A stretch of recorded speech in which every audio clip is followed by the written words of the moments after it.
impossible game. He just gets the things he needs to do. Yeah, we can tie it back again to the discussion we had before the series started. FY versus Paparazzi. This time the Paparazzi Terrorblade was just a little bit too strong for FY to deal with just by himself, as there was already so many counters drafted against him. We can only hope that he's going to get another hero, a great hero, in a game number 3, because we will have a game number 3 after the break. Great hero in a game number 3, because we will have a game number 3 after the break.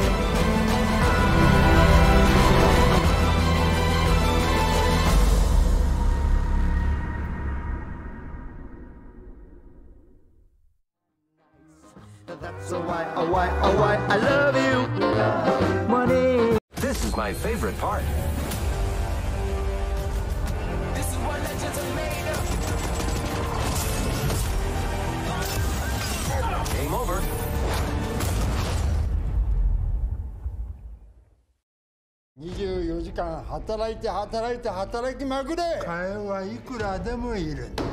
ちょっと待ってください。なんだお前は。もっと現場のことを考えていただきたい。お前らは俺の言うことを聞いていればいいんだ。でも社長でいられると思うなよ。何？社長解任に賛成の方、ご起立ください。ご起立ください。立って。一度座ったら立ちたくない。立つって言ってたでしょ。AK レーシング。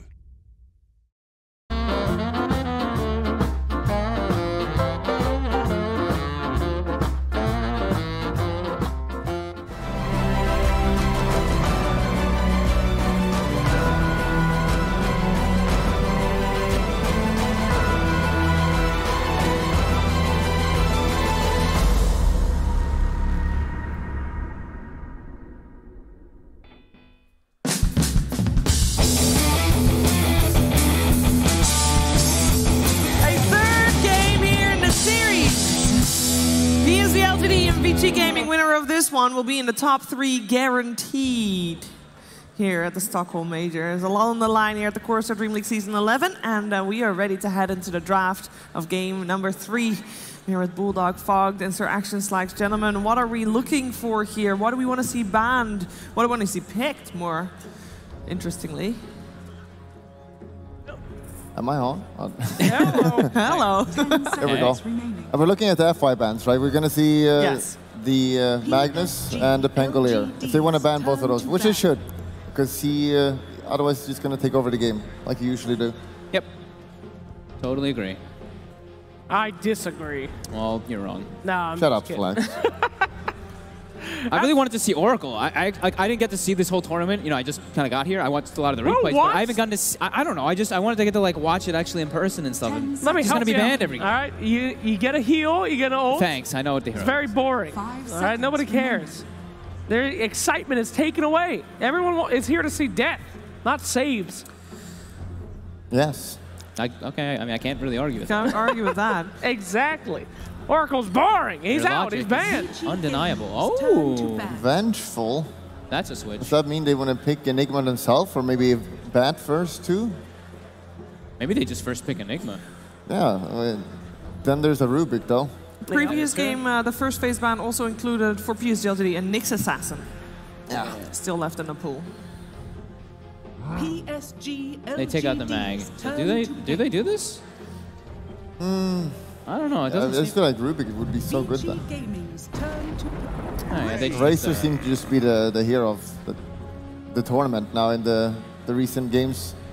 Just so strong. Like his laning stage is super good, and as you said, just his farming ability now. That was his main issue before. Yeah. But now you just the way people skill it as well. You kind of max it and just hit the jungle. You get massive farm, and this hero scales super well. He's kind of scared late game. He's changed so much too, right? Because he has his own provided slow. So in the past, it's like, oh my god, this gyro is just running away from me. But now it's like, oh, I just plasma fielded and he can't move. He's stuck near me. So yeah, great hero as they go for their Disruptor Nyx combo. Now we've seen that work before, right? Looks beautiful. A little bit of scouting, a little bit of scouting, catching, dragging back. Can just get a Darks here with this. Looks pretty wombo combo. Yep. Both of those heroes. Oh lord. We've seen that in action so many times. The Nyx and the Darkseer and the vacuum into the Disruptor. Pretty disgusting. DreamLeague special. Kind of annoying. But having some kind of save now for Disruptor would be nice. like Vengeful, which is banned. What other save heroes are there? It's like Dazzle, but no one's picking that. Dazzle? A Dazzle? Easy Dazzle mid-game. Do they just Bane again? Where's the Rasta? Pull out the Rasta. That's next series. PSG, Oh, they actually do this. I thought they might do it last game, but I guess it's just such a good lifestealer game. You're versus Nyx and Disruptor. You eat these heroes. You do not care. Oh, okay. And they have the Razor as well, so you can't get counterpicked by that. Pretty nice combo. And I wonder if you're going to go Aethos this time around with Razor.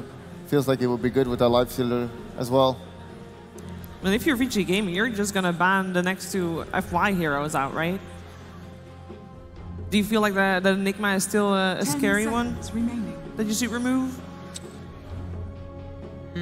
5 seconds remaining. Yeah, potentially. Like there is no Vengeful this time around, and Vengeful is like with the double swap now. It's like the hyper counter against Enigma, so maybe you can do that. And I mean, you see the 2 cores already, so. The hyper counter. I like that. Yeah, I mean, when they added that second swap, like. My God. Hyper counters.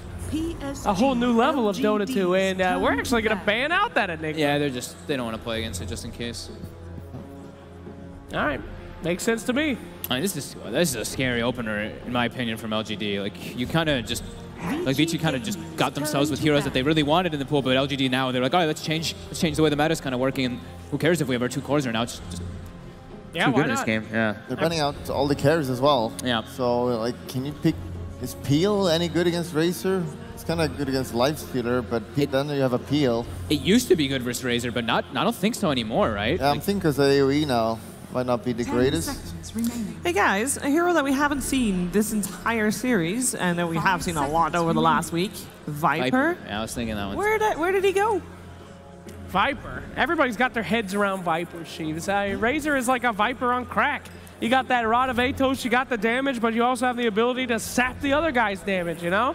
I mean, Viper is a very good pick, though, against those heroes, but I feel like sometimes if you're not against somebody that has that strong passive ability, you get just as much done with a Razor. You can kite Lifestealer like for days, though. Yeah, that's true. You get rid of the 2 passives as well on these 2, but they're pretty high mobility. I can see that. So, thinking about our next pick here, it is good to see Lifestealer in the hands of some Chinese teams, though. The NA legend brought out for this series. Beautiful. It's nice too because they still could be pretty. They still could have a lot of variety with their lanes. Yeah. Like it's probably Razor mid and Lifestealer safe lane, but they could throw a wrench into it a bit. Yeah. And they're probably just looking to ban out FY's hero now, right? Like who else would you ban? Yeah. Okay. That seems like a kind of a, I don't know. It's like, yeah, Rubik, but like... Yeah, it's not so good right now, yeah. But... what here? The Darkseer is still in the pool, and there's Slaughter as well, against Lifestealer. Back for the Necro. Okay. Against 2 physical cores. What makes Necrophos good here? Just the good lane. Good Ghost Shroud as well. Yeah. It's like Lifestealer can't really kill the Necro. It's annoying to deal with. And both the Razor and Lifestealer wants to go like right in the middle of the fight, and so they're gonna take damage. And if they ever get half HP, Necro will just clean them up. Scary is though that there's the heroes that counter it. There's the Bat Rider, there's the Pugna, but they do have a Nyx, and oh. Okay, picking the save now. We talked they needed some save now against Disruptor and the Scythe, so that's gonna work out really good. That was Thresh and Weaver. It's kind of a... That's a good hero. It's really good against Lifestealer because you can just kite him for days. Like Lifestealer always just want to slow you and run you down and kill you, but Weaver can just deal with that very easily. VG Gaming has been playing Weaver on Yang, by the way. As a heads up. Yeah, you can lane that against Lifestealer, and it's fine. Put the pressure. They have no lockdown at all right now, no stuns, so... He can also go for the save. I don't know if he's on the Aghanims, but I know the off-lane Aghanims was pretty popular for a while, especially if you had Necro. Yeah. Scary thing for Necrophos this game is you actually like can't reliably use Ghost Shroud ever, especially if there's a Shadow Demon. He ults you, and you can't Ghost Shroud. It just insta-dispels it. Oh, man. Yeah. I thought we were going to ignore this Bounty Hunter. There he is again. Bounty again, and will that be a core? Double invis, right? There's a Nyx and a Weaver. The track became a lot more valuable. I don't think it matters too much against the Nyx, but Weaver will be super good against. Yeah. Just keeping an eye on him, but still, that's not a stun hero, so the Weaver, yet again, he will get his ult off. And just the Razor and Lifesteal, they have kind of slow damage as well. 5 seconds Should be a very good Weaver game. Kind of like just putting him safe lane though, making sure he's got a lot of farm. So that means we're saving FY's hero for last? Unless they just do a quick swap at the end and they make the bounty support, but I think more than likely we're saving, FY's hero last. What heroes are there left though? They took out the Lion. I think there's like, if they want Disable, it's like, do you want to go for something like Shadow Shaman? They need some type of lockdown.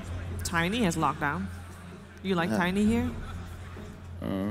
Tiny's good against Weaver. Like you just burst him super quickly, so Tiny's pretty good. I still like Rust as well.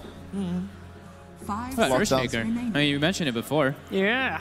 Bring it back. 19 though? Yeah. All the lanes be...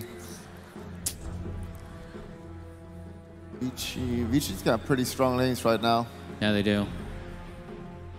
I definitely think having somebody with a reliable stun that is going to go off every time would certainly help out here. This is going to be pretty rough. Although, Vici Gaming, I don't know about this Necrophos, how easy of a time he's going to have. He got Shadow Demon saves, which are great. He's got to wait until Lifestealer's inbuilt BKB is down, too. Not sure about his Lena also. If that's... You think that's Necro mid against Razor? Razor should deal with that easily, right? Yeah, Razor should win that. I think, Vici Gaming, really have a lot depending on this Weaver doing well, because I'm not sure Necrophos is going to be as effective as they might be seeing him be this time. So last man coming out. Let's see here. Did you just ban out the Troll? The Troll! It's just like the Nyx, it's like Disruptor Nyx could be supports, Weaver safe lane, they could still, like... If it's not that Weaver off lane. Sure. Is banned. They ran out the Ursa. Turn to pick. Okay, cool. Ursa, one way to deal with Lifestealer, jump on him and blow his ass up before he's able to heal up or do anything. Physical damage, they don't always have good. Vici doesn't have a good objective taking right now. Weaver is their tower push and their Roche taker. Yeah, and their carry.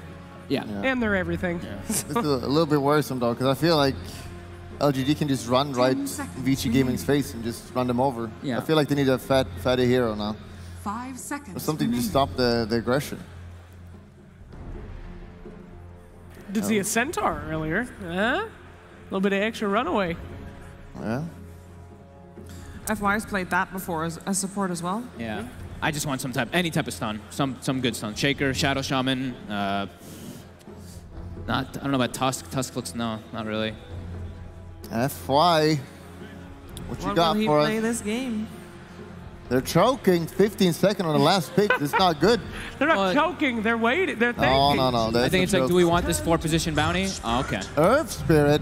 That's a great pick. Ooh, a Brood. Oh, Hey. Brood, mama. Ooh. That hero sucks, though. Doesn't that hero not good anymore? It seems to suck a lot. It should be good this game. How does Razor do against Brood? You're not fast, right? Razor links you. Yeah. Can he deal with maybe he can deal with spiders. I'm not sure how the matchup works out. I haven't seen Brood in ages, but it's Yang on the Brood, so it's Ori mid. What the? I mean, this is a god tier Earth Spirit pick. That provides everything they needed. They needed stun, they needed silence, and he gives both. But is it a god tier Brood mother pick? That's the question. Yeah, oh god. This Brood could just run over the game. I haven't seen Brood in so long, I have no idea. Bulldog, do you want to take the lead on this one? Yeah, sure. I see a Brood. Makes me want to puke a little bit. And was it Yang playing it? So I'm not sure how they would lane this. I mean, you have to pick Brood middle, right? So, I mean, I'm definitely going to go LGD. I see FY, Earth Spirit. Smashing time. LGD for one. Concur. I love the Earth Spirit last pick, and I don't know what Brood does right now, so I'm not sure. I'm going to go with the Bug Boys. All right, double bugs, double fun. Let's see it. Where's the catch? There's 3. I'm thinking PSG LGD. There's 3. Triple bugs. Nyx Assassin, Weaver Brood. Yeah, the Bug Boys. The Bug Boys. All right, guys. Remember, once again, vote for your MVP during the game. And for this third game, we're once again heading over to Moxie and Lizard. The Bug Bros, 3 bugs on one side. What do you think about that, Moxie? I don't know. That Brood mama. Man, it's been a while since we've seen one of those, but Well, we're gonna find out. Do you believe in the bug draft? I don't. You're my believe, analyst. Tell me. I don't believe in the bug drafts. I really don't think that they're gonna be able to do a whole lot with that Brood Mother, especially considering you are gonna lane her versus a Razor, right? Most likely. Yeah. And that Razor with the new passive can definitely deal with the Brood. It's gonna be difficult. Well, this is a place where we've seen some interesting picks. We saw the Ancient Apparition mid before and had some interesting choices. So, who knows? Maybe this is going to be the new meta. You know, we're still trying to figure out what it is that works. Maybe it is the all bug draft, but all bug draft, and it is going to be mid, as we do see two tangos shared to that Brood Mother. So, all right. The thing is, this is how the Brood Mother works. Like, you can't counter this hero on mid, besides with, I believe, Kunkka and perhaps Time. Everything else kind of works, but Brood Mother is still gonna creep skip. She's still gonna put a couple of webs around your shrine, around your tier 2 and tier 1, and she's gonna farm both the jungle and your waves. Can you put a hero that scales just as well with those first creep waves given completely freely to him under the tower is the question. I think Razor is fine in that aspect. This hero with the Atos is gonna allow you to even catch the Brood afterwards. So you think this mid matchup is going to be absolutely fine for Razor, or do you think it's going to be? I'm not certain. Just like Fox said, I haven't really seen Brood way too many times recently. Like, I haven't seen her I don't at think all. any of us have seen Brood recently. It's been a while. However, I recently Furion popped back into the meta, and I've seen the matchup of Furion versus Razor. You have those summons, you have the treants, and they were dying 24/7 versus the Razor's passive. If XM does go for that passive and levels it up, which I believe he will. So, if Broodlings are similar to treants, which they are, like the summons, they do have the magic resistance, but I believe they will be falling. Bit of skirmish over here for the runes. We'll see two of them go over to the side of Ichi, two going over to the side of PSG LGD. Talking about other lanes, though, they have this Weaver that... that bug, the second bug, is decent versus Nyx, also cannot really be linked by Razor as you can run away. So in that aspect, it's a good bug. And the third bug is the Nyx Assassin. Nyx Assassin punishes Nyx super hard once he gets that Radiance, as you have a constant way of initiating on him from Invis with that Spike Carapace. You don't even have to connect with the stun. You see that leash coming out, though, from XM. It's going to leech off some of that damage. These first few waves are very important for the Brood Mother not to be completely shut down. He needs to get level 2, he needs to get that level 3, so that he can farm with his little spiders. I'm interested in watching Xnova over here. Ori is going to get open wounds and will connect that roll. Nice and pale coming out, though, stuns him up. Should be able to walk away, although they've got a lot of stacks of this. This is going to be a dead Ori right there. Shadow Demon used to be. So strong here. Oh, is he going to be... He's still getting chased by DY. DY wants it the roll, though. Oh, FY with the saves. Right there. What a bro. They turn this around on him. They've got a healing salve right now over here on the Shadow Demon. Has mangoes, but... He's got a couple stacks. Needs a bit more, though. Oh, one more stack. He's almost got it. Xnova, he wants it. There's the fifth one. Not quite enough. Will get impaled. Maybe a little too greedy here from Xnova. Still trying to put out as much damage as he can before he gets where's FY? Goes off to that fountain. FY is doing some shopping, clearly. Yeah, just shopping, chilling. No big deal. He's going to try to cancel out the health cell. Rolls right on past. Yeah, that was a little bit interesting because I saw them killing that Nyx 100% if Earth Spirit followed up, but instead the Shadow Demon was left alone, lonesome. Does not manage to get that kill, does die in turn. However, he is sent to base, so he's going to have full mana to work with now again, which is kind of neat. I think you're okay with that as a Shadow Demon. You know, you put out a lot of harass as well, make them burn through the regen. Double damage rune picked up for XM. How is the Brood Mama doing here? Got 12 and 1 right now, starting to build up that army. 12 CS has to be super careful about these spiders. Let's just see how much damage that passive deals. It's a decent amount, but they do regen quite a lot. But you still have to be a bit more careful. Before, Brood Mother versus Razor was 100% Brood Mother favored. You just dominate super hard. The roll forward again, trying to get some damage off onto Ori. They'll get the Impale off, slow him down just a little bit. Xnova, though, slowly but surely stacking up that poison. Will get banished up here. It's going to take a little time for this bubble. Turn back around. Ori trying to get himself away, but there's too many bodies holding him in place. He will pop. That's another kill coming up. There we go, stun. He's gonna walk away now from DY. DY just poking at him a little bit. This isn't really the greatest Necro lane. They're dual laning here and he is suffering hard. And the problem is, even if you bring that Disruptor to the top lane and you leave the Weaver alone, it's not gonna really help a whole lot. This Necro still dies in these engagements. Once they get that roll off, it's just that you cannot use that Ghost Shroud to save yourself as you amplify the Shadow Demon's damage output then. It's an elegant solution to that Necrophos for sure. Still just try to be careful with these spiders. Don't want to give extra gold over here to XM. Yeah, you can see that Razor does have 27 CS. He isn't really benefiting a whole lot out of that CS as it is on the... Oh. He's making it rain though, Lizard. He's making it rain. He gained like 20 gold. So it's not super bad for Broodmother. He did not kill the big spiders. But it looks like X-Nova, Spike Carapace, trying to run himself away. Should be able to dodge, and again, he just turns around, starts throwing out all of that poison. Rotation coming out from Fade here. Can they find a kill? Ooh, I think there's FY is just out. Okay, Disruptor did make that rotation. Weaver is alone on the bottom lane, but at least this is helping the Necrophos somewhat. He's not dying any longer, at least. Well, I think Weaver's okay down here. Like, it's not...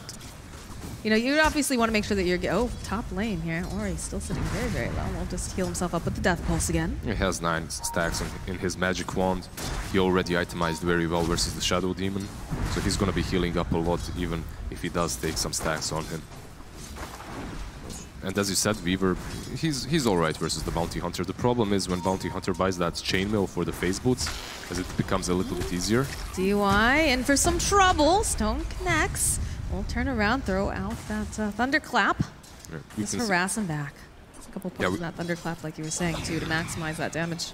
Yeah, they're maximizing the Thunderclap for the harass. It's all right, but at the same time you're losing the catch potential on the Glimpse or the kinetic field, obviously. So you're all into just sustaining here and just damaging them. Not really. You only have the Nyx for that stun and that's it. We see the Earth Spirit FY is rotating top once again. They don't really want to let this Nyx suffer way too hard, as your Razor is doing quite fine on this mid lane. 57 CS. He's taking down a lot of these spiders, so you don't really have to help him. Just help out your Nyx to get that Midas as soon as possible. That kind of answers our question as to how the laning matchup's going to go here. It's just, seems like Razor is perfectly fine in dealing with these spiders, especially with the change from that passive. But bit of harass coming out on X-Nova again. He's going to go with the banishment, throw out some of that poison. And they'll turn their attention.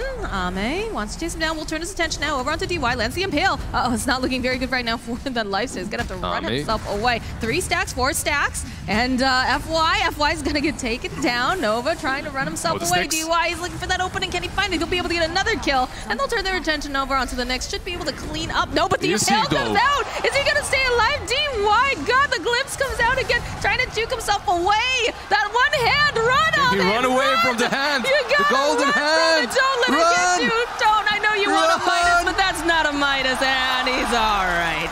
With that rage, he does survive, but that was super close for Ame. That would have been a disaster if he managed to die there.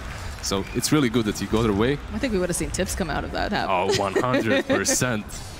It's very difficult. Like, I can see that FY, he's trying to make those rotations on the top lane. He's trying to roll in, but the problem is Nyx. He's positioned so well. He always positions himself so well that he's just waiting. He's waiting for FY to go in. If FY goes in, Impale is there. Instantly after the Impale, they take the fight. So he has to wait. But while he waits, Necro is just spamming those death pulses, which are allowing them to win that prolonged fight. Yeah, DY has definitely been on point here. Gonna sap some of that damage. Has the Spike Carapace up and running over here on XM. He's gonna have to back himself away. The Spider Baby's not making a rotation. They've got the Thunderclap. XM is being held in place and he pops. Yeah, Spiders, they can die to the Razor, but the nuke from the Broodmother herself is quite high and they take it down with it. So very good rotation. He's been playing with fire down there. There's a couple times we've actually zipped down to the bottom lane to see him very, very low. I just want to notify you about the CS and the network disparity. Like the Razor has 80 hold that thought, CS. hold that thought. FY is gonna have to roll right through. They got him. Limps, they got him. So Razor 80 CS, Brood 65, but check the net worth now. 3.7k, 3.8k on Brood, 2.4k on Razor. So basically those kills that you are getting on these Spiderlings and Spiderlights, they don't really matter a whole lot. That's 3 gold. It looks nice, you feel good, you hear that gold sound, but it isn't really relevant that hard. Ame's got his eyes on Ori again. The roll comes through. And also slow him down just a little. Does have that Ghost Shroud. Gonna try to pop a paparazzi, making a rotation now. Wants to get the kill over onto FY. FY's getting chased down slowly but surely by this little bug. They'll find the kill. And there's gonna be the disruption coming through. Ame's gonna take some time, take that bug off of him. Nova slowly starts building up those stacks of poison again. Vici Gaming, they're realizing what's necessary here. The Brood Mother, leave her alone. Just let her farm the jungle and pressure that mid lane. Like, she already took down the tier 1 on her own. Just these die. two bugs, and the Necrophos will find the kill on X-Nova. And XM's getting chased down again by all these spiders, baby. He is managing to take a lot of damage right now. Off of that Brood Mother, the roll comes through. He's just gonna walk away. I think he just forced a couple of rotations. He forced FY to go there and that's it. I don't think he thought that he can take down that Razor, specifically because of the static link that was already on him. But this is the way to play versus Nyx. And you ask, why isn't Nyx picked so much? The panel was also wondering. He was completely ignored in that first game. He's kind of been figured out. The hero also suffered some nerfs, obviously, to the Midas. But overall, the hero has been figured out in a way that everyone knows that you have to hold that thought. Fade. They're slowly catching up to you over here. Nice and pale, slowing down the Razor. In fact, the rotation comes out. We'll get the disruption off. Can they kill him, though? They kill him. That's the big question, Lizard. They have a scythe with his name on it. Yang now tracing down X-Nova. They'll take him down. Chalice. Do they have anything to catch him, though, is the question. No. Bounty Hunter will make it out. Man, Team Bugs, they're dominating right now. Apparently, we should all be picking more bug-related heroes. And you know, the fact that they don't have a great solution to the Brood Mother probably helps. These bugs are just so aggressive. They're pressuring the PSG LGD team so much that I don't believe that this Midas is going to be on time. 10 minutes in, he's on 600 gold. They're taking a lot of map away from PSG LGD, and that's what you want to be doing versus Nyx. You want to be pressuring his team as much as possible. You want to be winning the laning stage. More bugs chasing after Chalice. Glimpse. There we go. Yeah, right back into that sentry ward. And he's dominating on that Brood Mother. All right. That's a big kill. That's a core bounty hunter. They need more. They need this tier 1 on the bottom lane. They need to set up the webs to either go for this tier 2 on mid. You're going for the tier 2 on mid. All right. You're a Brood Mother with the Dominator. This is what you do, so it does make sense. Also, how do you deal with this? She is... Look at the top tower, too. They're making moves. The roll forward coming out. Yang trying to run himself away. Will get slowed down. Looks like DY in for some for the second. The storm is great. We'll be able to take him down. And they've got the track now over onto Yang. Yang trying to run himself away as fast as he possibly can. Fade also making that rotation here, but I'm not sure he's going to be able to get that save here. Turn around. Do they find the kill? They'll find the kill on FY. And now the Weavers joining into the fight. They'll lose Fade, but they're going to lose a lot more as Paparazzi goes through. But they still have the track on him. They'll take him out. It's a triple kill for Ame. Oh, that fight, it looked like it might go in Vichi's favor, but I don't think they should have turned. Razor just took way too much damage away from them. Nyx was there, Bounty Hunter was there, and they wasted all their spells in a defensive move. Disruptor used his ultimate. They just had to back out. They thought because FY rolled in so deep that they can take a fight afterwards, but they instantly get punished. And we got a Holy Locket picked up on Necrophos. A giant item for him, obviously, really good. But at the same time, I believe that either Earth Spirit or Bounty Hunter, they're going to be getting that vessel very fast. It's such a necessity for them in this game. Okay, Bounty Hunter isn't. I guess Earth Spirit then. You need a vessel. You need the vessel versus the Necrophos. You need a vessel versus the Brood Mother as well. That sustain is going to be real coming out from Ori. They need to keep the pressure up. It doesn't matter that you just lost 4. Obviously, it is harder now, but you need to continue your plan. You need to just stay on the strategy. Stay on the aggressive movements. 3 heroes hanging out in the mid lane. Don't want to allow this Brood Mother to just take a tower for free. Paparazzi gonna try to put some pressure over here onto Ame.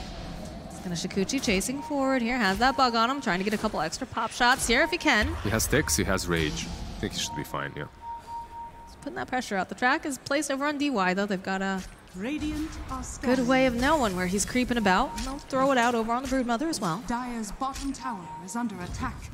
Meanwhile, Necrophos just solo pushing this bottom lane, and they are turning towards him. You can see 4 heroes rotating bottom, and he instantly bails.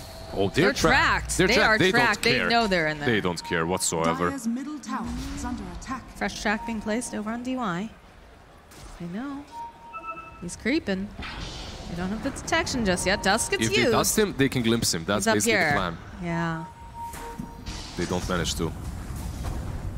FY rolls in. No, there's going to be the Static Storm dropped again over here. This Earth Spirit is in for some trouble. Disruption comes out, buys him some more time, and they're going to follow up with the Plasma Field. DY trying to run himself back. They'll find it. FY still alive. He's going to be able, he's running after. He's not going to be able to roll away fast enough, though, as that hand finds him. And now Ame trying to run himself away. There's so much damage coming out from this Weaver, though. They'll find it with the nuke from the Broodmother.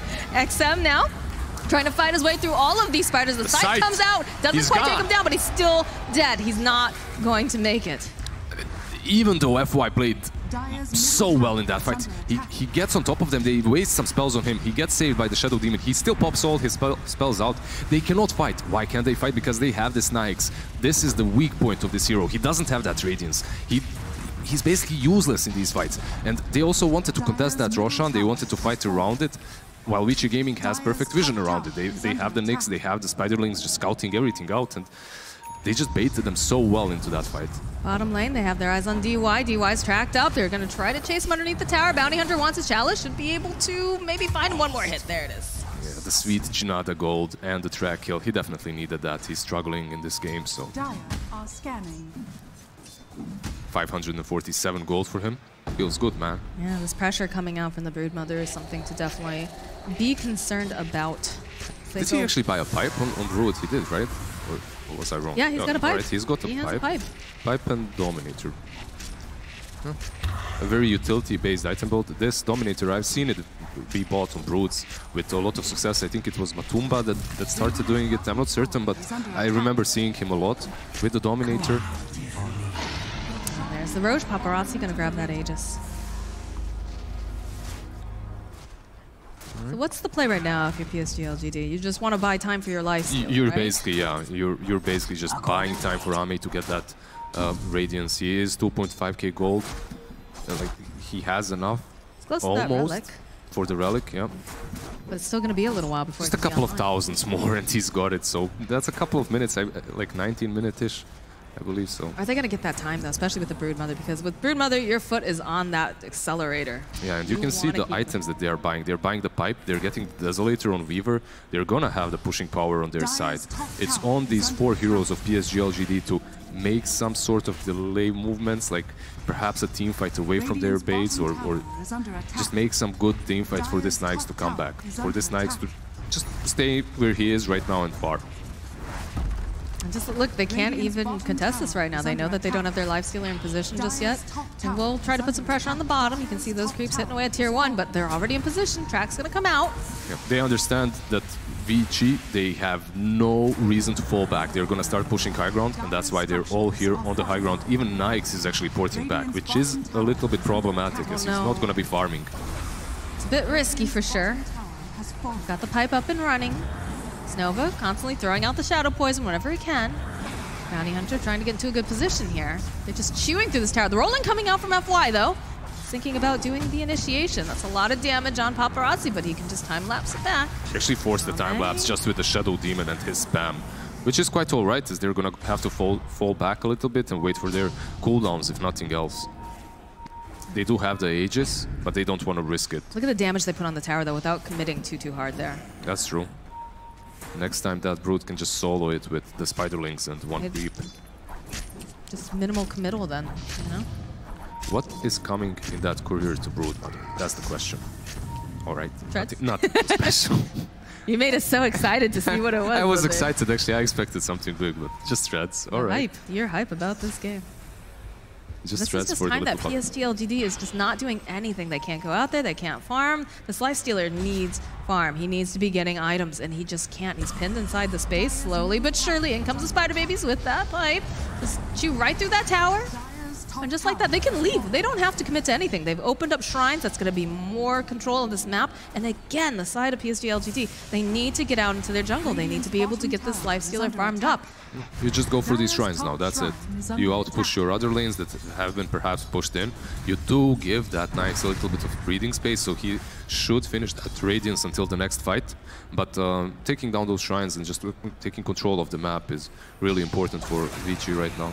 As when you take down this particular shrine, you're preventing them from fighting for the next rush with buybacks. You're also preventing them from porting on that shrine. Oh no, Razor is gonna get taken down. Killing spree now. X-Nova trying to run himself out, but he's stuck in the middle of the lines. He's not gonna be any sights of him going out now. Buyback coming out from the Razor though. They're still chasing down FY. They'll take him out. DY sitting very, very low. Will be taken out of the fight now as they slowly chase after Ame. The glimpse comes back though. Fade has his eyes on. Will pop the Rage though. He's actually gonna be able to dodge it. And he's got the Infest. Yeah. Dodged it with the Infest. I thought it was Rage, but Rage was on cooldown. He dodges it with the Infest, which is a huge kill. But you only killed one bug. They still have 2 more remaining. Right. And that bug arguably is the least significant one. The Nyx Assassin, he can afford to be dying.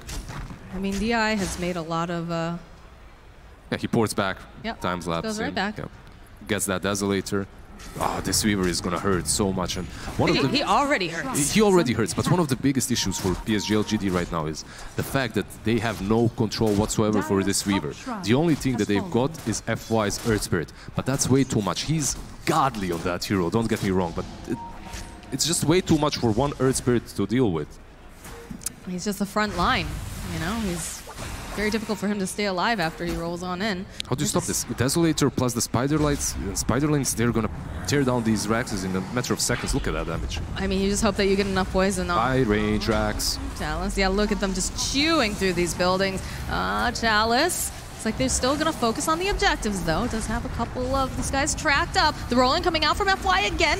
And oh no, it looks like they're gonna be able to burst down Yang. Can they get it? Yeah, they'll find it. They're still on the chase, still have them leashed up here. Nice by Carapace, though. They'll turn their attention over onto the base. Look how hard Paparazzi hits right now. He's going to chase right into the base. Wants to get up there. He's gone. They will go and pop the Aegis, and we'll also lose Chalice, though. Islands is all going down. Razor in for some trouble because of that spike. Carapace are going to fight the kill over onto the Razor as Paparazzi diving in and out and all around. The scythe comes out. They're going to take out the Shadow Demon, too. Ame now chasing after Ori. Will get mini stunned here. They really want this kill if they can get it over onto Necrophos, and it looks like this is going to go down right now. Ori is taken down. All right, I believe they went from 4K difference to 2K difference in net worth after that fight. And did they take the melee racks? They didn't. A gift from the so overall they held. You have that Radiance now on Lifestealer. You also have a Vessel completed, which is so important. FY? Double damage. Oh, FY. Oh, good kick, but that last hit doesn't really matter any longer. Paparazzi is just styling on them. It's just way too hard to kill. He hits super hard. Also, he's going in for that BKB. Once he gets that BKB, there's no stopping him. Earth Spirit is itemizing properly. He's thinking, all right, I'm gonna get Atos. We're gonna get some more control on our side, but I don't think he's gonna get it on time. This is a hard game for LGD. Yeah. They do have the Radiance online, though. Ame, you know, they stopped that push. They stopped that first snowball. That was the first step that they needed to take, and they did it. There's still ways to go, but they didn't crumble under that initial pressure that Brood Mother brings into every single game. If she has a good laning stage, obviously, which she did. So they definitely played that out really well on top. The network still looks very good for this lifesteal. It's actually at the top of it. It's got 12K, and it's got the Radiance online, so that'll help out in these fights for sure. The longer that this goes, I think the better it's going to feel for LGD, but you have a Weaver that is just... It's also the power of Midas, right? You can just rely on having a better late game because you have that item that is always going to give you an edge. It's just a matter of surviving until you can get to the late game. I like his item build as well. He's going for that Halberd, so he's gonna evade most of these hits with the Radiance and Halberd, and also it's a way of dealing with the Brood Mother and the Weaver. The Vessel that they have bought just destroyed Brood Mother in that last fight. I think she needs a BKB as well. And yeah, BKB is queued up. When she was buying those power threads, I was wondering, could she have BKB already? That was my initial thought, because if she had BKB, that last fight is completely different. Casual does connect over onto DY. Doesn't look like they're going to hard commit on it, though. Take down that ward in the mid lane. Got that Sange completed now for Ame. Chao is just going for Desolator, no utility whatsoever. He thinks that they lack damage, so he's going to go for Desolator and BKB. An interesting choice. Everyone feels very disciplined right now. They're taking their time, they're farming up, they know what items they need to succeed in the next fight. Yeah, they're riding some dragons into battle. Got the Dota Game of Thrones going on here. Daenerys. All right. He's pushing out the lanes, though, again. Very disciplined, not looking to get into any fights or skirmishes or any bad positions. They know that they're very dependent on making sure that their lifesteal gets what they need. And, of course, you know, the BKB, a very big deal for this Broodmother. And Roche is back up and running now, so... I think you can't go for Roche until you finish these 2 BKBs on Broodmother and Weaver. You can, but you're risking so much. It's so much simpler if you just get the BKBs first and then you go for it. And they're gonna wait. You see, he's a couple of hundred away. Broodmother yeah. just finishing up that BKB. Just a little bit more gold.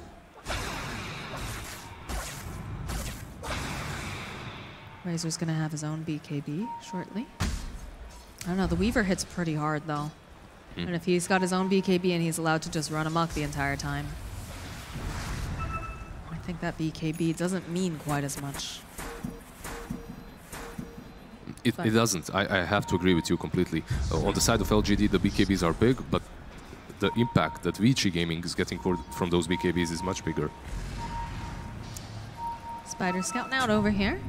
And this is big, the fact that you can get so much vision, right? You've got the vision of the Spiderlings, you can also have DY, kind of do a little scouting, and it's a little risky because you know that they're going to be buying sentries. Yeah, you can see that they smoked up, but they didn't want to go for uphill, as they just want to scout them out, place these wards, and go into the pit, as they take down Roshan so Dragon, fast. Dragon, Dragon, you're going to go right on in. Knows that they're in there. We'll force the Lifestealer to pop back out again. Has to be careful, because he might get glimpsed here. Getting pretty deep in here. The glimpse is there, but he infests. Be careful, glimpse. He infested. Yeah, another play. BKB actually getting popped on Chalice, but they're not doing a whole heck of a lot with it. Not the most value here. They're going to turn their attention now. Necrophos, the roll-in coming out from FY. Looks like they're going to be able to burst down Chalice. The silence is over here on the Necrophos. He's trying to run himself out, but he's going to get taken down as well. Now Ame on the retreat. Wants to run. The BKBs have gotten popped. He's going to get stunned up. Nice save coming out from X-Nova, though. Buys him a little bit more time. I don't think it's going to be enough. No, it's a double kill for Paparazzi as he's going to take down X-Nova. Razor on the back end. He wants to finish off DY. Will find the kill, but he's still going to get chased in through these trees. They're going to slowly just chip him down, and that's a team wipe. That's a full team fight into the Roche pit. Just perfect execution from Vici Gaming. They gave LGD, they tried and gave everything into that Necrophos. Yeah, you take him down, but at the same time, there's a Weaver hitting you, there's a Broodmother hitting you, there's damage from the Static Storm, from the Disruptor. It's just way too much to deal with, and if you are taking 15-20 seconds to take down that Necrophos, like, you're gonna be killed. Nice infest there, dodges, but Bounty Hunter, he just mans up too hard. The rest of the team can't catch up with him. Yeah, they're just way too slow. That Radiance burn, they're not feeling it. Razor is not there. And now they roll with the FY Earth Spirit into the Static Storm. Those BKBs came in so handy there. And it was a nice save. You know, X-Nova was trying really hard, just trying to buy him some more time, but... Yeah, but it was just cannot get out, no. Exactly. And now XM, he just dies too. Yeah, overall, this fight, I'm just not feeling this BKB Dazzle rush on the Bounty Hunter and that super aggressive move there. Perhaps he needed to at least wait for his teammates and then they go back in. As they used the infest, they used everything in the retreat. That BKB wasn't super aggressively used either. I just think that, you know, like you said, Bounty Hunter manned up, but he manned up just... alone, yeah. Just by himself. That was the problem. That BKB not doing a whole heck of a lot as he just ran into all of them. And the rest of the team, I feel... you almost wonder if it's one of those situations where like, no, come on, let's go. And the team is like, well, I guess we're going. And unfortunately... Perhaps he didn't realize that he's going to infest into Earth Spirit and dodge the glimpse like that. Perhaps he thought that he had to go and make that move. Maybe that's the case. It sometimes does happen, honestly. But for this level of a team, I doubt that's the case. I think they just made a conscious decision that they want to fight, and it wasn't good. It wasn't a good decision. Ground pushes on FY again. He's the front person here for the side PG. Who's going to get stunned up, though. The BKB is going to get popped up, and they'll take down FY. They'll turn their attention now over here onto that and over on the back lines. You've got the bounty hunter just running around. Razor and now dead. it looks like Ame trying to get himself away. The spider doing a lot of damage, turning his attention back over here. They'll buy back on the Razor Infest. Ame going to be able to take down a lot of those spiders, but the death coming out from Paparazzi does so much. As that Spike Carapace is trying to slow down Ame as much as he can. The track is out, and on the back lines here, XM trying to run himself away from these two bugs. Save coming out from X Nova. We'll turn the attention over to him. Glimpse We'll into pop. Static They'll Storm. go right back in over here onto XM, and I can't see the fight down here. Ame trying to run himself away. He's trying to take down DY, but he's going to get taken down. The buyback comes out right now from the Life Stealer. He wants to get This could back be into game. this fight as he can. This could but be I don't it know right what he's here. hoping to do. What can he do against all of these heroes? He's lost so many of his teammates. It's going to be the last hurrah as we do see that FY back up and running. But it's FY and Life Stealer against the world as he rages in. The roll comes out. They're trying to slow him down, trying to get the silence off as well. Ame, he's just getting crowd control too hard. He's got the grounding creeps. He's gone. That's a He's just dieback. gone. He's out of here. That should be game. I think that's going to be That's game. GG. There we go. Vici Gaming. What a performance by the 3 bugs. Where are Bug you now, Dota. haters? Yeah, 3 bugs. The Nyx, the Weaver, and the Broodmother. They found the Nyx here and there, but they just couldn't find the solution to the Broodmother and the Weaver as well. FY, there was... It's such a burden to be the only catch for that Weaver, honestly. To be the only hero that can really silence him and catch him. Yeah, PSG, LGD, you know, they played well, but sometimes you just get last pick broodmothered and you just don't have a good solution to it. Yeah, but you know? that same hero, that same Broodmother, maybe we will see her a little bit more. Maybe we'll see her banned out against Vici Gaming. But honestly, that hero was that for such a long time for a reason. It's because it's not really great. Right. Like, there are many counters that were played quite often, though, which aren't picked right now. Like the Kunkka and the Tiny, they aren't really picked on mid. So maybe we'll see a small resurgence of that Broodmother once again. Who knows? That's a possibility, but I mean, Vici Gaming showing us, you know, they worked their way right through that minor. And like you said, you know, they've placed very highly, well, you know, in the past they've made it, you know, through majors and whatnot. So really impressed with what they've got. So I'm going to go and ask the desk, guys. What do you think? Do you believe in Bug Dota or? Well, now we have to, don't we? I mean, there was really no other way to discuss like that Bug Dota. It worked, it crushed actually. And then there was a fight with the Radiants where that was finally done and we thought, okay, you know what, this is gonna be the turning point. And it wasn't. No. Yeah. No, I mean, there was... It seemed, you right there, buddy? I'm good. I'm just excited about itchy? bugs. Oh, yeah. I'm a little itchy. There seemed to be a little bit miscommunication on LGD a little bit too in the game, especially with that one Radiant split with the Infest, right? It seemed like Chalice did not know that was going to happen because he full committed, and that was their fight that they have to win in that game. If they lose that fight versus the BKBs, it just becomes like that overpowering of with the Aegis, and they just can't defend their base, and that's pretty much what happened. I think Liz said the same thing. Yeah. Pretty similar. Yeah. And Vici Gaming, we didn't know how it was going to go middle with the Razor, but you know, Brood did super good. They obviously knew that coming in, like picking it, otherwise they wouldn't pick it. So he did super good there, and you just didn't have enough catch, right? The Brood and Weaver just ran around, and Earthsplit had to do so much that game, and it was just... If FY played super perfect, then sure it could have worked, but he's only a man, so... Yeah. He's only a man and can't carry the team by himself. It was just chaos, you know? I mean, as Bulldog said, that Earth Spear needed to hit a lot to make all those team fights work, but you got to catch the Brood, you got to catch the Weaver, you got to catch the Nyx, and the Bugs just overpowered. I mean, it was a lot of fun to watch, but a huge aggression. I was most surprised with the spider feeding, right? Broodmother was just giving Razor her babies like she didn't care at all, and we never saw that Razor really explode with all that additional money. No, he didn't. I also, I thought you were actually going to mention this, is how well they did it because of how fast-paced without going Midas. Weaver didn't go for Midas or anything. He went pressure items. Oh. He went Medallion, Desolator. He built his advantage and pressured. I thought that was actually perfect by Paparazzi. Wow. Yep, speaking of Paparazzi, I believe that is also the man that we can welcome on stage right now. Paparazzi! Big Papa? Woo! Where's the Big Papa?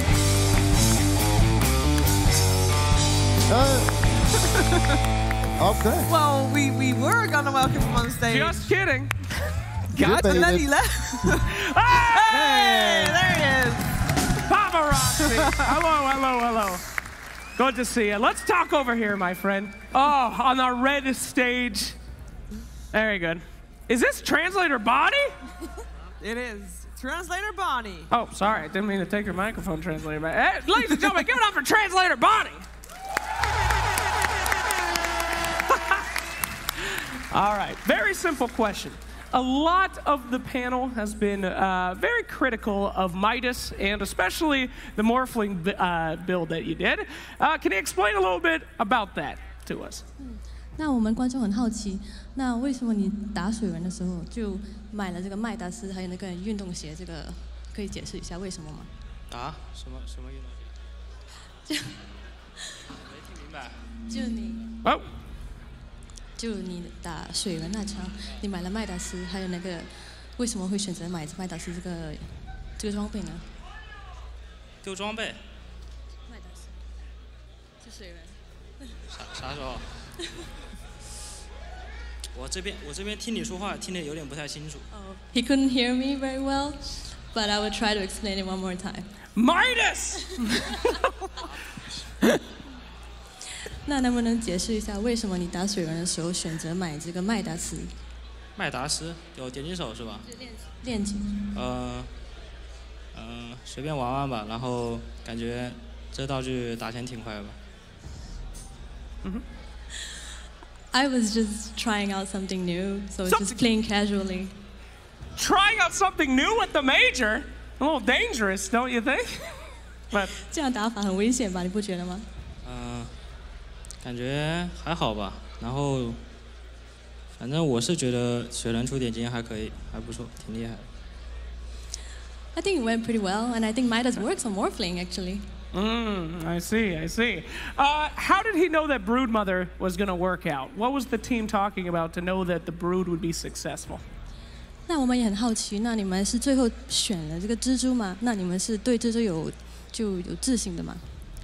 是的，我们教练当时直接选了这个蜘蛛，直接跟我们说这盘赢了，我们就。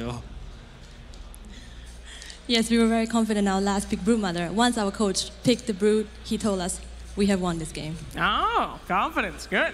Do you think you'll be seeing LGD again? 那今天打进了半决赛嘛？那你觉得你那是老干爹这么强的对手，你还会遇到他们吗？在这个比赛当中？我感觉应该会遇到吧。Yes, I think we will see them again. All right, well, we all hope that we can see a repeat of that series. Thank you so much for your time. Ladies and gentlemen, one more time, the paparazzi, the body. Thank you very much. Off you go. Hey.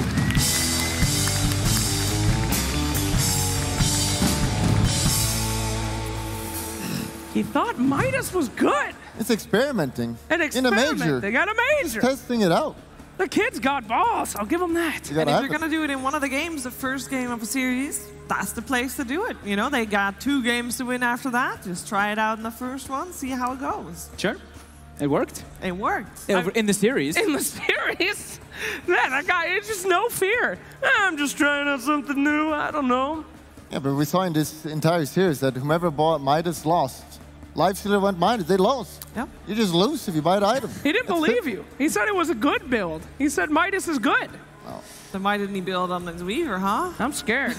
We can take a look at the replay we have selected for the drawing board. Yeah, so this one we see the glimpse come out. I think there was this is the play where we were talking about the miscommunication. So he gets the infest off on the Earth Spirit. Get your hand I'm going. You're erasing my lines. I'm not erasing your lines. The lines are coming.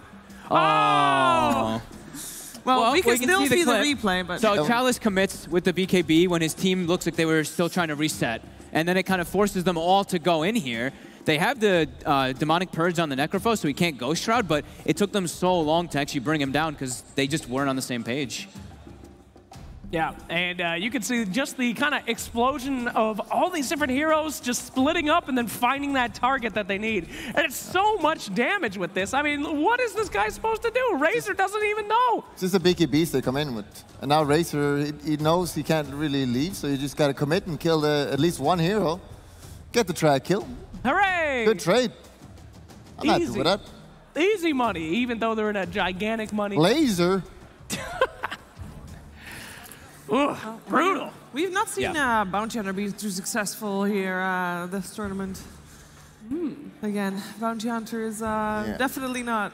We see it in the offlane. It's just not working out. He just falls off so often. And we've seen, sure, if you snowball in the early phase, which we saw Sai doing, for example, I mean, it might work, but the hero doesn't offer a lot of team fight. And I feel like the offlane will need to give that.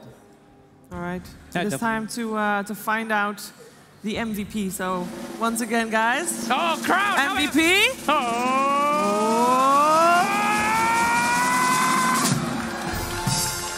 Hey, there we go. It was Chalice. Chalice? Oh, the bounty? But he played really bad. 38%. Yang actually had the MVP on the other side with 15%. But Chalice won the overall vote. Which is interesting because it's also the name with most letters, apart from Paparazzi, I think. They really had to work for it, too. Oh, no. I think Yang's pretty appropriate. I liked his itemization. I think he looked at their lineup and he's like, they have like no magic damage, they have no wave clear. He played around the spiders for them to do damage until he got his BKB. He went Pipe Hood, or Pipe Dominator. So I thought that was, good build by the Brood. So Vici Gaming, they... What is that? Okay. Oh, it's a... I'm gonna need you to press that so that we can hear the beep. Sorry, I've never seen such a red button in a stadium like this. That was terrifying. Hey, Panda! Oh! What you got there, Panda? Woo! What that the Panda? Heck is that? Is that a man or a machine? A machine, man. Oh, Sad Panda, what have you brought? What have you done, Sad Panda? Hello. What's happening? Oh my. Is that a toilet? Is that your only friend, Sad Panda?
Wow.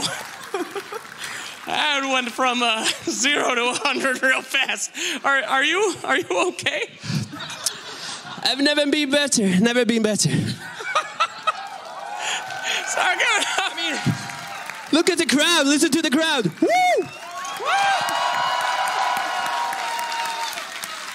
How did this happen to you? When did you decide to do this with your life? So when I was 10 years old, I was watching Mary Poppins. There was this one-man band in the movie, and I was so fascinated. So I thought to myself, when I grow up, I'm gonna do the same. 8 years ago, I started to build this, and this is what I do all the time now. You lucky man. So, give it up for I'm flabbergasted. How many instruments? So this is 259 instruments at the very same time. What? 259? Your favorite? Favorite instrument? Yes, of course. Okay, so it's gonna be this one. This is a 50-pound instrument made in Germany. Listen to this. That is pretty hype. I do like that one. All right, sellout time. Where can these people find you again? Where can they follow you? Give me the... So, sorry, what was the question? So they can find me on that YouTube channel over there. It's Anders Flanders One Man Band. I'm on all the social medias and stuff, and also I do a lot of street performance. So one day I hope we meet on the street. Okay? I hope I never meet you in a dark alleyway. That is terrifying. Can you play me out, sir, while I go back to the couch? Just one little ditty. One little ditty. Just one little ditty. It's gonna be.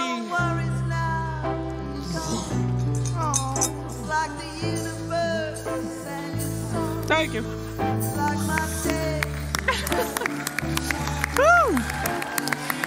Goodbye, thank you.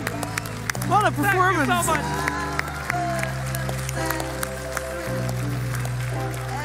May I just say that I have never seen Panda that happy. I think that was the first time I've ever seen Panda happy. Music makes everyone happy. That's true. That was...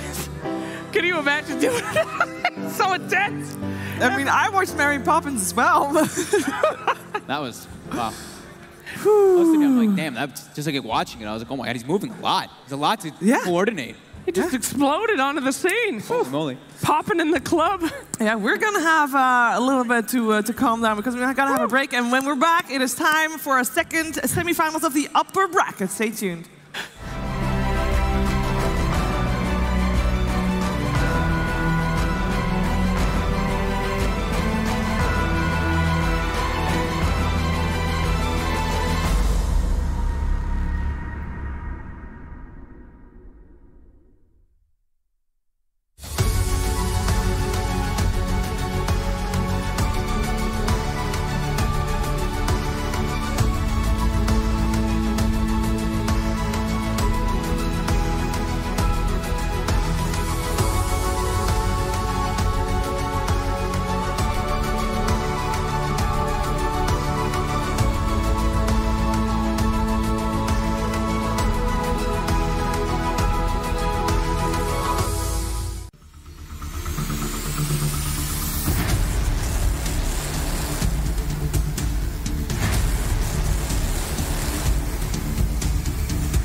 How old are you?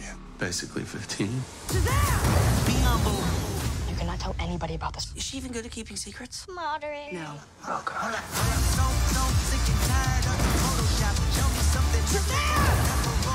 Gentlemen, you have bullet immunity. You're welcome for not getting robbed. In esports, we are still at the beginning, and giving context to data with super complex technology and stats and insights can really help doing that.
This is my favorite part. This is what legends are made of. Game over.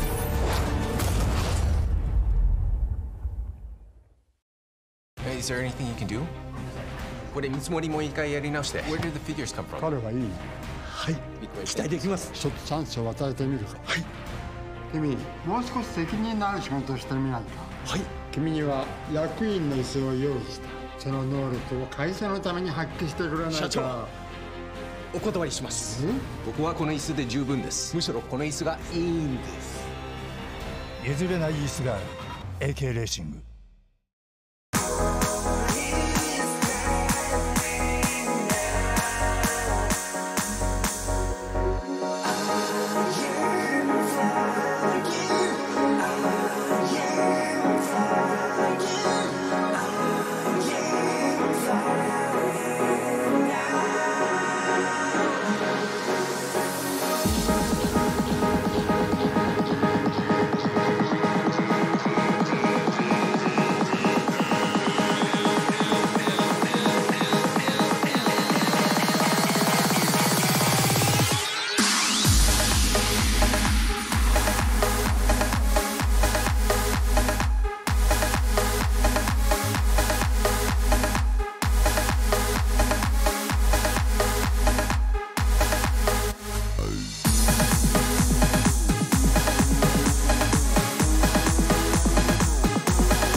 You think I'll beg for mercy?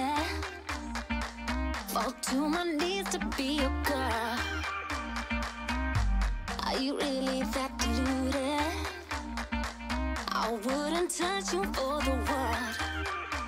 'Cause I know, I wake up in the morning thinking this is my new love.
is a DJ special.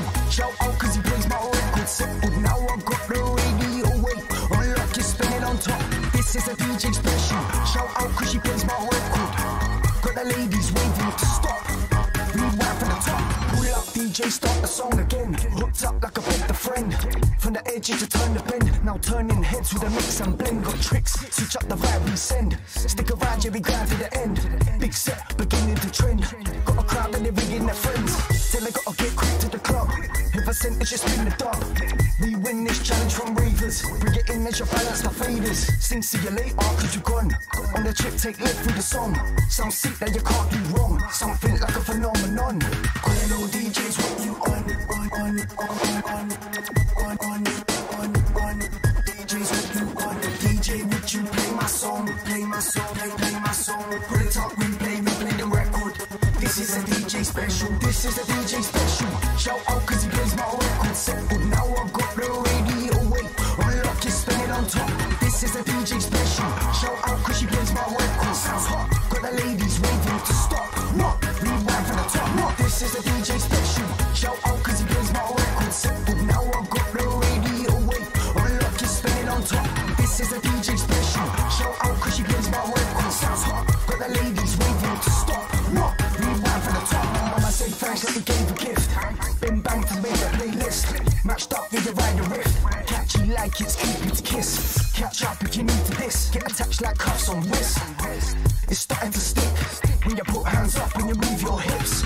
Won't miss if I know there's a shot. Get low when it drops. Heavy flow like I'm throwing rocks. And I just won't stop till the DJ drops. Coming for the chop top. Finally got a hot. This feeling I wouldn't swap. Believe it's like hitting jackpot. Hello DJs, what you on? DJs, what you on? DJ, would you play my song? Play my song, play my song. Put it up, replay the record. This is a DJ special. This is a DJ special. DJ special. This is a DJ special. Put it up, replay the record. This is a DJ special. This is a DJ special. Shout out cause he plays my record. Simple, now I've got the radio away. Unlock is spinning on top. This is a DJ special. Shout out cause she plays my record. Sounds hot. Got the ladies waiting to stop. What? Rewind from the top. What? This is a DJ special. Shout out cause he plays my record. Simple, now I've got the radio away. Unlock is spinning on top. This is a DJ special. Shout out cause she plays my record. Sounds hot. Got the ladies waiting.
The Stockholm Major. And we're halfway through our upper bracket semi-finals, which means there's one more left. Vici Gaming is already in that upper bracket finals. They need an opponent. And it's going to be either Keen or Fnatic Slice. Ooh, Keen or Fnatic. Hard players, some of the longest games we've seen so far. These guys are tryhards. I love watching tryhards face off. Have you gotten used to all these people here yet? What's up? What? What did you say to me, woman? Have you gotten used to all these people yet? No, and of course not. Who's ever used to a bunch of weirdos from Sweden? It's terrifying. Woo! I'm gonna make it a little less terrifying. Oh, please. We're gonna get some help. And it's going to be help in the form of Gods and Lizard. Oh, yeah!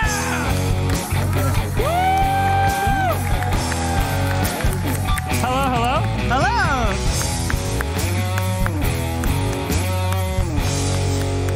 Hello, Gods. You got 2 more widows on the couch now. All right. Glasses boys. Looking good.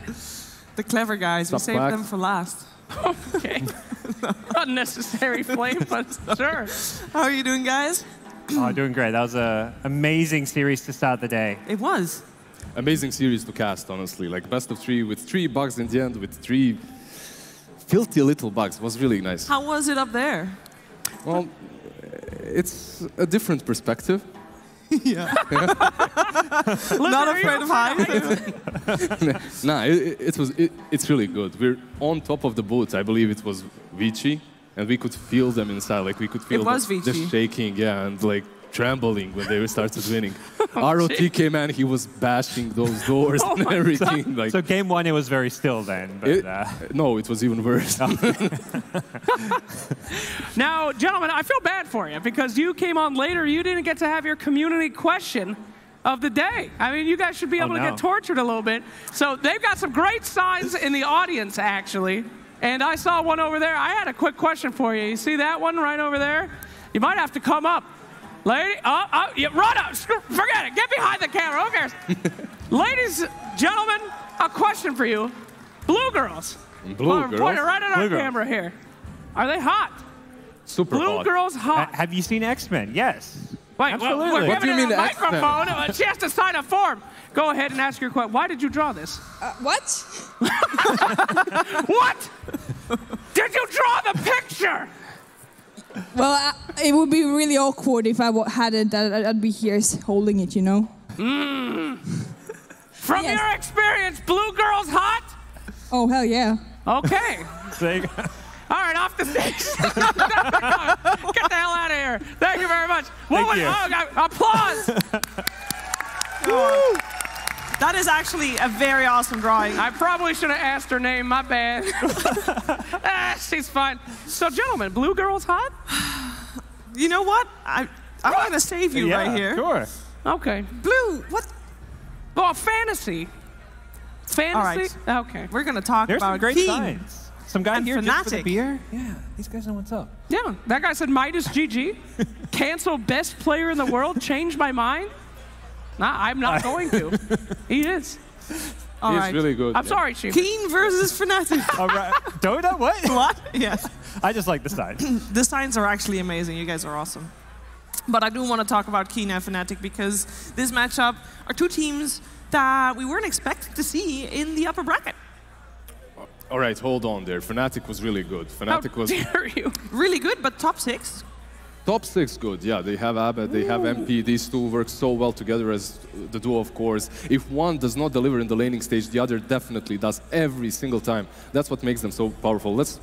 I don't even want to mention the supports and what they're doing in Fnatic because it's some good stuff. All right, well, we're going to start with Keen. So we can talk about Fnatic in a little bit as well. But Keen is a team that haven't made it to a major before. They're just, you know, a team that has tried. They're a qualifier team, I think we can call them. They've played a lot of qualifiers. They made it to the Bucharest Minor, came 3rd. Everybody got to start somewhere, Sheaves. This is the moment. This is the one that we will talk about at the International when everything started coming together for Keen. Just my little prediction. All right. But this guy's got a lot of legends on there, man. You can't put stock down on that. Yeah, it's one of those teams that kind of formed with the remnants of some, you know, former Glory players. Kaka, Old Chicken, 11. These guys used to be on some of the best teams in the world. Come together now, bring in some new youngsters like Yeet in the mid lane. What are your favorite players play? Woo! God, I love Yeet. My boy. He's looked awesome. He's been one of the best mids. Good. And he's up against these legends, man. What about Kaka, though? Like, Kaka, isn't he, yeah. He's amazing. Look at him. Look at that. I mean, I am looking at him. He's kind of, to me, the leader of the team in a way. Like, he did it on Newbie. He's the big playmaker. He's the guy, I imagine, calling a lot of the shots alongside Dark. And the plays he makes on all his different signature heroes is just incredible. Whether it's Rubik, we've seen, whether it's his Earth Spirit, this guy is a serious playmaker. Yeah, well, on the other side, of course, we've got ourselves Fnatic. Lizard, you wanted to highlight DJ from their squad. So we were just talking about position 4 of Keen Gaming, and he's amazing, Kaka is amazing, but honestly, DJ from Fnatic. Basically, the first 3 bans, I wouldn't be surprised if they were completely directed at him. His Shadow Shaman, his Enigma, most importantly. Like, if you give those heroes to that guy, he just makes them tick on a completely different level. They just play faster, they take objectives faster, he dominates the lanes, he just makes Fnatic Fnatic. Yeah. He takes more farm than like Kaka does as a 4, but he makes so much use out of it, and that's where this team seems to work. Initially, Fnatic maybe were kind of greedy because you've got a farming full position, you've got Ice, one of the greediest offliners, but you know they've found a way where they get away with it now. Absolutely. Absolutely, indeed. And you know how in the previous series we had we had a fortune teller actually kind of already predicting what was going to happen. So we have the same thing happening here. Let's see what the cards say this time. Are we going to win? If you please mix the cards, all of you, we shall see.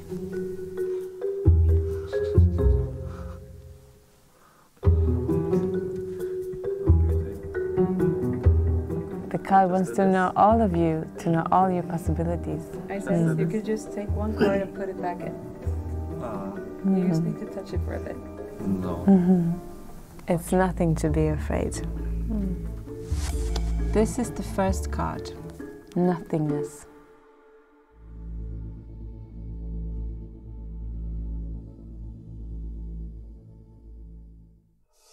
Totality. You need to rely on each other. This is something you are aware of, your projections on each other. This is also one part of the solution. You have to be playful and have fun, enjoy the game. This is energy in its purest form. This will help you win. I hope it's true.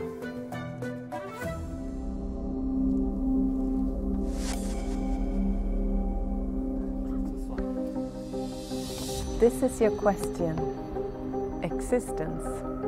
This is what you don't know yet. Trust. Trust each other. This is the rebel. That is to be different, to do it your own way, not like everybody else. I do things my own way. But this is what you need to do, and that is projection. Don't project your feelings on each other, because then you won't work as a team. And this is the solution, the source. But if you're clear from projections, and you're brave to be rebels, and you trust each other, you will get access to the source, to energy in its purest form, and it will definitely help you with the games as a team. 会提升我们的信心吧。这想想啊，我觉得就非常有信心吧，感觉就是上一天在上面有人在照顾我们。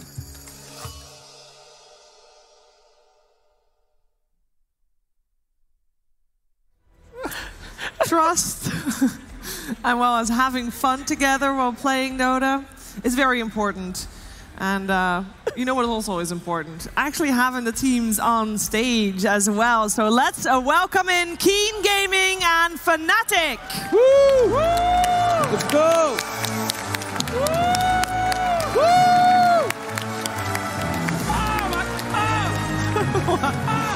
Shake hands! You gotta shake hands! Hands! Too late! Shake hands! Hands! Yeah! Woo! Woo! We did it, brother!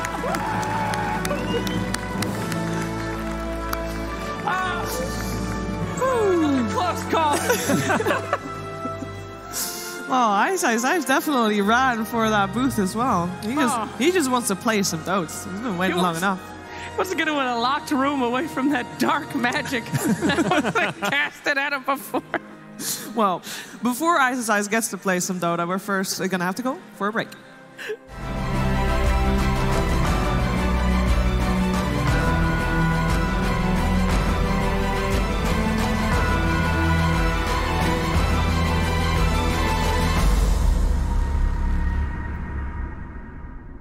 This is my favorite part. This is what legends are made of. Game over.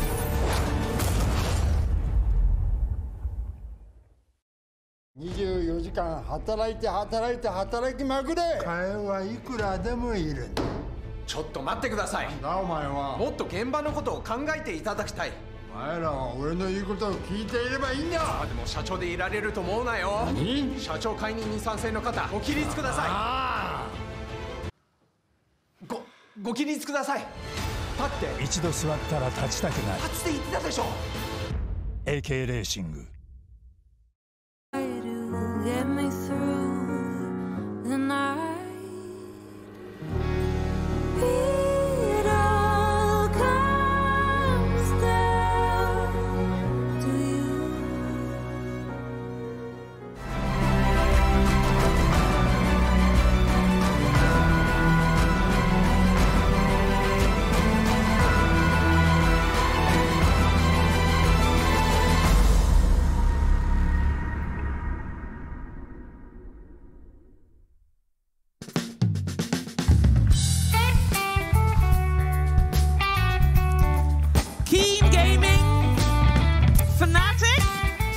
It is time to talk shop because game number 1 of this best of 3 Alpha Bracket Finals is about to kick off here. Whew. I'm excited. I hope that these two teams are going to bring so much aggression. Lizard, you already mentioned it. These two teams have been playing out of their minds. They have been playing out of their minds, and honestly, Fnatic, let's be honest, they won versus VP 2-0, so they faced some tougher opponents that Keen Gaming has. But Keen Gaming, they did their homework. Look at the bans. First ban, Shadow Shaman. Like DJ, you're not touching that hero. You're not getting even close to him. Fnatic at the same time, they ban out the Razor, they ban out the Chen. Two heroes that Keen has played in the major. And we didn't talk too much about the Pangolier coming out from Fnatic, though, and that has been a game-changing hero for a lot of teams, but especially in their hands. Unbelievable hero, so not at all surprised about that first phase ban there. They brought it into the meta. Go back to last DPC season when it was first added to Captain's Mode. Ice. He's the original Pango player. Yeah, we've seen it banned out against them quite often. And with that ban of the Lifestealer, it means that Enigma is still in the pool. Keen, however, have first pick, so perhaps they want to snatch that, but otherwise I wouldn't be surprised to see it picked up for DJ on the side of Fnatic. Oh, definitely. They love to first phase that Enigma. It's not a problem for them to play that Enigma versus Rubik's, versus Banes, Vengefuls. They don't care because DJ, he can just go for the classic Crimson Greaves build, be tanky enough, bring that utility to his team that basically enables them to take down map control so early on. That's why Enigma is such a powerful position for right now. Indeed. Well, we'll see if they have the gall to do it again. I mean, we've seen that Enigma get punished, though. Yeah. And first pick in it, I mean, it is absolutely one of the riskiest things you can do in your draft. It's a bit greedier, yeah. And even more so when it's played as a 4 position. Kotl. All right, we haven't seen him in a few days, but this hero has been banned out very often and is really strong still. Will-O-the-Wisp and the laning presence is really good with the Kotl. Oh, the immediate answers in the sense of the Exactly. Kotl. Jug, Nyx, heroes that can punish him. Nyx can catch him. You've got the Carapace for Illuminate. Jug, you've got the Blade Fury, the Spin to get rid of things like Blinding Light and still attack buildings through it. This is a good response. Exactly, a very fine response by Fnatic. That Lifestealer was banned out. There aren't too many heroes that have built-in BKB. Jug is one of those. You pick him up, you have a way of dealing with the Will-O-the-Wisp. And one of Keen's preferred carries is the Weaver, so Nyx is also going to be good if that does come out. Weaver is one of those heroes which could match up well against the Jug, good at killing Healing Ward, good at getting away from an Omni Slash, but it gets a little bit riskier now. Well, one thing that we have seen a lot from this team is their aggressive plays. We've seen a lot of Major, but as Fnatic might have brought in Pango, I think Keen has really brought in that kind of get-in-your-face style, and there's Troll to back that style. I mean, the Troll is that aggressive carry. It doesn't necessarily have to be. You can still itemize this hero to be that late-game potential carry with the Battle Fury early on. You can scale into the late game. But most importantly, in this matchup versus the Jug, you always have that ulti. If he Omni Slashes you, you just pop your ulti, you won't die, at least during that Omni Slash, and then you can turn. So a pretty good pickup by them here. 5 seconds remaining. Fnatic. Interesting. There we go. There we go. The Enigma's out, so maybe they missed their chance for greatness. what they wanted to take. It's game one. I think it's quite a risky move to pick it in your first two because Keen Gaming can instantly respond. They can pick up the Rubik, they can pick up the Vengeful Spirit.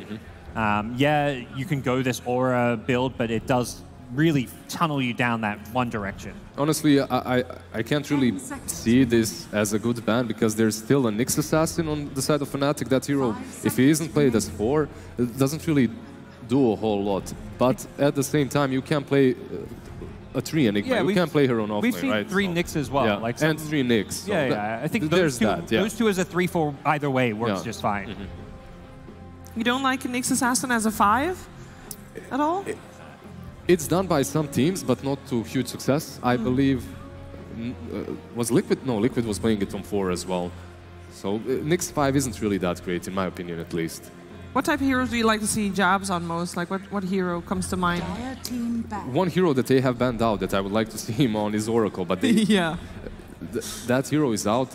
Anything beefy that's going to help out this Juggernaut in the laning stage. Something like, not really a popular opinion, but Grimstroke with Juggernaut still does fairly well. You can combo him later with some different heroes for Ice such as Doom, which would not be too bad here. Yeah, I really like that idea. I mean, bringing in a lot of that early game damage, a lot of that momentum in the early to mid game, and that's kind of Jug's wheelhouse right now on the meta. Really, really love this Slark ban, though. I mean, excuse me, Slardar. Slardar. It's a different kind of fish. Different kind of fish. Please, I can tell the difference between fish, okay?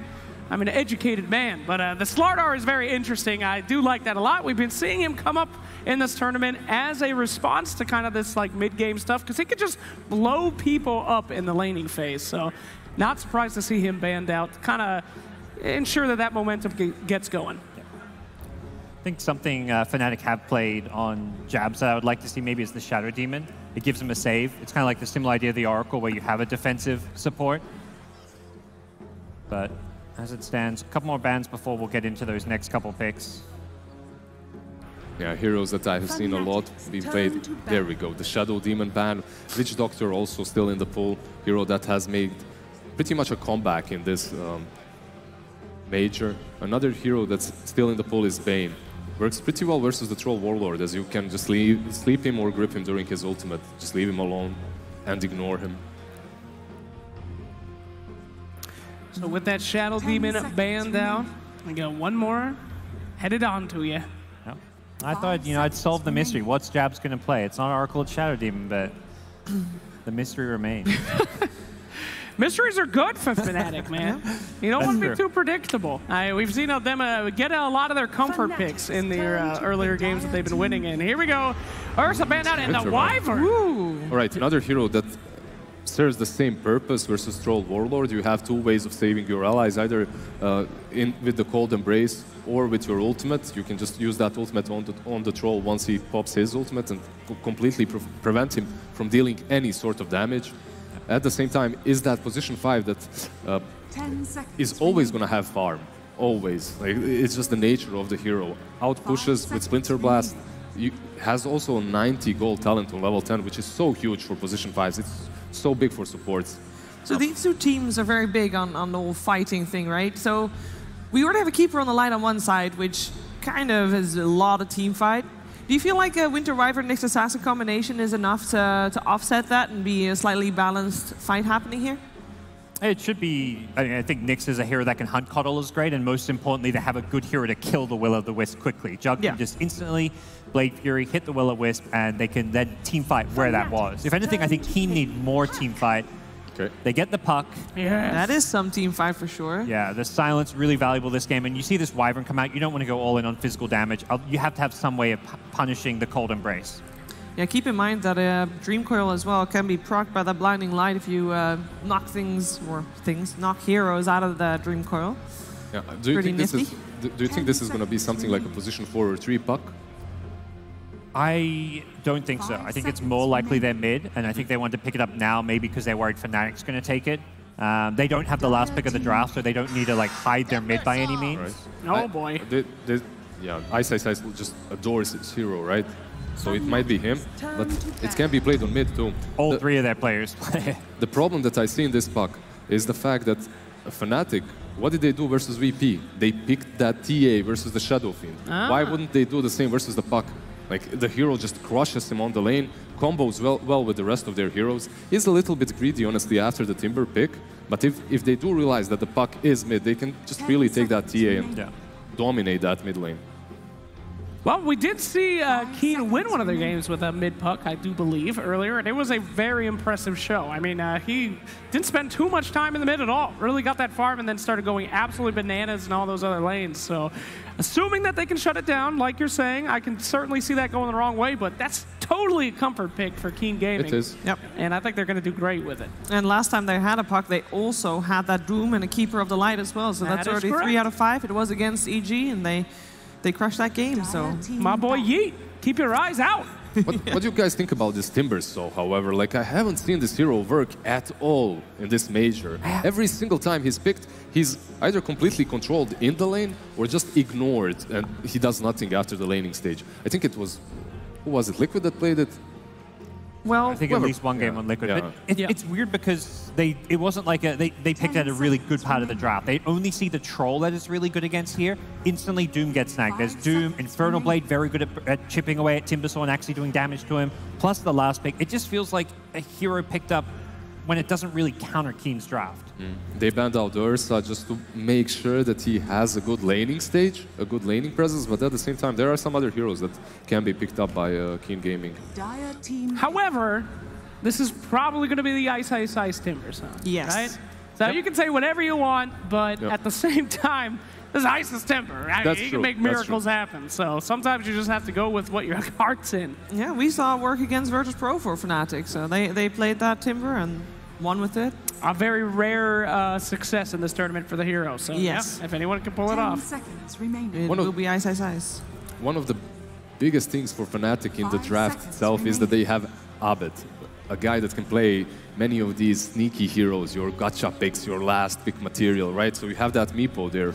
And honestly, right now, this is looking like a fine Meepo game, too. Lizard. They could last pick it. Listen, I know you're a Meepo player, but you got to stop hyping up this Meepo, okay? There's been a week of this Meepo last pick that you've been telling me. There's been some Meepo bans. There were some bans. Meepo bans. It doesn't even have to be picked. It's just the fact that you have a Meepo player in your team. It forces the enemy to think about it. They go with a Lion, all right. Hell yeah. So this puck is definitely mid. You can go for Meepo. You could go for a TA. Which is the one for Kaka? I would imagine that it's a Dark Keeper of the Light. The 4-position Lion is pretty nice now with the scaling Finger of Death. I think if you can get some farm on this hero, get a early Blink Aghanims is amazing on Lion. We could well see a 4-position Lion. I mean, he just fits perfectly in the meta right now, right? It's all about like securing that early game and then having these kind of big damage team fights later and cleaning up. Lion is huge right now because a lot of these heroes with built-in BKB abilities are being played, and you have that insta-hex versus them. So you have a lot of catch versus the Nyxes versus the Juggernauts. So that means also, by the way, that for the 5th time in a row, Dark will play the Keeper of the Light. That's sad. Nothing else. That poor guy. Let him be free. Anyway, if there was ever going to be a game for the Meepo Lizard, this might be it. You've been hyping it up for so long. I have not been hyping it up for longer Is than 30 Lion seconds. not pretty good for You've been hyping it up. Nah, it's not that It's good. not happening. I don't think this is a bad Meepo game, but I also don't think it's a good Meepo game, personally. I think there's a lot of burst damage, and like even just picking this Lion makes it a lot harder to play Meepo. I'm just going to be talking about Meepo every single draft from if Fnatic is done. 20 more seconds. Here we go. Oh, Dragonite. Whoa. This is the classic puck counter, at least the old one. Yeah, not the TA, not the Meepo or anything like that. They pick something very stable, something that isn't greedy, because they have a little bit greedy lineup with the Timber and the Juggernaut. With the Dragonite, however, you have that healing ward that's going to be able to help you in these pushes. All right, is that enough for you to sway you towards the side of Fnatic is the question. Yeah, their lineup is actually looking really well. I believe DK is going to have a fun time on mid, and with the healing ward and Dragonite in front, I think they have way too much sustain for Keen Gaming. All right, one for Fnatic. How about you, Gods? I'm a big Fnatic fan, but I have to go with Keen's draft on this one. I think it's just a bit more well-rounded. They've got answers to the Timbersaw, who I don't think is going to have a great game, and we've seen Yi on this puck before just have an amazing game. So Keen Gaming. When Dragon Knight got picked, we haven't seen him in months, and only one person in the crowd went, woo! And I feel exactly the same way. Okay, that's still 3. Come on, Dragon Knight fans. You were hiding. I feel the same way about it. I mean, it ain't the hypest hero. No. Everyone knows what he does, so I got to go for Keen Gaming. My boy Yeet. I'm going to go for Keen Gaming as well. I'm sorry. I was already planning on that All before, right. so you know, I was not swayed. I made up my own mind. And you can make up your own mind as well. Not in terms of who you think you can win. Well, you can do that too. But for the MVP vote, of course, hereby a reminder that you can vote for your MVP during that game. Here's the commands. It's all the names. You know the drill. We'll be expecting big things from you. And we're also going to expect big things from the teams, who will be commentated by Odie Pixel and Fogged. Oh. Thank you very much, Shiva. Hello, ladies and gentlemen. Hello, Stockholm. It's Keen Gaming versus Fnatic, and I'm Odie Pixel, joined by Fog for this one. A lot of trust this game for Keen Gaming by the panel. They believe that they have the answer to the Ice Timbersaw. They do seem to have quite a lot of damage that can be able to go straight through that, right? Look at their physical damage on Keen. Who is it? It's just the troll. Everybody else gives a high amount of magical damage in order to burst through it. So they should be able to at least take down that Timber. The one thing I'm concerned is can they deal with this push that seems like it could come out from Fnatic. Looks like they could be going for this kind of timing. They take the 3 towers out, or they take the early towers out, and then they look to just keep progressing early on because they have this Juggernaut healing ward, and they have the Nyx who can set up versus the Coddle, who the Coddle is the majority of the deep push, the Coddle and the Puck, and Nyx is, you know, Nyx likes playing versus both those to catch them at least in particular. Oh, absolutely. One sort of spike carapace, and then the backup's going to be there. Suddenly the Dragon Knight's blinking in on top of the Coddle, and he's out of the team fight. He's not going to be there for the defense. So we'll see what sort of timings Fnatic's able to work towards, and if indeed Keen Gaming has the answers and the ways to make it so that Old Chicken can go off on his Troll Warlord. We'll see what sort of lane setups we have coming out from both sides at the moment. Keen Gaming sending 3 down bottom to secure these bottom runes. Did you see that item build there by Old Chicken too? Well, that's a Orb of Venom on your carry to start off. Okay, I guess I might be totally wrong here, but I want to say that if you throw it with the ranged axes, change back to the melee form, you get the melee affected stronger slow. You absolutely do. That's why we saw a couple games, I don't know here, but I saw a couple games of people trying out Troll Warlord support. I saw it actually work, 1 or 2 games. Okay, well, we'll see like you know, how much that extra harassment's going to help. I can imagine sort of that Orb of Venom melee slow combined with then the axes. It gives a lot of chase down, and you have to be careful how close you actually get. And if there's any sort of time where you start to look to try and dive the troll, there's going to be that timing with the slows to allow backup to come in and turn the gank around. Yeah, he might actually be able to try to set up for kills before this Timbersaw hits that level 3, right? That's the crucial one, where then Timber hits 3 and you can't actually push him out of lane. However, if they have Coddle with Chakra, as well as with Illuminate, and they have this extra slow, and they can connect all of their spells, you Chakra your troll, you get double axes, both of them. So you can refresh both of them and do a high increased amount of damage versus that Timber. So we'll see if they can. We'll see how well Ice and DJ can do up there. Obviously, Ice, one of the most formidable Timbersaw players in the game. We'll see if we can see another game where he can go off on the hero. Getting the faces of both of them with the Whirling Death. The other lanes, anything else that you feel we should look out for? This mid lane, DK Puck, anything crazy going to happen here? I think the Puck should win, because I've just been the way he's been playing it. He's super aggressive, especially with the way he skills too. You see right away, he's not going to be going for the phase shift in this type of build. But the thing is, he's a DK, so we've seen this matchup, I don't know, hundreds of times, and it ends up usually being the DK just even versus the Puck. But I think this Puck has a lot of experience in the matchup. So. And then this bottom lane, at the moment, you're seeing the Jug. He's farming up against the Doom.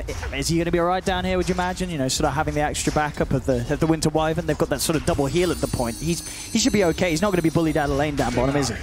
Jug should be able to find it. Depends on which creep this Doom is able to find. And they actually did block both of the camps, which usually ends up being okay, actually, because you want to block that Radiant hard camp because of how abusive the pull that people do is constantly. So I think you have to do that one. He's actually not going to have a creep, and they're going to be able to put some pressure onto MP here just from that increased, just the right clicks that come out, because Wyvern doesn't trade too well. Like, Wyvern's attack range is pretty bad, same with the attack damage, so.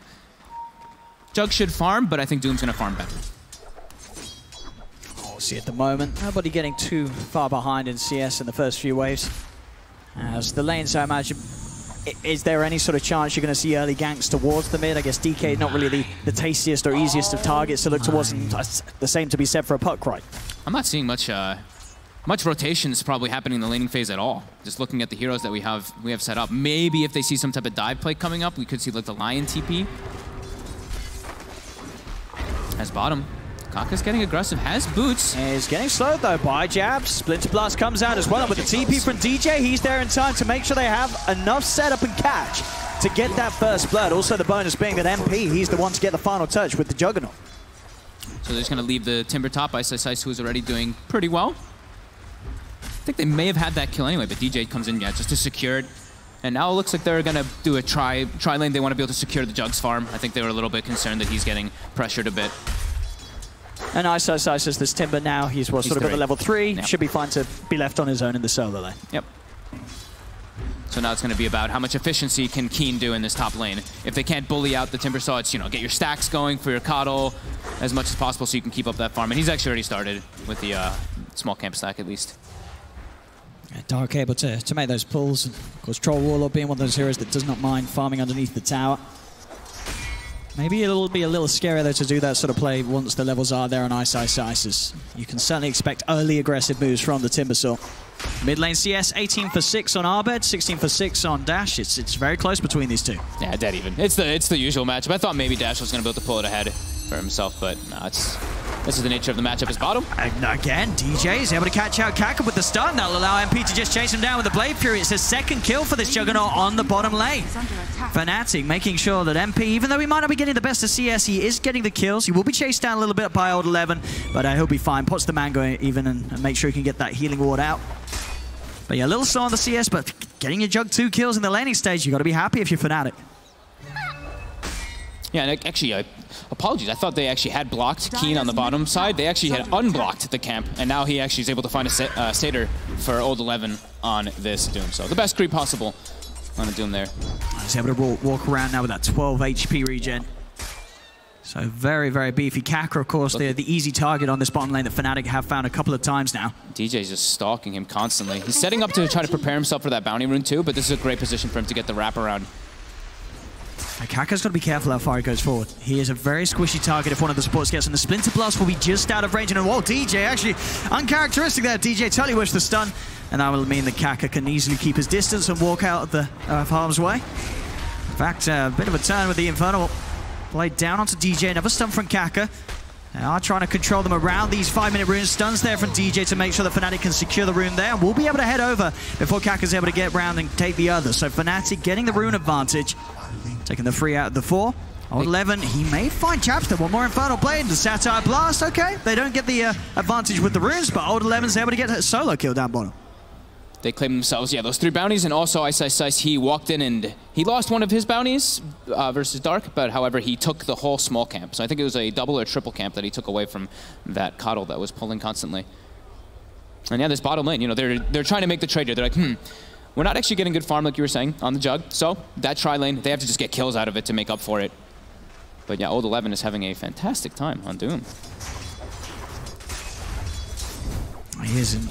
Obviously, Old 11 and Kaka, they do have a lot of kill potential to the point where you have to be careful if the supports want to start leaving that bottom lane. As MP will be vulnerable to initiation from these two. They'll have that extra bit of lockdown, the stun, the hex, and then the slam down from the Infernal Blade. It's a lot of damage that adds up if MP does not manage to get out that Blade Fury instantly. It's very close to level 6 already coming out on this Doom, and your Jug is only 4.5. Yeah, that is very scary. As we do see the support starting to make moves, they're trying to guarantee some runes here. As Kaka again being spotted out. They found him down bottom. They're going to be able to outnumber as well. But DJ actually missing the stun. Kaka's able to easily juke it as DJ tries to stun for the low ground. And Kaka, he's able to walk this one off. He's more than fine. Has a stun to rely on if Fnatic continue to chase. So he's got to keep his cool. He's missed a couple of stuns already. Back towards the mid.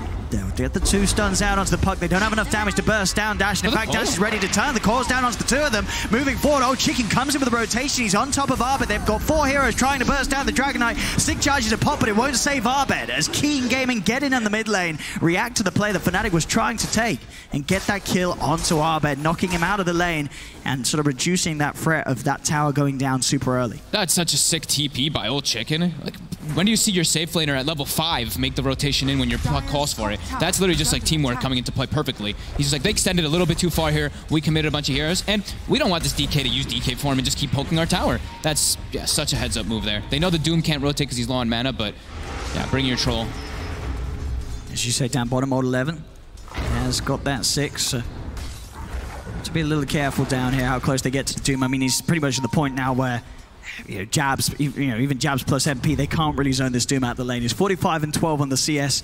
He is absolutely blowing away the competition on this bottom matchup. Did you see the skill build too? We saw a lot of 404s or 414s on Doom. He has 131. He's maxing Scorched Earth. I mean, I guess the damage that comes from they just can't kill him as well. If they go on him, he pops the Scorched Earth, he's not going to dodge the damage over time. At bottom, he's able to just dive like this, looks towards Jabs. Kaka's there with a follow-up stun. It's going to be another kill for Keen Gaming. It's just looking all too easy on this bottom lane for Old 11. I mean, it really does provide so much damage. 40 times 14. Like, crazy amount of damage. That's a lot. 640 magicals, not. Yep. Nothing to shake off as top lane. Old Chicken. It's a nice juke, and it's not going to save him. Ice in with the Timber Chain will still be able to finish off the kill. Didn't pop the battle trance. Didn't seem like he wanted to waste it there. Had the opportunity, but. It's MP. Just to be a little careful. Kaka tries to step forward. In fact, the Kaka taking a lot. Splinter Blast is going to be on point as well, but he is out of range, and Old 11 stands between him and Jabs and MP, so they can't continue to chase the line any further. Jabs has to stay near MP in particular, or just have a TP prepared as well soon, just to be able to watch for where Old 11's going to make the move. Because Old 11, he's holding that skill point. He's ready to throw out that Doom if he sees an opportunity. And they have to have teammates there to back up and protect that Jug. He's got it popped in now, so the ult ready to go. MP as well does have an Omni Slash if King Gaming do start to dive, but it's going to be very hard to find the opportunity to use it. It's Old 11. Again, just posturing incredibly aggressively as this Doom. He knows that he can get away with it. He's top net worth. He's the biggest hero on the map at the moment. He is very, very scary for Fnatic to try and approach us, especially just as these two heroes, as it still is, just Jabs and MP down here on the bottom lane. Yep. Dash is trying to make a move toward top. It's not quite spotted, but Abed, he actually is not risking Dragon forming and hitting the tower right now. When he has creeps actually hitting the opposing mid tower, he's a bit afraid of that coil if he steps up too far from the TPs that what happened before. That was literally like a full creep wave hitting the tower, and Abed just jungled for a moment. So that was a very, he's very afraid in that mid lane. I mean, I think, after seeing what the four heroes coming on the mid lane earlier, it's understandable that Abed's having to be that little more scared of how he goes for those pushes and plays. See that the Dash is going for the Veil build. So they're versus a Timbersaw, they're versus a DK. They want to have this high magical damage to be able to burst through their high HP. Makes sense, especially like we said, the Troll is their only real physical damage. Everybody else is magical, so. It's really nice having this call. I know they've been picking it a lot, but a lot of teams have been ignoring it, just how powerful Chakra Magic is. Like, he just walks mid and gives Puck full mana every single time after he spams the waves. Mid lane Abed will pop the Elder Dragon Form for a bit of harassment onto Dark.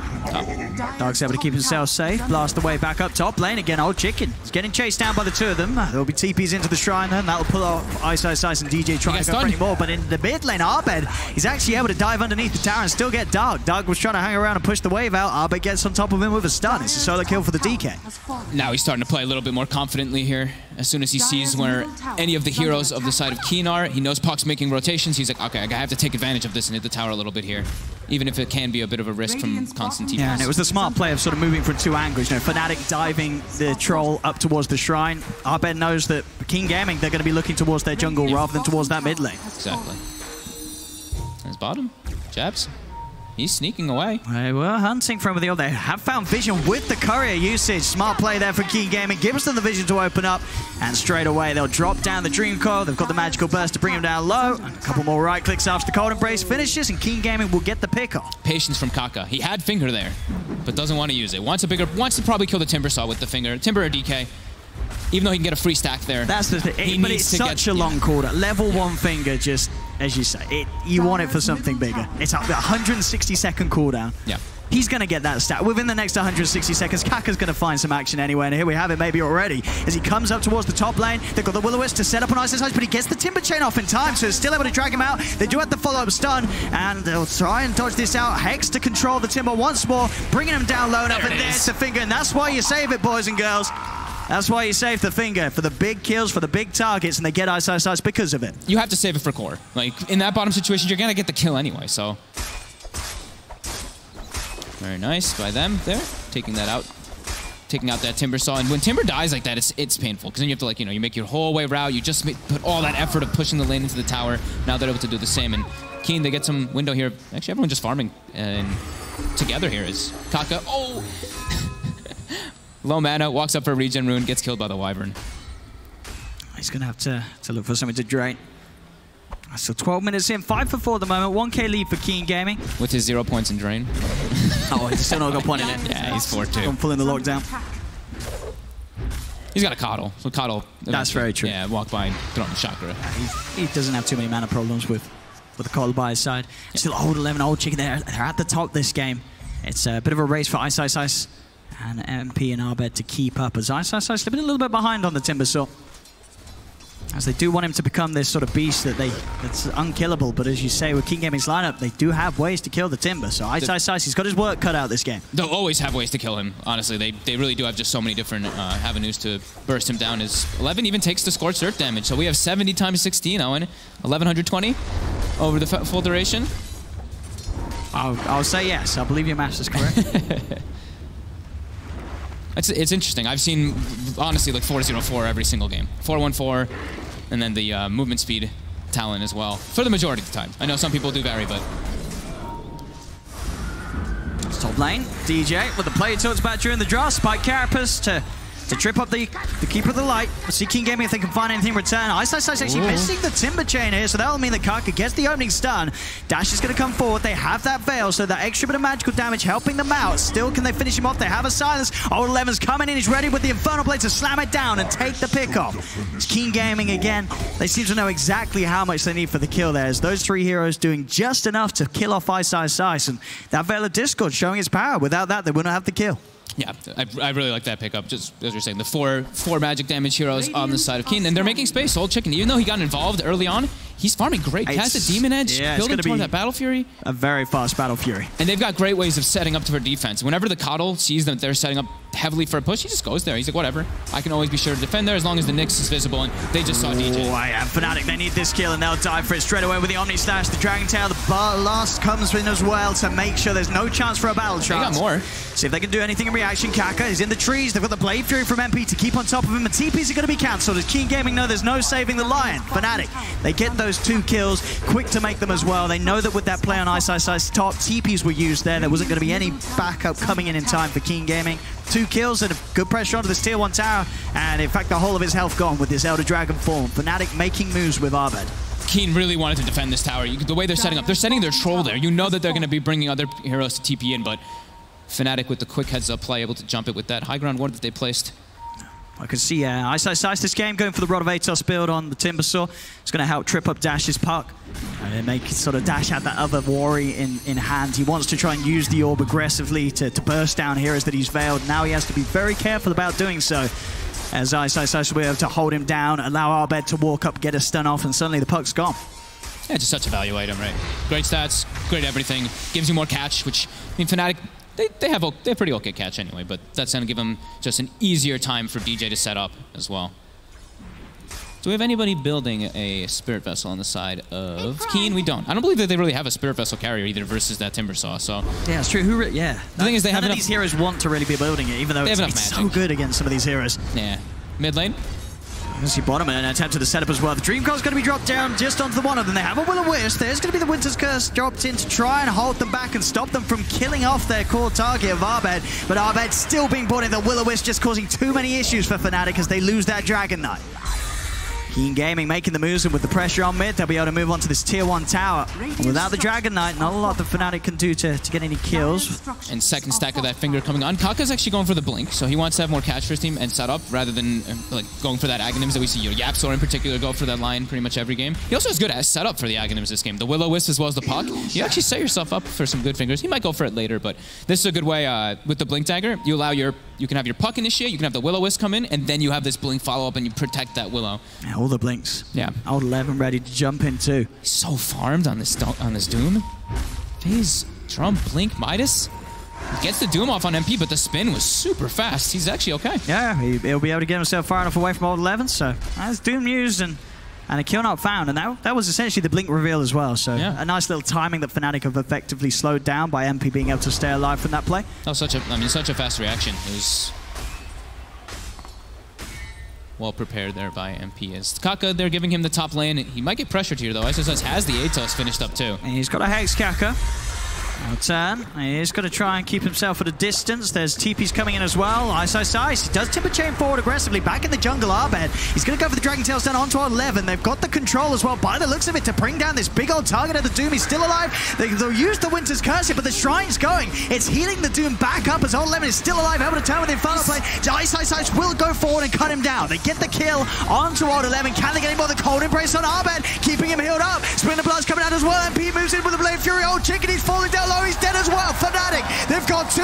Can they find anything more? Dash, he's going to bait out with the orb. He's actually going to jump to it. Abed is there. See if he's got a Dragon Tail stun ready and waiting. There'll obviously be a phase shift in a time to dodge it, but he's not going to get it off. The Dragon Tail stun connects. Breathe fire out as well as the Splinter Blast. He's got one more orb to get up to the high ground. That will get him far enough away, but still Keen Gaming losing 3 heroes there to Fnatic. Some great plays on the Wyvern to make those saves happen. Jabs is like, you banned my Oracle, you banned my Shadow Demon. I've got another one that I can make plays with the saves. That Cold Embrace, absolutely perfect. Also that Winter's Curse, even though it was on top of that Shrine that was active, it did what was perfect. It was hold him in position, keep that Troll locked down for the rest of his team to surround. And just protect his teammates. And big action as well for MP. Getting the Juggernaut involved. You see MP shoot straight up to the top of the net worth. This Juggernaut is back on track. He's got this Yasha, Maelstrom, queuing up a Blink. He's very ready to get stuck into the action. He doesn't want to play the long game against this Battle Fury Troll. I mean, he's just go on top of the backlines. If you can get on top of like any of them, they're just dead every single time.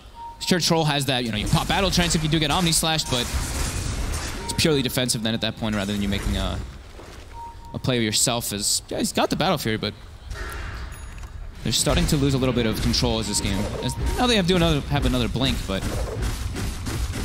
yeah, Fnatic, every time they seem they have jabs around it, the fight just seems very difficult for Keen. Mid lane, they're going to try and jump in onto the DK, but again, a Winter's Curse. It just puts the gank to a stop. Abed's able to easily walk off. As Keen Gaming, they're walking into the trap of jabs every single time now. He's ready and waiting for these sort of plays, and it costs Keen Gaming a lot. They've invested a lot in these Blink Daggers to make these jump plays. If they're not getting the kills with them, what is this item really doing for them? Yep.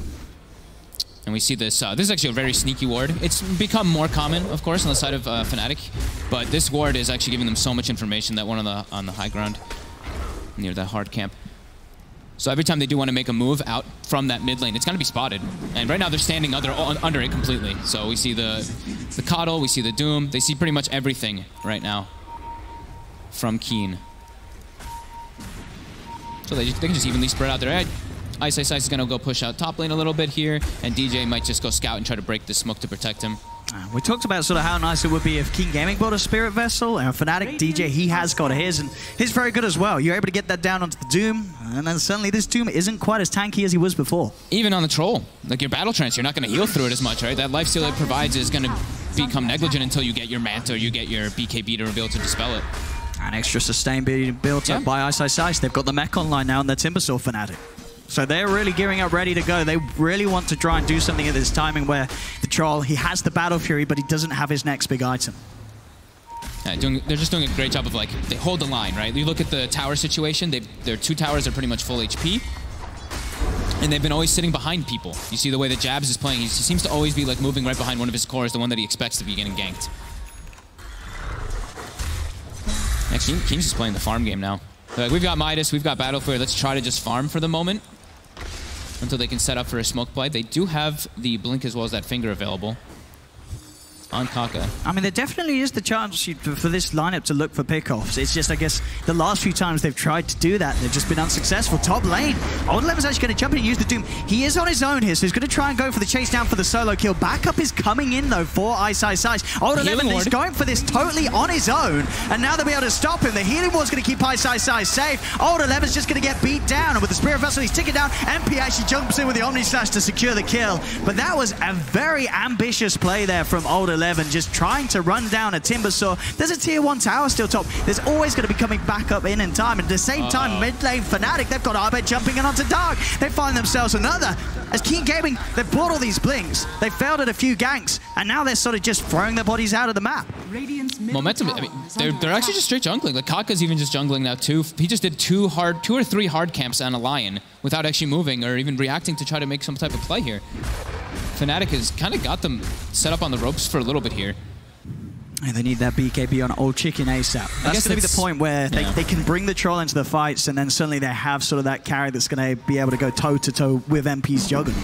Yeah, I think one of the big things for me is they need to get some type of vision down. Right now, they only have these defensive wards in their jungle, so they actually have no idea what Fnatic's making on the map, and they need to be able to see the back lines. They need to be able to catch this Wyvern. We've seen what Jabs can do, just countering every single gank that they've been trying to do now. TP's coming in as the blink, the blade through will now end on MP, and they'll punish it. In they go with the blinks with a finger of death from Kaka. They'll get the pick off onto the Jug.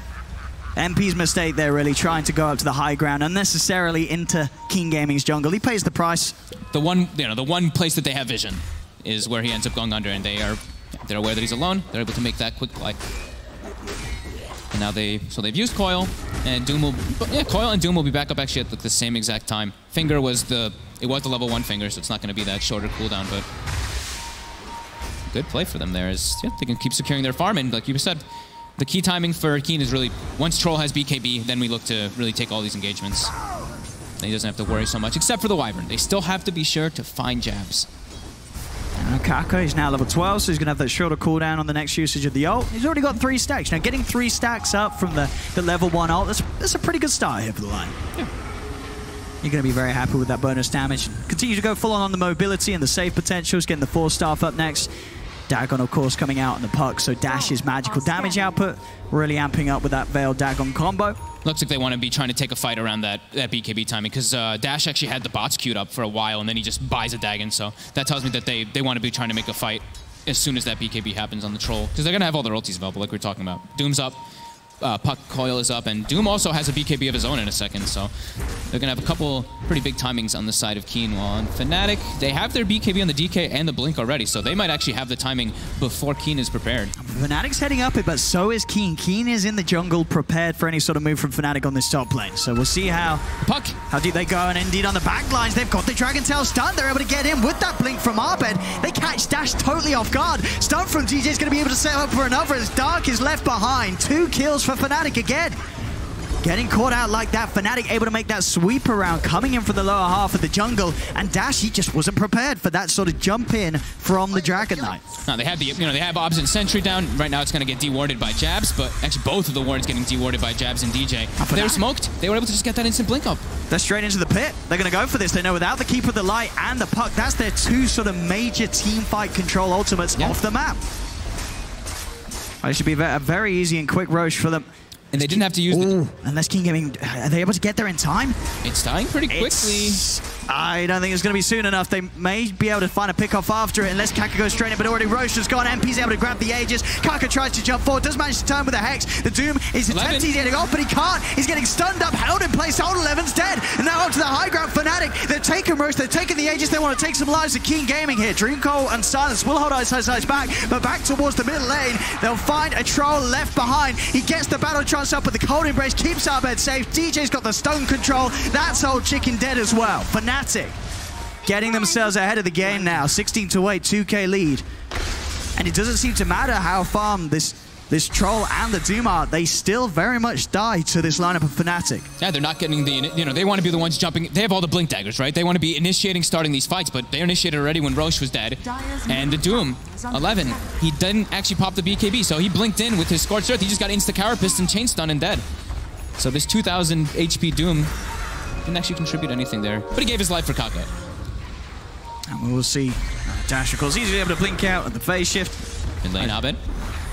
See if King Gaming can do something. They are going to try for the Dragon Knight here. He's able to get the BKB off, though, before he's doomed. So he's able to walk away. Old Lemon's trying his best to chase. They'll get the stone control out onto the puck. At the same time, Will-O-Wisp has been laid down on the back, holding it Ice down. Ice, though, is still alive. Nobody has died yet. The healing ward as well, keeping Arbed safe. Jabs, they can't even kill the Wyvern, as now King Gaming have to be careful. They've committed a lot of ults for this attempt, but they didn't get anyone. Arbed jumps straight in. He has the lockdown required to set up for the chakra to fly onto Kaka. Fnatic, they've got MP and Ice chasing down Old 11. King Gaming, they just can't seem to get a break, as that's 2 more kills and pickoffs for Fnatic. I want a replay of that 4-staff right there by Jabs. That offensive 4-staff on the Doom pushed him up on the high ground to stop him from chasing the DK. That was unbelievable by Jabs. And now they're straight in the base. Instant jump forward. Omni-Slash from MP. He's straight in on the action onto this Keeper of the Light as Dark will buy back. But Fnatic, they're into the base. They're onto the high ground. Kaka, he's able to line up a nice two-man stun, but Arbed gets the Dragon Tail in response. They try and move in with this round, but Old Chicken, he finally gets the BKB off. They need kills. Winter's Curse is going to hold back the two of them, but still he's trying to chase them down to the low ground. Old Chicken, he's heading forward. Gets the slow onto Arbed, but King Gaming, they just can't kill anyone. Every single time, the counter plays are there. Arbed's back in, jumps in with the Dragon Tail. MP goes up to the high ground, breathe fire, brings him down low. Dark tries to keep it out, not going to get out there. The Carapace holds down Dash. Dash is dead as well. They don't have buybacks. They're taking the tier 3 tower. Fnatic, they're going to take the racks as well. They're all full off. The guarding Greaves Beast gets popped, and now they're going to continue. They look. Ice is already preparing for top. He starts beating on the tower. As Fnatic getting very far ahead. The jump forward here from the Doom, getting stunned up. Old Levin will get the BKB out, try to hit back onto Arbed. Able to slow down the DK. They're chasing the Fickle Dep, and another 4-stuff getting Arbed away. Arbed, is he going to tick down? His BKB popped, he's going to live. Ice turns around, gets the kill off onto the Doom. And Old Chicken and Kaka, they can do nothing but sit at the sidelines and watch. As King Gaming are just getting steamrolled now by Fnatic. They're never getting in the backlines. They're not doing these simultaneous initiations they need. They have to get the back. They have to get the Wyvern, but they keep getting in the front. Well, it's a nice 3-man stun, but Arbed's able to easily counter as he blinks on top of the line. Dragon Tail stun, Kaka's gone. Fnatic, they're taking a second set of racks here, 28 minutes in. You said it with their draft. They wanted to play fast, group up at this timing, and Fnatic, they've done exactly what's required with their heroes. Arbed jumps in. Dash has got to be careful. He blinks back immediately to the fountain. But King Gaming, they just cannot push Fnatic away at this point of the game. No, I mean, they've already lost two full sets of racks here, and they didn't kill a single hero. They now have all their ultis available except for the finger, but what can they do? Carapace, it catches out the park. Dash, they're getting on top of him. He's got a phase shift. Old Chicken trying to commit with the BKB. The Dream Core's down onto DJ and Ice. They do have the Will-O-Wisp dragging them back. Have King Gaming got the damage to get the kills? 11 jumps forward, but the Winter's Curse again, holding back the Doom. The Trolls beating into the Doom. Stunned from DJ to hold the two of them down. Omni-Slash comes out, bouncing around. Dark's dead. Ronovatos on the Dash. He'll get the orb out. They will be able to take the Aegis out of the hands of the Juggernaut, but Old Chicken, he's not got the ult anymore to rely on. Another stun comes out. Old Chicken is dead. King Gaming, they've struggled so far to get any kills, and that's GG. I mean, it's totally over. It is totally over. Fnatic just playing that perfectly at the end of the game. And King Gaming, they had a solid start. They did. But they just fell apart, and it got to this point. I lost count of the times that King Gaming were jumping in with their blinks and not using their BKBs in time. Yep, not using their BKBs, and Jabs seemed to be there every single time they made a move. It was like, oh, we're going to gank mid, we're going to kill this guy. Oh, a curse. Oh, we're going to kill another. Oh, cold embrace. Jabs time after time after time in this game, saving his teammates, setting up for ganks. And honestly, they looked a bit lost in that game. And when it hit when it hit that timing, when it looked like, okay, they're all approaching these kind of items, everyone's just farming. They're not making aggressive plays. And Fnatic, they're getting timings, they're getting that mech, they're getting the guarding greaves, and they're putting the pressure on. It almost looks sort of worryingly easy for Fnatic to close that one up. It just seemed like King Gaming totally lost the plot for the second half of that game. I don't know how you come back from that. This is game one of the best of the three on the main stage. You've just sort of closed up the first game. If you're coming out of this one as King Gaming, what do you even say to get yourself back into it? Maybe need to switch up the preparation a little bit, because you see that Coddle got picked, and Fnatic, they were like instantly Nick's jug. They knew exactly what they wanted to do. They knew exactly the game that they wanted to play. And even rounding it up with that DK seemed like actually perfect with what they were versed against. Well, there we go, ladies and gentlemen. Fnatic taking this game one with incredible bravado. We'll see if King Gaming are able to swing it around in game two, or Fnatic can continue this magical power and move on to the next stage here at the Corsair DreamLeague Major. We'll catch you after the break.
Say my name so my powers will become yours.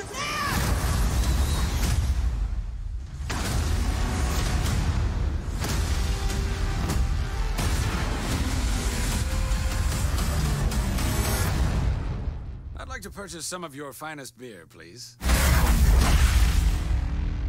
A lair. Yes. If you have a location like on a cliff, Overlooking some water, then we will take that. In esports, we are still at the beginning, and giving context to data is super complex. Technology and stats and insights can really help doing that.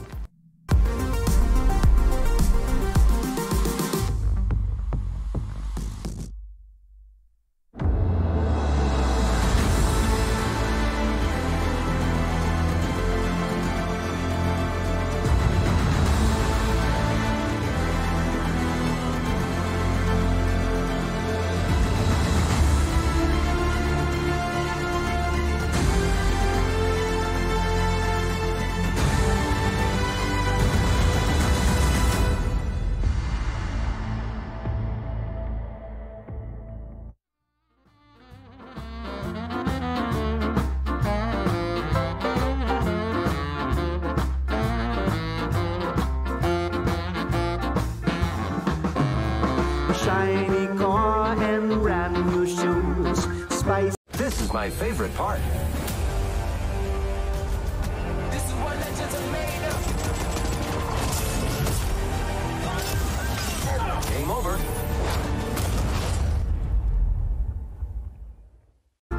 Fall on me. Life's a lottery. Oh, oh, oh, oh, oh, oh. Money, money. Money, money, money, money, money, money, money, money, money, money, money, money, money, money, money, money, money, money. Oh, oh. Life's a lottery.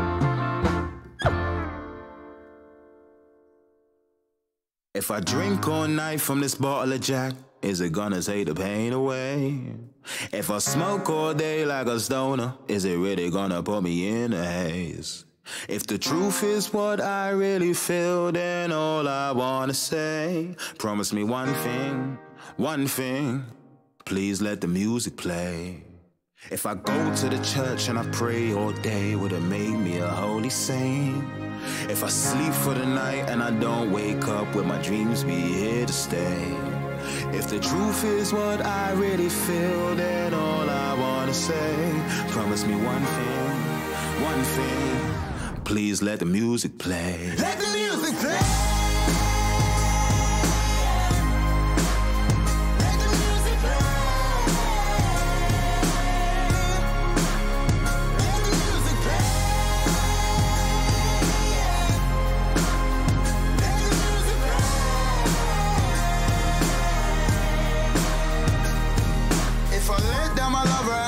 I still love her, would she still be in love with me? If I splash all my cash in a casino, would it really be fun for me? If the truth is what I really feel, then all I wanna say, promise me one thing, please let the music play. If I sing you a song, would you all sing along? It could help you heal the pain. If I wrote you a letter, would you love me better? Would you still treat me the same? If the truth is what I really feel, then all I wanna say, promise me one thing, please let the music play. Let the music play. Let the music play. Let the music play. Let the music play.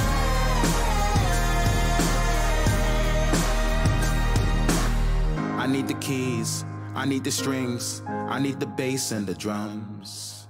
Open your heart, cause you're a star, shine bright like the sun. I need the keys, I need the strings, I need the bass and the drums.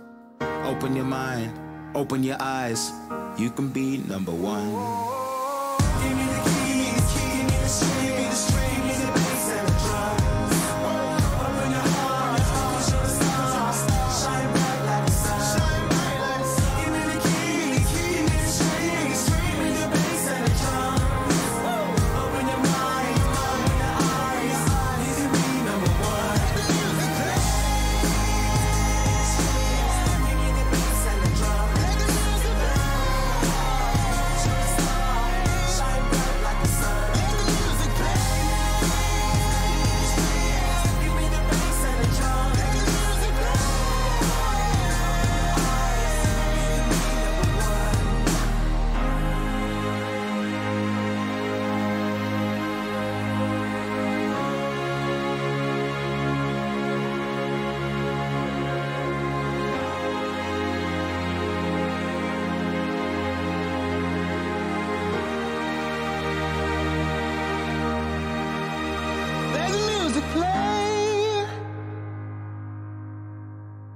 A string of unending aggression coming out from Fnatic. At the start of the series, we saw Ice running up the stage into that booth, and it seems like he never really let go of that need to play and win Dota 2. Welcome back to the Corsair DreamLeague Season 11.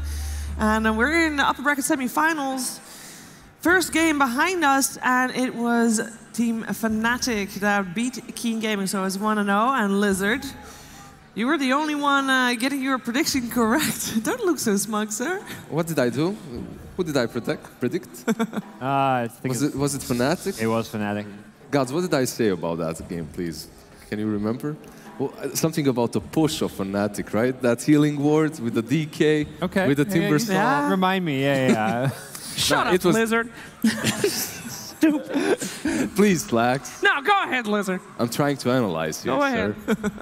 Anyway, they had just way too much sustain. That healing ward plus the Winter Wyvern work very well in conjunction with the Timber Saw plus DK because they're so tanky. It takes way too much damage that Keen did not have to take those heroes down, and that's pretty much simple. If they manage to snowball, which they did, they just take the game. Keen got to a good start. This is the crazy thing. Like the first 10 minutes, things were going well overall, but then it just felt like they didn't do anything with after their lane stage. They just stepped back, farmed jungle creeps, and got ran over, like you said. That's true. It's the puck. He did the rotations, right? Even the first push on the DK was stopped. Like he tried pushing in. I think it was a 3-man or a 2-man dream call that led into a complete teamfight victory for the side of Keen Gaming. Then puck started rotating across the map. But Timber, he was doing really well on his lane. And once he started joining these fights, it's Ice. He's never going to be useless with his Timber. He just dominates. Was that the deciding factor? It wasn't the deciding factor, but it was one of the factors that worked very well in Fnatic's favor. Yeah. Well, we have got a highlight clip as well. And Slacks, why don't you talk us through that one? Me? Come on, yeah, Slacks. why not? Okay, well, somebody drew a cat face on it. Oh, no. First off, anyway. So, oh, look at that stinky pinky coming out. But these are some thick boys. You can't get that pinky out on that Dragon Knight. Oh, no. Dragon Knight's too big. They chasing down everything on that BKB boy. And just look at him. Look at that girth. How can you break through it? Nice stun on the puck as well. They're trying to do something on the back line, prevent the rest of the team from going up. And they are just wailing on this fool. Absolutely nothing happens. The best thing Lion can do is give him the suck. Besides that, he walks away like it was nothing. Over here, this dude's still doomed. He literally cannot die. Yeah, he's got a healing ward, and that's one of the great things about this DK pick is it's a hero that doesn't really care about Doom too much. Indeed. As the rest of the team start to swing back on him now. Now Doom, he thought he was hot stuff, and who this? He back in after being doomed? Going right back in and just eating everybody alive. Look at all this damage. Where's it coming from? This dude, dead. Lion, dead. Everybody's dead. Once you get that level 18 Dragon Knight, you can't really run away from them anymore. No more.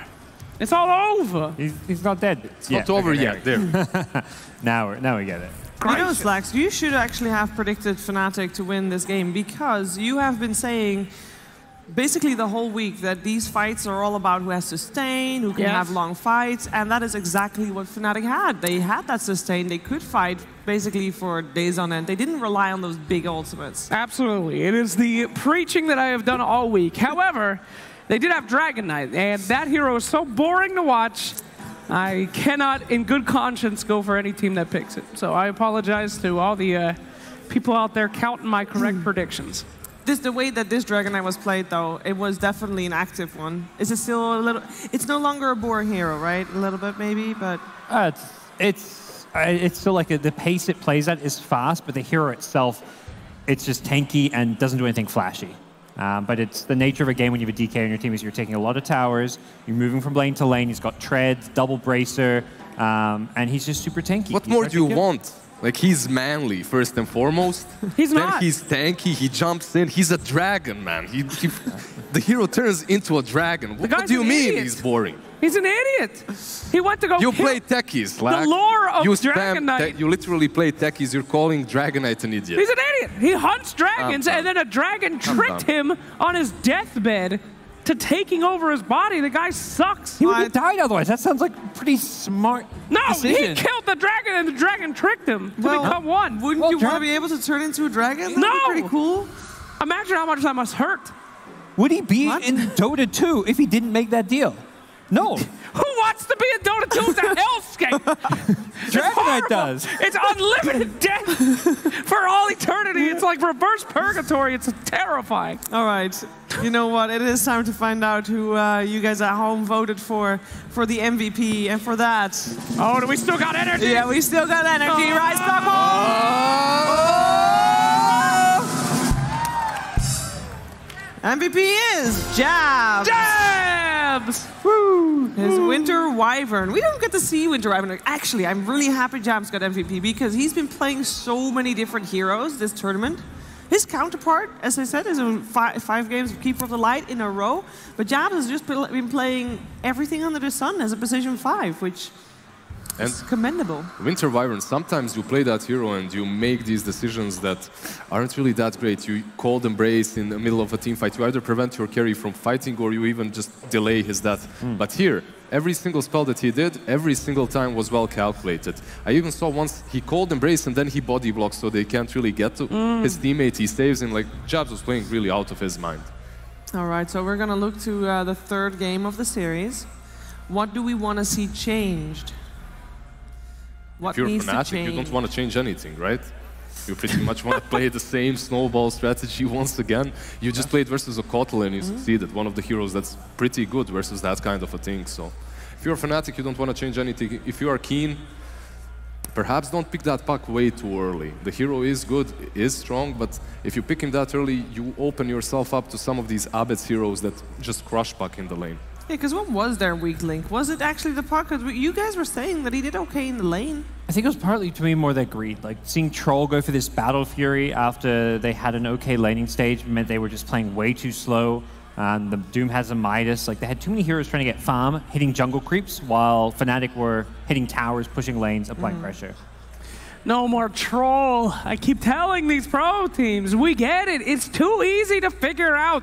He ults, you have a way to stop it from happening, and then you'll win the game. The whole hero is countered with any kind of save.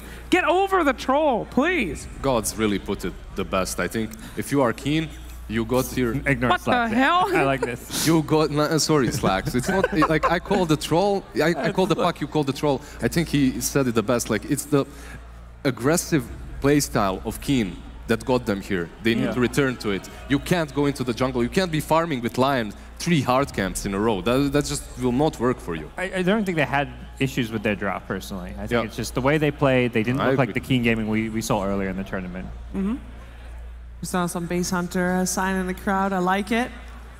Base Hunter sign? Yes, it was. Someone has a sign that says Slacks adopt me. Oh no. You don't want that, young man. You're newly married. How would your wife feel about that? Is a very old child out there. That is just a neck beard in the midlife that wants a free place to sleep. Go find a job. Sorry, excuse me. All right.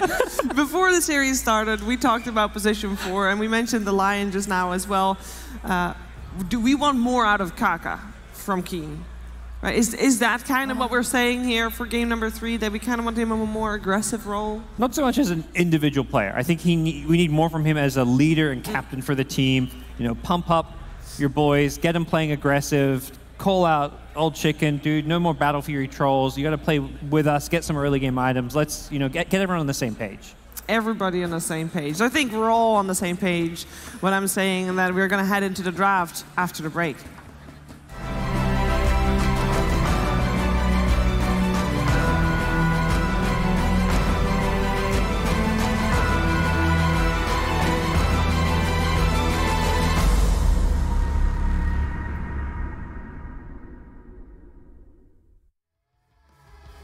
This is my favorite part.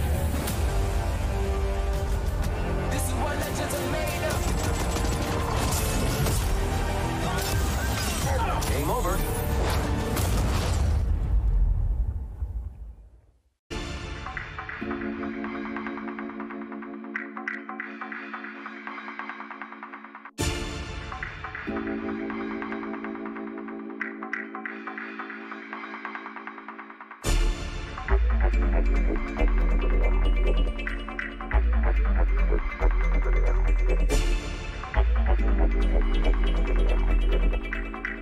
Them man there, them man there. Ain't nothing like them man there. My man, I stand up, give them man chairs. Them man there, them man there. Gonna warm to them man there. Rule one of my circle, them man square. Them man there, them man there.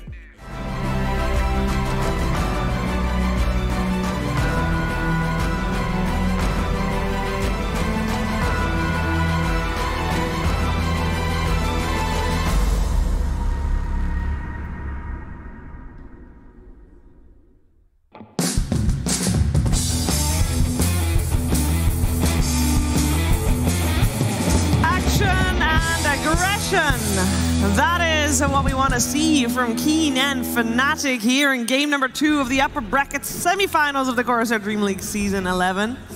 The Stockholm Major, indeed. And we are in the draft. We got Keen Gaming on the Radiant side, Fnatic on the Dire side. And we finally have an Oracle not first 3 banned. First 6 banned, even. It's very hard to justify not banning this hero when he has such a high win rate. And when he makes so many cores work right now, your Dead Prophets, your Terrorblades, he also just completely demolishes some offlaners such as Batrider and Darkseer that are played a lot. So Oracle, a top pick. And I'm surprised he wasn't banned, actually. Yeah. And here we are with the sustain. I mean, with Oracle, not only do you cancel out all those great things, but you also keep your boys alive. It just looks really good, especially in conjunction with another healer. And Tiny going to be instantly picked up with a Coddle again. They did this opener so many times leading up to this match. Tiny Coddle. Kaka's Tiny, incredible. One of the things I liked about Tiny against Oracle is the instant burst factor. Like, you can't really false promise, like, well, you can go on the Oracle for one thing, instantly kill him, or even some of these squishier teammates, you're not going to be able to false promise before the Tiny combo comes out. You basically have to be, if Tiny gets a good laning stage, if he gets a good early game and that Blink Dagger fast enough, Oracle, basically when I play Oracle as a 5 versus a Tiny, I'm always hiding in the trees. I'm always trying to be in the fog, which isn't really easy as you want to be close to the target that you need to save as well. And Tiny just makes your life living hell as an Oracle. He just bursts you down instantly. So. And one of the best things that we've seen Keen use this Tiny for is just positioning. Just being able to toss guys out of these fights that don't want to be tossed out, toss other guys in. I mean, this Tiny is really caca points like nobody else right now. Kotl picked up again by Keen Gaming. What game is this? 6th, 7th for Dark to play it? Oh, that poor Anna. Let him out of the cage, please. Honestly, I mean, he's probably asking for it at this point, you know? It's your new young team playing in a major. He just wants to win his comfort zone. I don't imagine it's just the team saying we're going to pick Coddle. It's probably Dark, like, just, yeah, it's my best hero. Please, Papa. Another Coddle, I beg you. It's only one. I mean, honestly, he's probably hoping to just get to keep playing the same hero over and over again. You get after playing 6 games of Kotl, can you play anything else afterwards? You need some pubs, man. You need to go back to other heroes a little bit. You'll be cosplaying Kotl in other heroes. I know. Well, as we leave the mental state of that poor tortured youth behind, let's talk about what happens if Tiny doesn't do his job, though. We do have the Juggernaut Healing Ward again in conjunction with that Oracle, meaning that we have got a lot of sustain.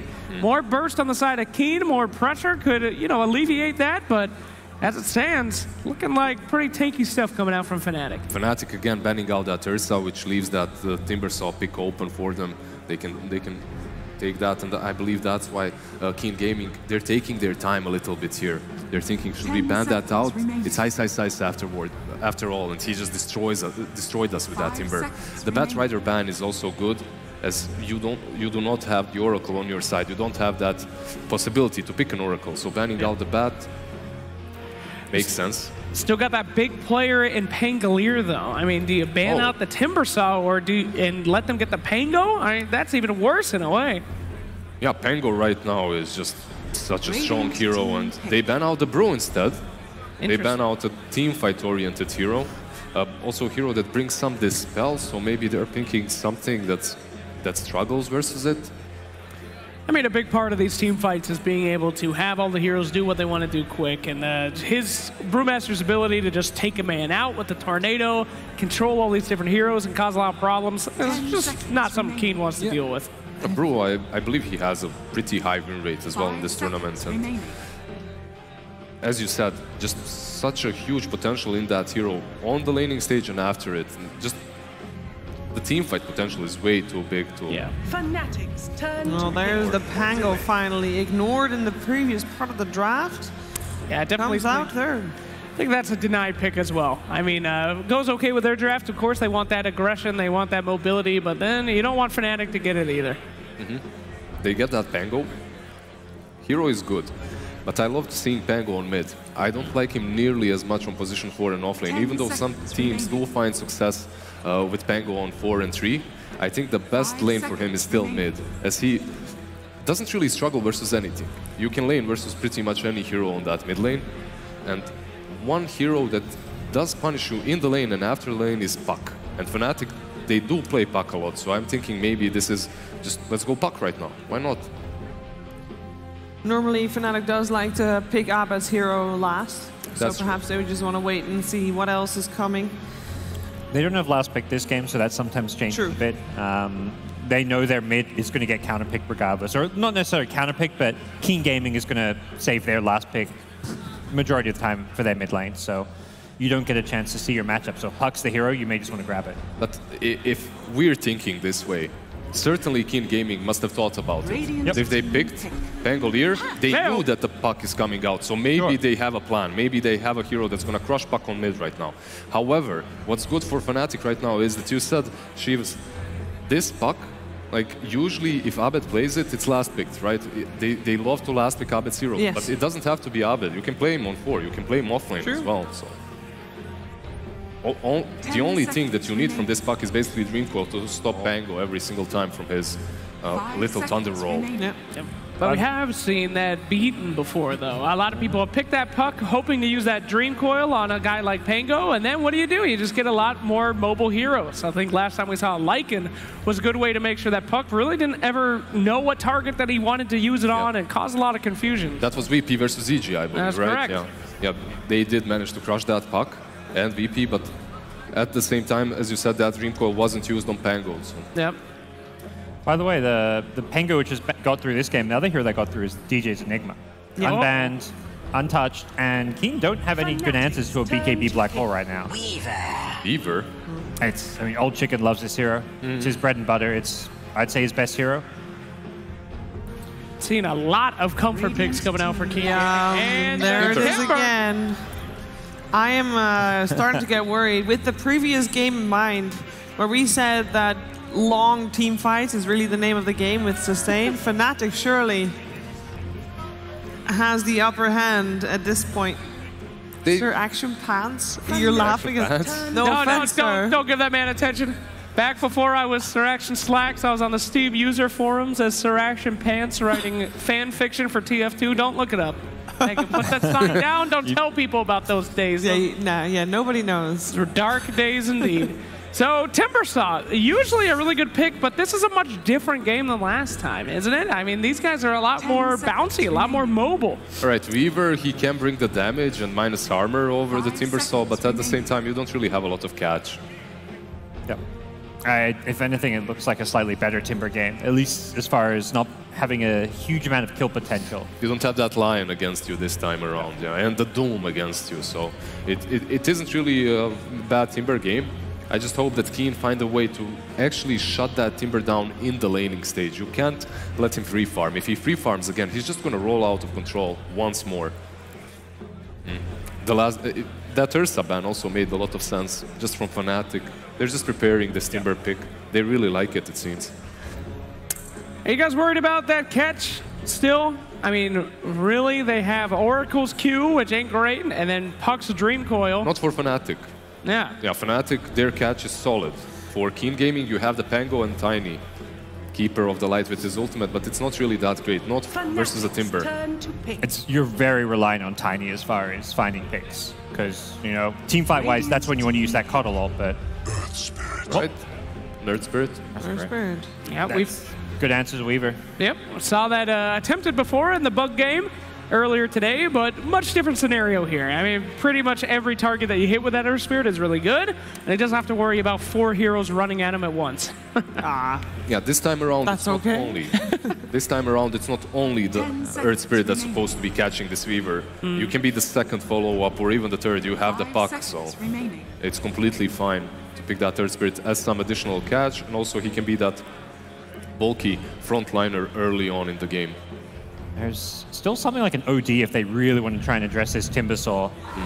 And they will go OD. Nice, So, nice call. Nice call. I mean, you're playing versus Timber. It's save against Jug. It's like... I like the call for OD, but at the same time, Puck, if Abed plays this right, he's going to crush that OD in the lane. Yeah, tough lane. It's a tough lane for OD.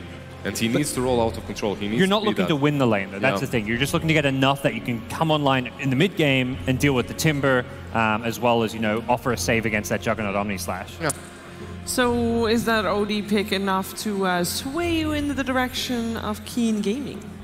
I think Fnatic just looked like the better team in Game 1. They showed up, they were running on the stage, they looked hype, ready to play. Keen Gaming, they just looked a little bit disconnected. So I'm going to side with Fnatic in Game 2. How about you, Lizard, sticking with Fnatic? Yeah, I'm sticking with Fnatic again. I think that OD, in order for him to do well versus the Timber, he first and foremost has to have a good lane, which I don't see happening versus Abed's Puck. I'm going to go with Fnatic. Oh, Keen has so many comfort picks. Tiny. Not going to go against it, but I mean, we're seeing the same thing we saw last time. Sustain, Oracle, saves, and I can't go against a Timbersaw on ice again, so I got to go for Fnatic too. I cannot go against an Oracle. A Jabs Oracle? Come on. Come on, good. guys. It's good. Caster's curse. Thus far, yes. Oh, we no. have cursed it quite a few times. But let's find out what's going to happen. Now, of course, make sure you vote for your MVP. And let's head over to OD Pixel and Fogged. Thank you very much, GBS. Fnatic versus Keen Gaming. Game 2 just about ready to start. We'll see if it works out once again for Fnatic. They're going for some similar picks here. We've got this Jug, this Timbersaw, and of course the Oracle this time around to be the one to provide those saves and sustain that they're going to need to play fast like they did in Game 1. Have Keen Gaming got a better answer this time round? At least they've got the Pango. I think that's one of the biggest things. And they've got Kaka, in my opinion, on a more comfortable hero. I think Lion can be a pretty hard hero to execute. Even though he did pretty well in that last game, he got like good timing blink, got a couple finger kills. This hero just kind of plays itself just easier, just the nature of the hero. So looking at this, we see the last pick OD, which OD versus Timber, like they're talking about, great. However, he's versus the Puck, which in lane, Puck is excellent, but then also, you have built-in silence on Puck, you have built-in silence on Earth Spirit. One of the things OD detests playing against is those silences, because you just can't really do anything. You can't save yourself, can't cast your Arcane Orb a lot of times, and he's versus a Disarm as well that can come out from that Oracle if he's close in range. So it can be a bit tough, but they do have quite a bit of team fight in their unit on Keen Gaming. Once they do get their 6s, that Coddle as well as that Pango can really disrupt pretty much everything. It's going to be a lot of to see who gets the initiations and how these lanes play out, of course. I mean, and for the OD, for that reason as well, do you imagine we're going to see something like 4-star BKB being sort of the first two? Does he have to get the BKB early this game? Can he be greedy? We've seen still up OD sometimes trying to go for the Midas build-up. What sort of pace do you play as the OD this game? I'm personally always a big fan of Force F. Just like double null, Force F. You need mobility on this hero. That hero just suffers so much when you can't like Astral and save yourself, or if you Astral a teammate if you have to, which you probably will versus some Omni Slash something, you have to be able to save yourself somehow in some other manner. So, always like the Force F. Always ready to see what DJ can do on his Earth Spirit, one of the magic makers on this hero. And there's going to be a lot of eyes on him, as you say already. There are these heroes that are very vulnerable to DJ getting a good jump on. Yeah, and he could go for, I mean, if he wants to gank a Weaver early, he could be going for that, like, 0-1-1 build. You get the silence instead of that slow to try to set up. And he's playing it as a laner. If you looked at the Earth Spirit's items there, he has the Stout Shield, double regen, double Tango. So it's not your, like, Orb of Venom. He's not trying to move around too much. He really just wants to play face up, set up Timbersaw for a good lane, then he can make moves. Just like that last game when he played the Nyx. Get your level 3 on your Timber, and you can kind of leave him to play zone. Yeah, we're going to see Kaka TP down bottom, so he's going to be able to allow Keen Gaming to force these dual lanes once more. Dark's backing up old 11 up top. And yeah, Kaka will be there to provide the safety required for the Weaver to have a good time. Old Chicken to make sure that he gets a good start in this game. MP should be able to farm just fine up here. They can even threaten kills constantly with the Oracle Jug combo.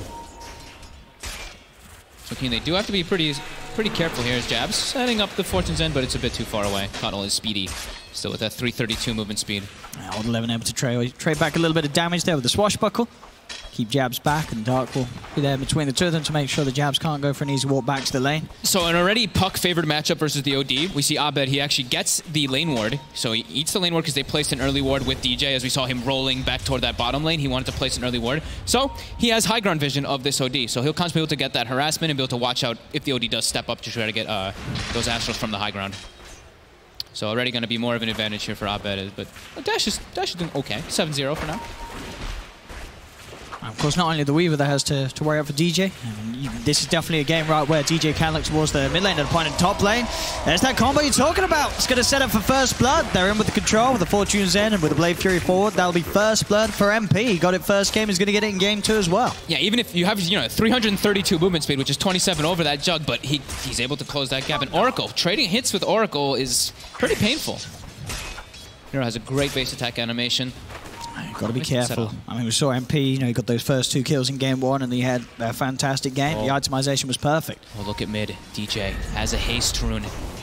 He looked like he wanted to snipe Courier, but the TP's coming. He's got to help out Dark. Well, sorry, help out Jabs kill Dark, because Dark has been forced to, well, I say forced, he was sort of baited in there. He's playing around with Jabs. There was more than enough time for DJ to react. Bottom lane, they'll try for the toss back onto Ice under the tower, but there's creeps available, so the tower will not start hitting him. And DJ would have definitely had that Courier if he stayed there too.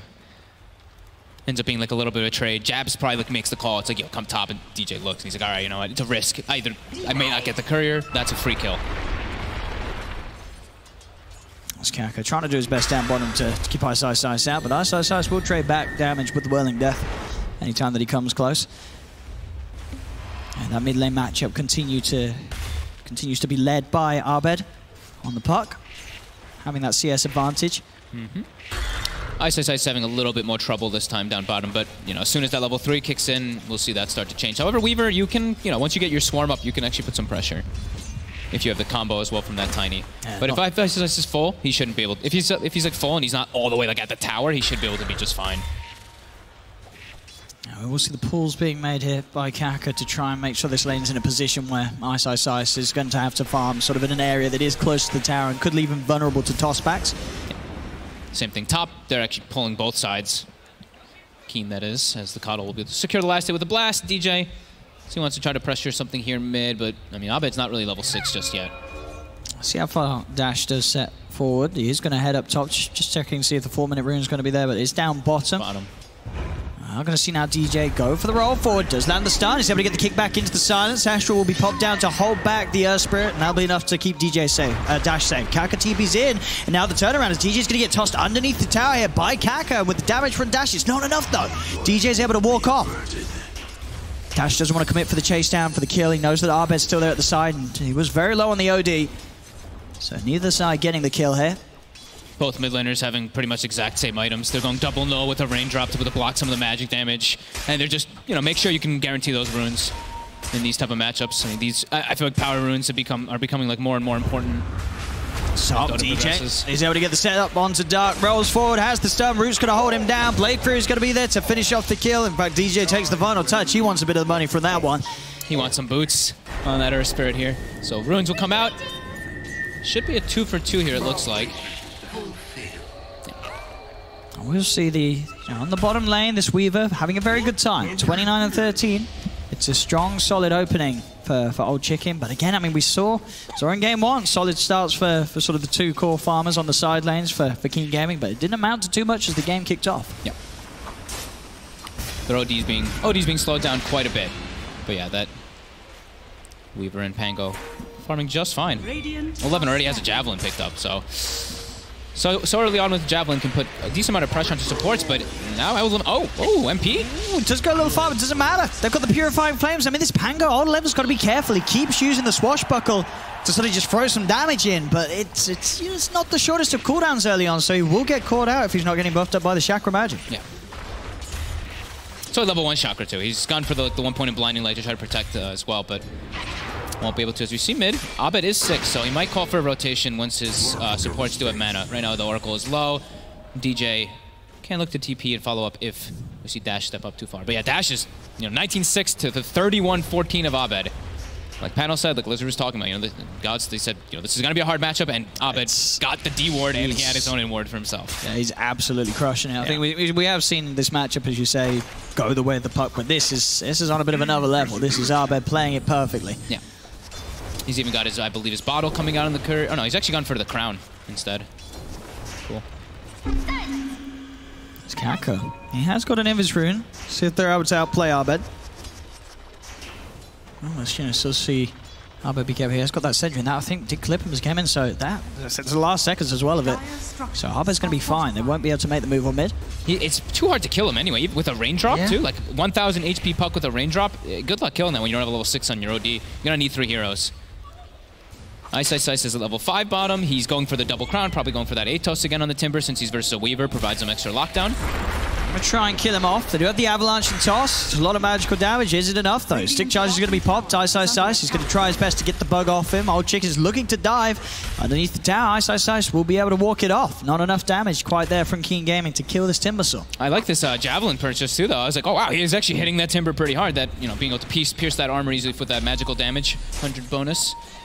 Both of them, right? The Pango as well as that Weaver, they can actually have the damage to be able to bring down that Timber. They don't if they get the procs. They're not going to maybe desperately need the OD to beat that one to kill him with those Javelins. Up top, Old 11 has to be a lot more careful now that the 6 is online. Anytime he swashbuckles forward, there will be reaction. And Fnatic, they're even bringing 3 heroes up top to try and make some sort of a play. DJ and MP. See where they head towards. So find a little bit of a stack here. Take that away from Keen Gaming. They have absolutely watched replays, because Dark, if you've watched his Coddle, he stacks a lot when he's playing this, and he's always making sure to jungle to catch up and keep his farm going. So yeah, immediately they invade. They know where the Coddle is. Great heads-up play. Radiant's middle tower is under attack. Even seeing if he can catch out Dark, maybe for a free kill with the Omni Slash. He's going to find him, and he goes with the bounces. The bounces, they're not actually going to be shared. Old 11, he doesn't go anywhere near him. That's going to be in the Dark's stead. Now they don't even get the control onto Old 11. Old 11, he's got Swashbuckle back up in a second, but it's not going to be soon enough. They just kill both of them. Fnatic getting all this action and glory for MP. He's having another fantastic start on the Juggernaut. 6-0. It sort of seems like King Gaming are kind of handing it to him on the top lane. Towards the mid, Kaka will try and hold down Abed, but Abed's still able to jump over to the orb. He'll be more than fine, balls up. He's toying with them. He has an arcane rune. He's just ping-ponging and look at the side. DJ and Jabs are coming in. They will have a TP. Jump forward from Abed. He's going to get the silence. The tree columns, the 2 of them. Here's the backup. DJ will roll forward. Has to kick Kaka away. Kaka's able to block it off. Now King Gaming, they're bringing everyone into the mid lane to get some kills. Jabs will walk in, trying to make space for DJ and Abed to get away with the toss forward. But Abed, phase shift, he's able to burst and jump away. He's going to keep himself far enough away from this Pangolier, so Abed will survive. Jabs there doing exactly what he needed to do. Just walking down mid. It was the right play. Everyone else got out safe. This arcane rune just, came in so clutch for Abed. He may have actually died if he didn't have it, just being able to constantly have that orb, even the phase shift up. So they force 4 heroes mid, which I think Keen, that's the right play, but they wanted to get a bigger kill out of it. They committed the OD, they needed to get that puck. They end up losing their safe lane tower now, and Ice, level 7, you look at that net worth, he's top 4. So he's having, as good, if not even better of an opening than he did in game 1 on his Timbersaw. Yeah, this is looking like great preparation from Fnatic, and right now they're executing it very nicely, just setting up MP for a perfect game again. 4,400 net worth. This time he's going for drums early on. All about that early aggression. No Midas is here on the side of Fnatic. Now, I guess at the least as well for Keen Gaming, the fact that they have a Weaver this time instead of a Troll does mean that they will be a little more ready to fight earlier on. You're going to see this Weaver get involved, unlike in last game where he gets this Battle Fury on the Troll and he's just hitting the jungle creeps. Old Chick is not going to do that this time around. He's going to be there to answer some of the plays that Fnatic have. So Fnatic do have to be a little careful how aggressive they do get, because Keen Gaming are going to be ready to fight at an earlier time this time around. Yeah, it should be them trying to fight, especially because we saw last game, they all just started hitting jungle creeps at some point, and that was disastrous. So they've itemized efficiently to be able to try to take the fights versus Fnatic, but Fnatic has been making the better heads-up moves. As mid. Yeah, Dark, he does get the D-Ward. And is he going to be fine? Dreamcore's going to end in a second, and he has got Dash by his side. So Abed will have used the Dreamcore there. Doesn't end up in the kill, so Dark, he's going to be more than fine with that one. Getting the ult out of the puck. MP back to aggressively jungling in this area, taking away that sort of control of a part of the map that Keen Gaming do want to stack up and utilize for themselves. They did see him walk in there. So they are aware that the Jug was there, but now they see him down bottom as the move is trying to be made onto 11. He actually does not have mana. His Mango's in his backpack. They're going to run him down with the Blade Fury here as well, as he's not even going to try and swat the Mango in, as that's another kill. I mean, MP 402 on his Juggernaut at the same time. Top lane, they'll burst out Kaka. Fnatic, 8-1, 11 minutes in with his 2K lead. Just continuing to look to play on a bit of a different level to what King Gaming's brought to the main stage so far. Yeah. Keen's going to need Old Chicken to make a crazy amount of space for them to try to catch up, because usually you want to see, you're like, oh, the Pango, he's the one who wants to be making the space, but he's versus a Puck. The game gets so much more difficult, because every time you're going to show up, Abed's going to come there with a coil, and it just ruins your game. So Old Chicken, he's got a timing here. He's got a Maelstrom. We'll see if he can actually make anything happen with it with Kaka. I think Kaka and him can make rotations to try to set up for kills in particular. But they have to get themselves somehow on the map, because right now I see Juggernaut pushing extremely far down bottom at no fear whatsoever. We see Timbersaw farming up top with no fear. Fnatic with a firm grasp. We'll see if they can get that catch up top. King Gaming, they've got 4 heroes now, in fact, also bringing Dark's Coddle up here as well. Only Ice and Jabs here at the top, but let's see if they can find the kills. TP's going to come in, they'll look to move it on to Jabs first. With Rolling Thunder, they'll burst down the Oracle. Will-O-Wisp is going to be placed down, holding Ice in place for now. Arbet's TP'd in, he's got the first phase shift, but has to be careful fighting underneath this Will-O-Wisp. Ice still alive, now they'll turn Dream Core Silence onto the two of them. Fnatic's in as well, bringing MP with the Omni Slash. He's getting himself more and more action, running down Kaka here with the Blade Fury. He's going to get a double kill on the Jug. They'll lose as well. Dark, 4 dead once again on King Gaming.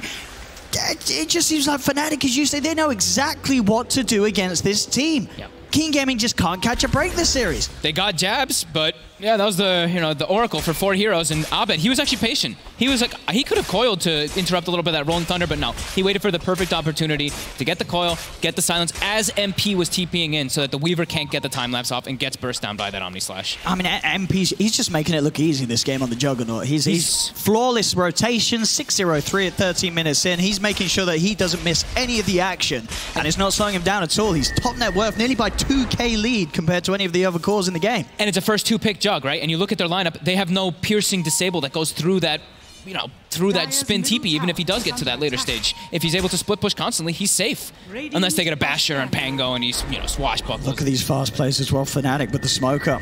No hesitation. They're hunting. They're going to look towards Dash. Dash is going to be able to dodge the stun, but they have a Dream Core laid down. Is there going to be any backup coming in? There's 1 TP coming through. So King Gaming may have a chance of turning this one around. Kaka, he's going to look to follow up this Astral setup that was put in place by Dash, but the phase shift and the Orb's going to allow Abed to jump away. So even with those TPs, they can't get a kill onto Fnatic. They do at least stop Dash from going down to that gank. It is a coil expended though, so that's a little bit of waste of time, but is it? They're getting the bottom push immediately, and I actually saw Jabs was trying to do a little bit of a heads-up play. He used the Fortune's Ends on the Puck as he's orbing forward to try to get that slow, because he wasn't in range to actually get on top of the OD, but wasn't able to, and I mean, bottom. Ian, how are they going to defend this one? I mean, here we go. There's that play again. Fortune's going to be out onto DJ. Does miss, though, this time. Again, this stun from the Earth Spirit not connecting, so DJ could be in trouble. Turnaround play is going to be looked to be there. Will-O-Wisp down onto the two of them. They've got the toss as well on the Oracle. Getting Jabs right underneath the ult. The controls there as well that's required to set up for a second.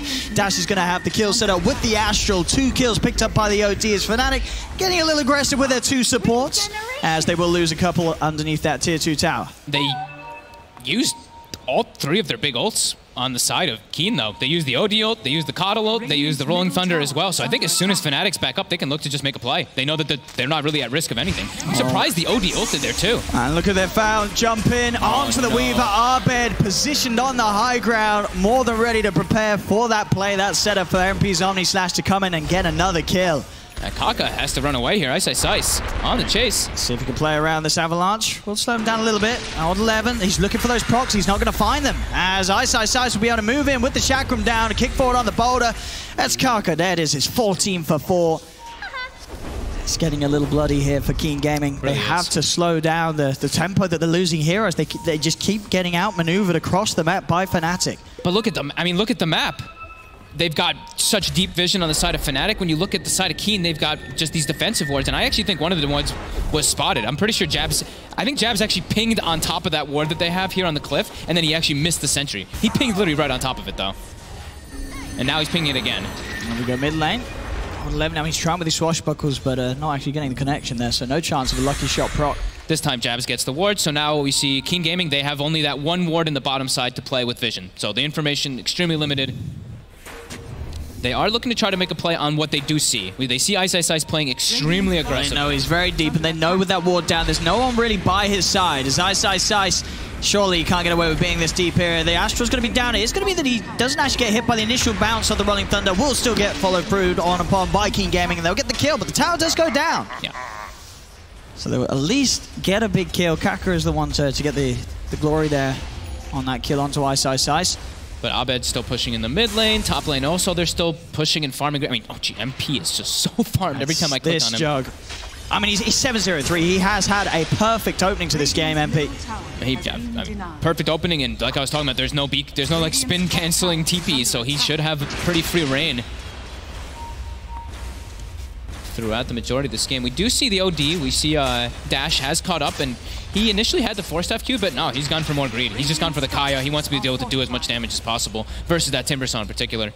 Yeah, I'm guessing sort of that maybe explains why, you know, you look at the Pango, old 11, he's got a 4-star.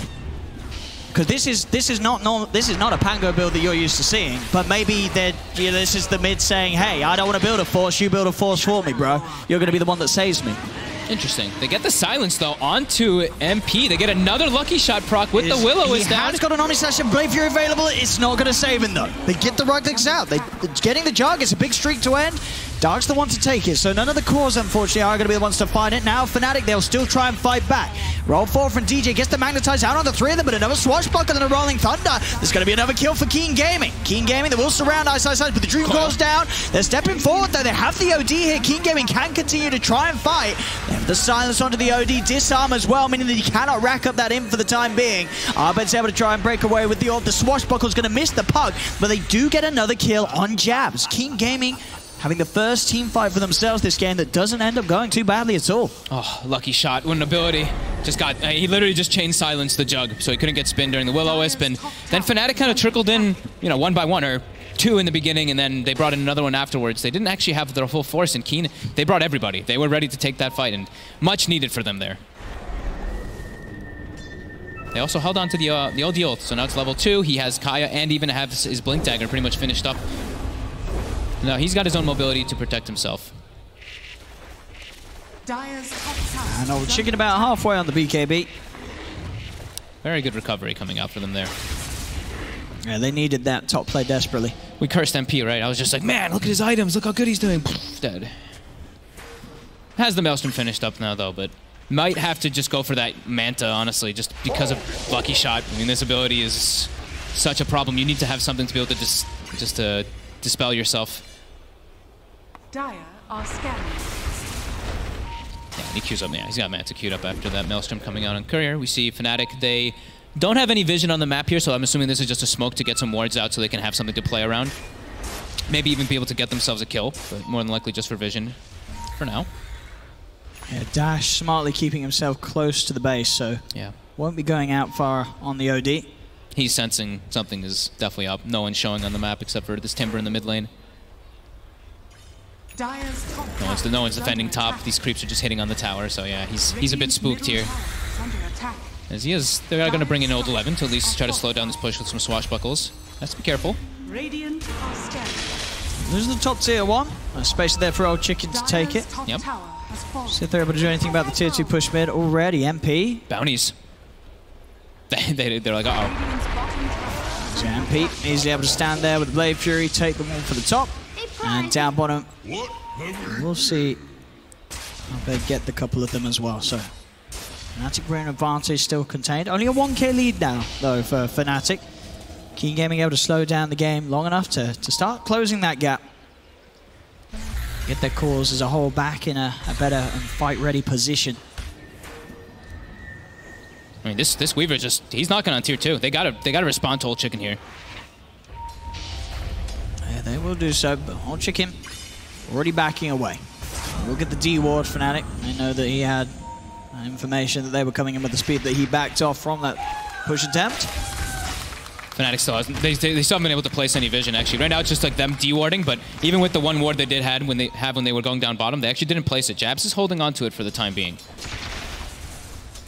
Kaka in the mid, very close to having the Blink Dagger on Tiny. So we'll want to be careful here on these last few CS. A bit of an attempt here from Old 11, who's playing around with the idea of the Rolling Thunder, but with that tier 1 tower still up in the mid, there's no chance of Keen Gaming going too offensive on that. Top lane MP will have to answer for Old Chicken, as Old Chicken's here to make sure this isn't too much of an easy tier 1 tower siege for Fnatic. He'll hold on to it for a little bit longer. BKB only half a recipe away for this Weaver. Fnatic mech complete on Ice, so again, building towards that point where what we saw last game being closed up at the 30-minute mark. Fnatic again with these items going to look to do sort of a similar plays. Top, 11 has been silenced. They've got the stun to lock him down and more than enough damage. So 11 is caught out.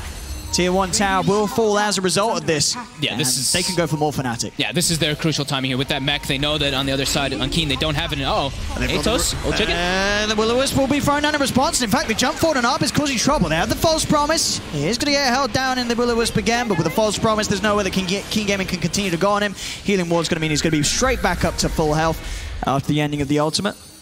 You can see that they feel that power spike, though, right? They pressure the tower, and at no fear they're diving through. Sure, it's because Pango's dead right now, but they've got that mech, and they've got that extra heal burst advantage over. And even like the mech, in most lineups, it's like, okay, we have the one team fight because we have mech, but you also have Oracle, so it's like, it's kind of even double the effect of it, of course, if you do get false promise with the combo. It's mid. Gonna go with the Astral, but do they want to commit anything more? There's a lot of backup here from Fnatic. They'll try with the swashbuckle onto Ice, but not getting any lucky shot procs. They've got to be careful with the Pango. Still though, Dash leading in. He's trying to get the hits in onto the Timbersaw, but jump forward with the Omni Slash will be cancelled by the defensive Astral, as Dash will be fine for now. Old 11 a little low on the HP, but pops the stick charges, pops in with the Rolling Thunder. They've killed off the Oracle. They've got the bounces as well, controlling Ice. Kaka's in as well. They'll have the damage to do this as Keen Gaming. They'll get a second. They're almost going to get DJ as well. No, Gold Chicken won't be able to get it. They were able to fight back. They get this perfect jump and out of position a bit here with Fnatic, trying to go for this kill when they don't actually have their coil yet. Blinks forward on Abed, but doesn't have the backup fully. DJ used the Magnetize, but it was a bit of an awkward place for them to fight, as I believe that was Kaka's Blink Dagger reveal as well on the Tiny. Kaka sends out another wave. Abed quickly out with that Blink Dagger. We'll see the Manta Star now finish from MP, so he'll feel a little safer to sort of go in head first, know that he's going to be very likely to get a guaranteed Omni Slash off, even if he does get silenced as such by the lucky shot. Just has to watch out for those Astrals. They have to get some type of control when he does use it. They need either the Puck or the Earth Spirit to make the play at the same time as the Omni does come out. It's MP. Let's know that they're heading this way. I mean, Abed was the one to find him. He's got the Blade Fury. Will now go for the TP. That was a little late, though. That was very late. Oh, my. But Kaka doesn't save the toss until it's ending, so he's not actually able to cancel the TP, even though the Blade Fury ended before the TP did. He's lucky to get away there, but he did. Lucky he did. Kaka didn't just avalanche the floor. And he waited so long. I feel like maybe I think he thought he was TPing or something. That was strange. Either that, or he just thought that there was some sort of BKB cancelling ability that was inbound, but there wasn't. Yeah. But he gets out. He gets out back towards the mid. Indeed, jabs. Forced to use the false promise on himself. Old Chicken and Kaka will make sure there's more than enough damage out, though, so jabs should still die after this. The Will-O-Wisp is going to be placed as well in an attempt to control more, but already Abed, he's blinked out. The Dream Car holds back Old Chicken for a little bit of time, as Abed will manage to get himself out of there, so just the support kill. It's really seeming like Fnatic are starting to be the ones who actually are lacking damage. It's like if MP is not there, or if the Timbersaw is not there for like the full follow-up, they actually don't really do that much. The Puck plus the Earth Spear, sure, they have like high spreading damage and all that, but Keen seems to be pretty tanky, even though they don't actually have their own mech. And they're going to be building toward it pretty soon. I see Old 11 has the Buckler, and pretty much the Hedra's finished up. So yeah, Fnatic, they're really relying on this Timber, and I mean, mostly is the Jug on dealing out that damage inside of the coil. As Keen, they're starting to claim some pressure back into this game. What, only less than a 1k gold advantage? Experience is actually leading for Keen. Certainly showing way more signs of life at this point than Keen Gaming were in game one. Oh yeah. As now they are closing that gap. They're keeping the game even. Fnatic now with the smoke though. Ready to set up. They've got the Omni Slash ready on MP. This nearly has the money as well for the Blink Dagger. Doesn't have it on him though at the moment. They saw that Old Chicken has the BKB finished up on this Weaver, so that's pretty hard kill for them to actually burst down entirely with all the saves that come out from the the OD, or if he gets BKB in time lapse off. Gaming are very grouped up in towards the mid. We'll see MP go for the Omni Slash. They get the silence off as well. The bounces around. BKB's going to be popped by Old Chicken, but Kaka's already dead. They get the Dream Core snapback as well onto the OD. They're on top of Dash. He'll go for the Self Astral. He will have the blink available and should be able to get out, but no, he doesn't use it. In fact, he stays down. He's still alive though. Turns. Eclipse. He's not died. Dash again, able to Self Astral. There's 2 dead on Fnatic. Buyback from Kaka. Keen Gaming. They know this is a fight they can take. Dash is able to blink out after the Astral ends. Old Chicken is still alive. Arbed is hunting. In fact, Arbed gets the kill. He dives in towards the base. He's looking for Old Chicken as well, but with the Shikuchi, Old Chicken will get away. Now, Arbed able to get themselves at least a big kill in return. Fnatic, they have lost 3 so far this fight. They may lose Arbed as well as they've found him, but in fact, Arbed, he might just get the kill. He gets the kill. Oh, he's still alive. Is he gonna? He's not blinking. Oh, he can't get it off. He nearly had the blink available again. But he will end up going down. But that looked to be a disaster for Fnatic, effectively losing 4 heroes. But Arbed putting in the work and getting 2 core heroes as solo kills himself to make sure that the trade was okay. Yeah, he doesn't make it, it doesn't make it an advantage for them, but he makes it relatively decent, as we see. That was an amazing buyback from Kaka. Just instantly buys back after he gets Omni, gets the beautiful play coming in to clean up MP as he's not spinning. We've already seen this game how well Arbed has been dancing around the lineup of Keen Gaming. Plays like that, suddenly keeping the trades good. Kaka literally got like 1,500 gold from that buyback. Blink Dagger and 2,000 now on this Tiny. Also level 14. Got all the experience for the kills that were there in that fight. It was definitely a bit of an unfortunate start as well for Fnatic, because it would have gone a whole world better if they killed Dash in time. But he lived on so little HP, meaning he got a turnaround, get off another Astral, get off the Sanacy's Eclipse. They was very close to bursting him at the start of that fight, but not quite able to do so. That's what we're talking about, right? Their damage is, if the Timber's able to connect with all spells, you can say, yeah, they have very high damage, but their damage isn't really that reliable. There's burst to go for this OD who... How close are we getting toward these BKBs? He's actually finished the Hurricane Pike. Feels like he can stall out one more item before getting that one. He's level 18 now on the OD too, so those last few fights that Keen has actually won have gotten them so much experience. Jump forward in the mid lane, Dream Coil. And forced to the side, no escape for Old 11. He's dead for a minute. That's a decent amount of time where they don't have to worry about this team fight control that the Pangolier has been offering. So Fnatic will move straight down the mid lane, look to clear off a tier 2 tower potentially as well. Radiant's middle tower is under attack. That's Dagon now being picked up by Arbed. He's going to be able to make more of these sort of solo plays that we've seen. And Fnatic, they'll go for the Roche objective. Straight into the pit, MP and DJ. It's like he heard us, right? Saying they need some more burst damage coming out from their lineup, and yeah, picks up the Dagon right away. I like that quite a bit here. King Gaming, they should be able to get here in time, though. It's not the quickest of Roshan. It's obviously a very safe form with the healing ward. They've got the sustain. Pango's still dead for 25. He has buyback, but they have the Willow. And they have the Sanity's Eclipse. It's just come back online. Yeah, now there's the buyback. King Gaming, they want to fight this. Kaka jumps in, but the Blade Fury's out already. MP backing up. Old Chicken and Kaka, they'll move forward, though. They're trying to get on top of Arbed. The Will-O-Wisp is down. BKB popped by Old Chicken, but they've lost Kaka. The Swashbuckle comes in. Jabs is taken out, so there's no possible false promise to back up Fnatic if Fnatic continue to try and fight this. The BKB's about to wear off for Old Chicken. Arbed, he's outside the pit, has still got the Dream Coil. They know Kaka's dead, they know the Will-O-Wisp was used, and they know the BKB on the Weaver was used right now, so it's a little bit scary for both sides to kind of commit forward here. But for Fnatic, when they have their Oracle up, that's when they can look to actually make the play, as they know that they'll have a man up, as well as a couple more ultis. Just both teams keeping their high ground advantage. And neither of them really wanting to go back into the pit before they have the full 5-man back in the game. Now, Weaver's BKB still about 25 seconds. Fnatic, they're starting to make their move in. Jabs is alive again. And Healing Ward back, available once more. So it's out. MP can tank the Roche. Continues to try and take this on their own, and as for, we'll see if Old 11 can get it. Tries, but the silence. Arbed jumps immediately to the backlines. Defensive Astral will be there to try and buy some time for the Pangolier, but Ice Ice is on top of him. They get rid of Old 11. Now around on the back, Jabs. He's being focused down by this Weaver. The silence to get Arbed.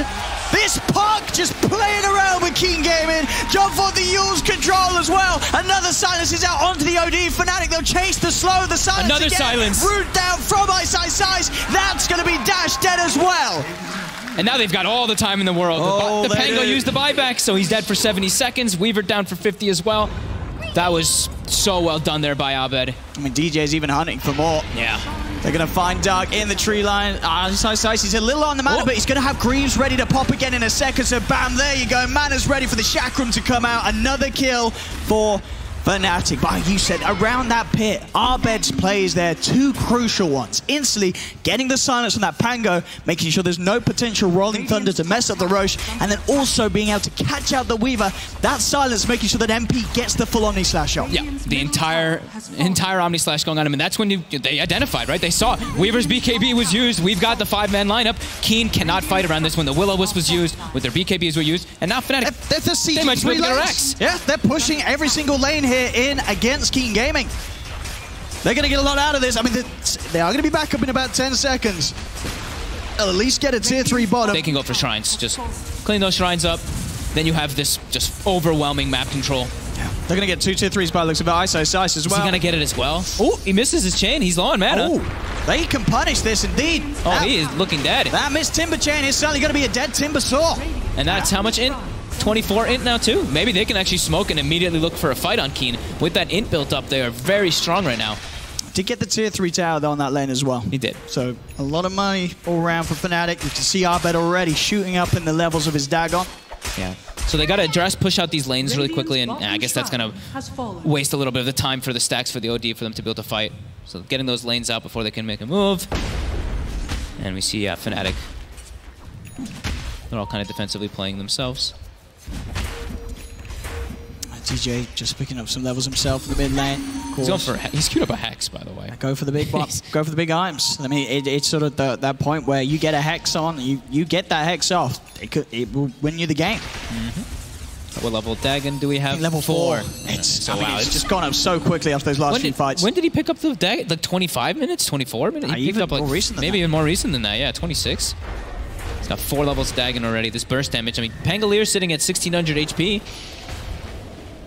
He's definitely burstable if he gets jumped on by the puck as well as one other hero. We see DJ, the Earth Spirit, is sitting at 2400 HP compared to 1600 Pango. So this Earth Spirit can soak a lot of damage here for his team. They just really have to watch out for the OD.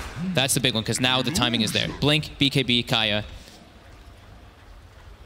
And he's got with the level 20, that plus 2 Sanity's Eclipse multiplier, so yeah, that extra bit of damage ready to burst with.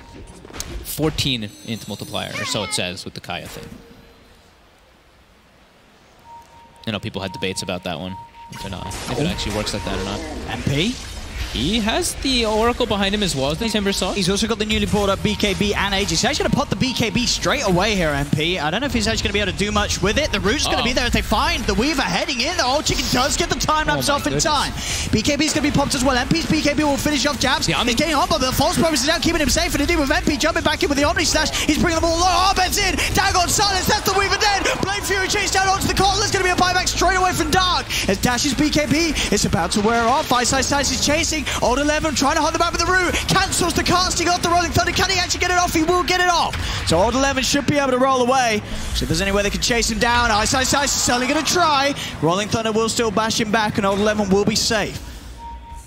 So smart the way they took the fight. They just isolate the Weaver. Old Chicken has to be so careful. I mean, these Atoses, all these silences, we were mentioning how they're going to be a problem, and they absolutely are. Just way too much control coming out from Fnatic. And towards the base they go. This is a dead Weaver for 45 seconds. And that was Sanity's used as well. So no Sanity, no BKB. Look how confident Fnatic is playing forward. Ice, though, is going to be eating a couple of hits here. We'll be able to disarm the OD. Make space for MP to start hitting onto these barracks with the Blade Fury is more than fine to stand his ground. He's got the BKB back up and ready to pop again. Also that Aegis still there for the Juggernaut. They're double sieging again too. You see Abed, he's going for a Rax at the same time as the bottom Rax is going down. Keen Gaming, they really don't want to use this spy back on the Weaver, but they're going to have to. They're losing the Rax, they're losing them quick. Will-O-Wisp is going to be laid down. MP's pretty low. So is Ice, though, able to Timber chain out. MP should lose at least the Aegis. Can they kill him a second time? There's going to be incredibly hard to do. So Abed jumps in, bam! Defensive Astral will keep Kaka alive for now. So Kaka won't die to the jump forward of Abed. Old 11 trying to lead the charge, see if he can catch out anyone of Fnatic. Only jabs, of course, in that last sort of 2 fights being the one to die, but Keen Gaming at least are able to push them away from that bottom Rax. Look what level Abed is. He's actually about to be 25 already in this game, so that GPM talent. He's absolutely massive. I'm a 5-1 and 10. And now he's going to be going for that Aghanim. So we were mentioning, you know, the saving grace for Keen is they at least have like some of those BKBs, that magic immunity. But with this now, gonna make it so much more difficult. And yeah, he's gone also for, I love that Abed went for, I mean, it's more of a talent that we see here, but the -8 second waning rift in this game, it's got a 5 second cooldown. And he's playing versus heroes that, you know, if they get silenced, they will more than likely die if they don't have their BKBs. Keen, they had a moment in this game around that 28-minute mark where they had a, you know, that small little 1K advantage, but Fnatic just, that Roche pit, that execution of the fight around there has really just catapulted them forward to have a firm grasp and control of this entire game here. As yeah, we can just watch Puck's money skyrocket, of course, as well. I mean, he's, you know, Abed's got to start thinking about what he wants after the axes. It's going to come very quickly. Get an Ags, he can still replace. Not that much more. Actually, Veil, I guess. He can get rid of the Veil, and then he can maybe get Moonshard. Yeah, he can get an E-Blade for himself. Or Hex, even. Oh, Hex. I think Hex is probably better. And they can just buy Moonshard for his jug. Sure. Talking about Hex's, DJ is very close to having his. How's he doing? Oh, wow, yeah. He's very close. And almost level 20 if he wants to go for the GPM talent, too. So they are continuing to scale quite heavily, and yeah. They're feeling pretty comfortable with the way that they're playing around the map. And the way, I mean, the way they're itemizing too. I see Ice with Solo Crest. He's going Halberd too, so they're getting ready for this OD who is already getting shut down quite heavily. They're getting all these more items that makes the game even harder for poor Dash. Yeah, Dash is really the only sort of threat that can build up the damage in the fights, get that huge damaging ultimate alpha. If Fnatic get on top of the OD, it feels like the team fight's just going to be over. Yeah, I don't feel like Old Chicken actually does much inside of the fights anymore. He had this big timing where he got that Maelstrom early on, but now he's got Mjolnir BKB. But we look at Fnatic's heroes, and everybody is just super durable, except for Jabs. Jabs is nice and squishy, but he's got a Glimmer Cape. Anytime sort of Old Chicken's in place trying to hit people, then Fnatic's going to have an answer. Especially now that they have a Hex on the Earth Spirit too, so they've got this crazy amount of lockdown that can come through. You can actually like Rolling Boulder stun, Hex, follow up Rolling Boulder stun, and then have follow up from the rest of your teammates too. Yeah, they can't do what they did last game, Keen Gaming, and be, you know, sort of very slow with the BKB usages. They have to use them boldly. Yeah. Otherwise, they're not going to get a chance to use them at all. They just have to get some type of Dream Initiation here and to kill the Puck somehow. Look at Ice. It's a bit of a tricky target indeed. There's the counterplay straight away. BKB is going to be out though from Dash. He'll turn towards DJ, but the Sanity clips down and be burst up with a false promise. It's going to keep DJ safe. DJ's able to get out of there. Fnatic, they haven't lost anybody. Now the Atos. And now the BKBs have worn off for Keen Gaming. Fnatic can now move in. Old 11 will be able to get the swashbuckle off before the silence connects. Silence on MP, but the Mantle Star removes it. Fortune's end out to Old Chicken. Sentry Warp will be taken away. Just lose for the one. Looks like DJ did still die. They weren't able to save him even with the false promise. And up to the high ground. Abed was waiting. Old 11 still alive though, and Abed actually TPing out of this engagement for now. Back in the mid lane though, MP, he's still fighting. He's moving forward, chasing down Dark. They'll get the kill. That's going to be Dark dead for 100 seconds, and Abed he's able to get back in with those boosted travel. TP back with the TP scroll. He's back in with the boost, the burst, the silence onto the Weaver. He's going to live. Now Kaka does get the counterplay in onto Abed. Abed's still good to go though. They're able to give him the heals up as well from that aura of the Greaves. Abed's fine. As they'll now push on Fnatic, hitting another tier 3 tower. They'll take the third and final one away from Keen Gaming. These long duration team fights just... Oh, no, oh my god, is he going to get him? Oh, the Greaves. He's so close without those Greaves that he's dead every time. But Old 11 does have that burst heal to keep him safe against the damage output that Abed does. These long duration team fights just seem like Fnatic just crushing it, because the BKBs are so necessary for the side of Keen. If they're able to actually blow up targets with that initial, great. But as soon as those BKBs go down, you see Abed just like toying with them, jumping in and out of the fight, getting, I don't even know, like 14 waning rifts or something in the fight. See as they will ignore one another. I know that this is an important time. Roshan's going to be back up. Fnatic, they know with their lead. They take the Rosh. That's pretty much going to be the ticket they need to close this game up. Yeah. It's just so hard for Keen to really like get on top of any of their targets here. I see the Weaver now queuing up Hex, and it's like, yeah, that seems kind of appropriate almost, even though the damage is going to be pretty awful from him. They don't have ways to catch these heroes on the side of Fnatic. It's like, Kaka, either you have to pretty much get like the Dream Avalanche toss to kill people. Use the Will-O-Wisp, they can get, you know, they can get their immunities off in time in between that one. And with no Keeper of the Light for 10 seconds, there isn't that Will-O-Wisp to help set up around the pit. Surely they've got a Rolling Thunder, but they've got to get over it quickly. Smoke's going to be used from Fnatic. They're baiting Keen Gaming in towards the pit. They know that it's very easy for them themselves to get a kill on Keen before they go for rush. They jump in. They find Kaka. Kaka's being rooted. BKB pressed by MP as he's trying to commit. They are back around the shrine. They Dream call down onto the two of them. Duck's going to be stunned up. They've lost Kaka. Omni's going to the silence again. Abed, every time these silences screwing with Keen Gaming. Roots out from Ice. The BKB has to be popped by Dash. There'll be a buyback out as well from Old 11. Oh, the DD Omni Slash on top of that coil. They just got eviscerated in no time. Look at that damage, 2,700 in the matter of seconds. Just this Puck's control just ruining every attempt from Keen Gaming to fight. Abed's played this one to perfection, for sure. They don't have, I mean, it's just really hard for them to really kill this Puck, this Juggernaut. It's just the nature of their lineup. They don't really have the greatest ways of locking it down. They have like the toss, they have a toss. Sure, they've got the Pango Rolling Thunder, but you know, as Panel mentioned, as we've seen time and time again versus a Puck, it's a lot harder to play around your Rolling Thunder. Pete will take the rush. He's got that 25. Takes the plus 600 health talent this game. So this Jug he's so beefy. You cannot have any sort of chance of bursting down MP. Nope. And he's pretty much got his butterfly finish too. When that Aegis does go down, if he wants to replace it, his raw physical damage is... Yeah. It's just unmatched by any of Keen Gaming. Even with their sort of 3 cores attacking the same target, it's not going to come out as fast as the damage that MP is shooting away. No. As up to the base they go. 10 seconds and Keen Gaming will have the full lineup alive. But a 22,000 net worth lead for Fnatic. Aegis in the hands of the Jug. Now onto the racks route as well. Just toying with Dash on the side. Just trying to get some racked up. Hunter will be popped. Arbed jumps in with the Dagon. Bursts down the OD to half health. And already that's going to be the racks gone. Kaka tries for a jump forward. Do get themselves on top of the Jug a little bit, but he's so tanky. There's no way that they can kill him with any sort of quick move. He's always going to survive, especially with jabs behind him. As they get that melee racks, Fnatic getting that step closer to ending this game. Keen Gaming, they need something incredible to swing this one around.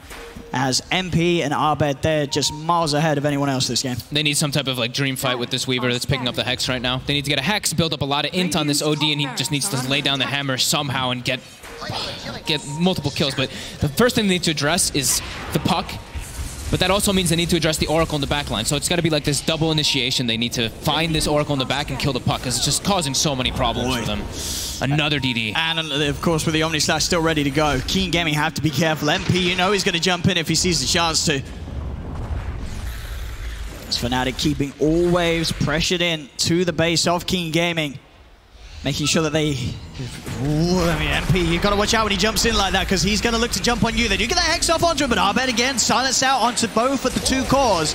MP will pop the Blade Fury, commit for the melee racks. Look at the speed that he takes it down with the double damage. Old 11 does jump in with the Rolling Thunder onto the 3 of them. MP's getting pretty low. They'll burst the Aegis once. And then kill him a second time. Old Chicken committing with the BKB onto the Oracle, but the Oracle, he's fine. Jabs is able to walk up with a false promise. They'll try and turn. They'll be able to force up one to the high ground. Will-O-Wisp is down. Old Chicken has to use the time lapse. MP committing with the BKB though, doing loads and loads of damage here. The Omni Slash bounces aren't good though. They only are onto the creeps.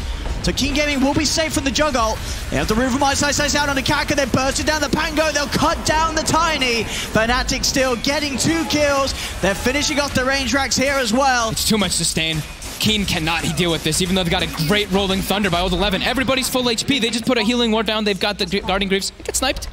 The ward does get sniped, but they just don't have the damage to brute force through this Fnatic lineup that just sustains through everything and finish up the last few buildings here as they're going to commit forward for the kill, and it's a speedy Hex. It is. Kuchi's out there in time before. They still have the Yules control with the vision they have, the silence as well. Defensive Astral will be there. Is he actually going to get out of this? There's so much damage surrounding him. Old Chicken is dead for 2 minutes. GG is caught, and Fnatic take the game, take the series 2-0. And Fnatic honestly playing at a level that's just, they haven't been at this level for a while. Sure, they've been one of the best teams in SEA, but now they're just pushing it even further. And at the moment, they're looking like the favourites to take this major. They used their time off efficiently. That's what I saw in this game. They were dewarding left and right, finding pretty much everything that Keen had used in the previous games this tournament. They see this Coddle first pick. They know it's coming. They know exactly what they want to do to play versus it. They get themselves this Juggernaut. Both games for MP. Has a fantastic game from start to finish. And then Abed just, displaying his power on Puck there. Absolutely. Hard work paying off, and Fnatic absolutely showing that with this series today. They look unstoppable. I mean, I don't know if it was maybe just this matchup, but Keen Gaming, they didn't have any sort of idea how to play against this team, as it seemed. They had some sort of strategy in mind, but Fnatic was not the team to do this against. No, I mean, it really just did seem like Keen came pretty much with like same ideas that they've been playing, which has been great throughout this whole tournament, but Fnatic came and they threw a curveball and yeah, Keen was not prepared. Oh, there we go. I believe we'll be able to bring back in the panel to wrap this one up. But there we go, Sheev and the lads. It's 2-0 to Fnatic, and they are looking amazing. They certainly are. And some fun Dota being played as well. I do love that. Action-packed all the way through. Fnatic, clean 2-0, top 3 guaranteed here at the Stockholm Major. And let's talk that one through, gentlemen, because for the we didn't jinx it, you know? That's important. Yeah. Yes, we did it. Fnatic victorious. It's too hard to jinx it, honestly. Abed just had a game of his life on that puck again. He performed so well. I was in the chat during the game just spamming hashtag Abed, hashtag Abed. Just a good game for him, a good lane for him, and also he creates so much space and has such an impact with those AoE silences versus the Weaver versus the OD. It was just a pleasure to watch. Yeah, it was a great game all around, guys. I mean, that was just a certain dominance there from Fnatic. They're a fun team to watch when they're playing their best Dota. And I think for like SEA Dota fans, for the community, it's like you knew this roster when it was formed had this potential. There's so many superstars on the team, and it finally seems like it's clicking. Yeah, which is interesting, because obviously they've been together for a little while. They've played at all the majors so far, but they keep doing a little bit better every time. Well, it's time for them to do a lot better in this major. I mean, they seem like one of the top teams. I definitely could see them pull it out in the grand finals and doing something amazing here. I mean, every single hero looks like they're so comfortable on it. They know what they want to get, and everyone knows what they're playing. They're banning it out. They're still making it work. I mean, it's piece of cake Dota from Fnatic. Let's break that game down a little bit more, because obviously Keen not so successful this time. And actually hold that thought, because first we are going to actually be able to pick the brain of none other than Jabs. Jabs! Yes! Yeah! Jabs! I'll put over. Oh! Oh, Jabs!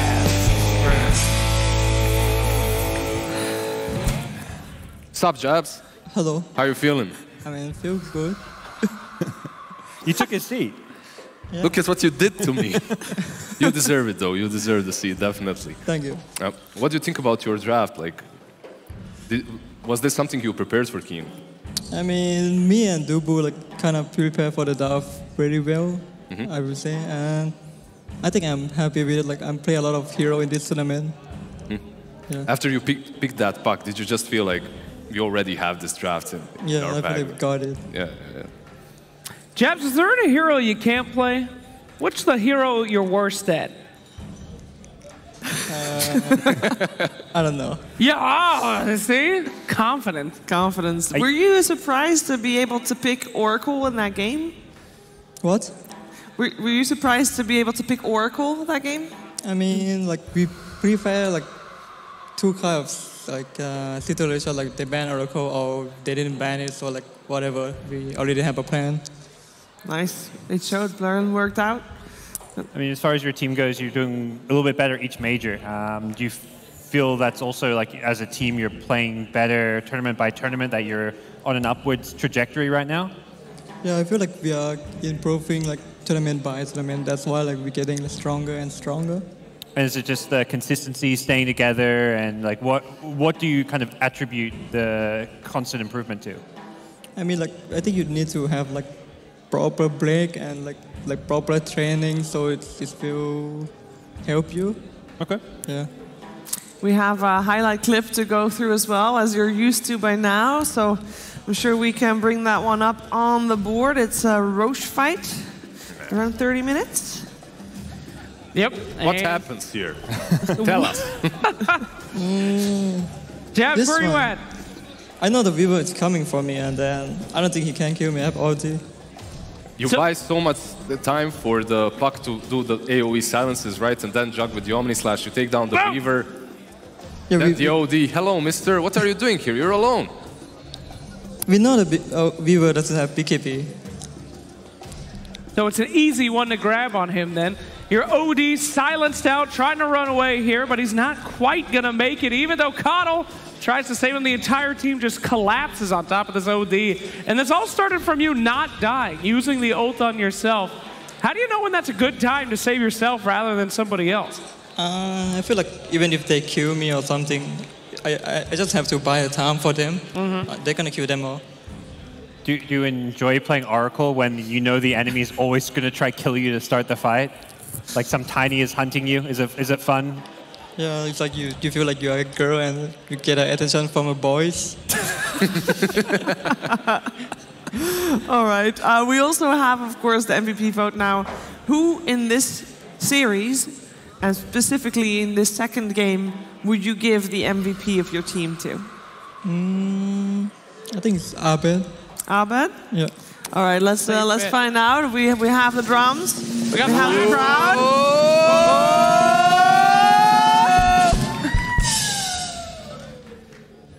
There it is. It was indeed Abed. It is Abed with 80%. Woo! 18%. 80. Oh, good. I thought no one was voting anymore. 18. 80. Oh, okay, 80. That's great. 80. What made you say Abed? What did you think he did really well that game? I mean, he did very well in the lane, and like after that, like he do a lot of stuff for us, like so it's make a game easy to play.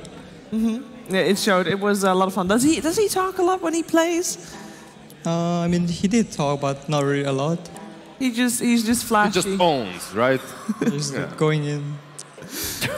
That's terrifying. He just goes in. I'm going in. Famous last words. That sounds like a nice guy to play with then. Just going in, owning, doing his job.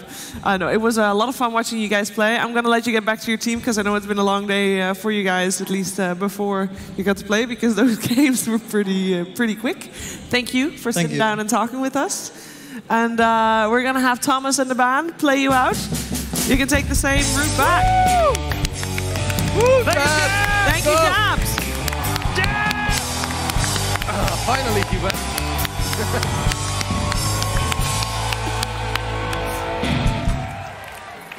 I'm going in. I'm going in? Follow, guys. Yeah. Going into top 3 of the major. Yeah, it's just, it's casual. Going in. And here we are thinking there are some complex minds behind this, some strategies. Yeah. And some next level shot calling. Nope. I'm going in, boys. Just seeing what happens. I mean, that is complex in a way. So confident in their draft, they don't even need direction or execution. The man just goes in. He said it though, you practice. When you've practiced enough times, you don't really have to communicate that much because you're on the same level, you know what you're all doing. So it does make sense in that way. But was there really any doubt, Slacks? We saw the tarot card reading before. Yes. The fate of Fnatic, the tarot card was already sealed. The win was predicted. The black magic certainly did reveal everything before the match. All right, we could take a final look of today anyway at the bracket and see where we at. We have got our upper bracket finalists ready: Fnatic and VG Gaming. Woo! And they will play tomorrow at the final match of the day. By the way, just getting that out there. And we're going to start tomorrow with Virtus Pro versus LGD in the lower bracket. Hello. There's going to be Secret Keen also hereby decided. So we're going to have 4 matches tomorrow. We're going to start early. By the way, we're starting early, obviously, but you guys are also staying late. I'm loving it. You guys have been amazing. Give it up for yourself. The entire day. Thank you. And thank you as well. It has been a very fun first day. And thank you to Thomas and the band as well. We've had a band. I've enjoyed myself. Thomas! Good job, Thomas. To finish this day off, I'm going to ask Thomas and the band to play us out. We'll be back tomorrow at 10 a.m. So make sure you're here. You're here, actually, physically. And we'll be all good. We'll make it an awesome day. All yours, Thomas.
How old are you? Basically 15. Be humble. You cannot tell anybody about this. Is she even good at keeping secrets? Moderate. No. Oh, God.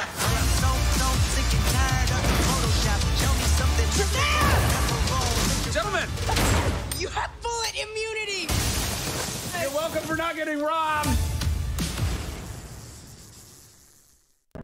In esports, we are still at the beginning, and giving context to data is super complex. Technology and stats and insights can really help doing that.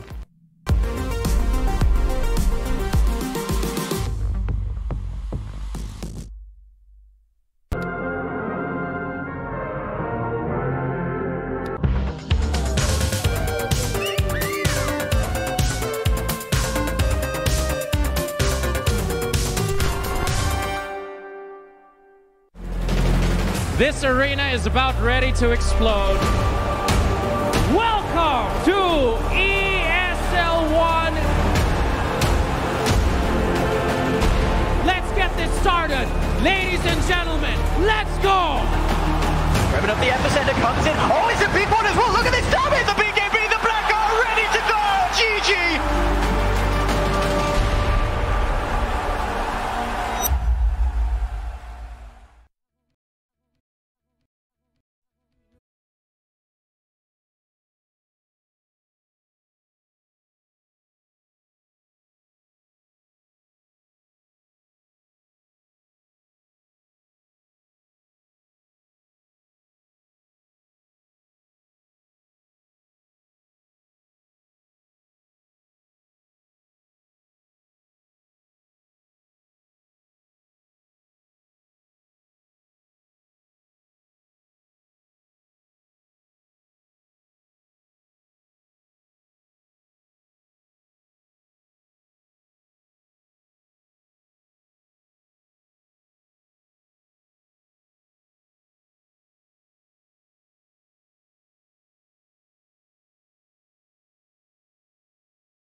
This is my favorite part.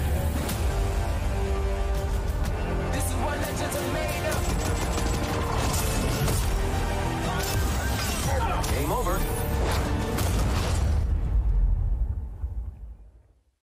It hits again. He killed everybody. Miracle might actually get caught anyway. The right click, Limp's gonna get him. What's the man to that Miracle? Oh, he's trying to dodge him out with Blue. Oh, surely he can't. No. His TP's down. And he's gonna get the courier. Oh, what? What is happening? Deafening blast connects, but he's still alive. He's up to the high ground. Temperature's back down. He's looking for Kuro, and he may just get it back. Removes it through the Lotus off. Back up to the high ground. Sunstride's going to be off the mark. We are. They're losing the ball. We are. Gets the double kill. He's trying to find it. In they go. Rolling ball to Kaka. The three-man stun once again. Sonic Wave. It's so high. And with a quick reaction, the Burrow strike comes in. Lawler's going to be off the mark. Good goal. Gets the five-man black hole. They're all dead. Vega. He won. Oh my God.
What if there was a DreamHack PC?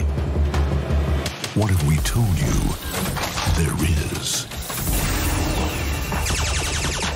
This is the DreamHack PC, built with the best components on the market, optimized for a flawless esports experience. Just add games.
Well, DreamHack for me is like, the community, the people, so I really like it. It's like everything for me. DreamHack to me is a chance to kind of get away from the normal world and just have a nice time with people like you, because everybody here is practically gamers, so you can just have a great time in game. DreamHack to me is a wonderful place for people to meet. It's also a place of innovation. You get quite a bit of the latest tech and also the latest games, and I love games. My My favorite thing about DreamHack is how big the esports scene has become. Just sitting in like a sea of people, just watching a tournament together. It's amazing. Probably the music on the main stage. It's really good. Everyone just join jumps, like it's awesome. Cosplaying. I'm not cosplaying right now, but I was cosplaying the other 2 days, and that's the best thing about DreamHack to me.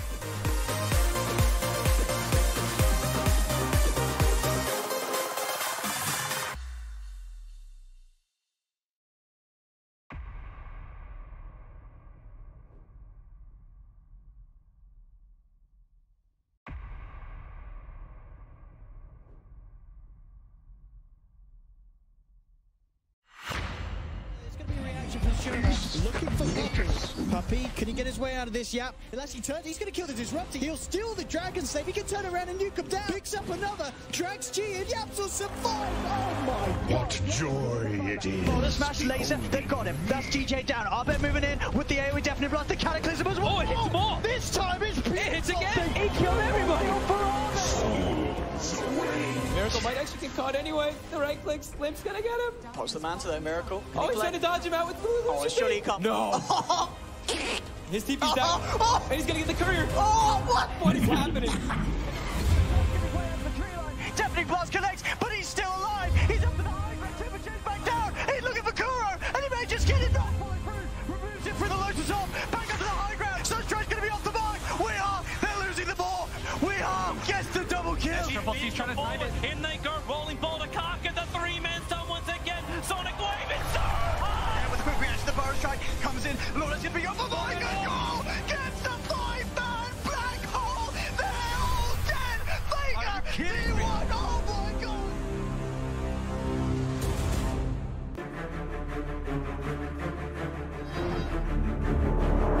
Can they initiate the Heavenly Grace onto Weehaw? Leonin to go forward, but the Primal Split's already off from Ramsey. Now Chaos, they've got to be careful. Static Sun's going to be popped down. They've got the GA, they're trying to look towards Pasha, but Pasha gets the Dulan event. They go for the Firefly as well, but the Glimpse will rip the Batrider away from the Gyro. They're still trying to retreat, they'll keep HFN alive, but VP, they're in and on top of them. HFN dies, double kill for no one to get the flag. This is the power of the Morb against the Gyro. I'm under attack. Someone called that dog. He has the +2 seconds rage duration, so he just... Na'Vi, they're going to jump in with Blizzy. Blizzy tries to commit straight away with the BKB. They'll look towards Fear. Fear, he's trying to get himself away, but he's trapped in the Static Storm. Bashed up by Crystallized. Fear is dead. They found one, but the Hex is there. Oh, the vacuum. Oh, it's beautiful from Faram. The setup. They'll keep him separated for now. Moon turns towards Crystallized. There's a dive back, diving towards the fountain. Jewel.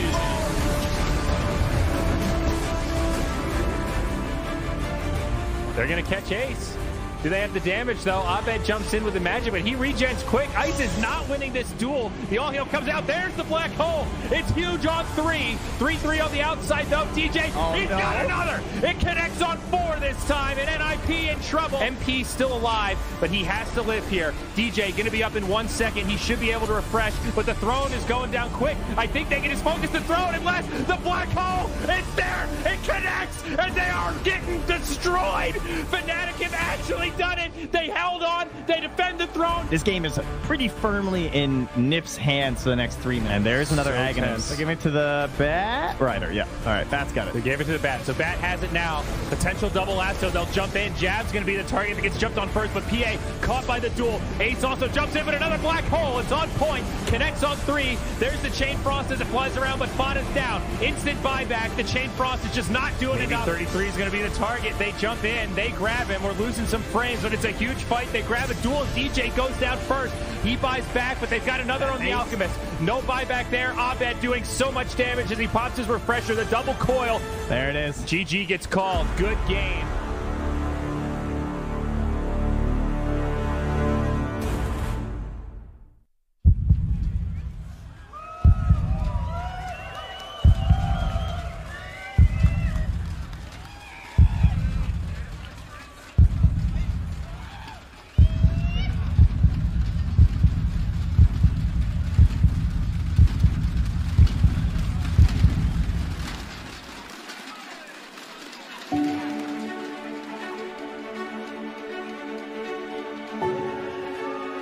Welcome to the Corsair DreamLeague Season 11. we are not your everyday esports broadcast.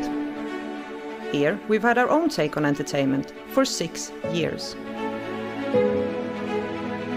If you are new to us or an old friend, here's a reminder. We have had the same host for 9 seasons. We have slacks on during all segments. He even casts. We have the best caster pair in the industry. We have the most in-depth analysis awaiting your attention.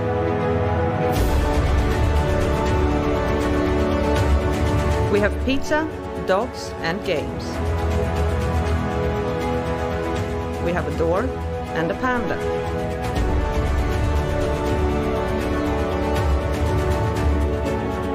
We have the best players ready to show you the world's top Dota 2 gameplay.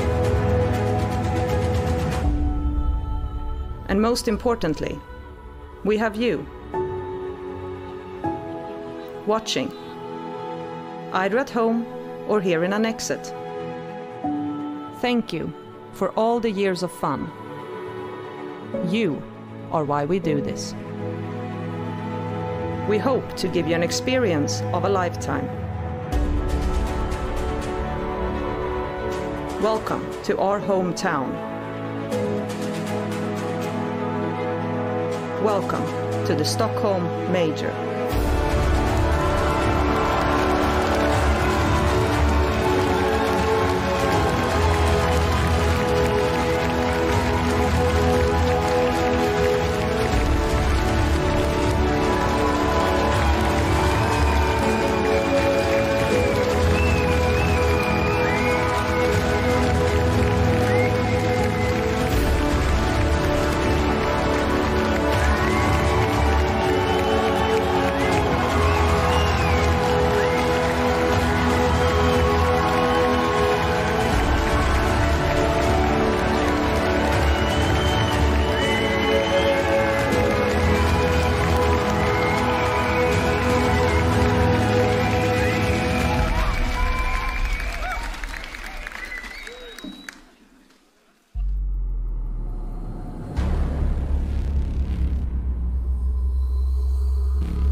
Hello and welcome. It's the Corsair DreamLeague Season 11 with a band. Thomas got himself some friends. I got myself some friends. Thank you all for joining me here. You guys are awesome already. Whew. I hope you are all ready, and I am, but I would be a lot more ready if I actually had people on this couch right here with me. So let's bring in Slacks, ODPixel, and Fogged.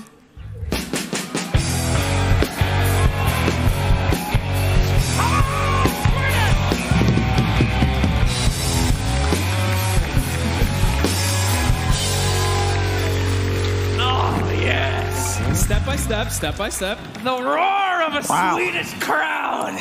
Ooh. How are you doing? Amazing. I mean, look at this. First series of the day, and it's already full here in Sweden. It's incredible. It's great. Quite the difference from a couple of days ago. Not really. I always hear people screaming in my head, so this is actually super comforting. Hello, everybody. Woo! Woo! All right.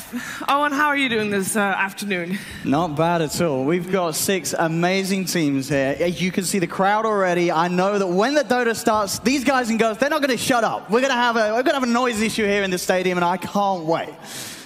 I can't wait either. So I would say just, let's get started. You all know the drill. You know how this is going. We're going to start off with some topics to discuss. We're going to start out with actually very simple. We're going to start out with previously. It sounds simple, but it wasn't really that simple, now was it, guys? We started off just over a week ago, and we had our favorite secret VP, the top dogs, but it didn't really turn out the way we thought it would, Slacks. No, not at all. I never know what's going on, but this certainly wasn't correct in any way. We had those big-name teams go out, Team Liquid. What happened? It was awful. Liquid was the first team eliminated here. Oh, hi, by the way. I'm here. It's Fog, everybody. It's finally here. He's I made it. I'm actually a little bit nervous with everybody out here. Right? It's a little bit different. It's what nice, are you nervous about? I don't know. Probably your facial hair, but. Hey, excuse me. Don't mention that. Yeah, all right? I'm still serious, Valve. I'm not going to shave it until there's an artifact update. I don't care if I'm at the major. I look awful at every Valve event. This is your fault. Update it. Anyway, how you doing? You look good. Thanks. I'm good. Came back from Colombia. Just tried to watch as many games as possible. Saw most, missed some, but for the most part, got what I wanted. Yeah, and then sometimes you saw the bracket, and you're like, what? What happened? Yeah, I was trying to watch my best, because in Colombia, it can be a little difficult, but I saw the bracket, and I was like, what the hell? Liquid's out already? I didn't even get to see, them play live at all. Not at all. Owen, what are you, if you would look back, what's the biggest surprise? The biggest, it has to be Liquid, as you already touched on. That was, this team, they were starting to look like it was getting back together. Suddenly the magic there with Miracle had returned, but they turn up to this event. The series that they get knocked out in, it was one of the sort of worst showings I've seen from Liquid in a long time. It was a really bad game from them, and they paid the price. They're out of the major, and they've got to look towards those sort of last 2 in the circuit to actually get back on the top 12 and get to TI this year. Yeah, that was a 25-minute game, by the way. For those who missed it, you blink and it's gone. Sure. Now, for me, one of the things that actually stood out over the last couple of weeks, last week, has been seeing Keen, VG Gaming, and PSG LGD all in the upper bracket. It's not like I was expecting them to do bad. I just didn't expect all 3 of them to be in that upper bracket. Very offensive, Shiver. As my main man, Nahaz, said, the Chinese going down is a lie, all right? They've been on fire, especially in this tournament. And we were surprised at some of those big-name teams like VPs in the lower bracket, Secrets in the lower bracket.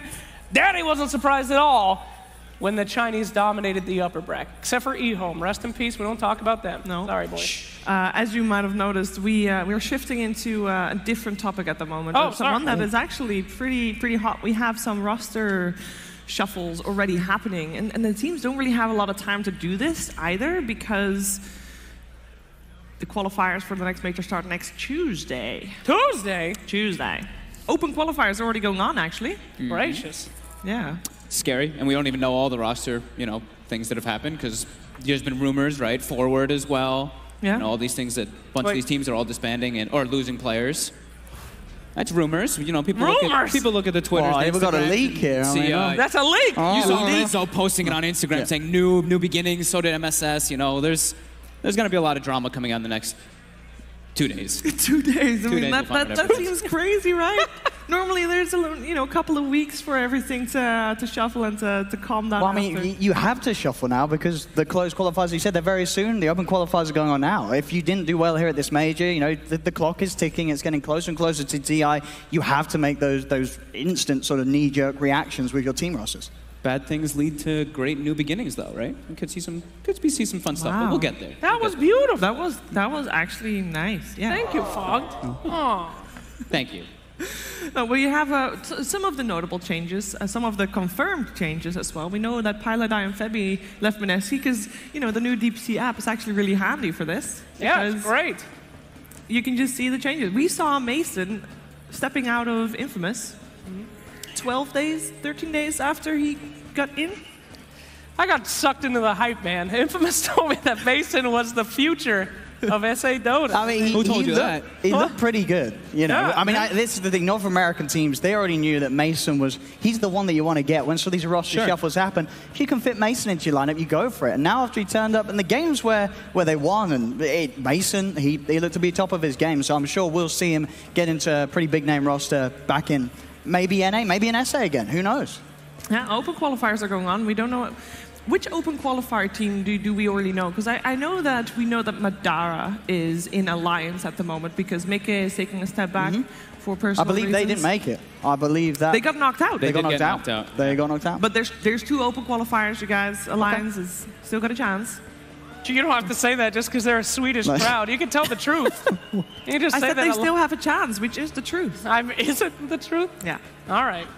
Whatever you say. Don't be mean. I'm not being mean. Don't be mean. What do you want from They me? still have Don't to be laugh rude. at your jokes later on, so you can't insult them now. Well, can is a very delicate word. Shouldn't. Probably. Shouldn't. All right. No. Let's move on along because yes, a lot of things changed over the last couple of days, but there's one thing that hasn't changed, and that is the top 4 because we've already known the top 4 for a while, of course, and now we have a top 6 after that lower bracket got played out. So the top 6 teams, they're here and they are ready to play for you.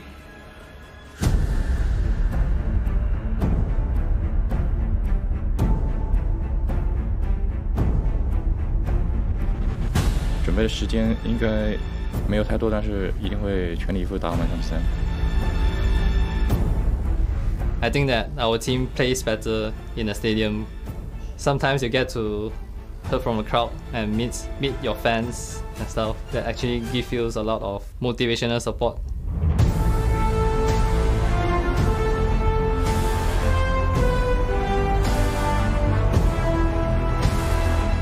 Every team like playing in this tournament are really scary.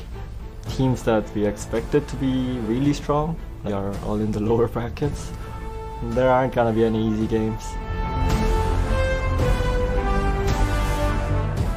我们准备了，就是有一段时间吧，希望在这次 Major 能拿到一个好的成绩。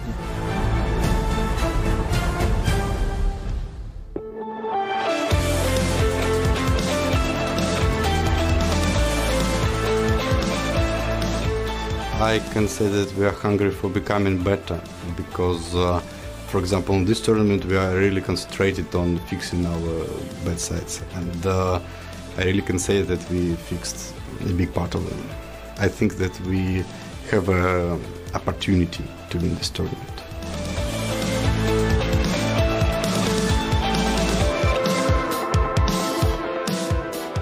The challenge that we have to overcome is actually how to get better after a loss. After having like a long win streak, like a long one, and how to get back into a shape and get better, come back stronger on the lower bracket. That's our challenge, I think. We gotta work very hard to win.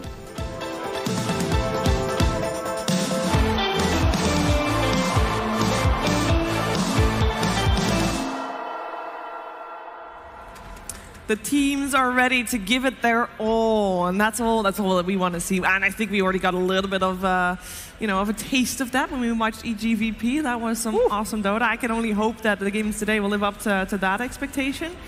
Biggest surprise in the upper bracket, Jake? Oh my goodness, I am so ready. Vici Gaming, dude. They have been absolutely destroying. This is the team to watch, and I didn't think anything of them before the tournament. No offense. But LGD, of course, very strong team, but Vici, they're one of my favorites to maybe win the whole thing. I mean, they came out of kind of nowhere in the minor, where people were favoring the minor, sure, but then they're playing some sloppy-ish games, and then they got to the finals, and they destroyed Gambit 3-0, and like they said, they didn't have much practice coming into here, but it really looks like it. They seem incredibly well-prepared, and they look like they've fixed their mistakes. Their mistakes were their early game, and now they seem to be really good in the early game, so. They're back. It's going to be an awesome top 6.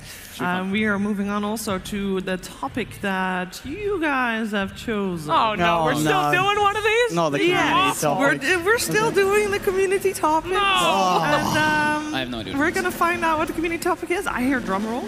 The drum roll. Let's see. Let's find out. Community topic is Swedish food. Swedish food. food. You guys do awesome cinnamon buns. Cinnamon buns? Yes. That's not food, that's dessert. You know what a Swedish thing is? How's food not dessert? Food is, fika. Fika is basically coffee. What'd you say? Look at that. Fika even gets a... Fika? It gets a chair.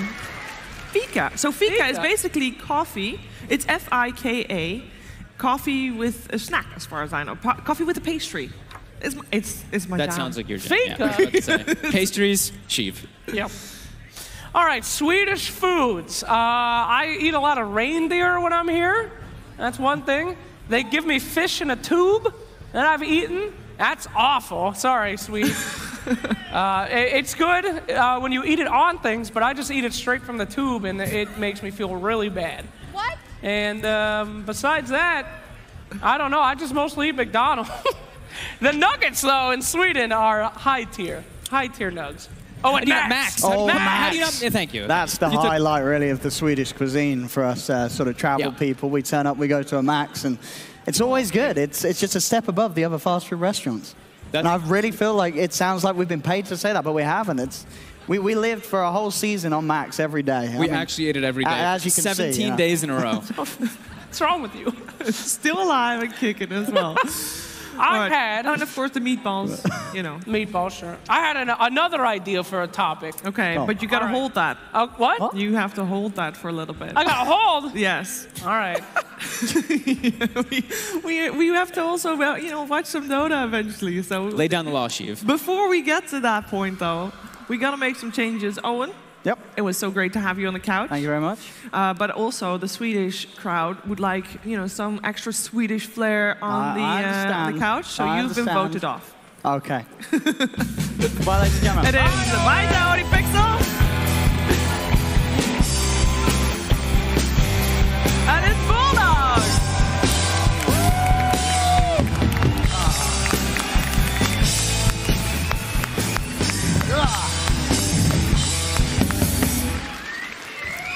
Hello, sir.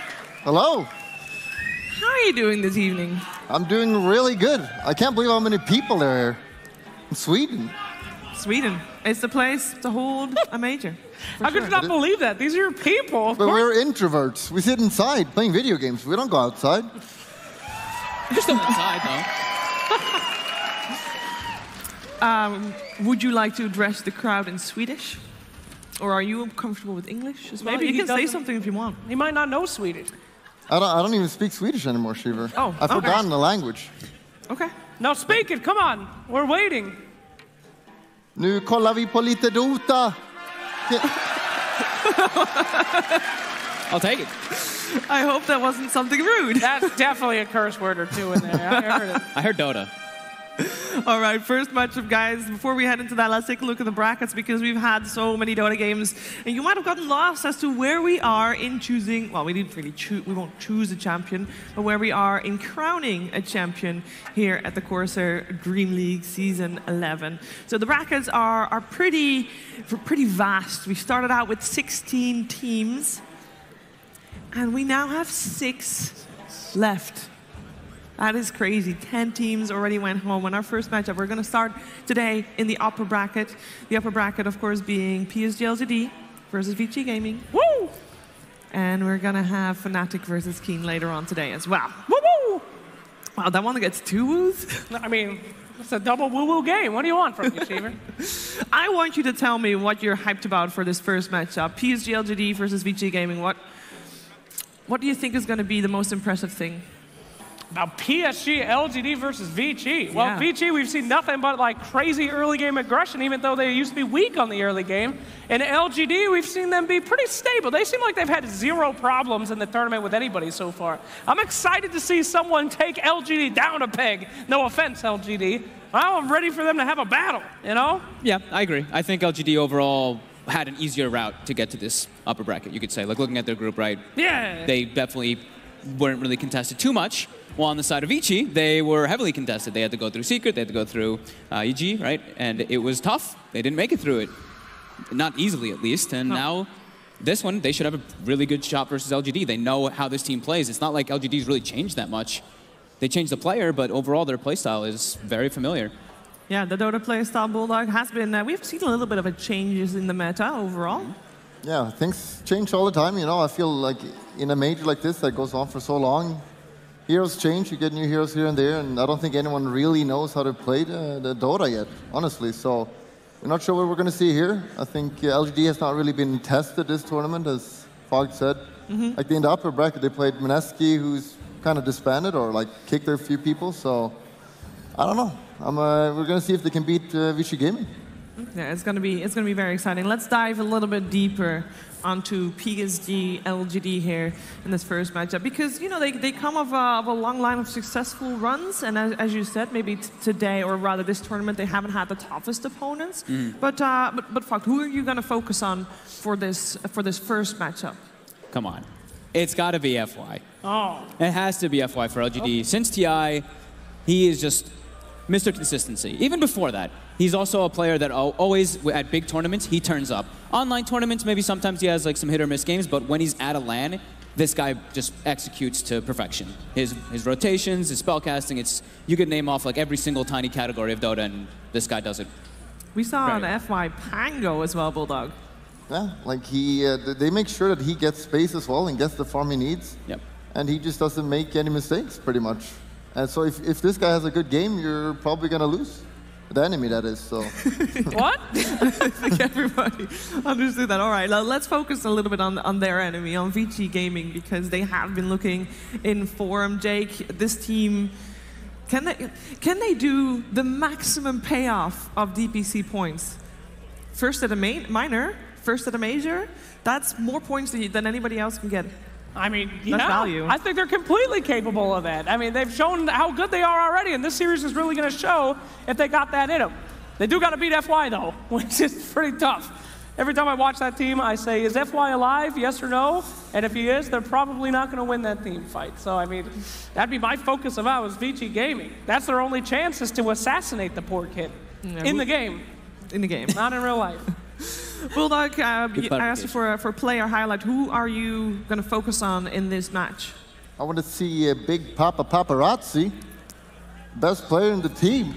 Yes, Paparazzi, Big Papa. Yeah, he's been playing a lot of carries and just kind of been going crazy. You know, he's the best mid player in the world, and they do switch around a little bit how they lane. So he plays there sometimes, but we've seen his Morphling that kind of just takes over a game. So you have to worry about that. And, you know, he's a scary player, no doubt. All right. You guys, it's always tricky how to prepare for a match like this on the grand stage. So we figured, you know, you need all the help you can get, right?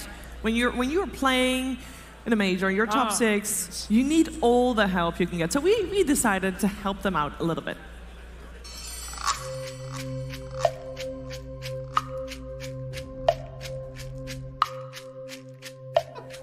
Welcome.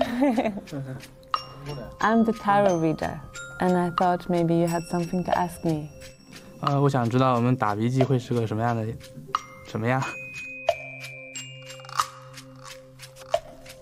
Participation. It's a very good card. This is what you're not aware of yet, and it's adventure. This is what you do know, what you are aware of. This is stress.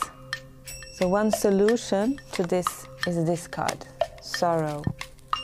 This is what is the solution, what is needed to be done to get to the solution, to what you asked for. The reading told us that we need to be adventurous, try new things. You have 10 different ways to win here, so there's I believe you have a question for me.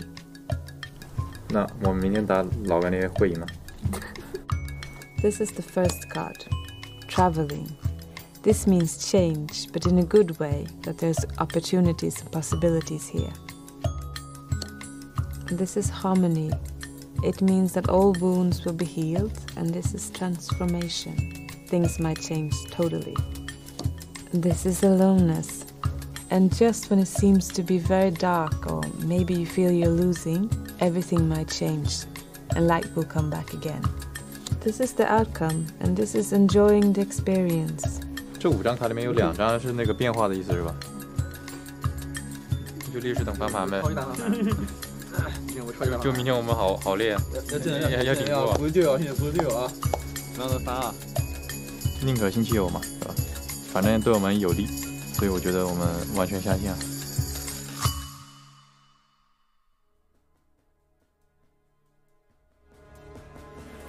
It is always good to be ready for change and to be on your toes in-game and outside of the game. You gotta be ready there. Anything can change at a moment's notice. And in Dota, that is all the more true. Now, before we even start talking about actual in-depth Dota 2, we need some players, right? We need, on stage, PSG LGD and Vici Gaming. Bring them out! Woo! Yeah! Wow. Woo! Shake each other! The same! The same! Yes! Yes! Oh my God! I thought they had bad blood! That was close! Oh no! Good sportsmanship right great. there. That was really good, actually. Oh man, they hate each other. You can tell. They were all smiles, though. They were awesome. Yeah, they were all smiles. Are we not going to talk about that piece? I'm sorry, that was some pagan ritual stuff. LGD, they're not going to win. They got participation in sorrow. That's terrible. They weren't very serious about it either. You saw how serious Vici was when they were looking. They're like, oh wait, yes. this change is good. Yes. 2 changes is even better. Aloneness. It was a good reading. It was a good reading. I like that. I'm sorry. I'm over it now. Witchcraft, it spooked me. I haven't recovered. It's okay. You got a little bit to recover from your spookiness. As we'll be back after this break.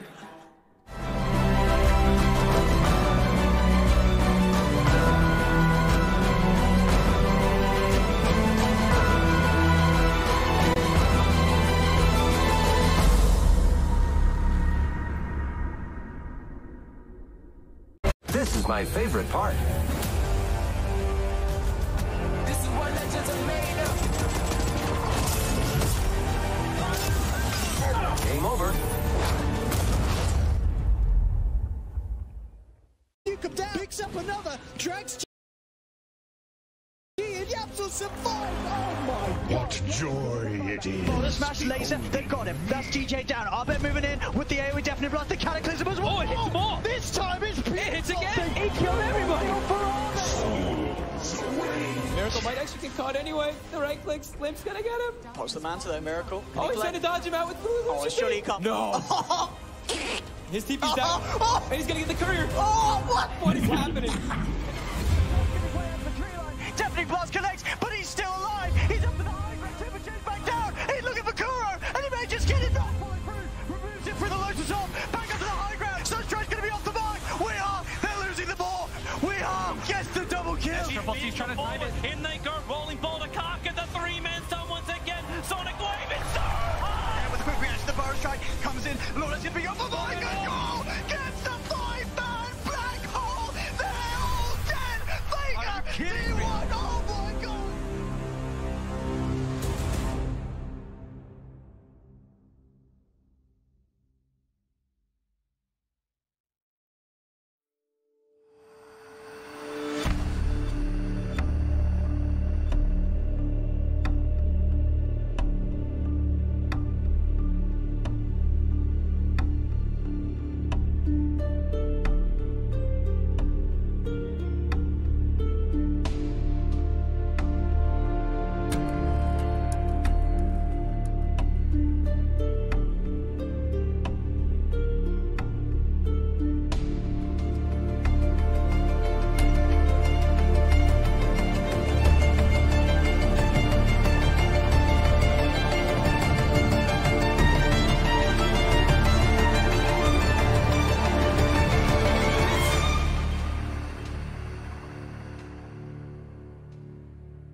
What if there was a DreamHack PC? What if we told you there is? This is the DreamHack PC, built with the best components on the market optimized for a flawless esports experience. Just add games.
Well, DreamHack for me is like, the community, the people, so I really like it. It's like everything for me.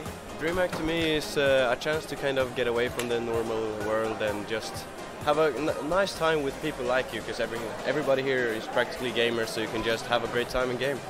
DreamHack to me is a wonderful place for people to meet. It's also a place of innovation. You get quite a bit of the latest tech and also the latest games, and I love games. My favorite thing about DreamHack is how big the esports scene has become. Just sitting in like a sea of people, just watching a tournament together. It's amazing. Probably the music on the main stage. It's really good. Everyone just jumps like, it's awesome. Cosplaying. I'm not cosplaying right now, but I was cosplaying the other 2 days, and that's the best thing about DreamHack to me.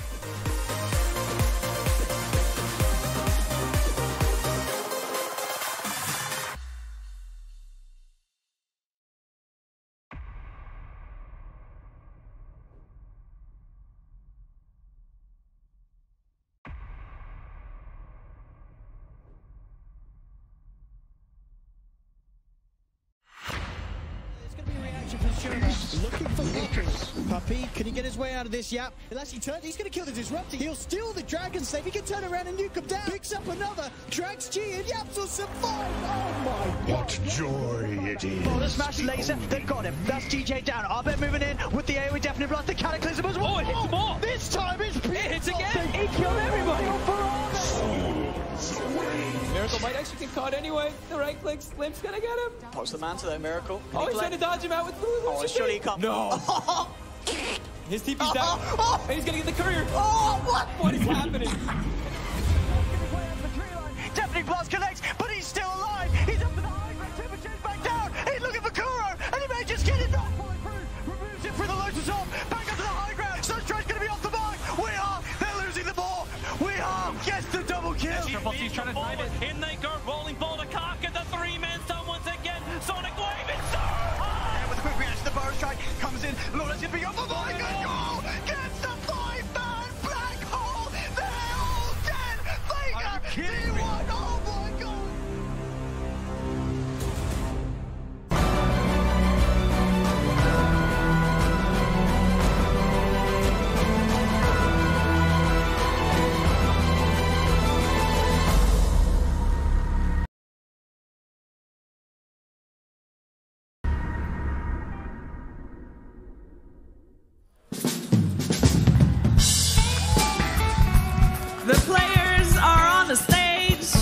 computers.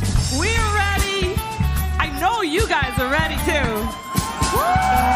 Yeah, you are. And it is time for the first match of the day to start, for the first game of the day to start, because we do have, luckily, a best of 3 between these two teams. We have Vici Gaming on the Radiant side, PSG LGD on the Dire side. And the opening is being done. Obviously, we have talked so much about first phase bans and the first picks. That is so important to just basically get started. How are we finding so far the Pango Oracle ban and the Troll Chen? Are those 4? I think those 4 are the most common bans, right? But it's a little bit weird that the Troll is banned, though. Like a lot of teams have tried it. I know Slacks absolutely hate that hero. What? For some reason. You hate the Troll. I don't hate the Troll. You hate the Troll. 10 seconds remaining. But Vici Gaming, they have played a lot, but it is still surprising seeing it as first ban, though. Yeah, I think these bans pretty much reflect everything in the tournament so far, of course. With the Bounty Hunter, we have seen a few teams sneak that bad boy out there, sometimes a success, sometimes a horrible failure, as in the case with EG. S4. Okay. He didn't have we don't have to call him out by name. He's not wrong. PSG LGD. Those look appropriate. I think that's... The Lifestealer is still in the pool, though. Banning the Razor as well would make him even so much better as well. Oh my god. I would pay money not to see Lifestealer for once in this tournament. One game without Lifestealer, no bans, no picks. Oh. We don't know if they're going to pick it. It's kind of an NA pick, though. The NAs love the Lifestealer. Yeah. Just the scare, right? Like, I know these teams, both these teams have opened with Mag +1, right? But like, I've seen LGD do Mag Troll. I've seen Vici, I think, do Mag PA. Oh! I had a feeling this was going to happen. Oh my god, is this what it's like to have an analyst on the pit? This is great. I had a feeling because the priorities change when you see these bands coming out, and just when you get to a main stage, right? Especially when you get to like these type of events, you have to start going back to, all right, what wins the game? What just is going to win the game at the late game, no matter what? It's Magnus. When we were talking to Puppy about PA, because obviously Nisha's PA has been working out real well as well, and we asked him, like, well, how come you guys can win on it and a lot of other people are losing it? He said, well, it's us, and also PSG LGD, their PA. Really good as well. So I'm thinking that is going to be a nice second pickup for PSG LGD if they get their hands on that. Yeah. Now it's like, what do you want? If you're assuming they're going to pick it, you have to set up for it. So Rubik, of course, great versus Magnus. Also, just I mean, this hero seems to be pretty damn strong right now overall in the right hands. Especially in Vici Gaming's hands. We've seen their Rubik before, and it is a terror to behold there. But I don't know. Magnus ain't Enigma. He's not really RPing that much when it comes to just putting on that nice buff, you know? Yeah, but our RP is going to be really important as well. Rubik should be able to steal it pretty easily because Magnus has such a slow cast animation. So if he's just not caught by it, he's definitely going to be able to steal that if he's ready. And he just needs to get a dagger, and it's going to be pretty scary. Even stealing like empowering mid games too is, I mean, it's great. You're gonna get a good spell. Like Skewer is your worst spell you get, and then even then it's like, oh, this isn't bad at all. Easy lane clear, easy peasy. So exciting stuff with the Disruptor here, kind of the anti-team fight solution that they were looking for, and there's some PA. For the PA again. Do they know what patch this is? Well, these teams play fast. These teams haven't played in a week. Maybe that is. Clearly, they've been watching the tournament. But and they have been winning with this. So sure. You know. And they're still. I think they're still sticking to their power. Like we were talking about the Mag PAs that it could rise to this, or Mag Trolls, whatever in the front, and then Vici. They've been picking Disruptor for DY so many games. Even back at the minor, no one picked Disruptor, and then DY was picking it, and he was making it look super strong because he's gotten these small buffs. Sure, this hero is the same concept with the Glimpse, but now in laning phase, you actually do a lot of damage. Your Thunderstrike does like 160 or maybe even higher than that. Nobody else seems to be able to pull this bad boy out except for PSG LGD. Any reason why they're the only team that can do it? I mean, I think it's a lot because they just they ensure that FI gets a lot of farm. And he will have like a timely dagger, like 14 minutes, and this is going to be super scary to play against that. I feel like Vici Gaming really have to make sure that they're going to give him a lane at some point. Just smoke and kill him. Like, just go on this guy. Don't let him get a free lane, because he's going to be there alone farming, getting experience. Just gank him and just delay that dagger and give him a hard game. Sure. I like this Bane ban by Vici. I think that's one of the of course, best lane secures, but also I think it's Xnova's best hero. Guy's an absolute beast on it. Yeah, they just, like, Xnova playing with FY is kind of just sacrifices, like, the ward guy, so... Yep. Bane being just really strong for that. So we're seeing a Doom and Batrider. Any particular reason why on those bad boys? I mean, you, Bulldog, just said Doom is just amazing in general, right? Against anybody. Yeah, that's how you counter FY. Just Doom the guy, and then you can't get spells. So it makes sense. And Bat always just super annoying to deal with, even for PA. Like, you could think that PA would be okay because you can blink away, but it doesn't really work. Yeah. Like in the lane, you will die if you get like 4 stacks. I see those bans as they don't want to be dealing with the lane pressure. Yeah. It's just like, the PA is everything, right? So you take these out, and then you're like, all right, now PA can have a little bit of a better time. Bat also is really good with Disruptor. You set up for the glimpses constantly with the vision you can get from Firefly. Interesting Pugna ban that we see here. Yeah. Typically, that means to me, we're going to pick something like a Morph or maybe an OD or a Necro. That makes perfect sense. That's, definitely. Great hero versus PA. Yeah, built-in Ghost Scepter. That's right. Good way to burst. So and it's also, Pugna was picked by XM a lot, right? It was one of his more played heroes. Yes, it is. Together with Death Prophet, actually. The USGLGD is one of the teams that actually played Death Prophet quite a bit for XM. 10 seconds. So they're pushing, they're pushing core that they tend to have, and now they might have to go back for that. 5 seconds. DP. Remaining. Yeah, Necro and DP would be a cute couple in real life. I guess. I mean, you're not wrong. Look at DP. Necro's not going to find too many people out there. She's a catch for being a ghost lady. Isn't she undead? What? She's an undead.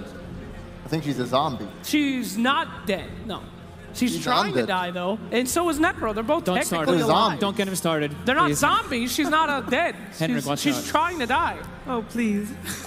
Please. Not at the major. Please, shut up. Hero, personally, because when you're playing versus Disruptor, the worst thing to play at is when you're just getting ran down. Right. You want to have, like, when you're playing Magnus, you don't want to be the one initiating. You want to just have the fight start for you. Just stand on the outside and just get your opportunity to jump in. So, DP is good for that. Just create a lot of chaos for your team. Because you have your winning condition. Magnus PA will win you the late game pretty much most games, so... Now, if I may, one thing I don't like about Vici Gaming's draft is that they don't have a lot of sustain for that Necrophos. And pretty much all Necro games that we've seen so far, everybody's focusing that Necro, trying to take him out first, and then they always have like a healer or maybe even 2 to back him up. Right now, Necro is pretty much off on his own with just like damage dealing supports instead. You think that's going to be a big deal? The thing is, he's got a good matchup right now versus PA. It's just once we start seeing more Grimstroke. We've not seen this hero at all recently because it's kind of been doing crap. And he doesn't have much. He doesn't have combos. There's no synergy. There's no synergy right now. Double dagger. That's the build right now. Hype.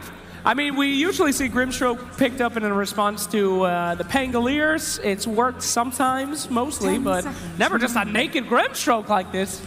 No, that is quite the surprise. It's kind of a good lane with Pia, though, I guess. Like, you give the stun on her, and she jumps in and kind of kills you. It can be annoying versus the Necrophos, the Phantom. The Phantom is probably the more annoying thing, because you can't really ghost, right? If you Shroud, then you can't kill the ghost off yourself, and then it returns to him, he silences you again. So it can be a pretty annoying matchup for Necrophos, and it allows PA to actually focus fire this Necro, if he does get silenced. But imagine, Rubik. It's an FY Rubik. Is it? No, it's not. But it's a Fade Rubik, which is almost just as good. Fade Rubik is going to steal that Soulbind, and then it's going to be double Reaper Scythe. Yep. Oh my God. That is terrifying. I am so hyped. I hope it happens. The Morphling. Let's pull out the Paparazzi Morphling. He's been playing really well on this hero so far in this tournament. Love it versus what we see right now, too. The instant disables are just not there. They don't have pretty much anything on the side of LGD to lock him down. This matchup for Morphling versus PA, it's a good matchup to go into later stages of the game. Now their cores, Morph Necro versus a PA. You're feeling pretty okay for Vici. They kind of need a little bit more of a frontliner. Necro provides that for you, but still feel like they want someone else to start the fight for this Disruptor to get the glimpses off. You think there's any way there's sneaking around here with the Magnus being position 3 maybe? I haven't picked FY's hero still. That's definitely possible. It's possible, but is there any way Grimstroke would I be hope FY? it's unlikely. Yeah. I mean, they're burning through all their time here. Yeah. If there's anything that we've learned from the last couple of games that we've seen is that there was a lot of focus on the fights and on long fights with short cooldowns. Nyx Assassin with that Impale can definitely fit that role as well. That's really good against the Necro as well. It's going to be very annoying. Like he always does that Death Pulse and you're just going to get stunned from that. Yep. Always good to get some more burst damage against Morphling, too, in the late game, just in case you can manage to catch him out when he's all agility'd up. Does this mean we're going to see a Darkseer again? Pretty much in this tournament, every time I see a Nyx, I saw Darkseer following him up. I think it's probably going to work in this draft, right? Darkseer mid, think about it, Fog. Mid Grimstroke. Now forget Grimstroke. They need a tower hitter on the side of LGD right now. Yeah. I think it's like the Death Prophet pretty much. I think it's probably gonna get banned, but think about think about it. Yeah, Darkseer mid. Just think about it. So bad. This Nyx is going to be so annoying with the mana burn. It's probably one of the most underrated spells he has. When he gets that maxed out, it's going to be like impossible. That's AA versus Necromorph. Hello. The hero. Hello. Bringing it back. Is that an AA mid? Yes. I think it might be. That is a very bold opening draft here. It counters it's really good versus the two cores. The thing is now though, Morphling is a little bit different versus AA because you can just morph.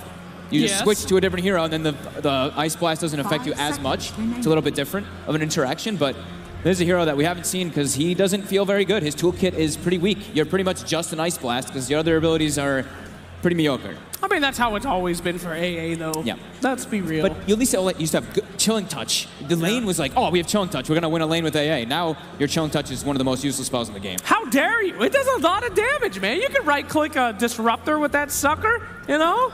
It hurts. It's not very good, but it hurts. Maybe it provided like lingering vision or, I don't know, stronger slow. It just doesn't scale very nicely. Yeah. It gives you extra attack range and damage on it and cooldown. That's about it. It doesn't provide extra slow. Yeah. It's a very meh But who's ability. playing what in this lineup? It's very confusing right now. So what? Nyx is... No, actually, yeah, you're could right. do Magnus mid, but that would be super punished by Morphling if he's there, or even Necro. That would be an annoying lane. It's got to be the AA mid, right? It has to be. If they get a quick level 6 on the AA, they can make fast plays around the map with it. Yeah. But we would just... Centaur. Hero to start the fight, just charge in. Just running at the AA and kill it. Yeah. I'm really liking what Vici's got. LGD's looks a lot harder to execute. And it's a mid AA, and it's an off-lane Nyx. Yeah. All right, guys, I'm gonna need you to oh no, to tell me what you think is gonna happen here in this first game of the series. I will go first if you want. Go, Shiver. I'm thinking Shiver, you're good last. PGLGD is making a mistake by trying something completely new, so I'm thinking VG Gaming got this in the bag. What are you talking about, Shiver? This is the classic mid-AA Nyx offlane. This is Dota 2 2015. I'm back in it, baby. LGD, bringing it home. Daddy's going for LGD. Fogged, deep in thought. I mean, the AA is good versus the cores, but it's an AA. And you're a core as yourself, and now there's ways to get on top of you with this Stampede, so I'm kind of liking what Vici's got. So I'm gonna have to go for them. All right, Bulldog. I'm also gonna have to go for Vici Gaming. Uh-oh.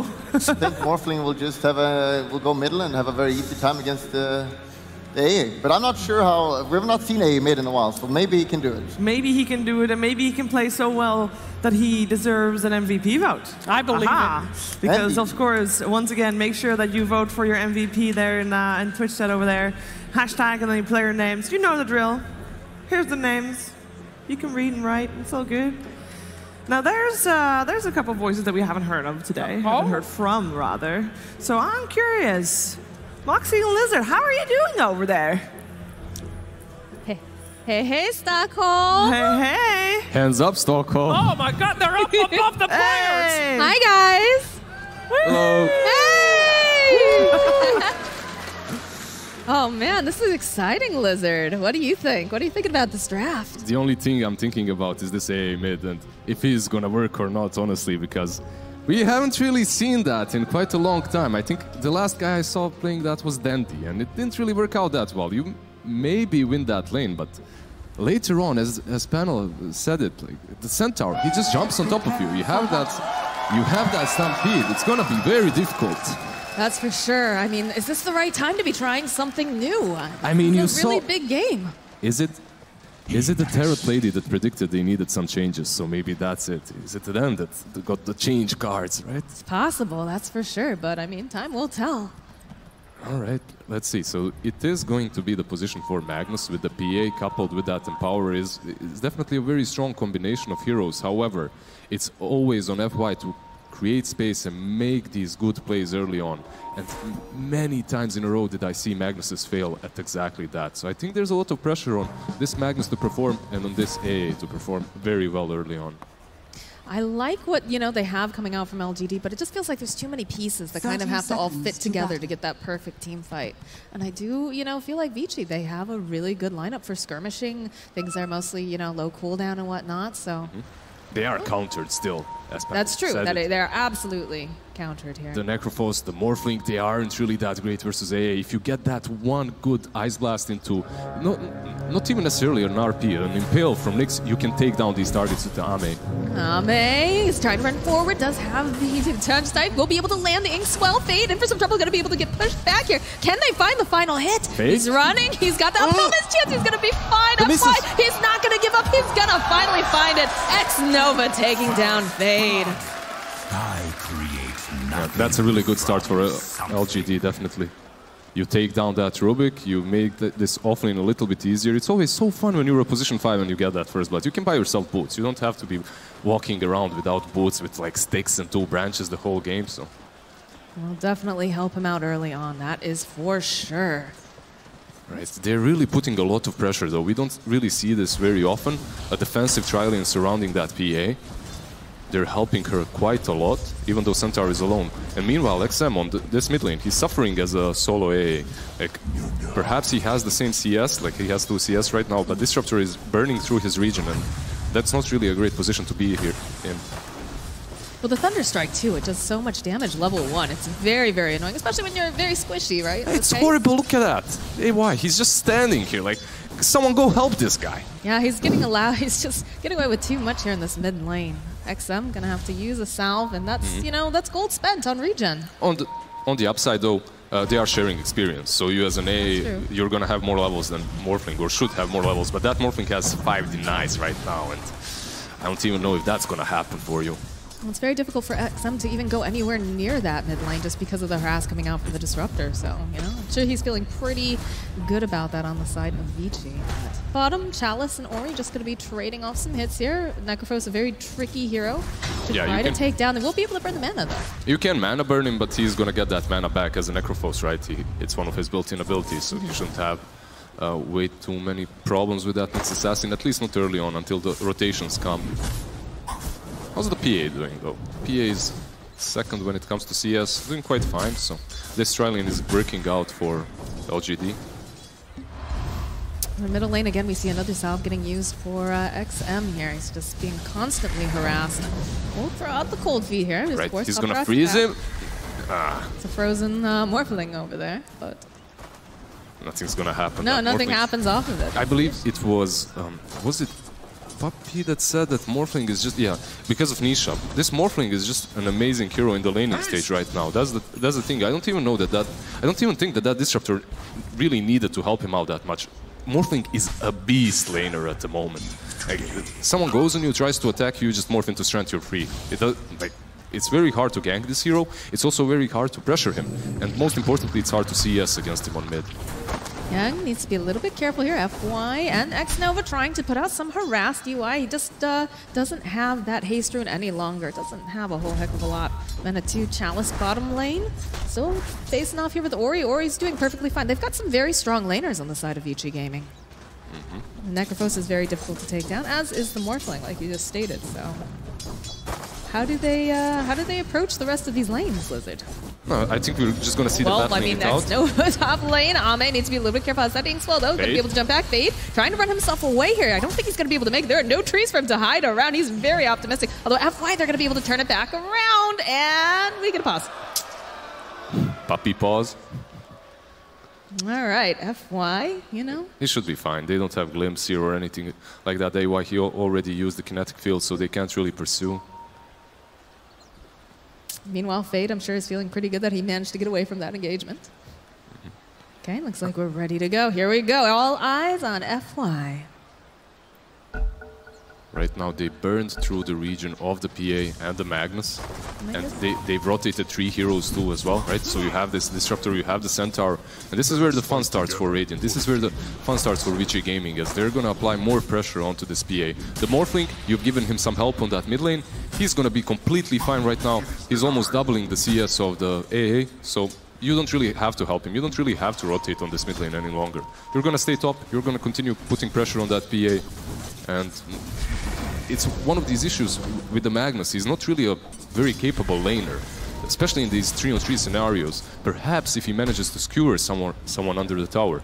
But if he doesn't, like, they're just going to apply so much pressure on the PA. She's going to struggle a lot. I mean, that's exactly what they're doing here. Like you said, they secured the farm over in the mid lane.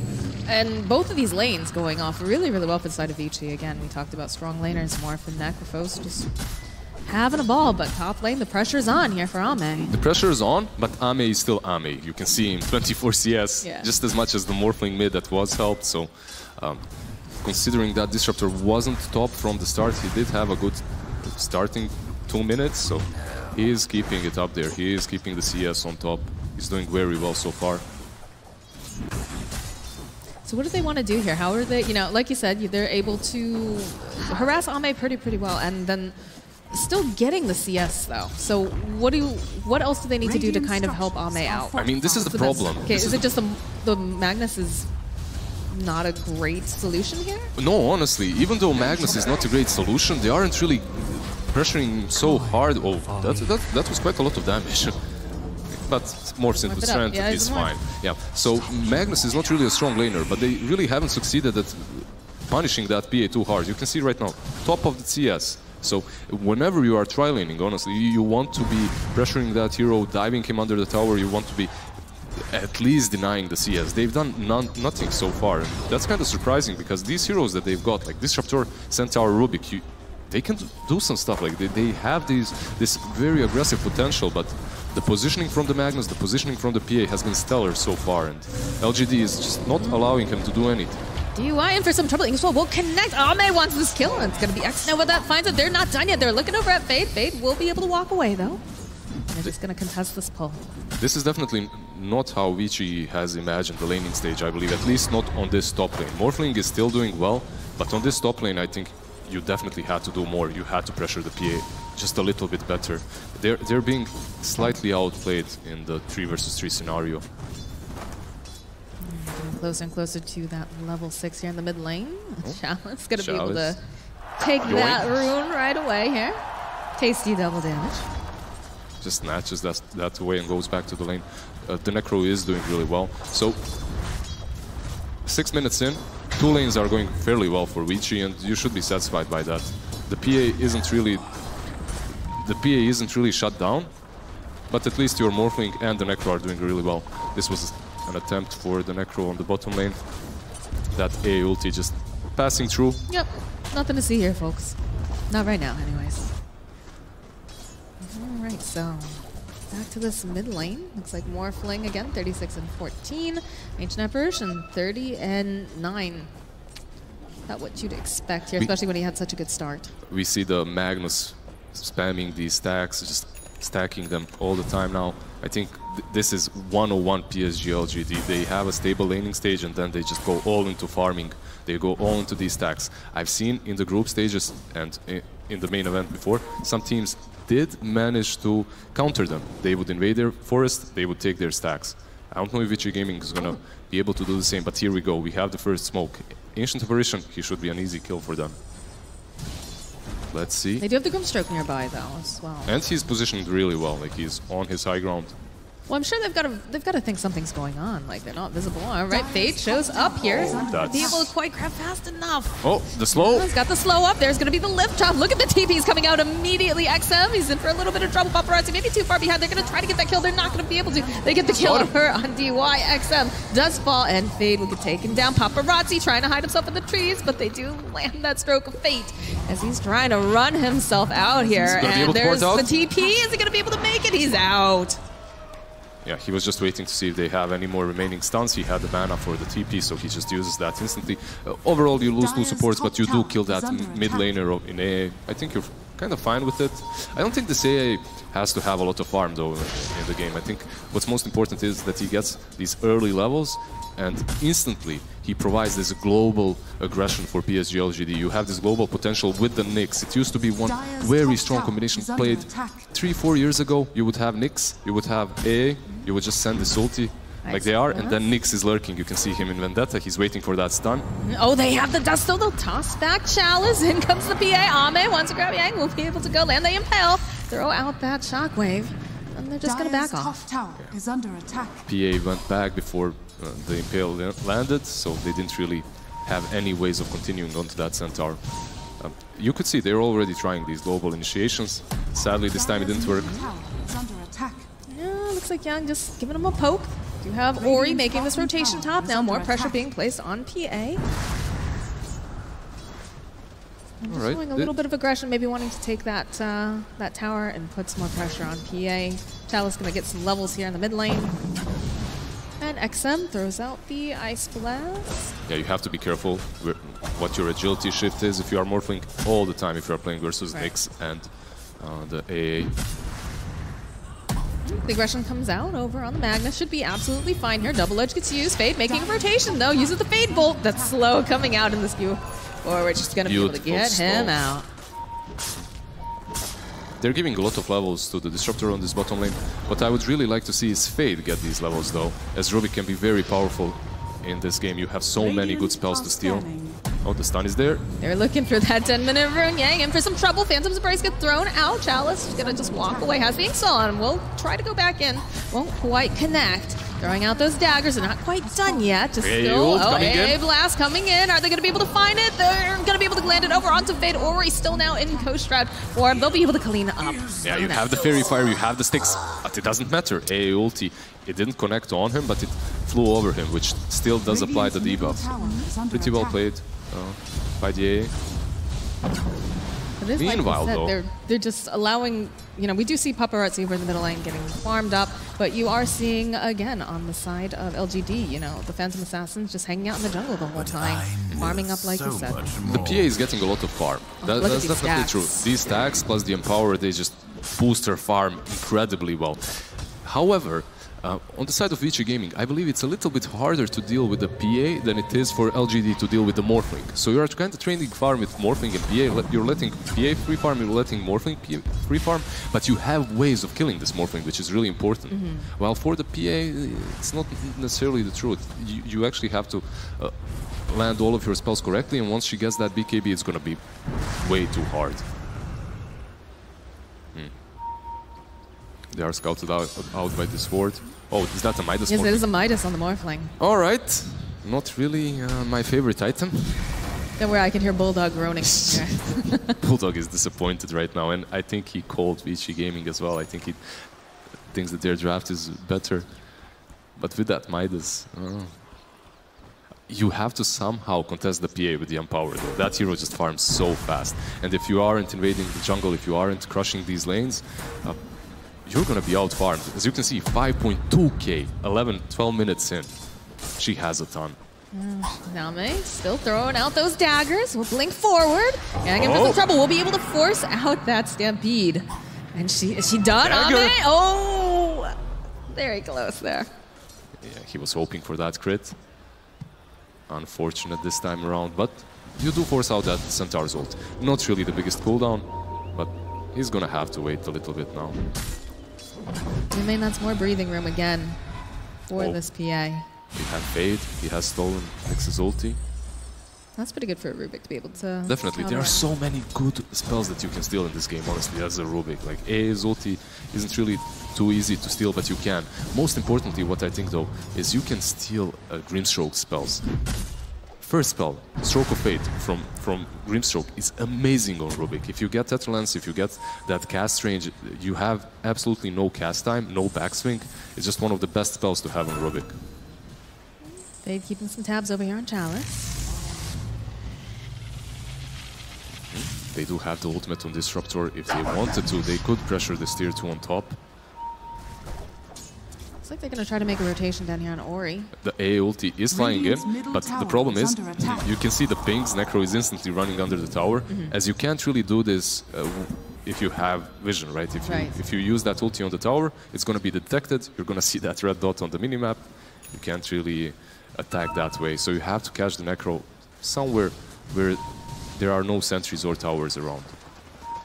The concept is so good of the Ancient Apparition, you know. If he lands the Ice Blast, that's the issue, is you have to land it. F1 going to make a rotation here with X-Nova. And you have the Disruptor, the Glimpse back. See you later.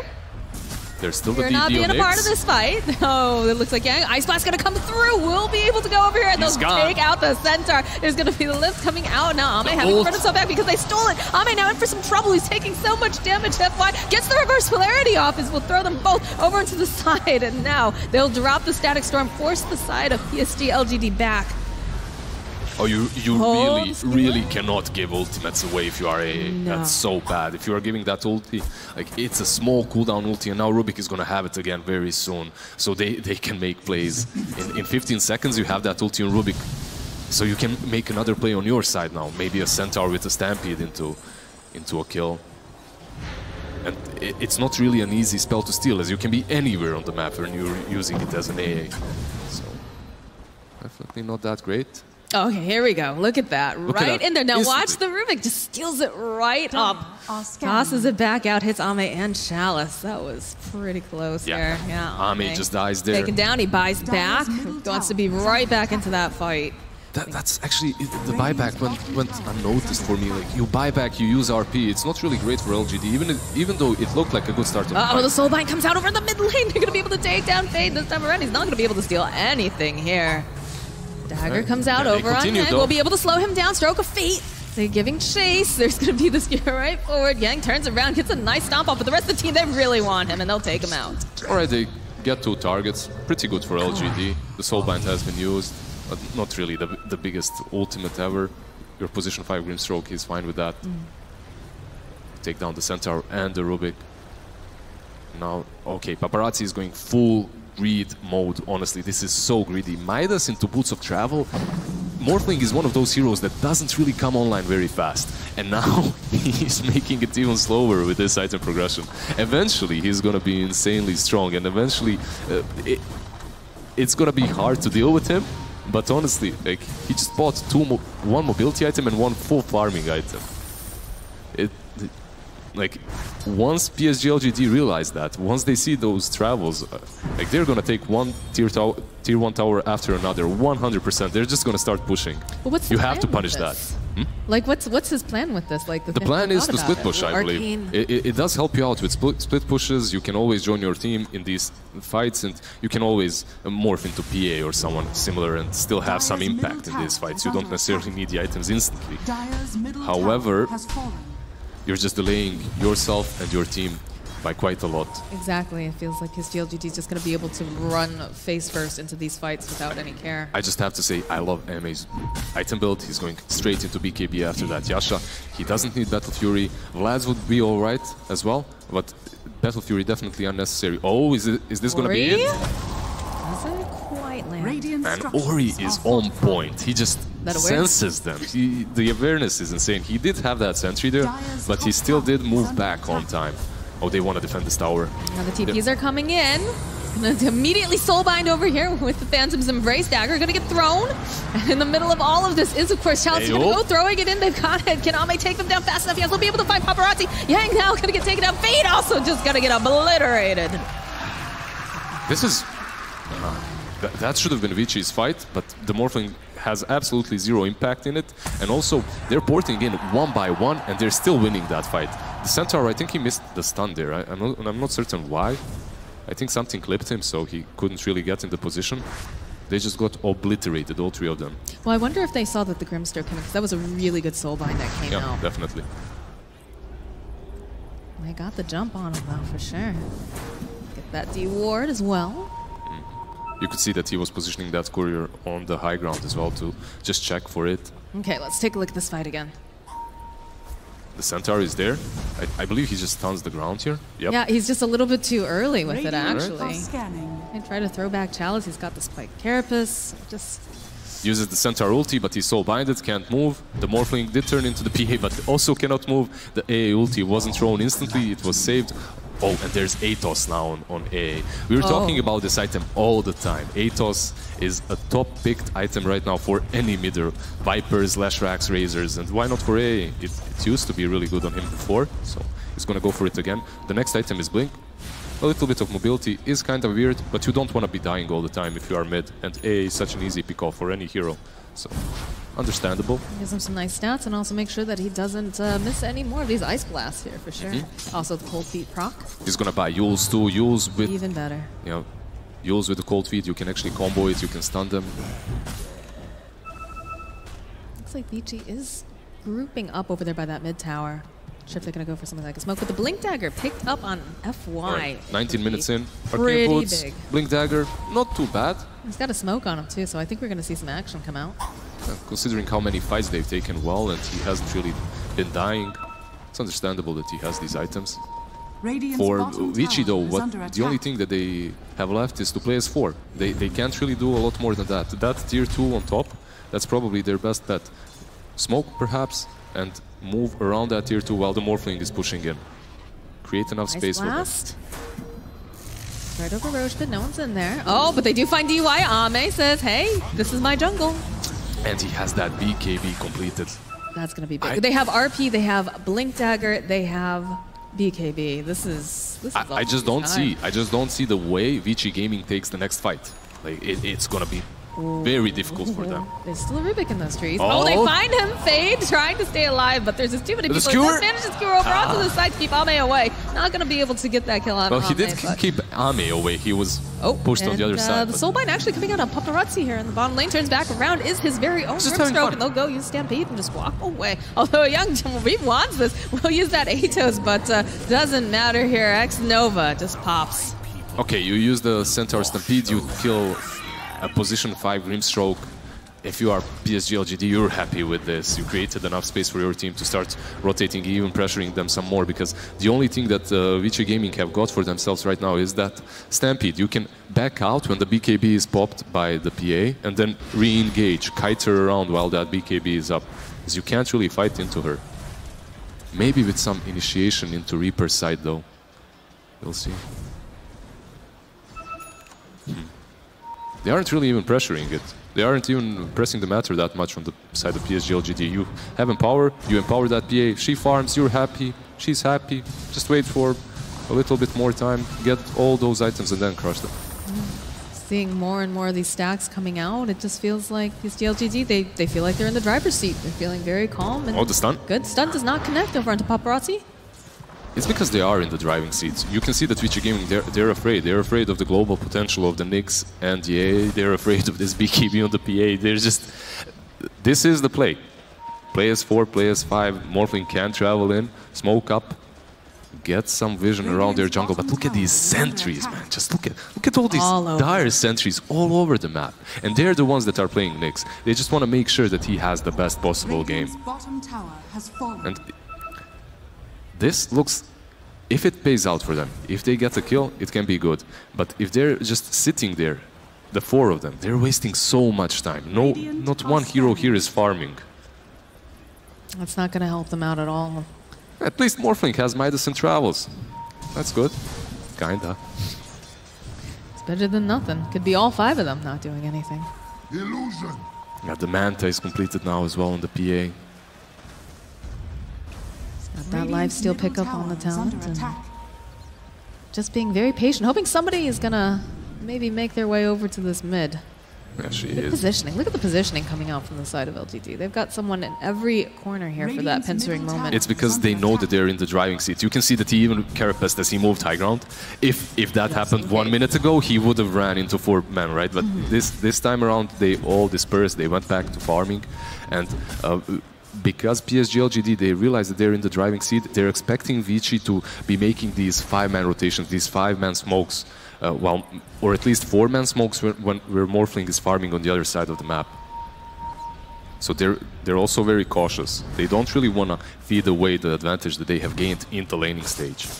That definitely makes sense. Just constantly following Ame around, hoping that someone's going to get a little too frisky They're here. just saying, come at us. They're basically putting that PA in front and please attack her. Like, she has a BKB, she has a Manta. We have a Blink Dagger RP behind her. If you try and initiate on her, yeah, you can take the PA down, but you have to waste absolutely every spell. Definitely feels like Vici not taking the bait. So they make their way down this mid lane, having an eye for XM perhaps. Blink does get picked up on Nyx. They might be able to catch AA here. Well, that's the hope. Yeah, he's so passive. You can see XM. Well, no one's showing. No one's showing on the map. There we go. Okay, they'll go use a Stampede Jump over onto XM and just hit him with all of their spells right here, and they'll take out the Ancient Apparition. Yeah, that's a small step in the right direction. That Ancient Apparition is a core, so killing him does give you a lot of gold. 300 gold going the way of Yang. Oh, He is not now. Chalice will get glimpsed back here. Don't want to have to deal with him, but in comes Ame. Wants to find Yang here again. GRP, but no follow-up. They skewer him right back into the center. Ame is just dominating. They'll go throughout the kinetic field. Ame finds his kill over onto Faith. They'll go and they'll drop that static form, but it doesn't matter because they've got a BKB. Soulbind comes out. They'll take down Paparazzi and they'll take down DY. Ori's the only one left, and they're not done. Ame, he wants his chance to go skewer it right back again. Will they give? There it is. You kill our AA, we're gonna kill all of you. All 5 of them fall down instantly after. The PA just goes so aggressively, and I mean, it's that Magnus, it's FY, he catches 3, 4 of them, like with the RP, just amazing performance instantly into the Rosh pit. Like, who's gonna contest it? They're all dead. What an RP. Alright, so that should be an easy Aegis picked up for Ame. It just feels like this is slipping through VG Gaming's hands now. Yeah, they have to basically split push from this point onwards. That's their only play. The Morphling with the Boots of Travel, with the Midas, he is eventually going to become that. He is eventually going to get that critical mass. Well, that was what we were worried about, right? Is the fact that, you know, he's eventually going to hit critical mass, but it's going to take some time, and I don't think LGD is willing to give him any time. And he needs so many of these defensive items. As you can see, he's going into the Lincoln Sphere. I just don't think that's going to do enough. You still have this Ancient Apparition versus you. You're still not going to be able to heal yourself, and once that PA is on you, like, you have so many ways of dealing with the Lincolns too. You have a dagger from PA. At least they're not losing hope. As you can see, again, Morphling pushing in the side, the 4 of them smoking up around him strategically, a very good plan. Now the question is PSG LGD gonna respond to this very well? They just send the PA. Oh, well, they will find the Grim Stroke over here. They'll throw him right back into Kinetic.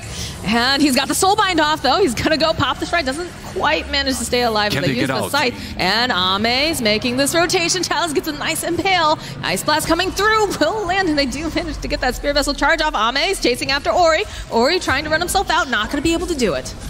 And over on the back line, hey, gonna get taken down. That was a split fight. My goodness. Oh, Chalice. Chalice is looking at the Impale to get the Static Storm off as well. Dagger being thrown in over here onto Paparazzi. Paparazzi is trying to go and find this guy. Oh, the reverse polarity again coming out from FY. He is just so on point right now. Not gonna be able to do enough damage though. As Ame over here was just playing around with some of the heroes on the side of Vici. Paparazzi's out.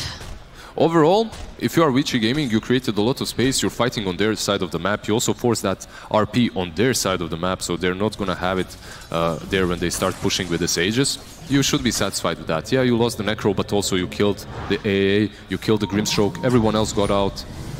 A solid performance, a solid fight from Vici, even though they're in a really rough spot. You can really tell that they're a very well-experienced team. It's not a fluke that they won that minor. Yeah. It's not a fluke that they finished 7th and 8th the last 2-3 majors.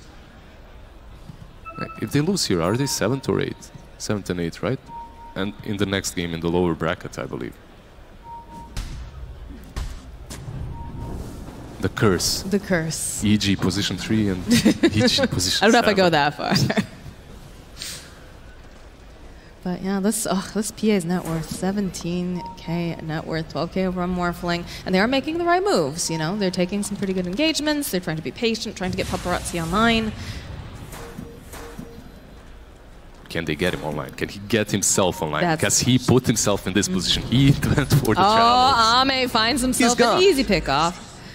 By the time you travel in there, that Disruptor is already dead. That item isn't going to help you.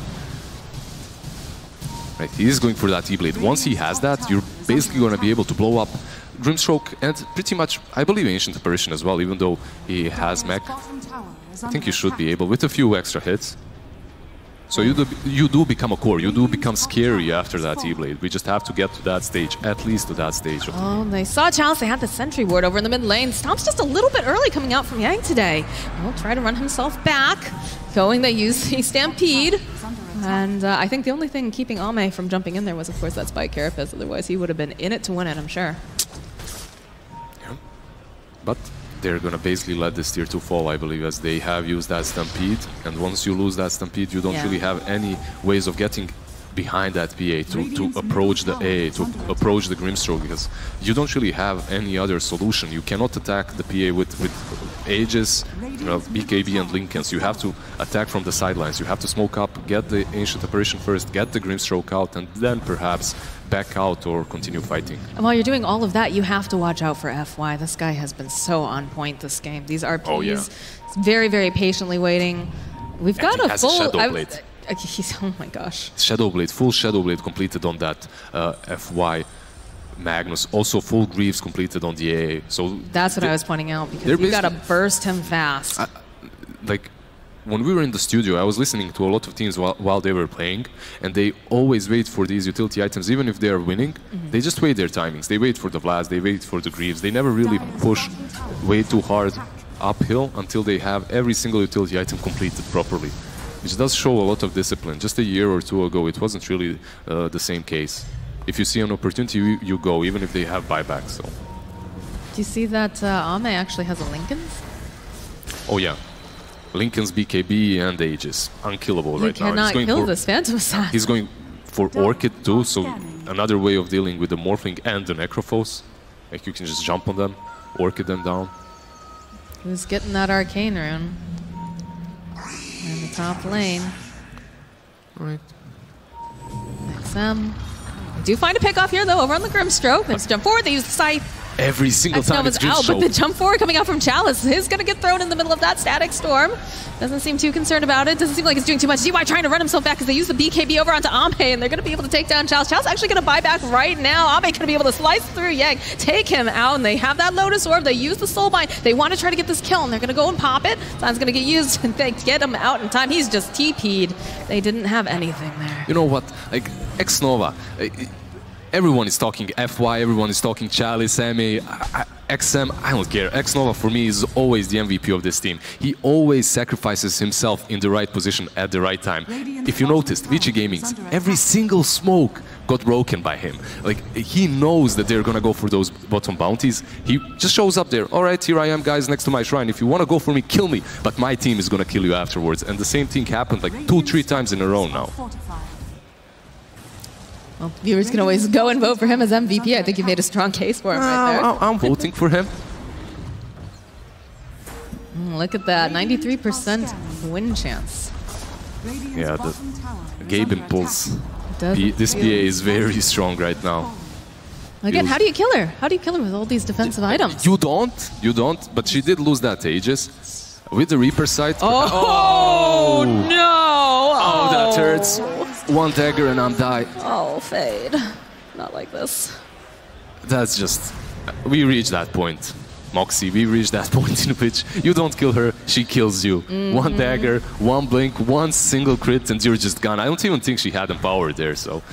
Oh, that's just... And all these heroes, the Necro, the Disruptor, the Rubik, even the Morphling, they have to be super careful versus the PA and her crits. Oh.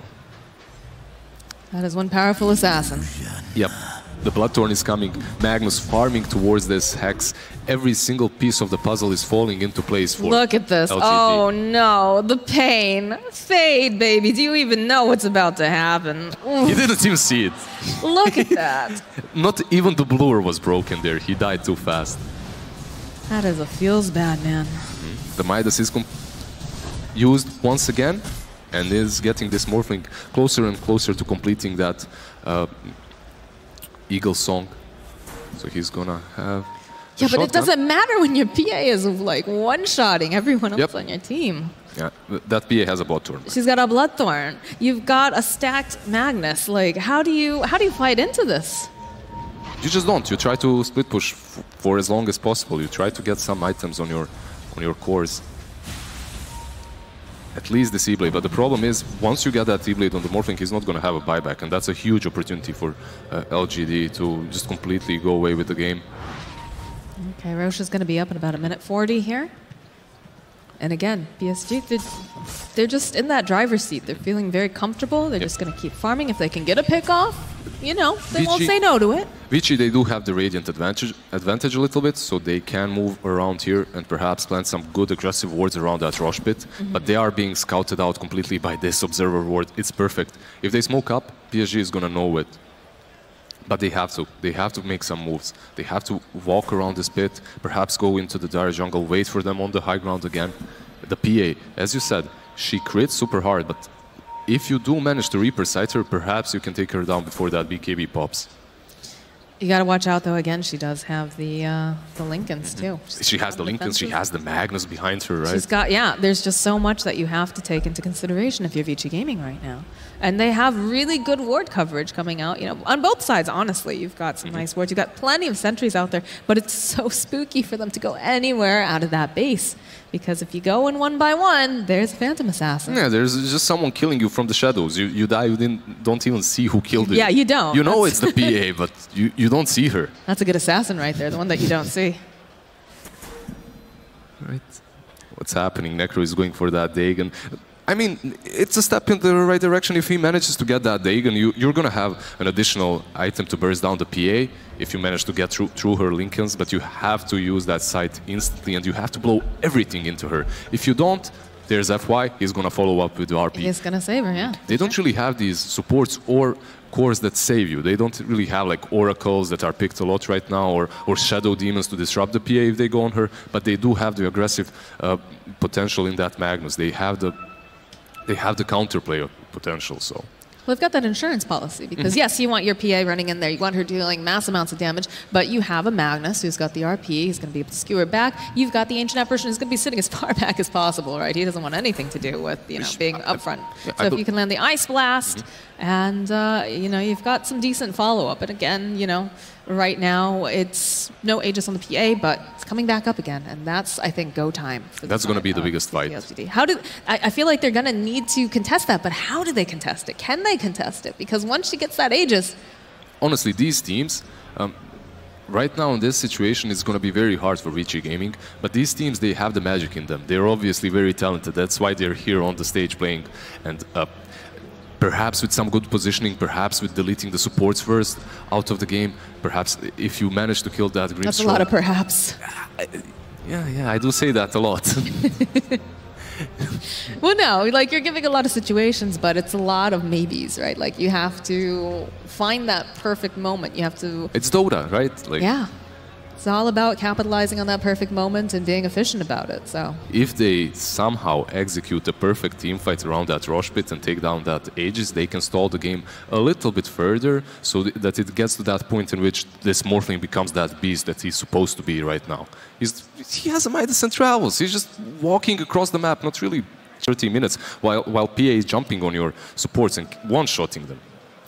Can't even walk out of that base. But look at these guys who came out here today to watch some Dota 2 here at the event. Hands up, Stockholm! Woo! Look at these beautiful people here. Let's go! See any good signs here, Lizard? Fly. I see FY, we love you. Nice. Got some fans here. Techies, Carry, please get out, sir. Nope, out. Get out. Vici Gaming. We got a drawing over there in the corner. Very nice. I don't care, Doge. Just give me T-Governor. Yeah, first British guy on the scene. There we go. Yeah, UK Dota represented with T-Gov, right? I'm with Harold. Very nice. Feels bad. MMR is just a number. It's just a bad, right, Lizard? Yeah, of course. Of course. That's what all my Herald friends say. You have Herald friends. Of course I do. You all have Herald friends. Why don't you help them out then? Come on, Lizard. They're helpless. That's why they're Herald. Oof, I'm sure they're going to love hearing that later. Still having a little bit of a problem here, but looks like headsets are going back on. That's usually a good sign. Yeah, they're getting ready. They're getting ready for war. That trophy, though. It's beautiful, isn't it? It's a globe. It is a globe. Globe. This is global Dota 2. With those lights on it, very, very nice. I'm sure it's actually quite heavy. Have you held it? Nah, it's light. It's an absolute lightweight, baby. It's quite heavy. All right, we're back in the game. Nope, we are. Are we back? No, we're just. Yeah, we are. Yeah, okay, all right. DUI died again apparently while we were. I thought that was a replay of some that before. Yeah, I thought so too. That was. Yeah, he just disappeared. We didn't see the go. That's why. He didn't see himself dying either. This PA just made short work out of him. All right. As you can see, this is a big issue now for VG Gaming, as they did move out of their base. They tried to take that area around the rush, but PSG is like, no, you're going back onto your high ground. Shoo, get back onto that high ground. We're taking this high ground. We're going to stick around that rush pit. We're going to plant those wards, and we're going to make sure that the team fight around it, if it happens, is going to be favorable for us. They own this jungle here. They own it, and there's no way that VG can really go out. And that's pretty scary, right? Because you have those boots of travel over on the Morphling, and he wants to be able to go, move about, whatnot. But the rest of his team is pretty much pinned very, very close together. They're not going to be able to achieve much. They're not going to be able to, you know, get those levels up really. That's a little bit of an issue. Oh, positive reinforcement can go a long way towards victory. It does look like you're playing 4 Protect 1 on the side of VG Gaming, and Morphling is one of the strongest carries right now in the game. So creating that space for him is justified a little bit, but if everyone else on your team is suffering, it isn't really that great. He has bought that T-Blade, which pretty much means that they're going to try and fight this rush pit, as they do not have buyback. So they're going to smoke up. They're going to try and take that fight around the pit once Aegis has been reclaimed by Roche. I've got a double damage on the Morphling too, but Roche is back up and kicking now. So this is going to be go time. This is going to be... Have they smoked up? They're moving outside of their base as 4, so no, not yet. They're going to push out, and this should be the go time. They have the DD on Morphling. Yeah. This is the go time for them. Everything is working out in their favor with that double damage rune. They aren't in the best position in the game, obviously, but... Nope, this is still the real game. All right. I guess they used all their smokes. They're just going to move like this. Chalice needs to be careful. Do have a sentry ward over on the ground. Still can't see him though because he's in the tree line. You can just see how disciplined these two teams are. They're just act as 5, taking absolutely no risks. But PSG, net worth-wise and strategically, are in a much better position as they see Chalice. Blinks away. He tried to catch the Necro with it, didn't manage. PSG is just gonna put the PA solo in the pit. And while he attacks it, everyone else is just going to lurk around in case a team fight occurs. I don't know how they get in this pit. I don't know how they do this here, because you have to watch out for the Ice Blast. You have to watch out for the Reverse Polarity, Soulbind, everything. I think they just have to let the Roche That go. Rush is already on 20% HP. So they have to be so careful. If they approach this at the wrong time, they're just going to jump. Now they go, throw down the Vortex, want to get some vision. Yeah, this is way too late. No, this is totally PSG LGDs. Flix is going to start a fight here because they have Aegis. Ori. Ori's going to get stunned up with the Ice Blast. It doesn't even matter. It doesn't have to connect. DY gets taken down in 2 hits. Young now is trying to run himself away. Paparazzi over here going to go turn himself into his own centaur. And just like that, it's over. Well, is it over? Well, the fight was over by the Roche pit, but we're back up and kicking right now. They're going to jump over here. Is on it. Can't move. So much trouble. They can't get away fast enough. The Phantom's Embrace. They'll take him out. There's no buyback now on this Morphling. Do you have buyback over on the Necro? Yeah, they have the buyback on Necro, but that's hardly going to be enough. There's 70 seconds without that Morphling. That did buy the E-Blade, which is problematic. You bought that E-Blade, but you decided to not fight. You decided to kind of lurk around. Not a proper call was made, which is strange for VG Gaming. They're always very decisive. Not right now, though. Not versus PSG LGD and this Ame's PA. I don't know how you go in after this. Ame's just gonna go anywhere near it. He's gonna go in. He's just gonna go on it. The first target he sees, he's just gonna blink in. Young actually gonna be the first one to jump in. They follow with the Soulbind. They've got the Phantom Embrace, and they just delete 2 heroes immediately. Young and Ori are just out. Buyback comes out from the Necrophos. He doesn't want to give up just yet. Ame just hitting away over the buildings. Radiant's bottom barracks are under attack. How do they approach this? Look at Chalice. Chalice, they know he's there. Chalice doesn't seem to care at all, though. I mean, he's a pesky little bug. They'll try. There. I mean, if they... All right, so they go and they use the set over here. Look at Ame just runs forward. Will turn his attention around, hoping to maybe grab Ori. Ori's already out, though. They didn't even manage to kill Chalice. The Yules was right there on time. He saves himself, and now that's the second side.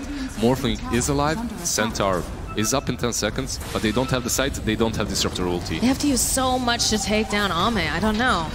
Like, you can't just ignore because there it is. There's the RP right into everything. The beautiful combo. You just call it. There's you the just GG. call it right there. Oh, that was beautiful, Lizard. That was textbook beautiful. We talked about those combos being difficult, having all those pieces come together, and boy, did PSG LGD have it working. I mean, the issue in this game, the biggest problem that they had is the itemization from the Morphling, the way he itemized. On one side, you have this hero that has the best lane possible. You provided him with so many resources to have a successful laning stage with that Disruptor. He was helping him out in the first 2 minutes. And then he goes into Midas, into Travels. Sometimes maybe that item build can work, but you're playing versus a PA with a Magnus. That Magnus is instantly giving that PA a way of farming and out-farming that Morphling. And if he goes into more farming items, he's never gonna be on par. He's never gonna be able or ready to fight, which in the end did hurt them a lot, as they weren't really able to take any of those team fights. Do you think it might have been a little bit differently if they were able to, you know, get some better items on that Morphling that he's able to fight a bit earlier? Or do you just think that the PA Magnus combo, when it's efficient like this, is just too strong? They played it almost to perfection, honestly, so nothing can be taken away from PSG LGD. They played really well with the Empower and the PA. They farmed, they stacked. The laning stage didn't really even go badly for them. But at the same time, the item build is my biggest concern for Vici Gaming. I think it wasn't correct, but... And shout out to the amount of stacks that we saw coming out. Like, that really helped elevate PA's farm for sure. But yeah, that was game number 1, guys. And we, of course, are going to have another game coming up. Maybe Vici Gaming is going to be able to come back here. But we are going to go to a short break, so stick around.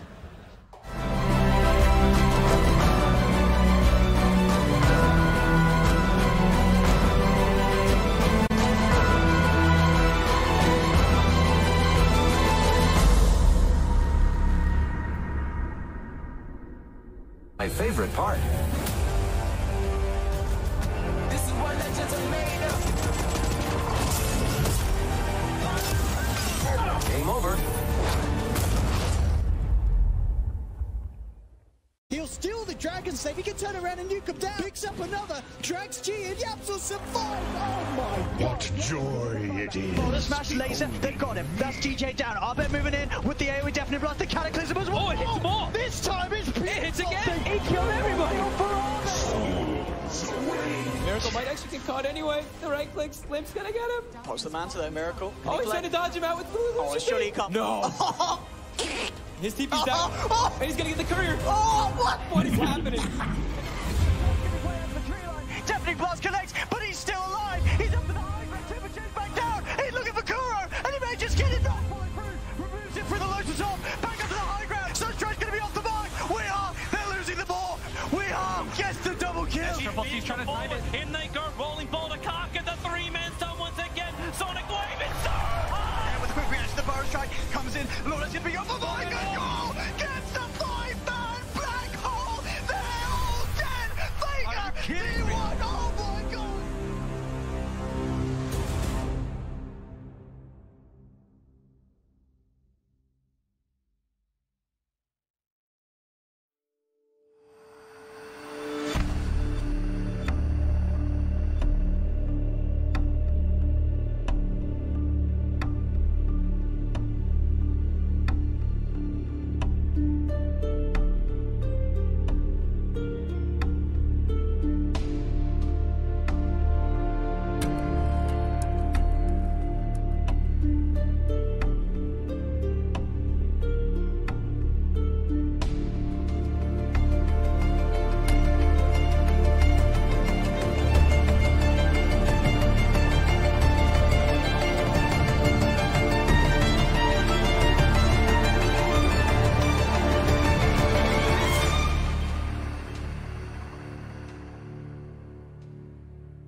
there was a DreamHack PC? What if we told you there is? This is the DreamHack PC, built with the best components on the market, optimized for a flawless esports experience. Just add games.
Well, DreamHack for me is like, the community, the people, so I really like it. It's like everything for me. DreamHack to me is a chance to kind of get away from the normal world and just have a nice time with people like you, because everybody here is practically gamers, so you can just have a great time in game. DreamHack to me is a wonderful place for people to meet. It's also a place of innovation. You get quite a bit of the latest tech and also the latest games, and I love games. My favorite thing about DreamHack is how big the esports scene has become. Just sitting in like a sea of people, just watching a tournament together. It's amazing. Probably the music on the main stage. It's really good.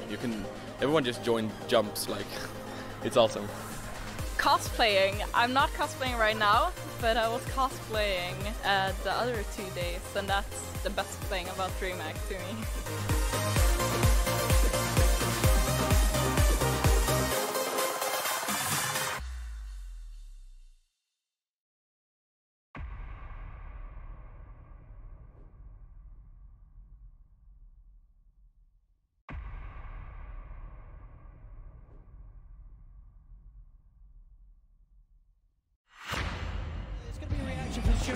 Looking for Puppy. Puppy, can he get his way out of this? Yap. Unless he turns, he's going to kill the Disruptor. He'll steal the Dragon Slave. He can turn around and nuke him down. Picks up another. Drags G and Yaps will survive. Oh my God. What joy it is. Border smash laser. They've got him. That's DJ down. Arbet moving in with the AoE definitely blast. The Cataclysm as well. Oh, it hits them all. This time it's It hits again. He killed everybody. Miracle might actually get caught anyway. The right click, Limp's gonna get him. What's the man to that Miracle? Oh, he's trying to dodge him out with food. Oh, surely he can't. No. His TP's down. And he's gonna get the courier. Oh, what is happening? Definitely blast connects, but he's still alive. He's a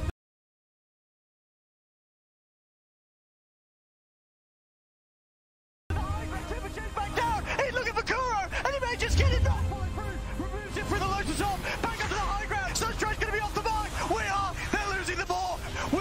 Gets the double kill. He's trying to time it. In they go, rolling ball to Cock, and the three-man stun once again. Sonic Wave, it's so high. And with a quick reaction, the Burrow strike comes in. Lawrence going to be off the mark. Goal gets the five-man black hole. They're all dead. Vega, D1. Oh my God.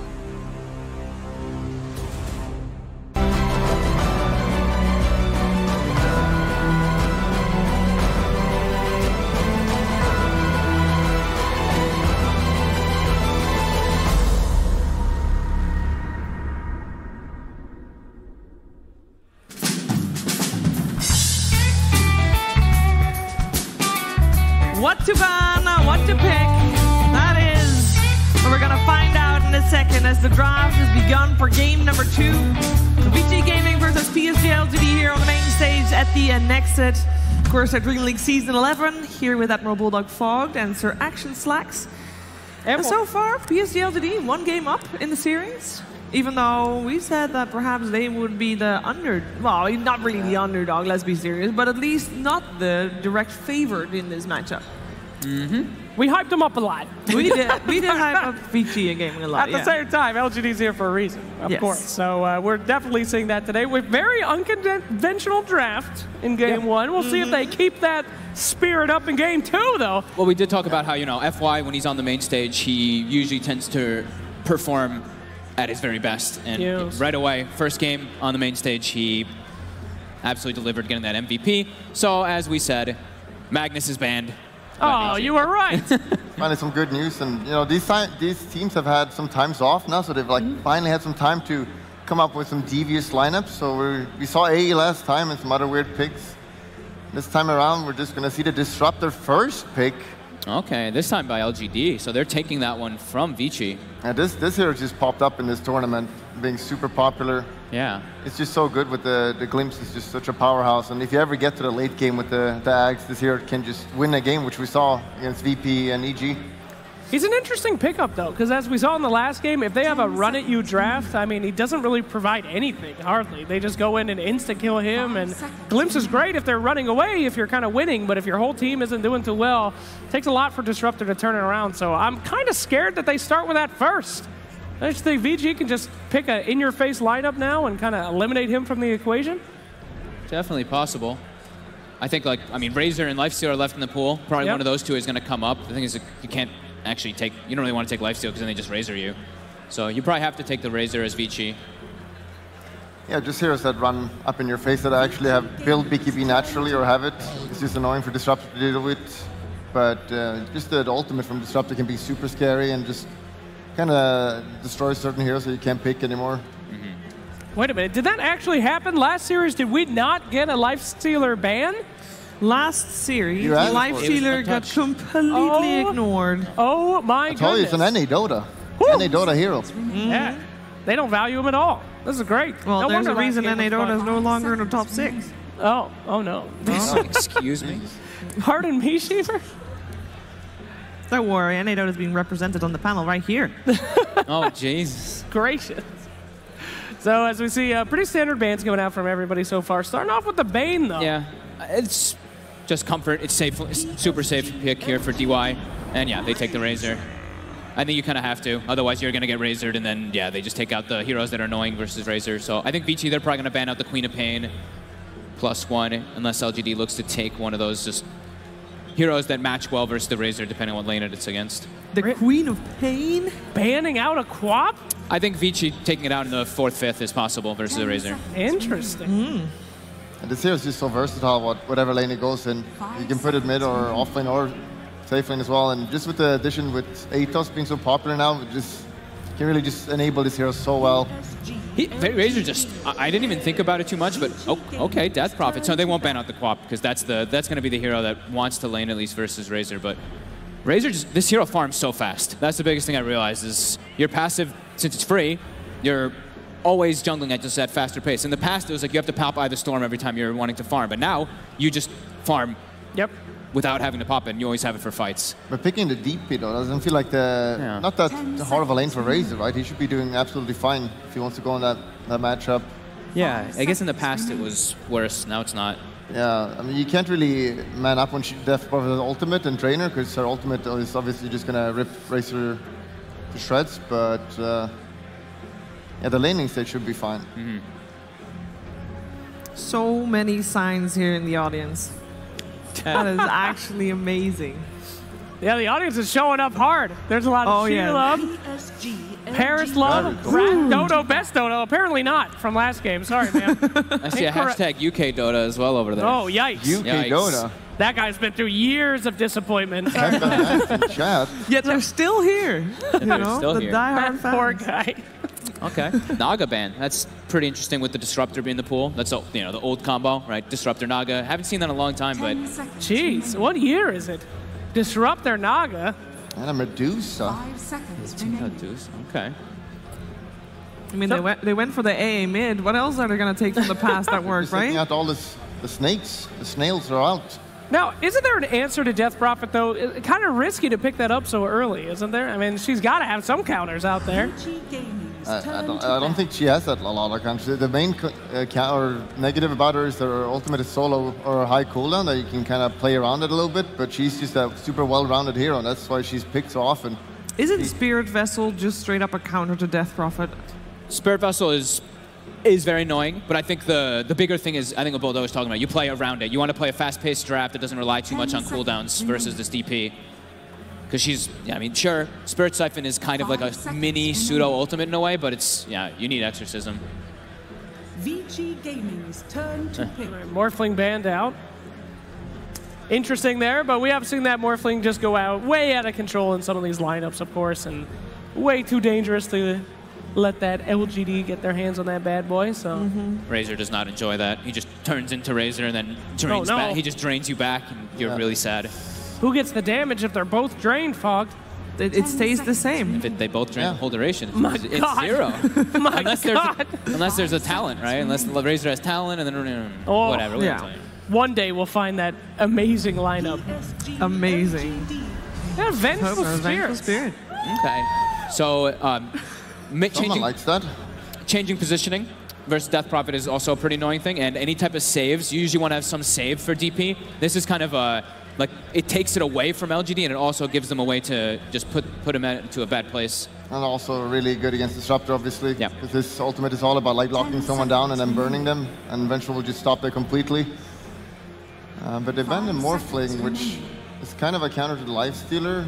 We talked about Lifestealer being good against Disruptor here, but I'm not sure how good it is against the Prophet, though. They actually want to pick that up.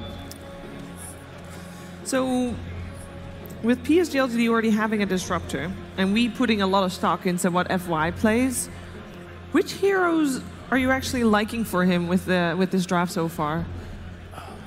Some Playmaker. Takes farm. So far, I mean, they're still tiny in the pool as well as Rubik. I saw Tusk. Tusk was one I kind of thought about versus Bane, because the Fiend's Grip, you can always protect the Snowball. We can throw it way back. Give me that Earthshaker. Remember those days? Come on now. I haven't seen him play Shaker since TI. I know. Since the finals. Since the last game. The last game of the finals. He kicked ass in that game, though. Come on, man. He did. He actually played like, what, 11-minute Arcanes or something? Ah, bounty hunter. Yeah, this wasn't taken out. That's usually Chalice playing that, right, though? Yes, and it has been a Chalice hero twice in the major so far. Both times victorious. They've got the Track Glimpse combo. Oh boy, that is deadly. Yeah. Well, they definitely need some Renachu heroes then. They have got to have Vici Gaming running for their lives to take full utility of their lineup. In the previous game, we saw Vici being a little greedy in their item build. Perhaps we're seeing a little bit of greed in their draft here, or is this okay? I feel like Razor's obviously here, they can create a lot of space. They have Bane as well, that can do a good lane for Terrorblade, but the Vengeful cannot offer too much, and they do need just one more Space Maker, and I think they should be fine, honestly. The nice thing about TB here is that you have the Venge. So not only for the swap save, because TB can hate playing versus Disruptor early, because you need to get a BKB Manta, you can Manta dodge the Glimpse, it's kind of hard. The Venge will always give you that type of save mechanic for your TB to not just get silenced and screwed. Yep. And you buff the damage, so it's like a double thing. And they have a building hitter now that they can rely on. Oh, yeah. That looks like Enigma. That looks like FY's hero. Yeah, but it seems like a pretty hard game from the Vengeful and Bane. Yeah. You're not really going to get off a black hole this game. And I don't think Terrorblade will care too much about the laning stage either. Like, oh, sure, an Enigma Bounty Hunter? Like, that doesn't sound that scary. I'm not sure about that pick. 10 seconds remaining. All jokes aside, that is kind of a nightmare for Enigma. Because, yeah, at what point can you actually put on a black hole and know that you're going to be safe? I mean, you need to get a BKB, a Lincoln's, a million other things, a Blink. I mean, it's just, his job is super hard. Well, the thing is, you can't actually go BKB or Lincoln's anymore versus Venge, because he just double swaps you. Oh, yeah? You have 2 charges. He just double clicks and you're like, wow, I just spent 10,000 gold for no reason. Oh, my goodness. You just have to go the tanky build here, right? Go to Crimson and stuff like that, but sure, it's kind of good against Terrorblade with the Crimson and all these, just the mech and stuff like that. I mean, that's the only build he can go, right? Yeah, I think so. And the one thing I'm scared too for LGD is we talked about cooldowns. They've got Death Prophet and Enigma. This is like 2.5, 3-minute cooldowns on their big teamfight abilities. Vici has one. They have the TB, the meta, as a long cooldown, but the other 3 heroes are fast. Well, Disruptor does, you know, kind of balance that out a little bit. I mean, his kit is pretty quick. Yeah, it is, right? what, 70 seconds on the ulti. So they got a little bit of team fight in between the big team fight. But I think they're going to need, as you said, somebody pretty active here to pick up the slack. I mean, they need a real space creator coming out for LGD. Thing is, it's Ame. Yeah, Ame last pick now. It's an what does Ame he last want to play against a Terrorblade? Ban out the PL. I mean, all the melee heroes just look so bad. Like Sven, Universal Razor. Yeah. 10 seconds. Ame played a lot of Juggernaut as well. I guess, yeah, Jug might be the best. But it's such an annoying game, though, for a Juggernaut as well. Because you want to rely on the spin TP out a lot, but these years you can't do that. Ooh, wow. We have not seen this one working out. No, that feels like they're kind of out of options. I'm not liking this lineup at all right now. They really need the Bounty Hunter to just go ham this game and have a... They have, like, no stun either, right? Like, yeah. It's very limited. Missile, bro. And Glimpse is almost a stun. When you kinda. Almost. Almost. I mean, he's the one you mentioned. You said you wanted a fast-paced hero, right? Yeah. That is the fast-paced hero. That's the one who's going to be running to make fights happen. But they need to play fast because right now it feels like even with 4 heroes, VG Gaming's lineup just looks better. Yeah, I agree. But that's what you guys thought in game 1 as well. So you know, it's true. But he bought a Midas. You know that just changes that. It's just a Midas. It's that simple. Come on, bro. Gyrocopter could go full magical build, roam with Disruptor, easy blow-ups. I've seen it before. It can work. Like if they play super fast this game, they can absolutely just run them over. Because they have the Bounty Hunter as well, just to give them the extra gold. Absolutely. And you know what? VG Gaming, they got a great lineup, but in the early game, Squish City from basically everybody. Yeah. So I could see that magical rolling out of control. There's a possibility there, boys. I mean, it's not a very good possibility. Oh, the decision has been made. RTK is giving the seat back there to Fade, and it will be a Bat Rider. Just love the last big bat. Always when you get this opportunity, and you see the lane as well, which Gyro's not the worst in the history against the bat, but he's actually kind of good because he can spam the missiles on the bat, but even so, he should struggle and have a bad lane for sure. And I'm feeling VG Gaming for sure. Feels like a really well-rounded lineup, and LG just got to win off aggression. Otherwise, they're just going to lose, I think. So you're going for VG Gaming for the second game. VG Gaming. Again. I'm definitely going. I really like what Vici's got. I think it's a lot of pressure on Ame and FY just to cause chaos so that FY can farm as this Enigma. But even if FY gets farmed, there's so many counters. I have to lean for Vici. Listen, guys. PSG LGD has got the magical damage. They've got the early game. You don't need late game big ultimates when you got Gyro building Veil. Trust me on this one. LGD for show. I actually believe in the Bounty Hunter this time. Are you for real? Yep. I'm going to make it 50-50 here. You fool. I mean, good. It's going to work. You were right last time. You know, I got to follow my top analyst. All right, guys, you remember, during this game, again, you can vote for the MVP, who you think is the most valuable player. All the commands have stayed the same. You can just type the names in Twitch chat. I'm sure you know the drill by now. And it is time for game number 2 to begin. So let's head over to Moxie and Lizard. Hey, Stockholm! So I don't know, Lizard. This is looking like a pretty difficult game for this Enigma to get anything off. It's definitely looking like a difficult game for an Enigma, but honestly, this Enigma does not have to buy a Blink BKB, does not have to be playing for that black hole. This is going to be your Enigma that goes on that offlane with the bounty, secures his farm by sapping the enemies, by sapping his own range creep, right? Just eating it time after time again, and then goes into Crimson, into Greaves, and pushes with that Gyro. So I don't think that's going to be way too bad for them. They've stated that Enigma cannot pull off that black hole, and honestly, it won't be possible in this match, as it's going to be very difficult to do it versus the Bane and the Rubik. But yeah, I think it's fine. You know, it's FY too, right? Right? So I mean, you never know with this guy. He's got really great positioning. Maybe somehow he manages to land that black hole on everyone that's needed, but yeah, just it is going to be a very difficult. Just black hole them, lol. Just yeah, 5-man black that's hole. How you do it's it. Fine. That's how you do it. Just 5-man black hole, easy peasy. But I have to say, I like this from VG Gaming a lot better than in that last game.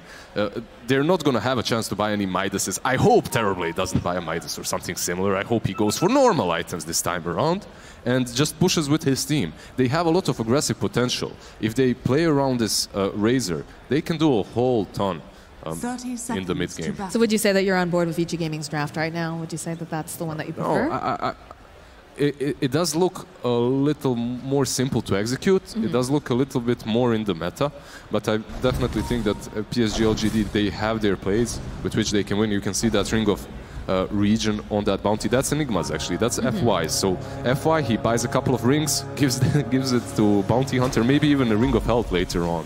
And that bounty should have a decent laning stage versus the Terrorblade. Some Lord of the Rings stuff right there, but not going to be able to quite grab that rune in time. Chalice force back. All right.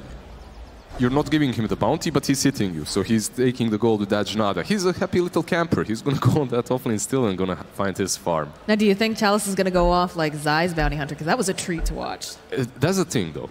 Bounty Hunters are a hit or miss. You saw Zai's Bounty Hunter, and then you saw S4's Bounty Hunter. S4's Bounty Hunter was bad. Not that we're calling anyone out here right now. Not calling S4 out in the middle of Stockholm. Yeah, no. Being hated by everyone here. No. Not at all. No, but honestly, it's how you play around him. It's how much space you give to him. It's how you set up his lane. And how much you contribute on this lane as an Enigma. And you can see FY, he's already here. He's not going to the jungle, he's not farming, he's helping him out, which should make Chalice have a good time. And if he does get those levels early on, if he does get that farm early on, he can do a ton. I mean, there is a decent amount of lockdown, though, coming out from that lane. Just, you know, the Nightmare alone is enough to kind of slow him down, allow the Terrorblade to run himself away if the need arises, but... Fade and Xnova here, trading hits a little bit. They're just dancing with each other. This Disruptor came back into the meta. Recently in the CIS scene, they started spamming him quite a lot, but everyone has started picking him up since. One of the builds that I see quite often on the Disruptor is the Thunderstrike maxed out build, which can be really decent versus the Batrider. As he does struggle a little bit against nukes, and this is, I believe, the strongest level 1 nuke right now. And if you level it has been up, for a while, I believe. Yeah, and if you level it, it's even better. So. It's a lot of stacks of sticky down there on that gyrocopter. That's got to watch out. What panel also didn't mention is the glimpse versus the Bane versus the Bat. It's not a bad spell whatsoever. So they do have counters to the Enigma, but on the side of PSG LGD, they have the counters to some big spells of VG Gaming. I would say the only spell that's probably like better than the glimpse is maybe the X, because you can control the timing on it a little bit. Yeah. But yeah, anything that can change your positioning is super, super valuable, which is why, you know, force staves are also super popular. Really great item. Yeah, in that game of VP versus EG, they really shined.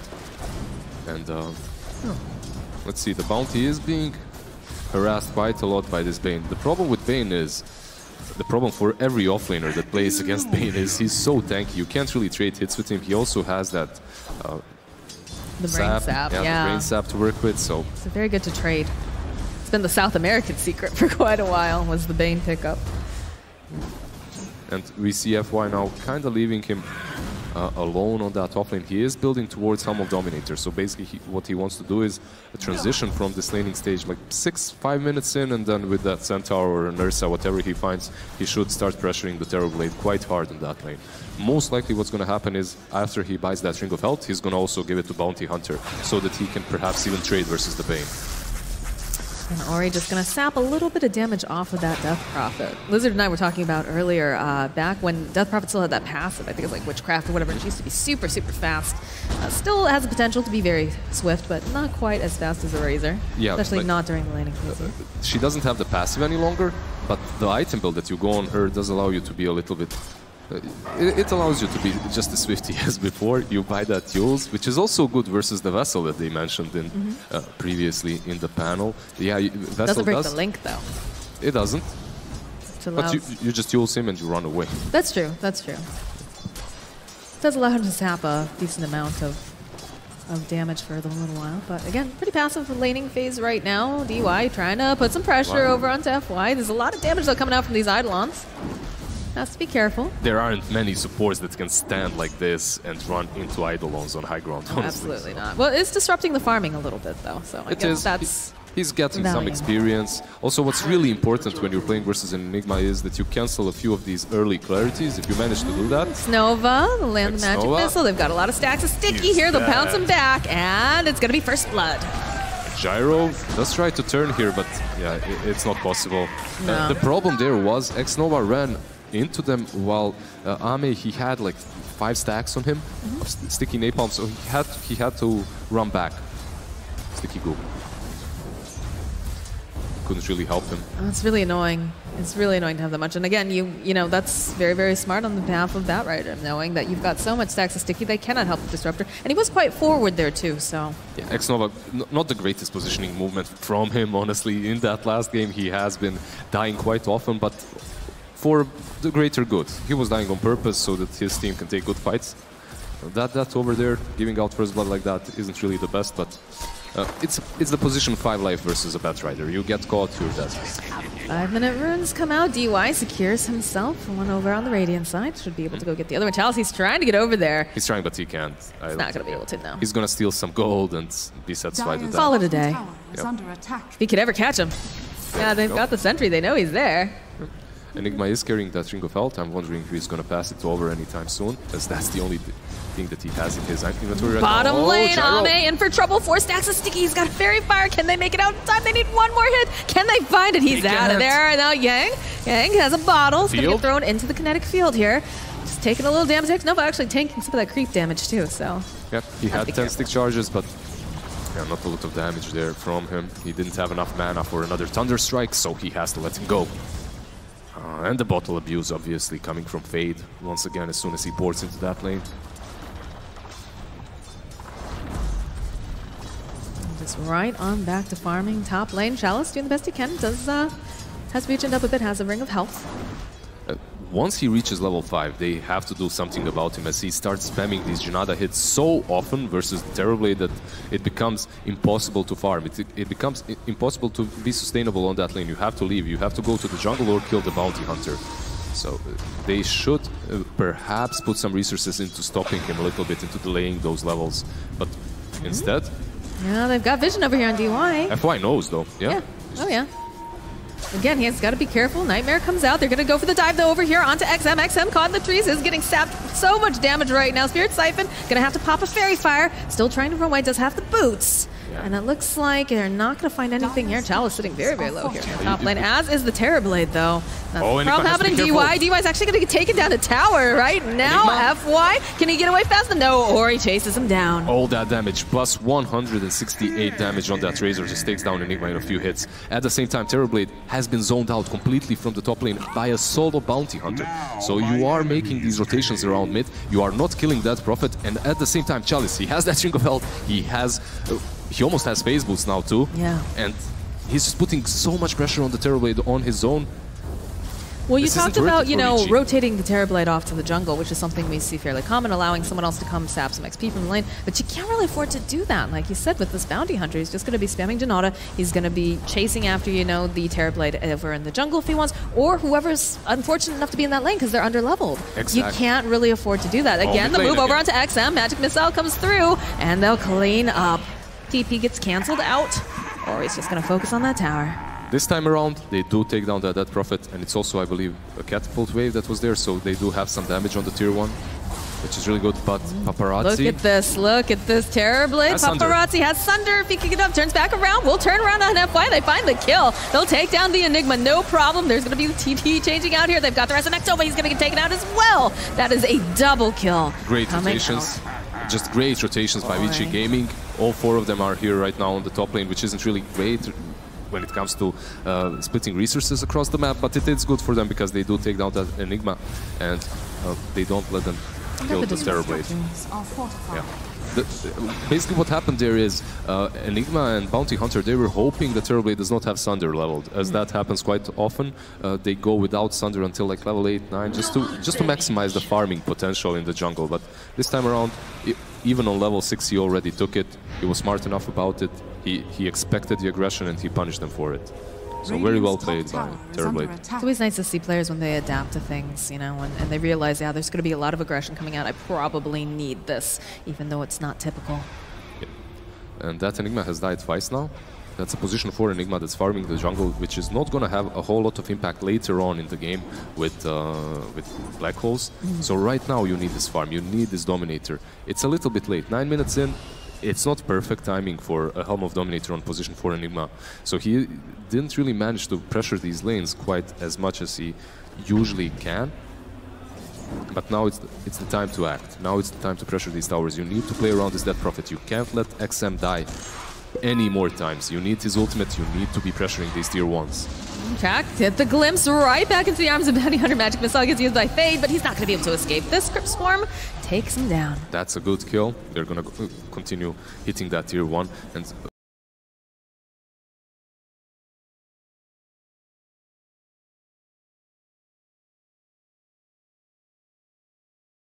also, one good synergy TSG-LGD has going for them is this Death Prophet push with the Disruptor.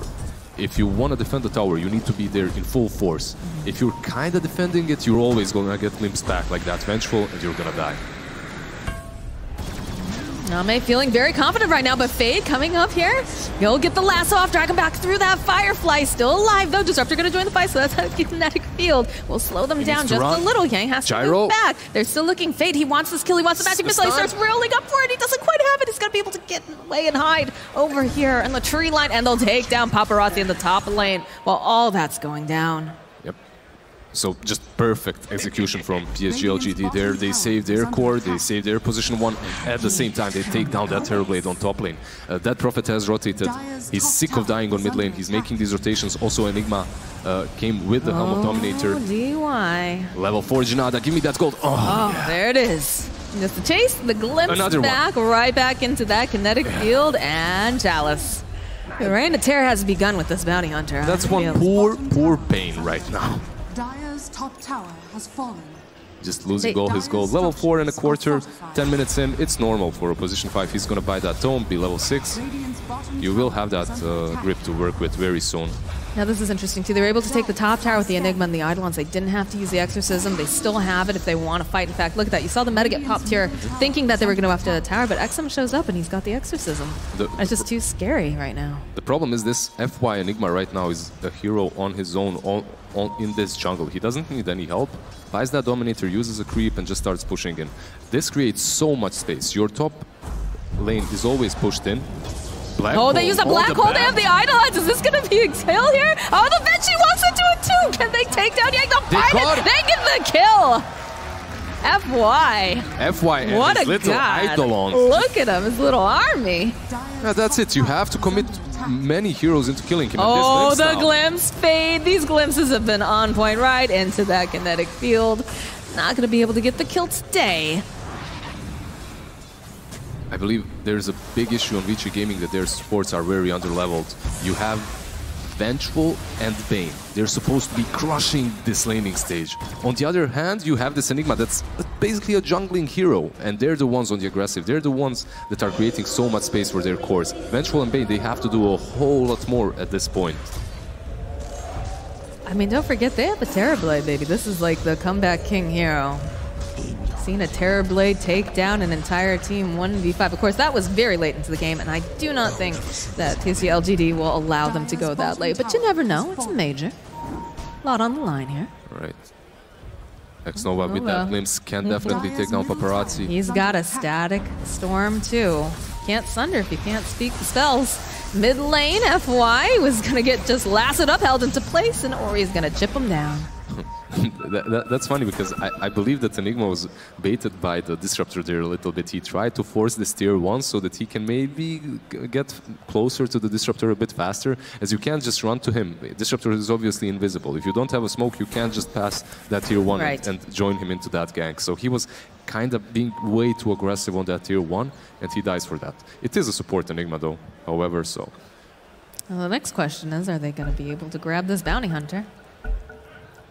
I'm thinking yes. I'm thinking the Fiend's Grip comes out. Oh, they've got this great Wave of Terror. And yeah, it's just held in place. Yeah, double kill. Easy double kill here for That's Ori. very good. They give the double kill to Ori. He's the one that's supposed to create a lot of space for them in this mid game, and with that's a slight little boost. Glimpse over here. Paparazzi in for some trouble right into the arms of Ame and Nova. He cannot get that Thunder off. He's out of here. That kill was so good for them, giving that Gyro a core kill. Gyro, wait, is that a Midas? He got a Midas. All right. I was going to ask you how you felt about that, considering this is a hero that usually, likes to fight, be very active. But a bit greedy. That's very counterintuitive to what every single other gyrocopter does right now. They basically try to fight as soon as possible, as much as possible. Another glimpse. Glimpse right back. Ori, they don't have the follow-up just yet. They do have the track. All right, they track the Venge scare him as well. a little bit. Venge. Fade. We get hit here. Magic Missile comes through. You can see that Chalice is trying to be as aggressive as possible, but the rest of his team, they're just satisfied with farm. And that's one of the reasons is the fact that Gyro went for that Midas. Oh, they have the vision now. Chalice, go for the swap. We'll get the silence off. Look at the damage coming out. They'll just take down Fade. And the Glimpse comes right back out into the cage. Has that Yulza over here. Gonna buy himself just a little bit more time. Spirits Siphon coming out to go, and they'll drop the stun. And now it looks like Ori trying to run himself out. He doesn't have that track on him. He's gonna get taken out. They will be able to take down DY. And now Batrider looks like he's in for some trouble. He's gonna try to flap those little owl wings out there fast enough, but they have the net. And he's out of here. They're still not done yet. They find themselves a Bane. See, silenced up, and that's going to be the end of him. X-Nova strikes again, time after time. These glimpses.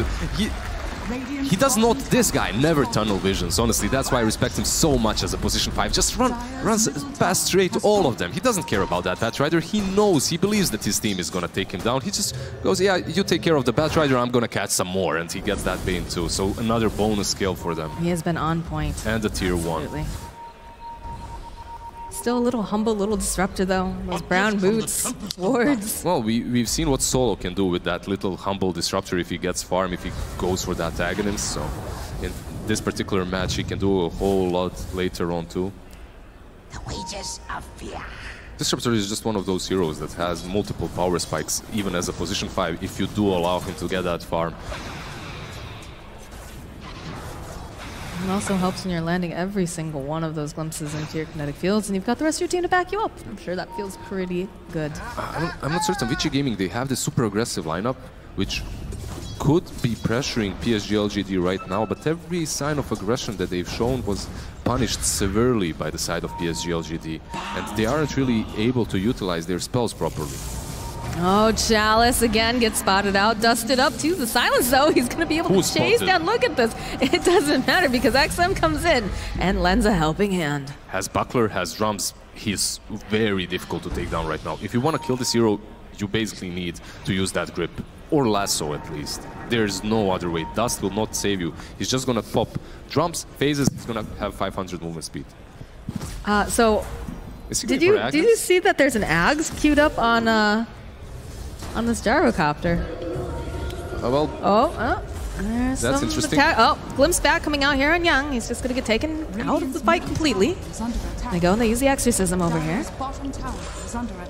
And just like that, that should be an easy tier 2 for them. VG Gaming, they aren't really able to do anything about this. You can see there's Bane and Vengeful on their high ground while all of this is happening. Yeah. So they're losing the tier 2, but more importantly, they aren't reacting whatsoever to that aggression. They aren't doing anything across the map. They are crumbling under the pressure of PSG LGD at the moment. What are they? I guess they're waiting for the BKB on Razor. I guess they're waiting for the next big item on this Terrorblade. That's gonna be that Manta, but there's so much magic damage coming from the PSG LGD. It's at least the smoke. They need to find something. They need... Oh, they take a wrong turn though here. They could have found so Ame. unfortunate. Maybe with that ward. Maybe they'll swing around? No, they're just going further in. That's so unfortunate not finding it's a good idea. Gyrocopter. It's a good idea. It's an aggressive movement that they definitely needed, but sometimes about to wear off. So they'll make their way bottom. They don't have the gyrocopter there right now. Dire's top tower is under sometimes you just don't get the right runes. Sometimes you miss someone like 100 range away because it's nighttime. Paparazzi. Sometimes you get glimpsed back. Yeah, sometimes you get glimpsed back into a static storm. The rest of the side of USGLGD just going to be able to take down Terrorblade. This is like, it's no big deal. They're still thinking about going in on this. I'm not sure about this. They'll jump over onto Chalice, hoping to maybe get that lasso. We'll be able to grab it. Enigma going to get used up into the air. They'll go throw out the stun. Can they find this kill over here? The swap comes out. They've got the Fiend's Grip. They'll take down over in the back lines Chalice. Now XM trying to run himself back here. Has the Spirit Siphon out. Is trying to stay alive, but they'll turn their attention over to Venge. Venge is going to get taken down. They've got the track over into Ori. Ori's going to get hit with a missile, and they're just dead with the glimpse back over onto Yang. Five-man wipe right there. Oh no. Vici Gaming, they're just desperately trying to make anything happen in this game, but why did they go in with the Terrorblade down? Terrorblade died, but they thought that they had an angle of movement. They were coming from the Radiant jungle, so they thought that they can take the fight, especially considering that Prophet's ulti wasn't up. But PSG-LGD, they win the fight even without that Prophet ulti. Yeah. That's horrible. Yeah, that must feel so bad for them at the moment. They just beeline onto Chalice, and you see that Ori's got his eyes over on the Enigma, trying to sap some damage. They managed to find the kill on that Bounty Hunter, but just everything else starts falling apart as they chase this Death Prophet down. Yeah, mech wasn't used as well to save the bounty. I think that could have been done a little bit better. The two supports of Vici Gaming, they are not really on point at the moment. They use the grip and the swap on Enigma for some reason, isolating her from the fight, the Enigma from the fight, but at the same time not doing a whole lot more, not helping anyone else. They have like a sixth sense over here over on the Bounty Hunter. They doesn't matter twice, but drums, phases, and see ya later, boys. Oh, look at them, just chasing them down slowly but surely. They do manage to find themselves a, yeah, they're going to take down X-Nova finally. They've had enough of all these glimpses. FY, he's getting into position. He's going to get the black hole up over on that. They'll be able to take down the Bane. Can they get anything more? But no. Oh, can they though? XM they're is going to be able to change their attention over onto XM. Has the Yules. These ghosts are shredding them, plus the Spirit Siphon. Can they burst them down? That's a triple kill for Ori. They just killed 4 members of PSG-LGD. PSG-LGD, I don't know what that was. I don't know what that whole fight was about. Using that black hole the way it was used without catching the Terrorblade, at the same time just coming in way too late with that Dead Prophet. Gyro wasn't even ready. He didn't want to commit to that fight. And Disruptor, he just died first. They just ran in to the I mean, he's been the problem. This Disruptor has definitely been a huge problem for the side of Vici, so if you can... I believe they were feeling that they're a little bit too strong, so they tried going in one by one there. That happens. Yeah, it happens. That happens when you're in the lead sometimes, but we do have that Blink Dagger picked up now for Batrider, so perhaps the tables will turn here for the side of Vici Gaming. They definitely needed some sort of initiation, and this is going to allow them to make plays. So far, the only play that they could make is smoke up and hope for the best. And pray for the best, right. Pray for the best. Right now, if they smoke up and if they have vision, they can definitely find the right target and take it down, as long as Disruptor isn't close by, as long as he doesn't glimpse you back. That's what they're going to try and do. That is very difficult. I think there's BKB now on Paparazzi too. Perfect timing. Blink down on Batrider, BKB down on Terrorblade. Let's go. Oh, Chalice. They spot him out. They'll drag him back immediately and just burn him down with that Firefly. Considering that Prophet used her ulti, considering Black Hole was used in that last fight, that went horribly wrong for PSG-LGD. This is the time for Vici Gaming to make these movements to just completely dominate the Radiant side of the map. And with that smoke already taking down Chalice, they're doing the right place. I mean, that's the issue with coming out from the side of LGD's draft, is the fact that they do have high cooldowns. The Black Hole, of course, has a very high cooldown. Exorcism, it's a medium level, of course, but once those things are down, especially both of them, right? That's the time to strike. That's when you know you've got the upper hand. Yeah, Panel mentioned that before, right? Yeah. It's going to be easy 200 gold. Just give it to me. There we go. Who get it? Who got it? I think it was the Vengeful. All right. So getting closer to that, to Vlad's utility item, that's going to help out the team a bit better. Okay. Do get the BKB pickup on the Death Prophet now, so not that it's that huge of a deal when you consider all the things that you can break through, but if she gets the Ghost Saw, she's still going to be creating a lot of mayhem in those fights. Those Ghosts are physical, so the BKB on the Terrorblade is going to protect him from a lot, but... Doesn't do a whole lot, definitely. Well, it keeps him from getting glimpsed, right? Every time X-Nova sees him, it seems to be a glimpse into static storm. Glimpsed or silenced by that Prophet, that BKB was definitely a must. Oh, Chalice. Again, the swap comes out. Every time he goes for these tracks, they got the Fiend's Grip over here onto him. FY is looking for the position, does have the Black Hole, sits in the but immediately gets lassoed up. Is not going to be able to get it off now. They're trying to burst him down. Paparazzi sitting very, very low himself. He needs to be super, super careful. Swap. We'll just go and... Sunder, his teammate, to stay alive here. Look at these two hiding away from Eidolons. Just kill him. Oh, There's some spooky Eidolons, man. It's gonna hold that. Death Prophet coming through with the Exorcism that will be able to take down X-Nova. Ori, he's popped his BKB, but we talked about these ghosts. It doesn't matter when it comes down to those spooky, spooky ladies. Yeah, you called it so well, Moxie, before. There's basically physical damage coming from the Spirit. So even if you BKB and port out, it's not really going to do a whole lot. And I believe that was a 10 seconds BKB coming from Razor, so he's not going to have that very long duration in the next fight. That's not what you want to be using that for. And that translates into a Roche we talked about. I don't know if they have enough damage. There is Bane around, and the Spirits should run out quite soon. But yeah, they aren't going to commit, it seems. You have to be really careful here. That's a really low Roche. A couple bounces with that trap. Dallas just poking him away. Yang is thinking about it. He's not hit. Oh, he tries to go for the snatch. He's not going to get it, though. It's still going to get picked up by the gyrocopter. And unfortunately, Yang, despite being a brave Bat Rider, is a very dead one. Yeah, Vici Gaming, I can completely understand why they tried to go into that rush. I understand why Vengeful and Bane were trying to poke and pro them while the Bat Rider was porting in, as they understand that they have this XM Prophet that used her ulti before, so the Spirits aren't going to last for a whole lot. And if we get the team fight, if we maybe manage to snatch the rush and then take a team fight afterwards, they're not going to have the Death Prophet ulti to work with. So it was the right idea, it just didn't work out very well for them. And they don't have the Exorcism up, but they're still feeling very, very aggressive right now. Been using those Eidolons to push the middle tower. The reaction time every time Chalice does any sort of a track, immediately just at least one dust, if not two, pops out. Yeah, he's making them waste so much gold with that. Every time you kill this bounty hunter, if you use a dust, that's still some gold lost. If he hits you once or twice with Janada, you're going to be a very poor support throughout the game. You can see this Bane rocking boots and sticks, and 3 sentries, obviously, just to be able to take away the map control from the bounty hunter. But this Midas Aghanin's Maelstrom allows Gyro to farm incredibly fast. Plus 40 movement speed, yeah, sure, why not? What a great talent. Movement speed was so underrated for such a long time, but then with these talents everyone started picking them up and understanding just how good they actually are. We do see movement here into the Radiant jungle, hoping to maybe get themselves a pick off, maybe force a tower or something. If you are Vici Gaming right now, you are playing versus Aegis. You don't really want to take a head-on fight with... Bat Rider gonna get caught out here. Those Eidolons doing a lot of damage. Chalice is gonna be... 2 or 3 hits with the Janada too, so Chalice gets a lot. But at the same time, you are pushing this tier 2. And perhaps you can even pressure the high ground a little bit, because you do have Fade behind you. Fade's positioning is very important for Vici Gaming, as he has to be behind these cores, he has to save them with the swap if anything goes wrong. And strategically, Vici Gaming is posturing themselves very well across the map. They are playing versus Aegis, they are playing versus Black Hole versus that Prophet ulti. You don't want to be fighting, even if Bat Rider dies somewhere far in his side of the map, in the jungle, it's alright. It's not the end of the world, you're buying yourself some more time. They see him though, he walked underneath a sentry and an ops, I believe, but... Yeah, they saw him, they definitely saw him, they instantly get out. They're just gonna start pushing out the top lane now. This is the game of dodge, nothing more.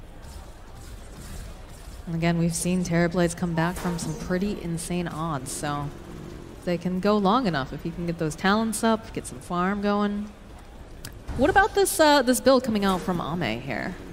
How does that scale? This is the problem. This item build of his is going to allow him to scale incredibly well, considering they did not lose the laning stage and the mid game with it. It's a little bit scary going for Midas Aghanins, because you might lose the mid game, right? As you won't really be as powerful as with some other builds. But he was just able to farm. He was able to fight as well. They were able to win these fights, and he's going to scale incredibly well. They have a sentry down. They know the Chalice is over. Ame showing up. We'll go use the lasso, start off the fight by dragging him out. We'll go do the call down. Static Storm comes through here, and they have the BKB. Ori's trying to burst down Ame as fast as he can, and Nova. As X-Nova is going to get taken down, they'll turn, they'll pop that Aegis. Ghosts are going to get committed here. There's a Fiend Script coming through. That BKB doesn't matter. And now they need to do more, but the Black Hole, but the swap immediately is going to be able to turn it around. Trying to run himself, pops past the Greaves, and they're just back up and running. Paparazzi just chasing everybody down right now, hoping that maybe he can grab Ame, the Blink 4 coming out from Yang. They want this plasma field's not going to connect though. He's a speedy little bow, but they'll settle with Chalice if they can. Can they catch him though is the next question. He's pretty fast right now. Drums. Still chasing them slowly but surely. Blink comes off cooldown. Yang will burn him down. That's massive for them. They basically take down 4 as they did take down the Aegis away from the gyro. So you take a clean fight versus the Aegis, you kill off the Aegis, the Dead Prophet, even though she used that ulti, so. She used the BKB too. I think they need some save for her. They need some 4 staffs. You need to get away from this Terrorblade as he is massive at the moment. I mean, it's tough. You know, she's got the BKB, but if you've got a Fiend's Grip on you, you're not going anywhere. That glimpse was used to save the gyro. I think maybe if they saved the glimpse for the grip instead, that would have been a little bit better from the X-Nova, but I understand why he used it to save the gyro. However, Razor played that really well. He just linked the gyro and continued chasing him. Oh boy, they found Ame. They're gonna drag him up over to the high ground over by the shrine, and they're just gonna hold him in place and burn him down. That was also a BKB, and now the sleep coming out over here. Oh, X-Nova, you can't run from this. They're gonna just chase you down. Vici Gaming. Beautiful. Well, not only Vici Gaming, they positioned themselves well, obviously, defensively, but at the same time, PSG LGD, Gyro is moving right next to the cliff, right next to the shrine, and he's playing versus a Bat Rider. Chalice, the Yules. Gonna just try to run himself away, gets the track off, and it's gonna live to fight another day here. And all of a sudden, Vici Gaming. All of the sudden, Vici Gaming, that item build that you asked about, the item of the gyro, it does allow him to farm really well. It does allow him to scale, but Vici Gaming, they decided now is the time to fight. We have the Blink Daggers, we have the BKBs, we're not gonna wait for that critical mass of yours. They're so strong, they don't have the Exorcism over on the Death Prophet, you don't have Black Hole. Yeah, they're scary on the side of PSG LGD, but they're not as scary as they could be right now. Silence gets used over on 2 heroes. Yeah, we'll get thrown into that kinetic field and the Static Storm. They just don't care. Paparazzi walks right out the glimpse. Nope, BKB comes out. He says, not today. Now Ori probably needs to go home now. He's very fast. Oh. He's out. Yeah, he had just enough. Oh, BKB getting popped by Yang though too. They're going to be able to slow him down, but they're not going to be able to get him. Where? They have absolutely no disables nothing besides the Black Hole against that BKB TP out, so because of that it's very simple for Vici Gaming to disengage. They took that Rax down bottom and they should be satisfied by the I'd say they're satisfied. All of a sudden they're hitting their timings. Haystron available top. Chalice gonna do some poking over here. Needs to be careful every time that he has gone near them. The glimpse right back again on Bat Rider, just blinks out. Not today. I think Chalice is instrumental for the side of PSG LGD right now, the way he plays. Bane's going to get taken down here. All right, they take down the Bane, but it's not the end of the world for Vici Gaming. It's just a position 5 again. If you lose anyone, it's always the best to lose that hero, right? It's very important for Chalice to be as aggressive as possible, to poke and pro them so much that they have to use either a lasso or grip on him, as that's going to allow the Gyro and the Dead Prophet to do something in these team fights. Right. He has to be the one that dies. He needs to be the sacrificial lamb, I believe, for the side of LGD. There's a Butterfly now completed on the Terrorblade. They do have a lot of magical damage, but they need this MKB. I believe they have to wait for it. They need the MKB on the Gyro before the next fight. They need a way to answer this Terrorblade's damage output. Feels like they're being a little bit antsy though too. They know that they've got this Black Hole. They've got their ultimates up, right? You've got the big things. And they got the MKB instantly. Why not? When you have these basically 3 items that allow you to farm this fast, you get the MKB in a matter of minutes. This is big plays right here coming out from Vici. They're hoping to maybe get a pick, and then Roche is going to be up in 10 seconds, Lizard.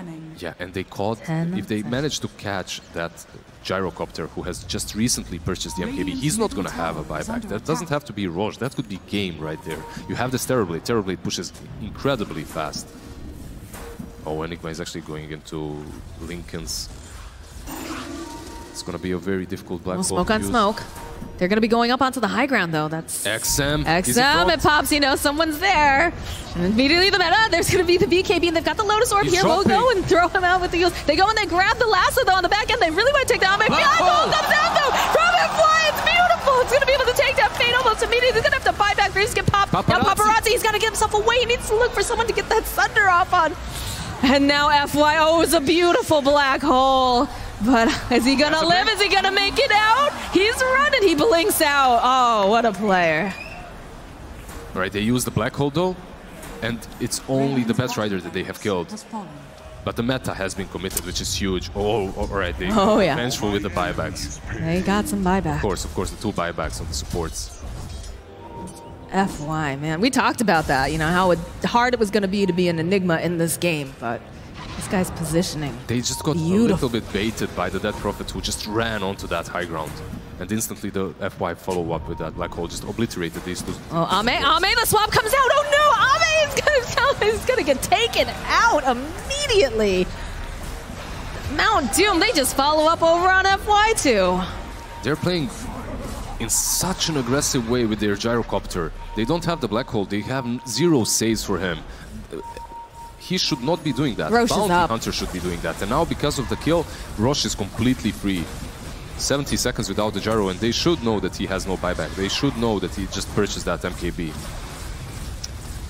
That's Aegis Cheese, too. That's Aegis Cheese. There's not going to be a black hole to set up this fight this time for the side of LGD.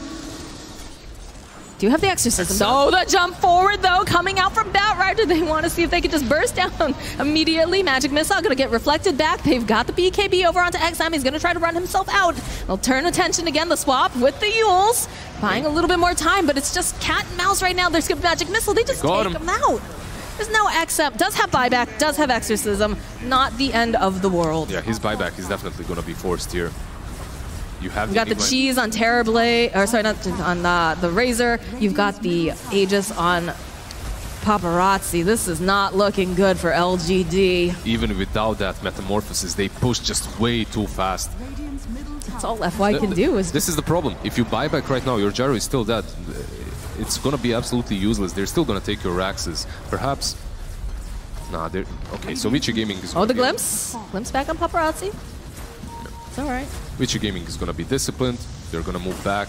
They still need that tier 2 on the top lane to take down first. They're going to take down all the shrines first and then fight. I want to see what this graph looks like after like the early game. Look at that. Yeah, oh man, we're right back to being about even after all of this.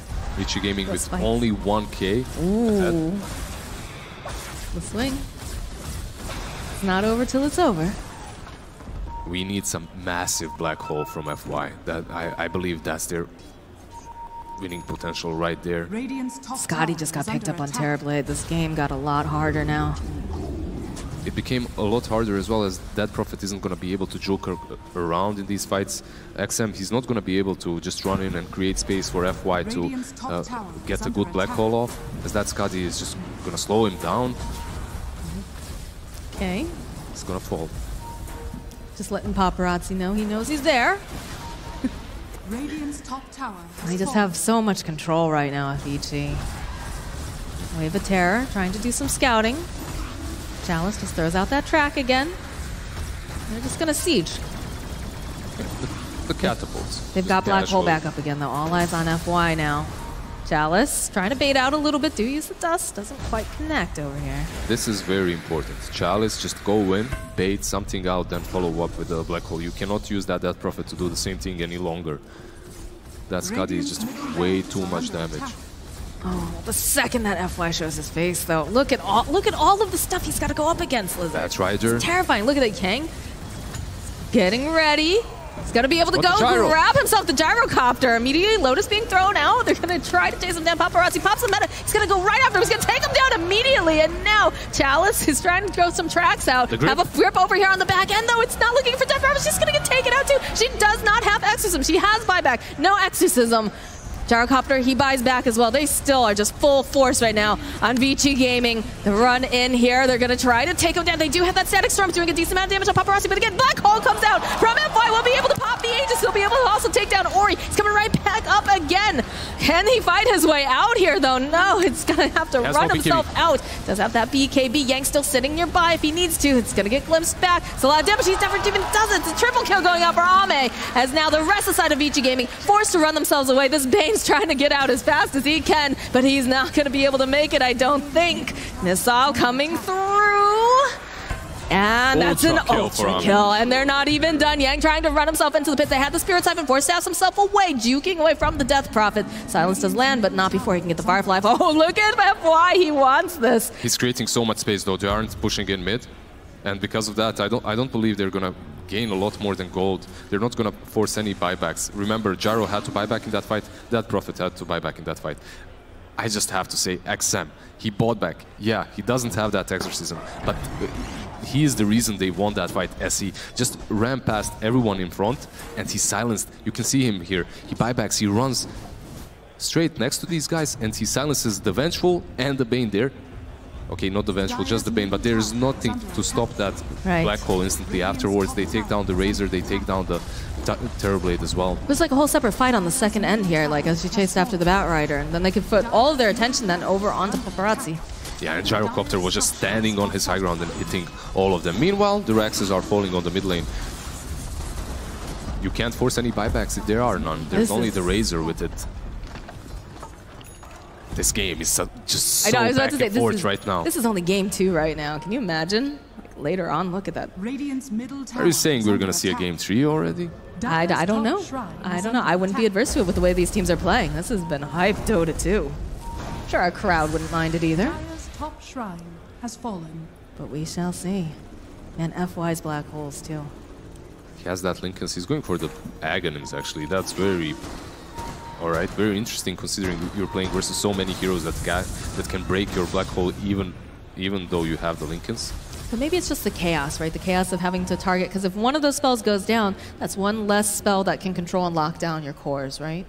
Yeah, and his teammates are always helping him out, baiting out those big spells, so can be helpful. And then just having all of that damage, you know, you place down the Midnight Pulse, and then you have the Ags on top of it with more damage. Because he's the one who's like getting, like they need to burst them down fast enough. That's honestly, there's Etterlance on Vengeful. How do you get a good Black Hole any longer? Like, how do you hope that anyone? She swaps you, yeah. And then they have, because you have the Lincolns, you hope that they use another spell on you, or that they're taken so aback that they weren't you know.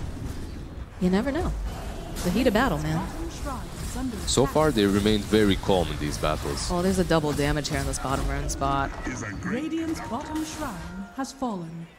Razor with that Satanic finish, so tanky. I can't really blame Enigma. I can't really blame FY for trying to get that percentage-based bonus damage with the Aghanims. Where'd you go?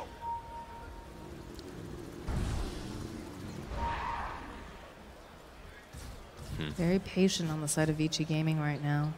Vici Gaming, they were postured super aggressive just before that team fight. They knew that this game is in their hands, but they got repelled from that high ground push. And right now they aren't really feeling the same. You know, you have a little bit of doubt in you, so you're just waiting them out. You're waiting to see what LGD's move is. If they go off of their high ground, Batrider instantly strikes and catches one target, especially with this Invis rune that he has right now. He's found some really good pickoffs this game too. You can see them just strategically playing it really well, but very disciplined on the side of Vici Gaming. You can see that ROTK is probably just mad at them, and they're a little bit afraid to do any more mistakes. I'm not even on the team, and I'm afraid of ROTK. Yeah. Even when they win, still get a smack upside the head. So they're just gonna stick around this rush, perhaps ward it up, wait for it to respawn. Better to be safe than sorry, obviously.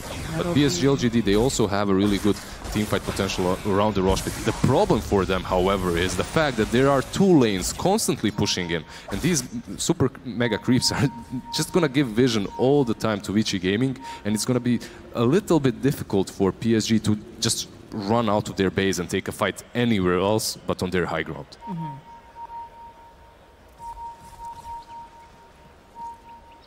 Yeah, that double damage bottle feels so good. They've got a full Satanic on the Razor. This is very spooky stuff inside of LGD. It's very neck and neck game too. Only about 1K difference. It's about what these heroes do with that network, right? On one side, it's very defensive postured, Enigma with Lincolns, whatnot. On the other side, it's all into the aggressiveness and the damage because it wasn't necessary for them to itemize defensively in that way, as they have these heroes that save them on their own. You have the Vengeful with the swap, you have the Sleep. FY, no one's in the vicinity. Should be able to get that. There we go. All right, there's the Axe pickup. They're so postured over here. This is gonna be so scary. Oh my god. Oh, and they find themselves a target. We'll get the glimpse off, but they've got the BKB. There's a black hole coming up from FI.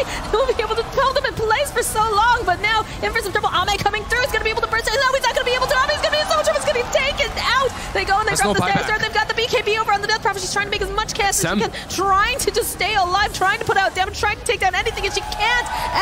GG gets called. We're getting a game 3.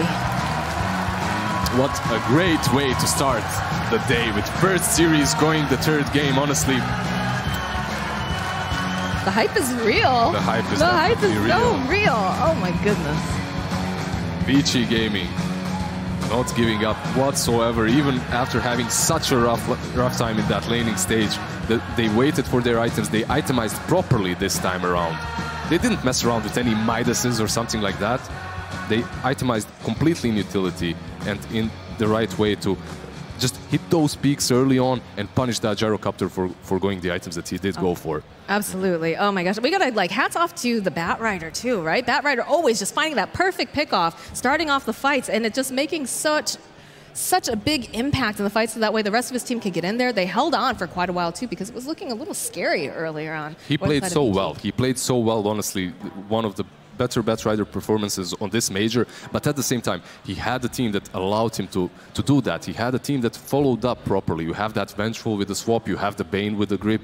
You always have that Razor up in front, just static linking and sucking the life out of that Gyrocopter. So, yeah. Pretty well played by them. It was a great draft, too, for sure. But, guys, you don't want to miss this. We got Game 3. First series of the day. We're already going to Game 3. You want to be here for this, so stick around. We're going to quick break. See you soon.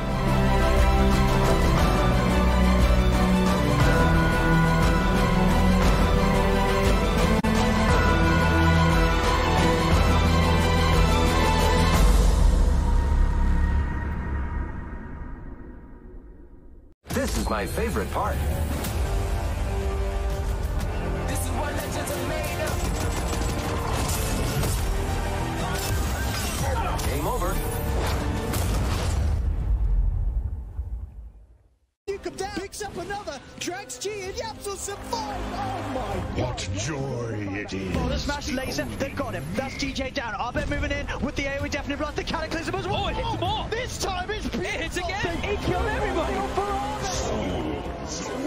Miracle might actually get caught anyway. The right click, Limp's gonna get him. What's the man to that Miracle? Oh, he's trying to dodge him out with Lulu. Oh, surely he can't. No. His TP's down. And he's gonna get the courier. Oh, what? What is happening? Definitely blast connects, but he's still alive. He's up to the high ground. Temperature's back down. He's looking for Kuro, and he may just get it back. Removes it through the Lotus off. Back up to the high ground. Sunstride's going to be off the mark. They're losing the ball. Gets the double kill. He's trying to find it. In they go, rolling ball to Cock, and the 3-man down once again. Sonic Wave, it's so high. And with a quick reaction, the Burrow Strike comes in. Lawler's going to be off the mark. Good goal. Gets the 5-man black hole. They're all dead. Vega, D1. Oh my God.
if there was a DreamHack PC?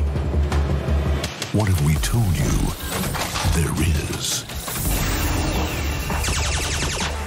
This is the DreamHack PC, built with the best components on the market, optimized for a flawless esports experience. Just add games.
Well, DreamHack for me is like, the community, the people, so I really like it. It's like everything for me.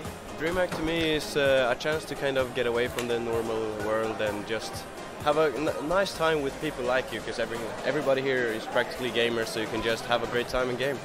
DreamHack to me is a wonderful place for people to meet. It's also a place of innovation. You get quite a bit of the latest tech and also the latest games, and I love games. My favorite thing about DreamHack is how big the esports scene has become. Just sitting in like a sea of people, just watching a tournament together. It's amazing. Probably the music on the main stage. It's really good. Everyone just join jumps, like it's awesome. Cosplaying. I'm not cosplaying right now, but I was cosplaying the other 2 days, and that's the best thing about DreamHack to me.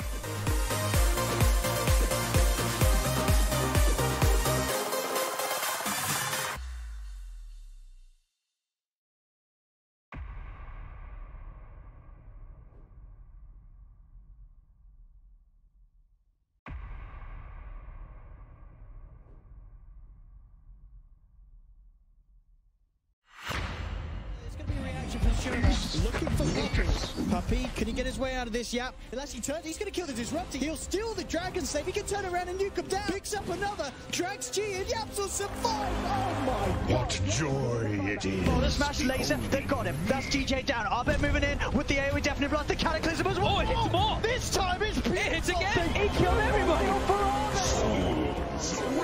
Miracle might actually get caught anyway. The right click, Limp's gonna get him. What's the man to that Miracle? Oh, he's trying to dodge him out with Oh, surely he can't. No. His TP's down.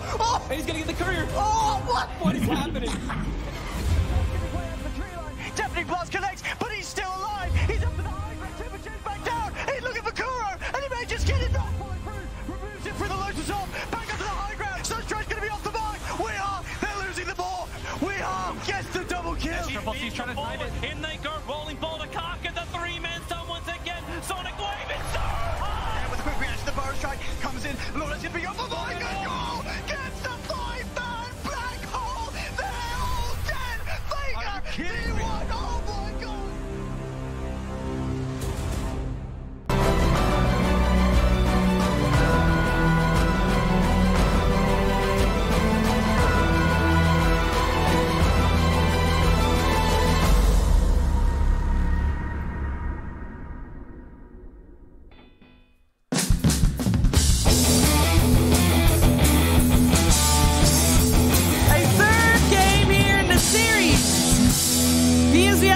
VG Gaming, winner of this one, will be in the top 3 guaranteed here at the Stockholm Major. There's a lot on the line here at the Corsair DreamLeague Season 11, and we are ready to head into the draft of game number 3 here with Bulldog, Fogged, and Sir Action Slacks. Gentlemen, what are we looking for here? What do we want to see banned? What do we want to see picked, more interestingly? Am I on? Hello. Hello. There we go. And we're looking at the FY bans, right? We're going to see the Magnus and the Pangolier. If they want to ban both of those, which they should, because he otherwise he's just going to take over the game like he usually do. Yep. Totally agree. I disagree. Well, you're wrong. No, I'm Shut up, kidding. Flex. I really wanted to see Oracle. I didn't get to see this whole tournament. You know, I just kind of got here. I watched a lot of the replays, but I haven't gotten to see, I don't know. I wanted to get to like watch it actually in person and stuff. And Let me it's help going to be you. banned every game. All right, you get a heal, you get an ult. Thanks, I know what the hero It's very boring. All right, nobody cares. Their excitement is taken away. Everyone is here to see death, not saves. Yes. Okay, I mean, I can't really argue with Can't argue with that. Exactly. Oracle's boring. He's Your out. logic He's banned. is undeniable. Oh. Vengeful. That's a switch. Does that mean they want to pick Enigma themselves, or maybe Bat first too? Maybe they just first pick Enigma. Yeah. Then there's a Rubik though. Previous game, the first phase ban also included for PSG LGD a Nyx Assassin. Yeah. Still left in the pool. PSG They take out the mag. Do they do this? I don't know. It I doesn't just feel like Rubik would be so good then. Racer seemed to just be the hero of the tournament now in the recent games. Just so strong. Like his laning stage is super good, and as you said, just his farming ability now. That was his main issue before. Yeah. But now you just the way people skill it as well. You kind of max it and just hit the jungle. You get massive farm, and this hero scales super well. He's kind of scared late game. He's changed so much too, right? Because he has his own provided slow. So in the past, it's like, oh my god, this gyro is just running away from me. But now it's like, oh, I just plasma field and he can't move. He's stuck near me. So, yeah, great hero as they go for their Disruptor Nyx combo. Now we've seen that work before, right?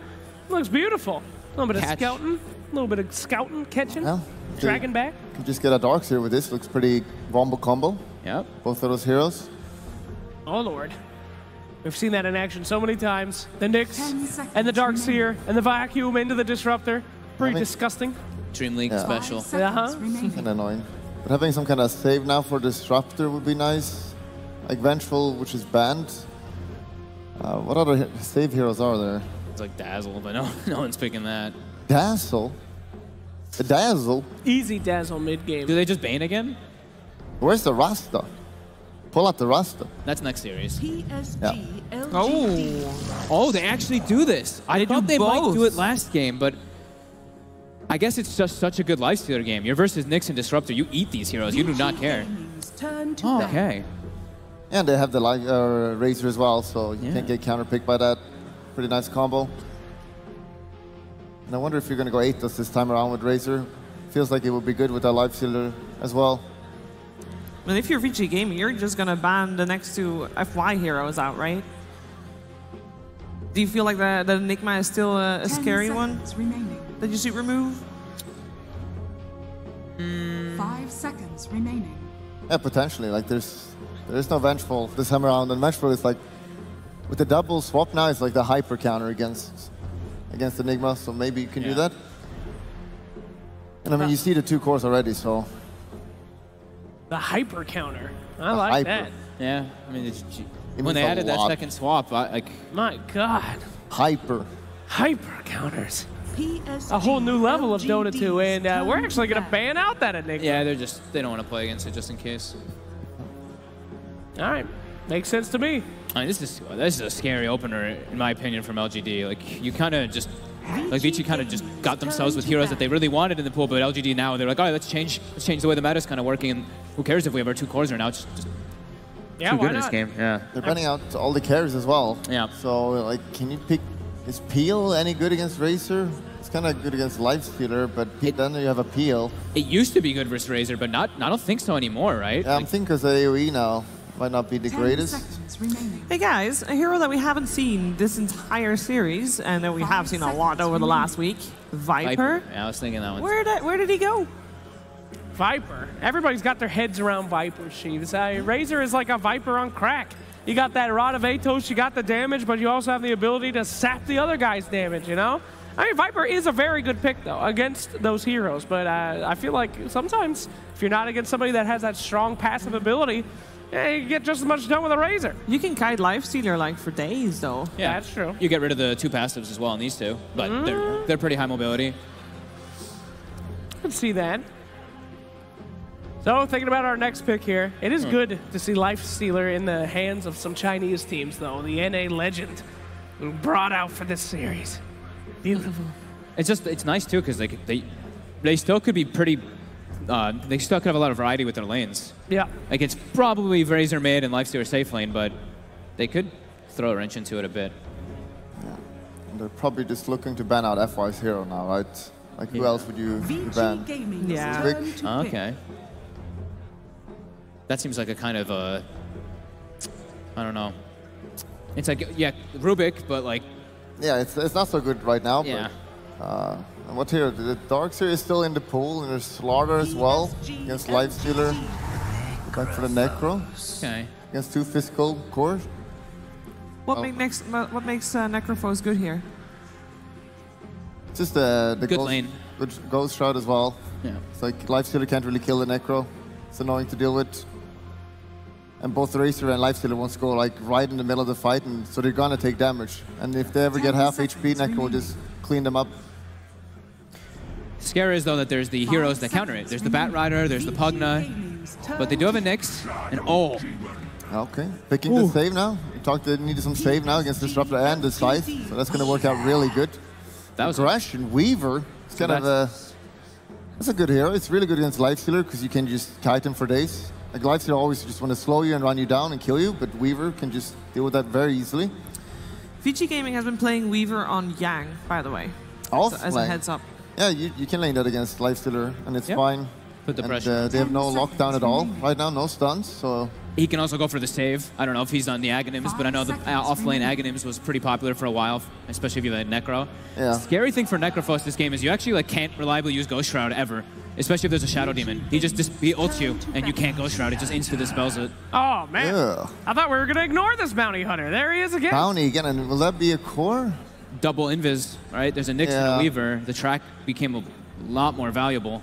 I don't think it matters too much against the Nyx, but Weaver will be super good against. Yeah. Just keeping an eye on him, but still, that's not a stun hero, so the Weaver, yet again, he will get his ult off. And just the Razor and Lifestealer, they have kind of slow damage as well. 5 seconds. Should be a very good Weaver game. Kind of like just putting him safe lane though, making sure he's got a lot of farm. So that means we're saving FY's hero for last? Unless they just do a quick swap at the end and they make the bounty support, but I think more than likely we're saving, FY's hero last. What heroes are there left though? They took out the Lion. I think there's like, if they want Disable, it's like, do you want to go for something like Shadow Shaman? They need some type of lockdown. Tiny has lockdown. You like Tiny here? Tony's good against Weaver. Like you just burst him super quickly, so Tiny's pretty good. I still like Rust as well. 5 Earthshaker. I mean, you mentioned it before. Yeah.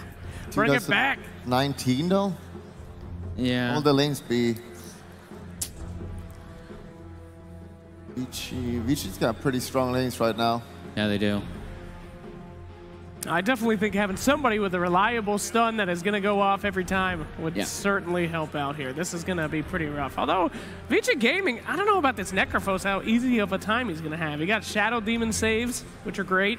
He's got to wait until Lifestealer's inbuilt BKB is down, too. Not sure about his Lena also. If that, you think that's Necro mid against Razor? Razor should deal with that easily, right? Yeah, Razor should win that. I think, Vici Gaming, really have a lot depending on this Weaver doing well, because I'm not sure Necrophos is going to be as effective as they might be seeing him be this time. So last man coming out. Let's see here. Did you just ban out the Troll? The Troll! It's just like the Nyx, it's like Disruptor Nyx could be supports, Weaver safe lane, they could still, like, if it's not that Weaver off lane. Sure. Is banned. They ran out the Ursa. Turn to pick. Okay, cool. Ursa, one way to deal with Lifestealer, jump on him and blow his ass up before he's able to heal up or do anything. Physical damage. They don't always have good. Vici doesn't have good objective taking right now. Weaver's their tower push and their Roche taker. Yeah, and their carry. Yeah. And their everything. It's a little bit worrisome though, because I feel like LGD can just run right Vici Gaming's face and just run them over. Yeah. I feel like they need a fatty hero now. 5 seconds. Or something to stop the aggression. Did see a centaur earlier. A little bit of extra runaway. Yeah. FY's played that before as support as well. Yeah. I just want any type of stun, some good stun. Shaker, Shadow Shaman. I don't know about Tusk. Tusk looks not really. FY, what you got will he for play us? this game? They're choking. 15 seconds on the last pick. It's not good. They're not choking. They're waiting. They're thinking. No. I think it's like, do we want this 4-position bounty? Oh, okay. Earth Spirit. That's a great pick. Ooh, a Brood. Oh, my. Brood, mama. Ooh. That hero sucks, though. Doesn't that hero not good anymore? It seems to suck a lot. It should be good this game. How does Razor do against Brood? You're not fast, right? Razor links you. Yeah. Can he deal with Maybe he can deal with spiders. I'm not sure how the matchup works out. I haven't seen Brood in ages, but it's Yang on the Brood, so it's Ori mid. What the? I mean, this is a god tier Earth Spirit pick. That provides everything they needed. They needed stun, they needed silence, and he gives both. But is it a god tier Brood mother pick? That's the question. Yeah, oh god. This Brood could just run over the game. I haven't seen Brood in so long, I have no idea. Bulldog, do you want to take the lead on this one? Yeah, sure. I see a Brood. Makes me want to puke a little bit. And was it Yang playing it? So I'm not sure how they would lane this. I mean, you have to pick Brood middle, right? So, I mean, I'm definitely going to go LGD. I see FY, Earth Spirit. Smashing time. LGD for one. Concur. I love the Earth Spirit last pick, and I don't know what Brood does right now, so I'm not sure. I'm going to go with the Bug Boys. All right, double bugs, double fun. Let's see it. Where's the catch? There's 3. I'm thinking PSG LGD. Triple bugs. Nyx Assassin, Weaver Brood. Yeah, the Bug Boys. The Bug Boys. All right, guys. Remember, once again, vote for your MVP during the game.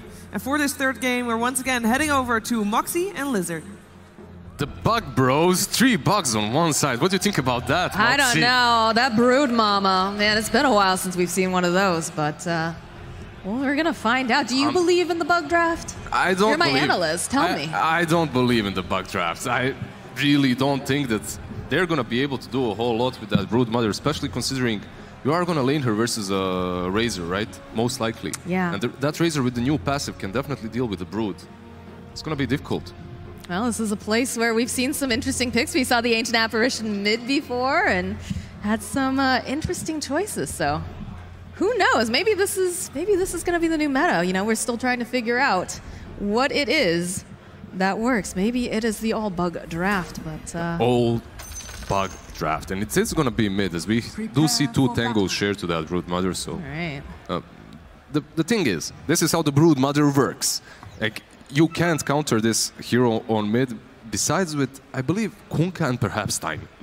Everything else kind of works, but Brood Mother is still gonna creep skip. She's still gonna put a couple of webs around your shrine, around your tier 2 and tier 1, and she's gonna farm both the jungle and your waves. Can you put a hero that scales just as well with those first creep waves given completely freely to him under the tower is the question. I think Razor is fine in that aspect. This hero with the Atos is gonna allow you to even catch the Brood afterwards. So you think this mid matchup is going to be absolutely fine for Razor, or do you think it's going to be I'm a not little certain. touch and go? Just like Fox said, I haven't really seen Brood way too many times recently. Like, I haven't seen her I don't think at all. any of us have seen Brood recently. It's been a while. However, recently Furion popped back into the meta, and I've seen the matchup of Furion versus Razor. You have those summons, you have the Treants, and they were dying 24/7 versus the Razor's passive. If XM does go for that passive and levels it up, which I believe he will. So, if Broodlings are similar to Treants, which they are, like the summons, they do have the magic resistance, but I believe they will be falling. Bit of skirmish over here for the runes. We'll see 2 of them go over to the side of Vici, 2 going over to the side of PSG LGD. Talking about other lanes, though, they have this Weaver that that bug, the second bug, is decent versus Nyx. Also cannot really be linked by Razor as you can run away. So in that aspect, it's a good bug. And the third bug is the Nyx Assassin. Nyx Assassin punishes Nyx super hard once he gets that Radiance, as you have a constant way of initiating on him from Invis with that Spike Carapace. You don't even have to connect with the stun. Yeah. You see that leash coming out though from XM. It's gonna leech off some of that damage. These first few waves are very important for the Broodmother not to be completely shut down. He needs to get level 2, he needs to get that level 3 so that he can farm with his little spiders. I'm interested in watching X-Nova over here. Ori is gonna get open wounds and will connect that roll. Nice and pale coming out though, stuns him up. Should be able to walk away, although they've got a lot of stacks of this. This is gonna be a dead Ori right gone. there. Shadow Demon used to be is so strong here. Oh, is he gonna be? He's still getting chased by DY. DY wants the roll though. Oh, FY with the saves right there. What a bro. They turn this around on him. They've got a healing salve right now over here on the Shadow Demon. Has mangoes, but he's got a couple stacks. Needs a bit more though. Oh, one more stack. He's almost got it. X-Nova, he wants it. There's the fifth one. Not quite enough. Will get impaled. Maybe a little too greedy here from X-Nova. Still trying to put out as much damage as he can before he gets where's FY? Goes off to that fountain. FY is doing some shopping, clearly. Yeah, just shopping, chilling. No big deal. He's going to try to cancel out the health cell. Rolls right on past. Yeah, that was a little bit interesting because I saw them killing that Nyx 100% if Earth Spirit followed up, but instead the Shadow Demon was left alone, lonesome. Does not manage to get that kill, does die in turn. However, he is sent to base, so he's going to have full mana to work with now again, which is kind of neat. I think you're okay with that as a Shadow Demon. You know, you put out a lot of harass as well, make them burn through the region. Double damage picked up for XM. How is the Brood Mama doing here? Got 12 and 1 right now, starting to build up that army. 12 CS, has to be super careful about these spiders. Let's just see how much damage that passive deals. It's a decent amount, but they do regen quite a lot. But you still have to be a bit more careful. Before, Broodmother versus Razor was 100% Broodmother favored. You just dominate super hard. The roll forward again, trying to get some damage off onto Ori. They'll get the Impale off, slow him down just a little bit. X-Nova, though, slowly but surely stacking up that poison. Will get banished up here. It's going to take a little time for this bubble. Turn back around. Ori trying to get himself away, but there's too many bodies holding him in place. He will pop. That's another kill coming out there. There we go, stun. He's going to walk away now from DY. DY just poking at him a little bit. This isn't really the greatest necro lane. They're dual laning here and he is suffering hard. And the problem is, even if you bring that disruptor to the top lane and you leave the Weaver alone, it's not going to really help a whole lot. This necro still dies in these engagements. Once they get that roll off, it's just that you cannot use that Ghost Shroud to save yourself as you amplify the Shadow Demon's damage output then. It's an elegant solution to that Necrophos for sure. Still just try to be careful with these spiders. Don't want to give extra gold over here to XM. Yeah, you can see that Razor does have 27 CS. He isn't really benefiting a whole lot out of that CS as it is on the... Oh. He's making it rain though, Lizard. He's making it rain. He gained like 20 gold. So it's not super bad for Broodmother. He did not kill the big spiders. But it looks like X-Nova, Spike Carapace, trying to run himself away. Should be able to dodge it again. He just turns around, starts throwing out all of that poison. Rotation coming out from Fade here. Can they find a kill? Ooh, I think FY is just out. Okay, Disruptor did make that rotation. Weaver is alone on the bottom lane, but at least this is helping the Necrophos somewhat.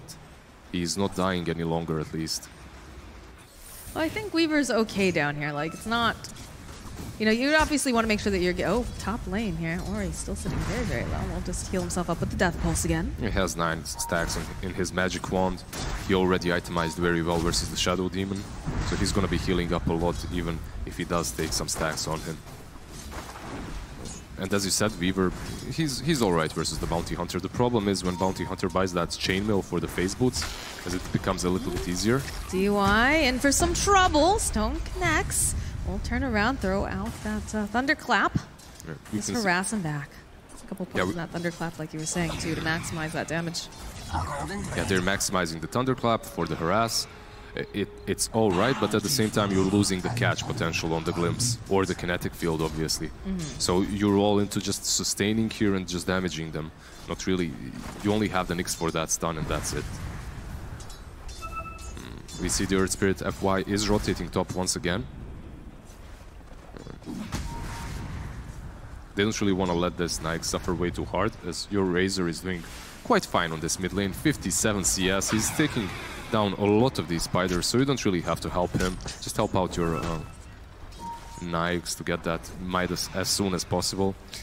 That kind of answers our question as to how the laning matchup's going to go here. It's just, seems like Razor is perfectly fine in dealing with these spiders, especially with the change with that passive. But bit of harass coming out on X Nova again.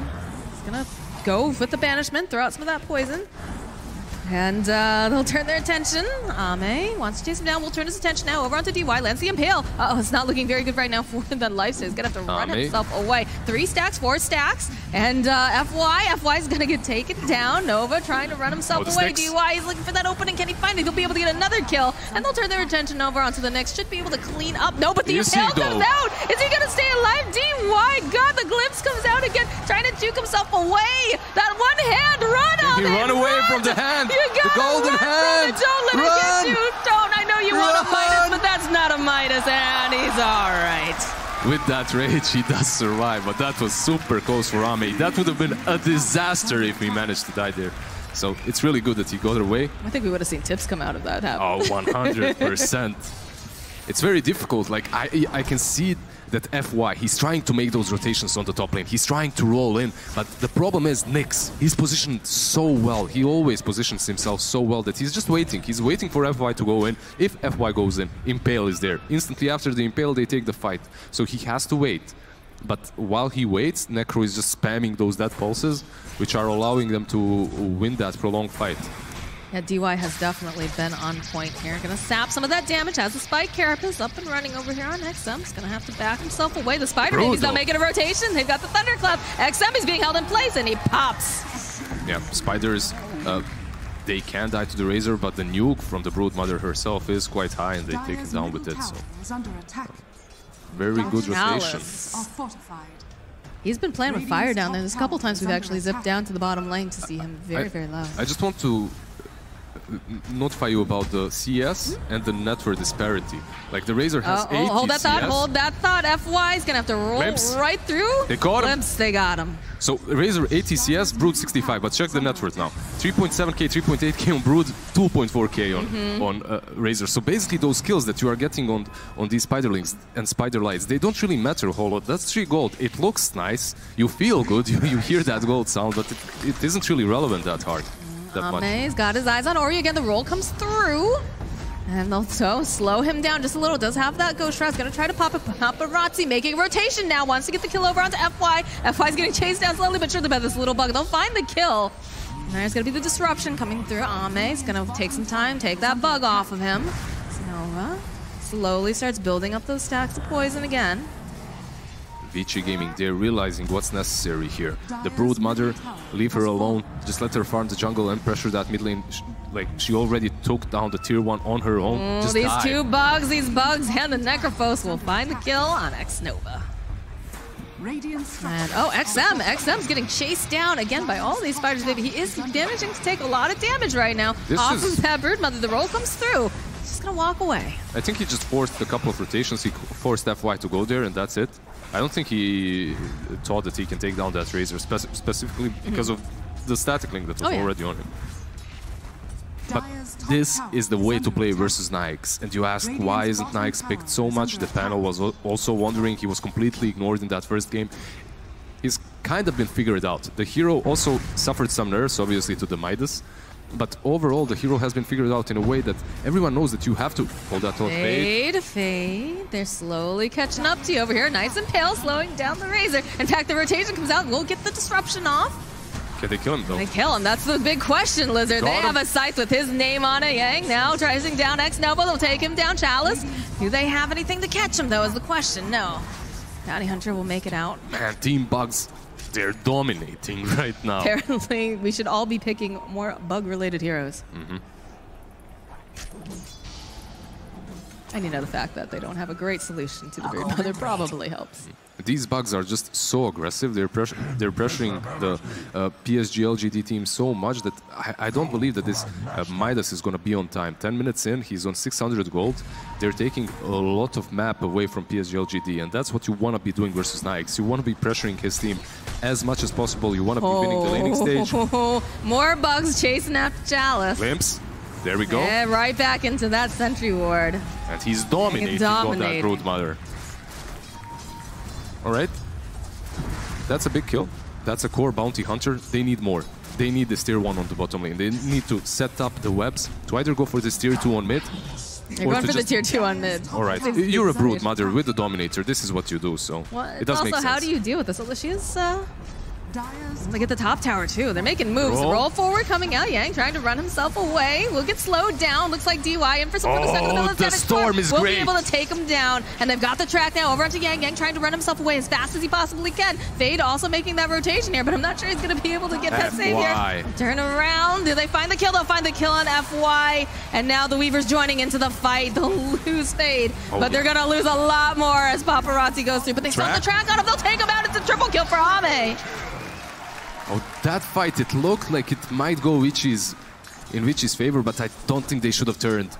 Razor just took way too much damage away from them. Nikes was there, Bounty Hunter was there, and they wasted all their spells in a defensive move. Disruptor used his ultimate. They just had to back out. They thought because FY rolled in so deep that they can take a fight afterwards, but they instantly get punished. Oh, we got a Holy Locket picked up on Necrophos.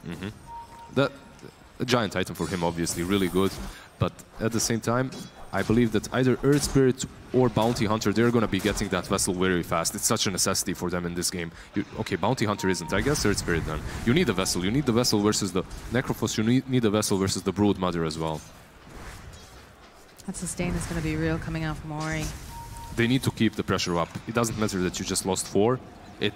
Obviously, it is harder now, but you need to continue your plan. You need to just stay on the strategy. Stay on the aggressive movements. 3 heroes hanging out in the mid lane. Don't want to allow this Brood Mother to just take a tower for free. Paparazzi gonna try to put some pressure over here onto Ame.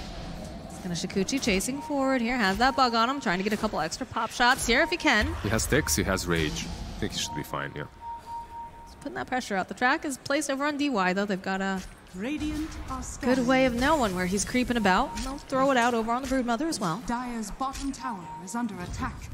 Meanwhile, Necrophos just solo pushing this bottom lane, and they are turning towards him. You can see 4 heroes rotating bottom, and he instantly bails. Oh, they're tracked. They are tracked. They know they're in there. They don't care whatsoever. Dire's middle tower is under attack. Fresh track being placed over on DY. They know. He's creeping. They don't have the detection just yet. Dust gets used. If they dust him, they can glimpse him. That's basically the plan. Yeah. They don't manage to. FY rolls in. Oh, there's going to be the Static Storm dropped again over here. This Earth Spirit is in for some trouble. Disruption comes out, buys him some more time, and they're going to follow up with the Plasma Field. DY trying to run himself back. They'll find it. FY still alive. He's going to be able. He's running after. He's not going to be able to roll away fast enough though, as that hand finds him. And now Ame trying to run himself away. There's so much damage coming out from this Weaver though. They'll find him with the nuke from the Brood Mother. XM now trying to fight his way through all of these spiders. The sight comes out. Doesn't quite take him down, but he's still dead. He's not going to make it. Even though FY played so well in that fight, he gets on top of them, they waste some spells on him, he gets saved by the Shadow Demon, he still pops all his spells out. They cannot fight. Why can't they fight? Because they have this Nikes. This is the weak point of this hero. He doesn't have that Radiance. He's basically useless in these fights. And they also wanted to contest that Roshan, they wanted to fight around it, while Vici Gaming has perfect vision around it. They have the Nyx, they have the Spiderlings just scouting everything out, and they just baited them so well into that fight. Bottom lane, they have their eyes on DY. DY's tracked up. They're going to try to chase him underneath the tower. Bounty Hunter wants his chalice. Should be able to maybe find one more hit. There it is. Yeah, the sweet Jinada gold and the track kill. He definitely needed that. He's struggling in this game, so... Dire are scanning. 547 gold for him. Feels good, man. Yeah, this pressure coming out from the Brood Mother is something to definitely be concerned about. Did he actually buy a pipe on Druid? He did, right? Or was I wrong? Yeah, he's got a pipe. Right, he's got a pipe. Pipe and Dominator. Huh. a very utility-based item build. This Dominator, I've seen it be bought on Brutes with a lot of success. I think it was Matumba that started doing it. I'm not certain, but I remember seeing him a lot with the Dominator. There's the Roche. Paparazzi gonna grab that Aegis. So what's the play right now if you're PSG LGD? You just want to buy time for your life. You're right? basically, yeah, you're basically just buying time for Ame to get that Radiance. He is 2.5k gold. Like, he has enough. It's close almost to that relic. For the relic, yeah. But it's still going to be a little while before just a couple of thousands more and he's got it. So that's a couple of minutes, like 19-minute-ish. I believe so. Are they going to get that time, though, especially with the Broodmother? Because with Broodmother, your foot is on that accelerator. Yeah, and you can see the items that they are buying. They're buying the pipe, they're getting the Desolator on Weaver. They're going to have the pushing power on their side. It's on these 4 heroes of PSG LGD to make some sort of delay movements, like perhaps a team fight away from their base, or just make some good team fights for this Nyx to come back. For this Nyx to just stay where he is right now and far. And just look, they can't even contest this right now. They know that they don't have their Lifestealer in position just yet. And we'll try to put some pressure on the bottom. You can see those creeps hitting away at tier 1, but they're already in position. Track's going to come out. Yeah, they understand that VG, they have no reason to fall back. They're going to start pushing high ground, and that's why they're all here on the high ground. Even Nyx is actually porting back, which is a little bit problematic, as he's not going to be farming. It's a bit risky for sure. Got the pipe up and running. Nova constantly throwing out the Shadow Poison whenever he can. Bounty Hunter trying to get into a good position here. They're just chewing through this tower. The rolling coming out from FY, though. Thinking about doing the initiation. That's a lot of damage on Paparazzi, but he can just time-lapse it back. He actually forced the time-lapse just with the Shadow Demon and his spam, which is quite alright, as they're going to have to fall back a little bit and wait for their cooldowns, if nothing else. They do have the Aegis, but they don't want to risk it. Look at the damage they put on the tower, though, without committing too hard there. That's true.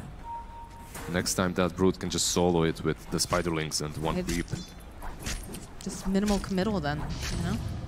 What is coming in that courier to Broodmother? That's the question. Alright. Not special. You made us so excited to see what it was. I was excited, actually. I expected something big, but just threads. Alright. Hype. You're hype about this game. Just this is just time that PSG LGD is just not doing anything. They can't go out there, they can't farm. This Lifestealer needs farm. He needs to be getting items, and he just can't. He's pinned inside the space. Slowly but surely, in comes the Spider Babies with that pipe. Just chew right through that tower. And just like that, they can leave. They don't have to commit to anything. They've opened up shrines. That's going to be more control of this map. And again, the side of PSG LGD, they need to get out into their jungle. They need to be able to get this Lifestealer farmed up. You just go for these shrines now, that's it. You outpush your other lanes that have been perhaps pushed in. You do give that Nyx a little bit of breathing space, so he should finish that Radiance until the next fight. But taking down those shrines and just taking control of the map is really important for VG right now. As they're when you take down this particular shrine, you're preventing them from fighting for the next rush with buybacks. You're also preventing them from porting on that shrine. Oh no, Razor is gonna get taken down. Killing spree now. X-Nova trying to run himself out, but he's stuck in the middle of the lines. He's not gonna be any sights of him going out now. Buyback coming out from the Razor though. They're still chasing down FY. They'll take him out. DY sitting very low. Will be taken out of the fight now as they slowly chase after Ame. The glimpse comes back though. Fade has his eyes on. Will pop the rage though. He's actually gonna be able to dodge it. And he got the infest. Yeah. Dodged it with the infest. I thought it was rage, but rage was on cooldown. He dodges it with the infest, which is a huge kill. But you only killed one bug. They still have 2 more remaining. All right. And that bug arguably is the least significant one. The Nyx Assassin, like, he can afford to be dying. I mean, DI has made a lot of... Yeah, he ports back. Yep. Times lapse. Goes right back. Yeah. Gets that Desolator.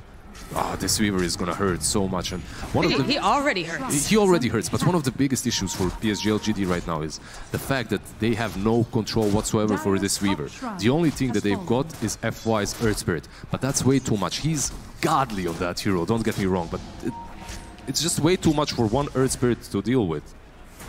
He's just the front line, you know? He's very difficult for him to stay alive after he rolls on in. How do you stop this? Desolator plus the Spiderlings, they're gonna tear down these Raxes in a matter of seconds. Look at that damage. I mean, you just hope that you get enough poison on. High range Rax. Chalice, yeah, look at them just chewing through these buildings. Chalice. It's like they're still going to focus on the objectives, though. It does have a couple of these guys tracked up. The rolling coming out from FY again. And, oh, no, it looks like they're going to be able to burst down Yang. Can they get it? Yeah, they'll find it. They're still on the chase, still have them leashed up here. Nice by Carapace, though. They'll turn their attention over onto the Razor. Look how hard Paparazzi hits right now. He's going to chase right into the base. Wants to get out there. He's gone. They will go and pop the Aegis, and we'll also lose Chalice, though. Eyeless is all going down. Razor in for some trouble because of that spike. Carapace, they're going to fight the kill over onto the Razor as Paparazzi diving in and out and all around. The scythe comes out. They're going to take out the Shadow Demon, too. Ame now chasing after Ori. Will skip mini stunned here. They really want this kill if they can get it over onto Necrophos, and it looks like this is going to go down right now. Ori is taken down. All right, I believe they went from 4K difference to 2K difference in net worth after that fight. And did they take the melee racks? They didn't. A gift from the So overall, they held. You have that Radiance now on Lifestealer. You also have a Vessel completed, which is so important. FY? Double damage. Oh, FY. Oh, good kick, but that last hit doesn't really matter any longer. Paparazzi is just styling on them. It's just way too hard to kill. He hits super hard. Also, he's going in for that BKB. Once he gets that BKB, there's no stopping him. Earth Spirit is itemizing properly. He's thinking, all right, I'm going to get Atos. We're going to get some more control on our side, but I don't think he's going to get it on time. This is a hard game for LGD. Yeah, they do have the Radiance online, though. Ame, you know, they stopped that push. They stopped that first snowball. That was the first step that they needed to take, and they did it.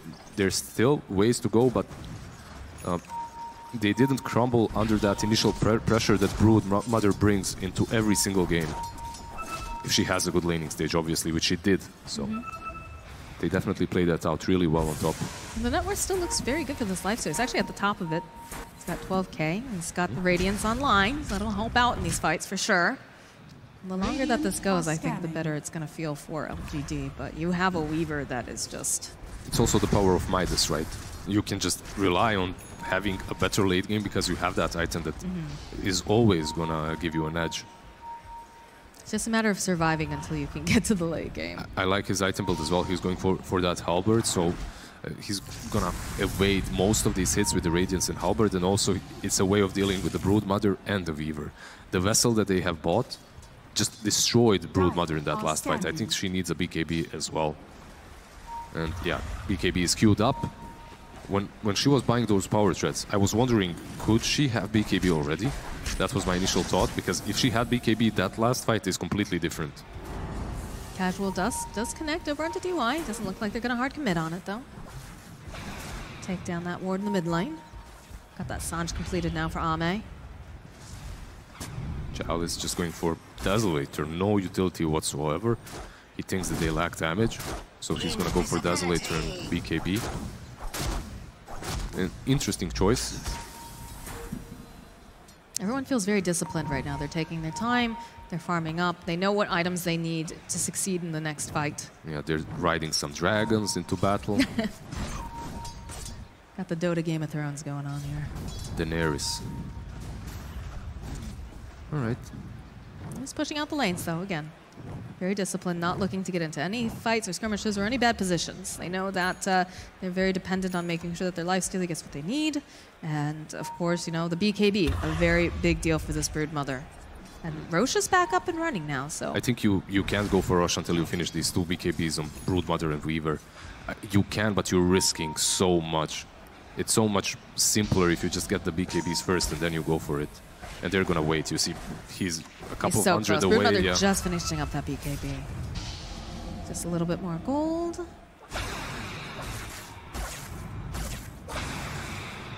Razor's gonna have his own BKB shortly. I don't know, the Weaver hits pretty hard though. And if he's got his own BKB and he's allowed to just run amok the entire time, I think that BKB doesn't mean quite as much. It doesn't. I have to agree with you completely. On the side of LGD, the BKBs are big, but the impact that Vici Gaming is getting from those BKBs is much bigger. Spider scouting out over here.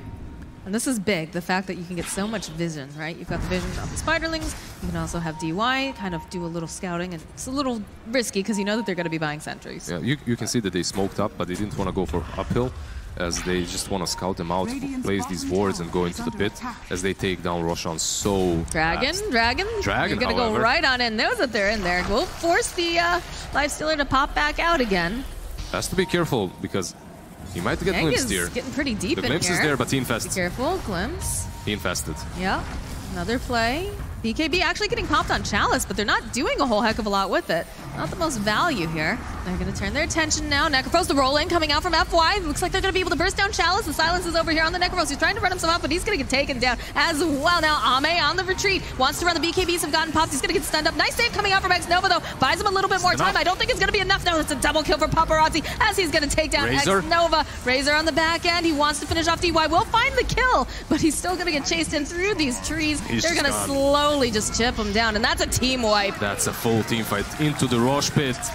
Just perfect execution from VG Gaming. They gave LGD, they tried and gave everything into that Necrophos. Yeah, you take him down, but at the same time, there's a Weaver hitting you, there's a Broodmother hitting you, there's damage from the Static Storm, from the Disruptor. It's just way too much to deal with. And if you are taking 15-20 seconds to take down that Necrophos, like, you're gonna be killed. Nice infest there, dodges, but Bounty Hunter, he just mans up too hard. The rest of the team can't catch up with him. Yeah, they're just way too slow. That Radiance burn, they're not feeling it. Razor is not there. And now they roll with the FY Earth Spirit into the Static Storm. Those BKBs came in so handy there. And it was a nice save. You know, X-Nova was trying really hard, just trying to buy him some more time, but... Yeah, but it was just cannot get out, no. Exactly. And now XM, he just dies too. Yeah, overall, this fight, I'm just not feeling this BKB Dazzle Rush on the Bounty Hunter and that super aggressive move there. Perhaps he needed to at least wait for his teammates and then they go back in. As they used the Infest, they used everything in the retreat. That BKB wasn't super aggressively used either. I just think that, you know, like you said, Bounty Hunter manned up, but he manned up just... alone, yeah. Just by himself. That was the problem. That BKB not doing a whole heck of a lot as he just ran into all of them. And the rest of the team, I feel... you almost wonder if it's one of those situations where like, no, come on, let's go. And the team is like, well, I guess we're going. And unfortunately... Perhaps he didn't realize that he's going to infest into Earth Spirit and dodge the glimpse like that. Perhaps he thought that he had to go and make that move. Maybe that's the case. It sometimes does happen, honestly. But for this level of a team, I doubt that's the case. I think they just made a conscious decision that they want to fight, and it wasn't good. Right, it wasn't a good decision. Ground pushes on FY again. He's the front person here for the side PG. Who's going to get stunned up, though. The BKB is going to get popped up, and they'll take down FY. They'll turn their attention now over here onto that and over on the back lines. You've got the Bounty Hunter just running around. Razor and now it looks like Ame trying to get himself away. The Spider doing a lot of damage, turning his attention back over here. They'll buy back on the Razor. Infest Ame going to be able to take down a lot of those Spiders, but the Death coming out from Paparazzi does so much. As that Spike Carapace is trying to slow down Ame as much as he can. The track is out, and on the back lines here, XM trying to run himself away from these two bugs. Save coming out from X-Nova. We'll turn the attention over to him. Glimpse we'll pop. Static They'll Storm. go right back in over here onto XM, and I can't see the fight down here. Ame trying to run himself away. He's trying to take down DY, but he's going to get taken down. The buyback comes out right now from the Life Stealer. He wants to get back into this fight as he can, but I don't know what he's hoping to do. What can he do against all of these heroes? He's lost so many of his teammates. It's going to be the last hurrah, as we do see that FY back up and running, but it's FY and Life Stealer against the world as he rages in. The roll comes out. They're trying to slow him down, trying to get the silence off as well. Ame, he's just doing crowd control too hard. He's got the crowd increasing. He's gone. That's a dieback. He's gone. He's out of here. That should be game. I think that's going to be game. That's GG. There we go. VG Gaming. What a performance by the 3 bugs. Bug Dota. Yeah, 3 bugs. The Nyx, the Weaver, and the Broodmother. They found the Nyx here and there, but they just couldn't find the solution to the Broodmother and the Weaver as well. FY, it's such a burden to be the only catch for that Weaver, honestly. To be the only hero that can really silence him and catch him. Yeah, PSG, LGD, you know, they played well, but sometimes you just get last pick Broodmothered and you just don't have a good solution to it. Yeah, but that same hero, that same Broodmother, maybe we will see her a little bit more. Maybe we'll see her banned out against VG Gaming. But honestly, that hero was dead for such a long time for a reason. It's because it's not really great. Right. Like, there are many counters that were played quite often, though, which aren't picked right now. Like the Kunkka and the Tiny, they aren't really picked on mid. So maybe we will see a small resurgence of that Broodmother once again. Who knows? That's a possibility, but I mean, Vici Gaming showing us, you know, they worked their way right through that minor. And like you said, you know, they placed very highly, well, you know, in the past they've made it, you know, through majors and whatnot. So really impressed with what they've got. So I'm gonna go and ask the desk, guys, what do you think? Do you believe in Bug Dota or? Well, now we have to, don't we? I mean, there was really no other way to discuss. Like, that Bug Dota, it worked, it crushed actually. And then there was a fight with the Radiants where that was finally done, and we thought, okay, you know what, this is going to be the turning point. And it wasn't. No. Yeah. No, I mean, there was. You right there, buddy? I'm good. I'm just excited about bugs. Right. I'm a little itchy.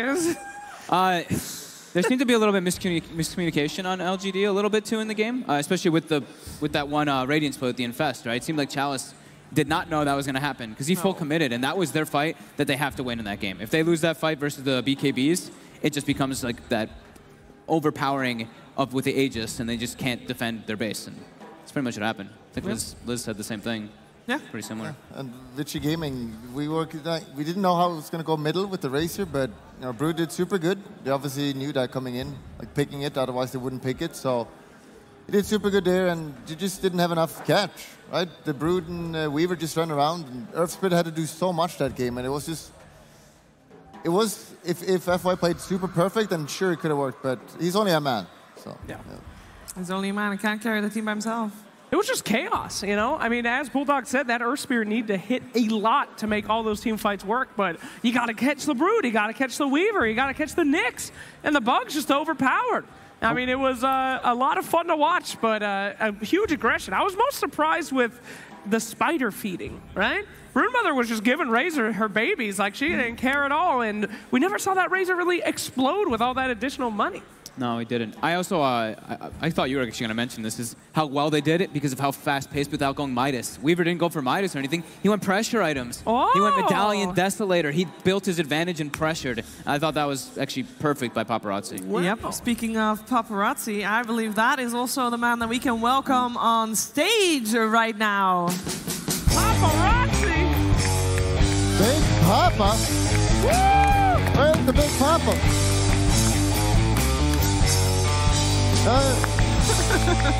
Okay. Well, we were gonna welcome him on stage. Just kidding. God, and then he left.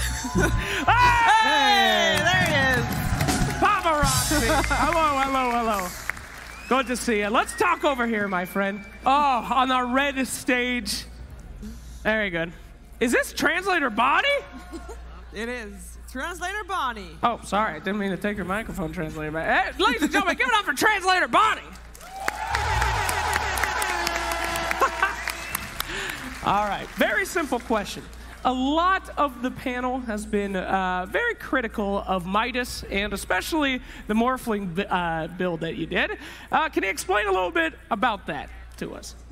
那我们观众很好奇，那为什么你打水人的时候就买了这个麦达斯还有那个运动鞋？这个可以解释一下为什么吗？啊？什么运动鞋？没听明白。就你。哦。就你打水人那场，你买了麦达斯，还有那个，为什么会选择买麦达斯这个装备呢？丢装备？麦达斯是水人。啥时候？我这边听你说话听得有点不太清楚。He couldn't hear me very well, but I will try to explain it one more time. Midas. 那能不能解释一下，为什么你打水人的时候选择买这个麦达斯？麦达斯有点击手是吧？练级。随便玩玩吧，然后感觉这道具打钱挺快吧。I was just trying out something new, so just playing casually. Trying out something new at the major? A little dangerous, don't you think? But 这样打法很危险吧？你不觉得吗？感觉还好吧，然后反正我是觉得水人出点金还可以，还不错，挺厉害的。I think it went pretty well, and I think Midas works on Morphling actually. I see, I see. How did he know that Broodmother was going to work out? What was the team talking about to know that the Brood would be successful? 那我们也很好奇，那你们是最后选了这个蜘蛛吗？就有自信的吗？是的，我们教练当时直接选了这个蜘蛛，直接跟我们说这盘赢了，我们就。Yes, we were very confident in our last pick, Broodmother. Once our coach picked the Brood, he told us we have won this game. Oh, confidence, good. Do you think you'll be seeing LGD again? 那今天打进了半决赛嘛？那你觉得你那是老干爹这么强的对手，你还会遇到他们吗？在这个比赛当中？我感觉应该会遇到吧。Yes, I think we will see them again. All right, well, we all hope that we can see a repeat of that series. Thank you so much for your time. Ladies and gentlemen, one more time, the paparazzi, the body. Thank you very much. Off you go. Hey.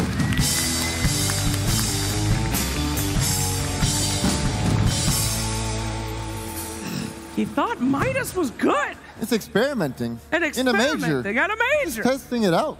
The kid's got balls. I'll give him that. And if you're going to do it in one of the games, the first game of a series, that's the place to do it. You know, they got 2 games to win after that. Just try it out in the first one, see how it goes. Sure.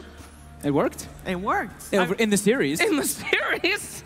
Man, that guy, it's just no fear. I'm just trying out something new. I don't know. Yeah, but we saw in this entire series that whomever bought Midas lost. Lifestealer went Midas, they lost. Yep. You just lose if you buy the item. He didn't believe you. He said it was a good build. He said Midas is good. Oh. So why didn't he build on his Weaver, huh? I'm scared. We can take a look at the replay we have selected for the drawing board. Yeah, and so this one we see the glimpse come out, and I think there was a this is the play where we were talking about the miscommunication. So he gets the infest off on the Earth Spirit. Get your hand off. I'm going. You're erasing my lines. I'm not erasing your line. The lines are coming. Oh. Well, we can still see the replay, but... So Chalice commits with the BKB when his team looks like they were still trying to reset. And then it kind of forces them all to go in here. They have the Demonic Purge on the Necrophos, so he can't Ghost Shroud, but it took them so long to actually bring him down because they just weren't on the same page. Yeah, and you can see just the kind of explosion of all these different heroes just splitting up and then finding that target that they need. And it's so much damage with this. I mean, what is this guy supposed to do? Razor doesn't even know. It's just a BKBs they come in with. And now Razor, he knows he can't really leave, so you just got to commit and kill at least one hero. Get the try kill. Hooray! Good trade. I'm happy with that. Easy money, even though they're in a gigantic money. Laser. Ugh, brutal. We've not seen Bounty Hunter be too successful here this tournament. Again, Bounty Hunter is definitely not. We see it in the offlane. It's just not working out. He just falls off so often. And we've seen, sure, if you snowball in the early phase, which we saw Sai doing, for example, I mean, it might work, but the hero doesn't offer a lot of team fight. And I feel like the offlane role needs to give that. All right, it is time to find out the MVP. So once again, guys. Oh, crowd! MVP.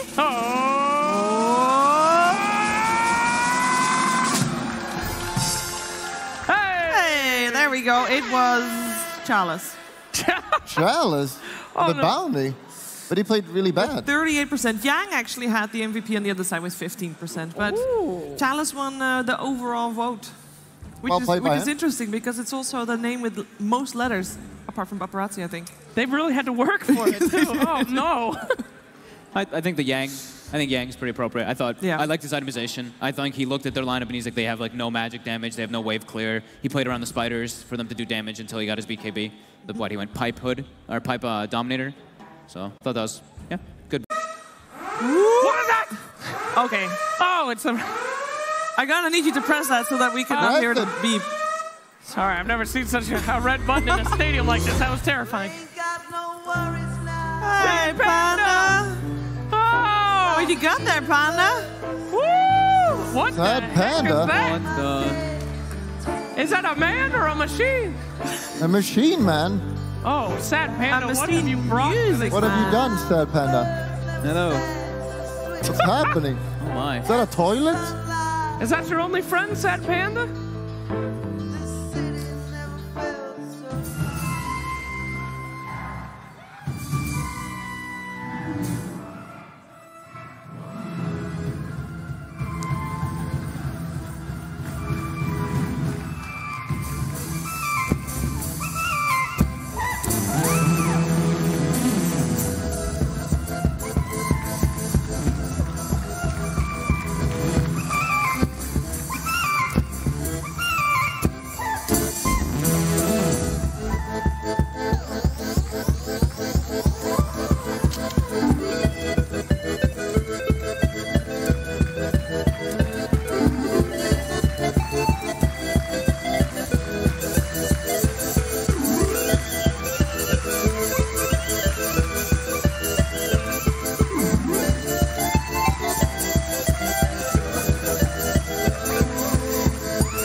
Wow.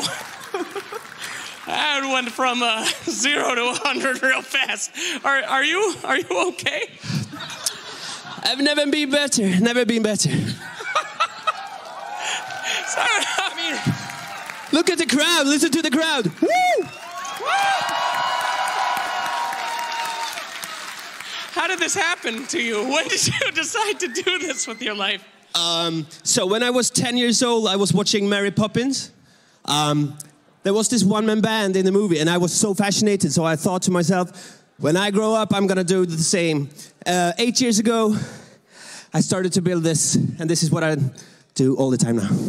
You lucky man. So, give it up for I'm flabbergasted. How many instruments? So this is 259 instruments at the very same time. What? 259? Your favorite? Favorite instrument? Yes, of course. Okay, so it's gonna be this one. This is a 50-pound instrument made in Germany. Listen to this. That is pretty hype. I do like that one. All right. All right, sellout time. Where can these people find you again? Where can they follow you? Give me the... Sorry, what was the question? So they can find me on that YouTube channel over there. It's Anders Flanders one-man band. I'm on all the social medias and stuff, and also I do a lot of street performance. So one day I hope we meet on the street. Okay? I hope I never meet you in a dark alleyway. That is terrifying. Can you play me out, sir, while I go back to the couch? Just one little ditty. One little ditty. Just one little ditty. It's gonna be.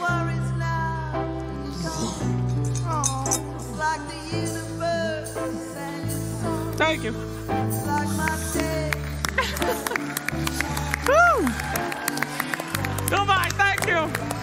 What a performance. Thank you so much.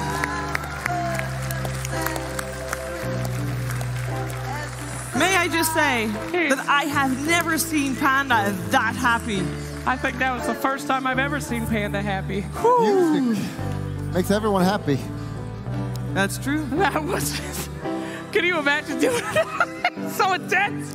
I mean, I watched Mary Poppins as well. That was, wow. I was thinking, I'm like, damn, that's just like watching it. I was like, oh my God, he's moving a lot. There's a lot to coordinate. It just exploded onto the scene. Holy moly. Popping in the club. Yeah, we're going to have a little bit to calm down because we're going to have a break. And when we're back, it is time for a second semifinals of the upper bracket. Stay tuned.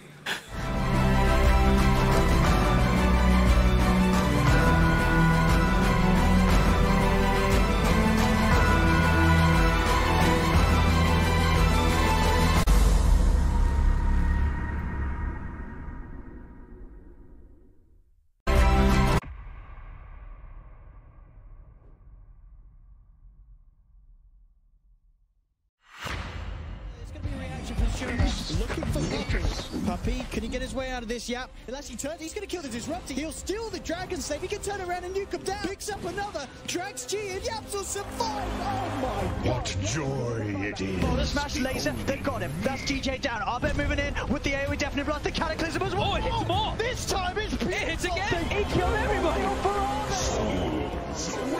Miracle might actually get caught anyway. The right click, Limp's gonna get him. Pops the man to that Miracle. Oh, he's trying to dodge him out with Blue. Oh, surely he can't. No. His TP's down. And he's gonna get the courier. Oh, what? What is happening?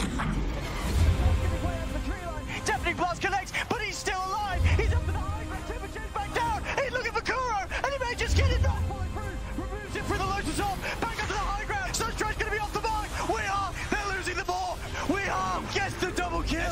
He's trying to find it. In they go, rolling ball to Cock, and the three-man stun once again. Sonic Wave, it's so high. And with a quick reaction, the Burrow Strike comes in. Lawler's gonna be off the mark. Goal! Gets the five-man black hole. They're all dead. Vega, D1. Oh my God.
What if there was a DreamHack PC? What if we told you there is? This is the DreamHack PC, built with the best components on the market, optimized for a flawless esports experience. Just add games.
DreamHack for me is like, the community, the people. So I really like it. It's like everything for me.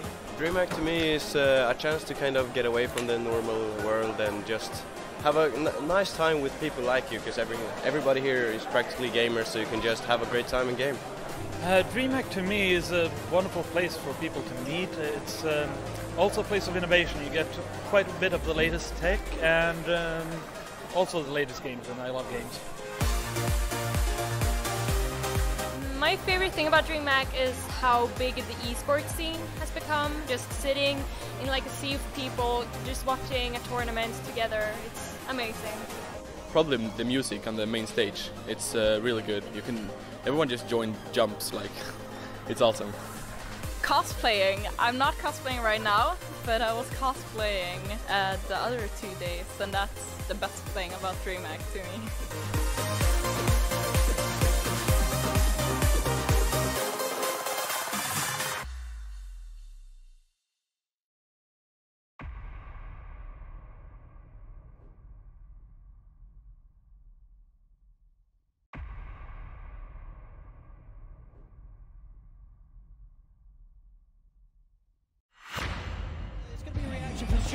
Looking for Puppy. Puppy, can he get his way out of this? Yep. He'll actually turn. He's going to kill the Disruptor. He'll steal the Dragon Slave. He can turn around and nuke him down. Picks up another. Drags G and Yaps will survive. Oh my God. What joy it is. Oh, the smash laser. They've got him. That's DJ down. Arbet moving in with the AoE Deafening Blast. The Cataclysm as well. Oh, it hits more. This time it's It hits again. He killed everybody.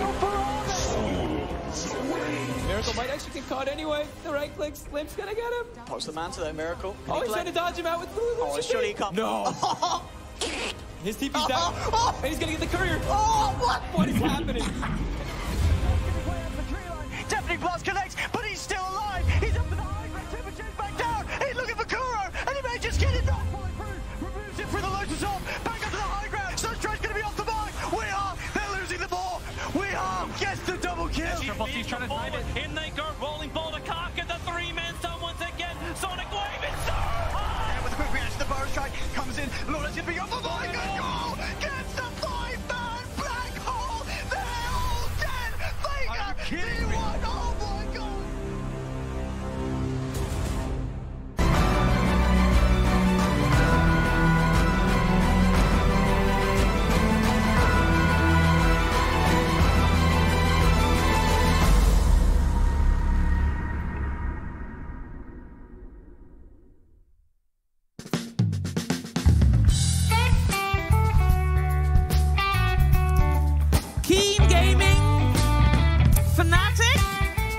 It is time to talk shop because game number 1 of this best of 3 Alpha Bracket Finals is about to kick off here. Whew, I'm excited. I hope that these two teams are going to bring so much aggression. Lizard, you already mentioned it. These two teams have been playing out of their minds. They have been playing out of their minds, and honestly, Fnatic, let's be honest, they won versus VP 2-0, so they faced some tougher opponents that Keen Gaming has, but Keen Gaming, they did their homework. Look at the bans. First ban, Shadow Shaman. Like DJ, you're not touching that hero, you're not getting even close to him. Fnatic at the same time, they ban out the Razor, they ban out the Chen. Two heroes that Keen has played in the major. And we didn't talk too much about the Pangolier coming out from Fnatic, though, and that has been a game-changing hero for a lot of teams, but especially in their hands. Unbelievable hero, so not at all surprised about that first phase ban there. They brought it into the meta. Go back to last DPC season when it was first added to Captain's Mode. Ice. He's the original Pango player. Yeah, we've seen the ban out against them quite often, and with that ban of the Lifestealer, it means that Enigma is still in the pool. Keen, however, have first pick, so perhaps they want to snatch that, but otherwise I wouldn't be surprised to see it picked up for DJ on the side of Fnatic. No, definitely. They love to first face that Enigma. It's not a problem for them to play that Enigma versus Rubik's, versus Banes, Vengeful's. They don't care, because DJ, he can just go for the classic Crimson Greaves build, be tanky enough, bring that utility to his team that basically enables them to take down map control so early on. That's why Enigma is such a powerful position for right now. Indeed. Well, we'll see if they have the gall to do it again. I mean, we've seen that Enigma get punished, though. Yeah. And first pick in it, I mean, absolutely one of the riskiest things you can do in your draft. It's a bit greedier, yeah, and even more so when it's played as a 4th position. Kotal. All right, we haven't seen him in a few days, but this hero has been banned out very often and is really strong still. Will-O-the-Wisp and the laning presence is really good with the Kotal. Oh, the immediate answers in the sense of the exactly. Kotal. Jug, Nyx, heroes that can punish him. Nyx can catch him. You've got the Carapace for Illuminate. Jug, you've got the Blade Fury, the Spin to get rid of things like Blinding Light and still attack buildings through it. This is a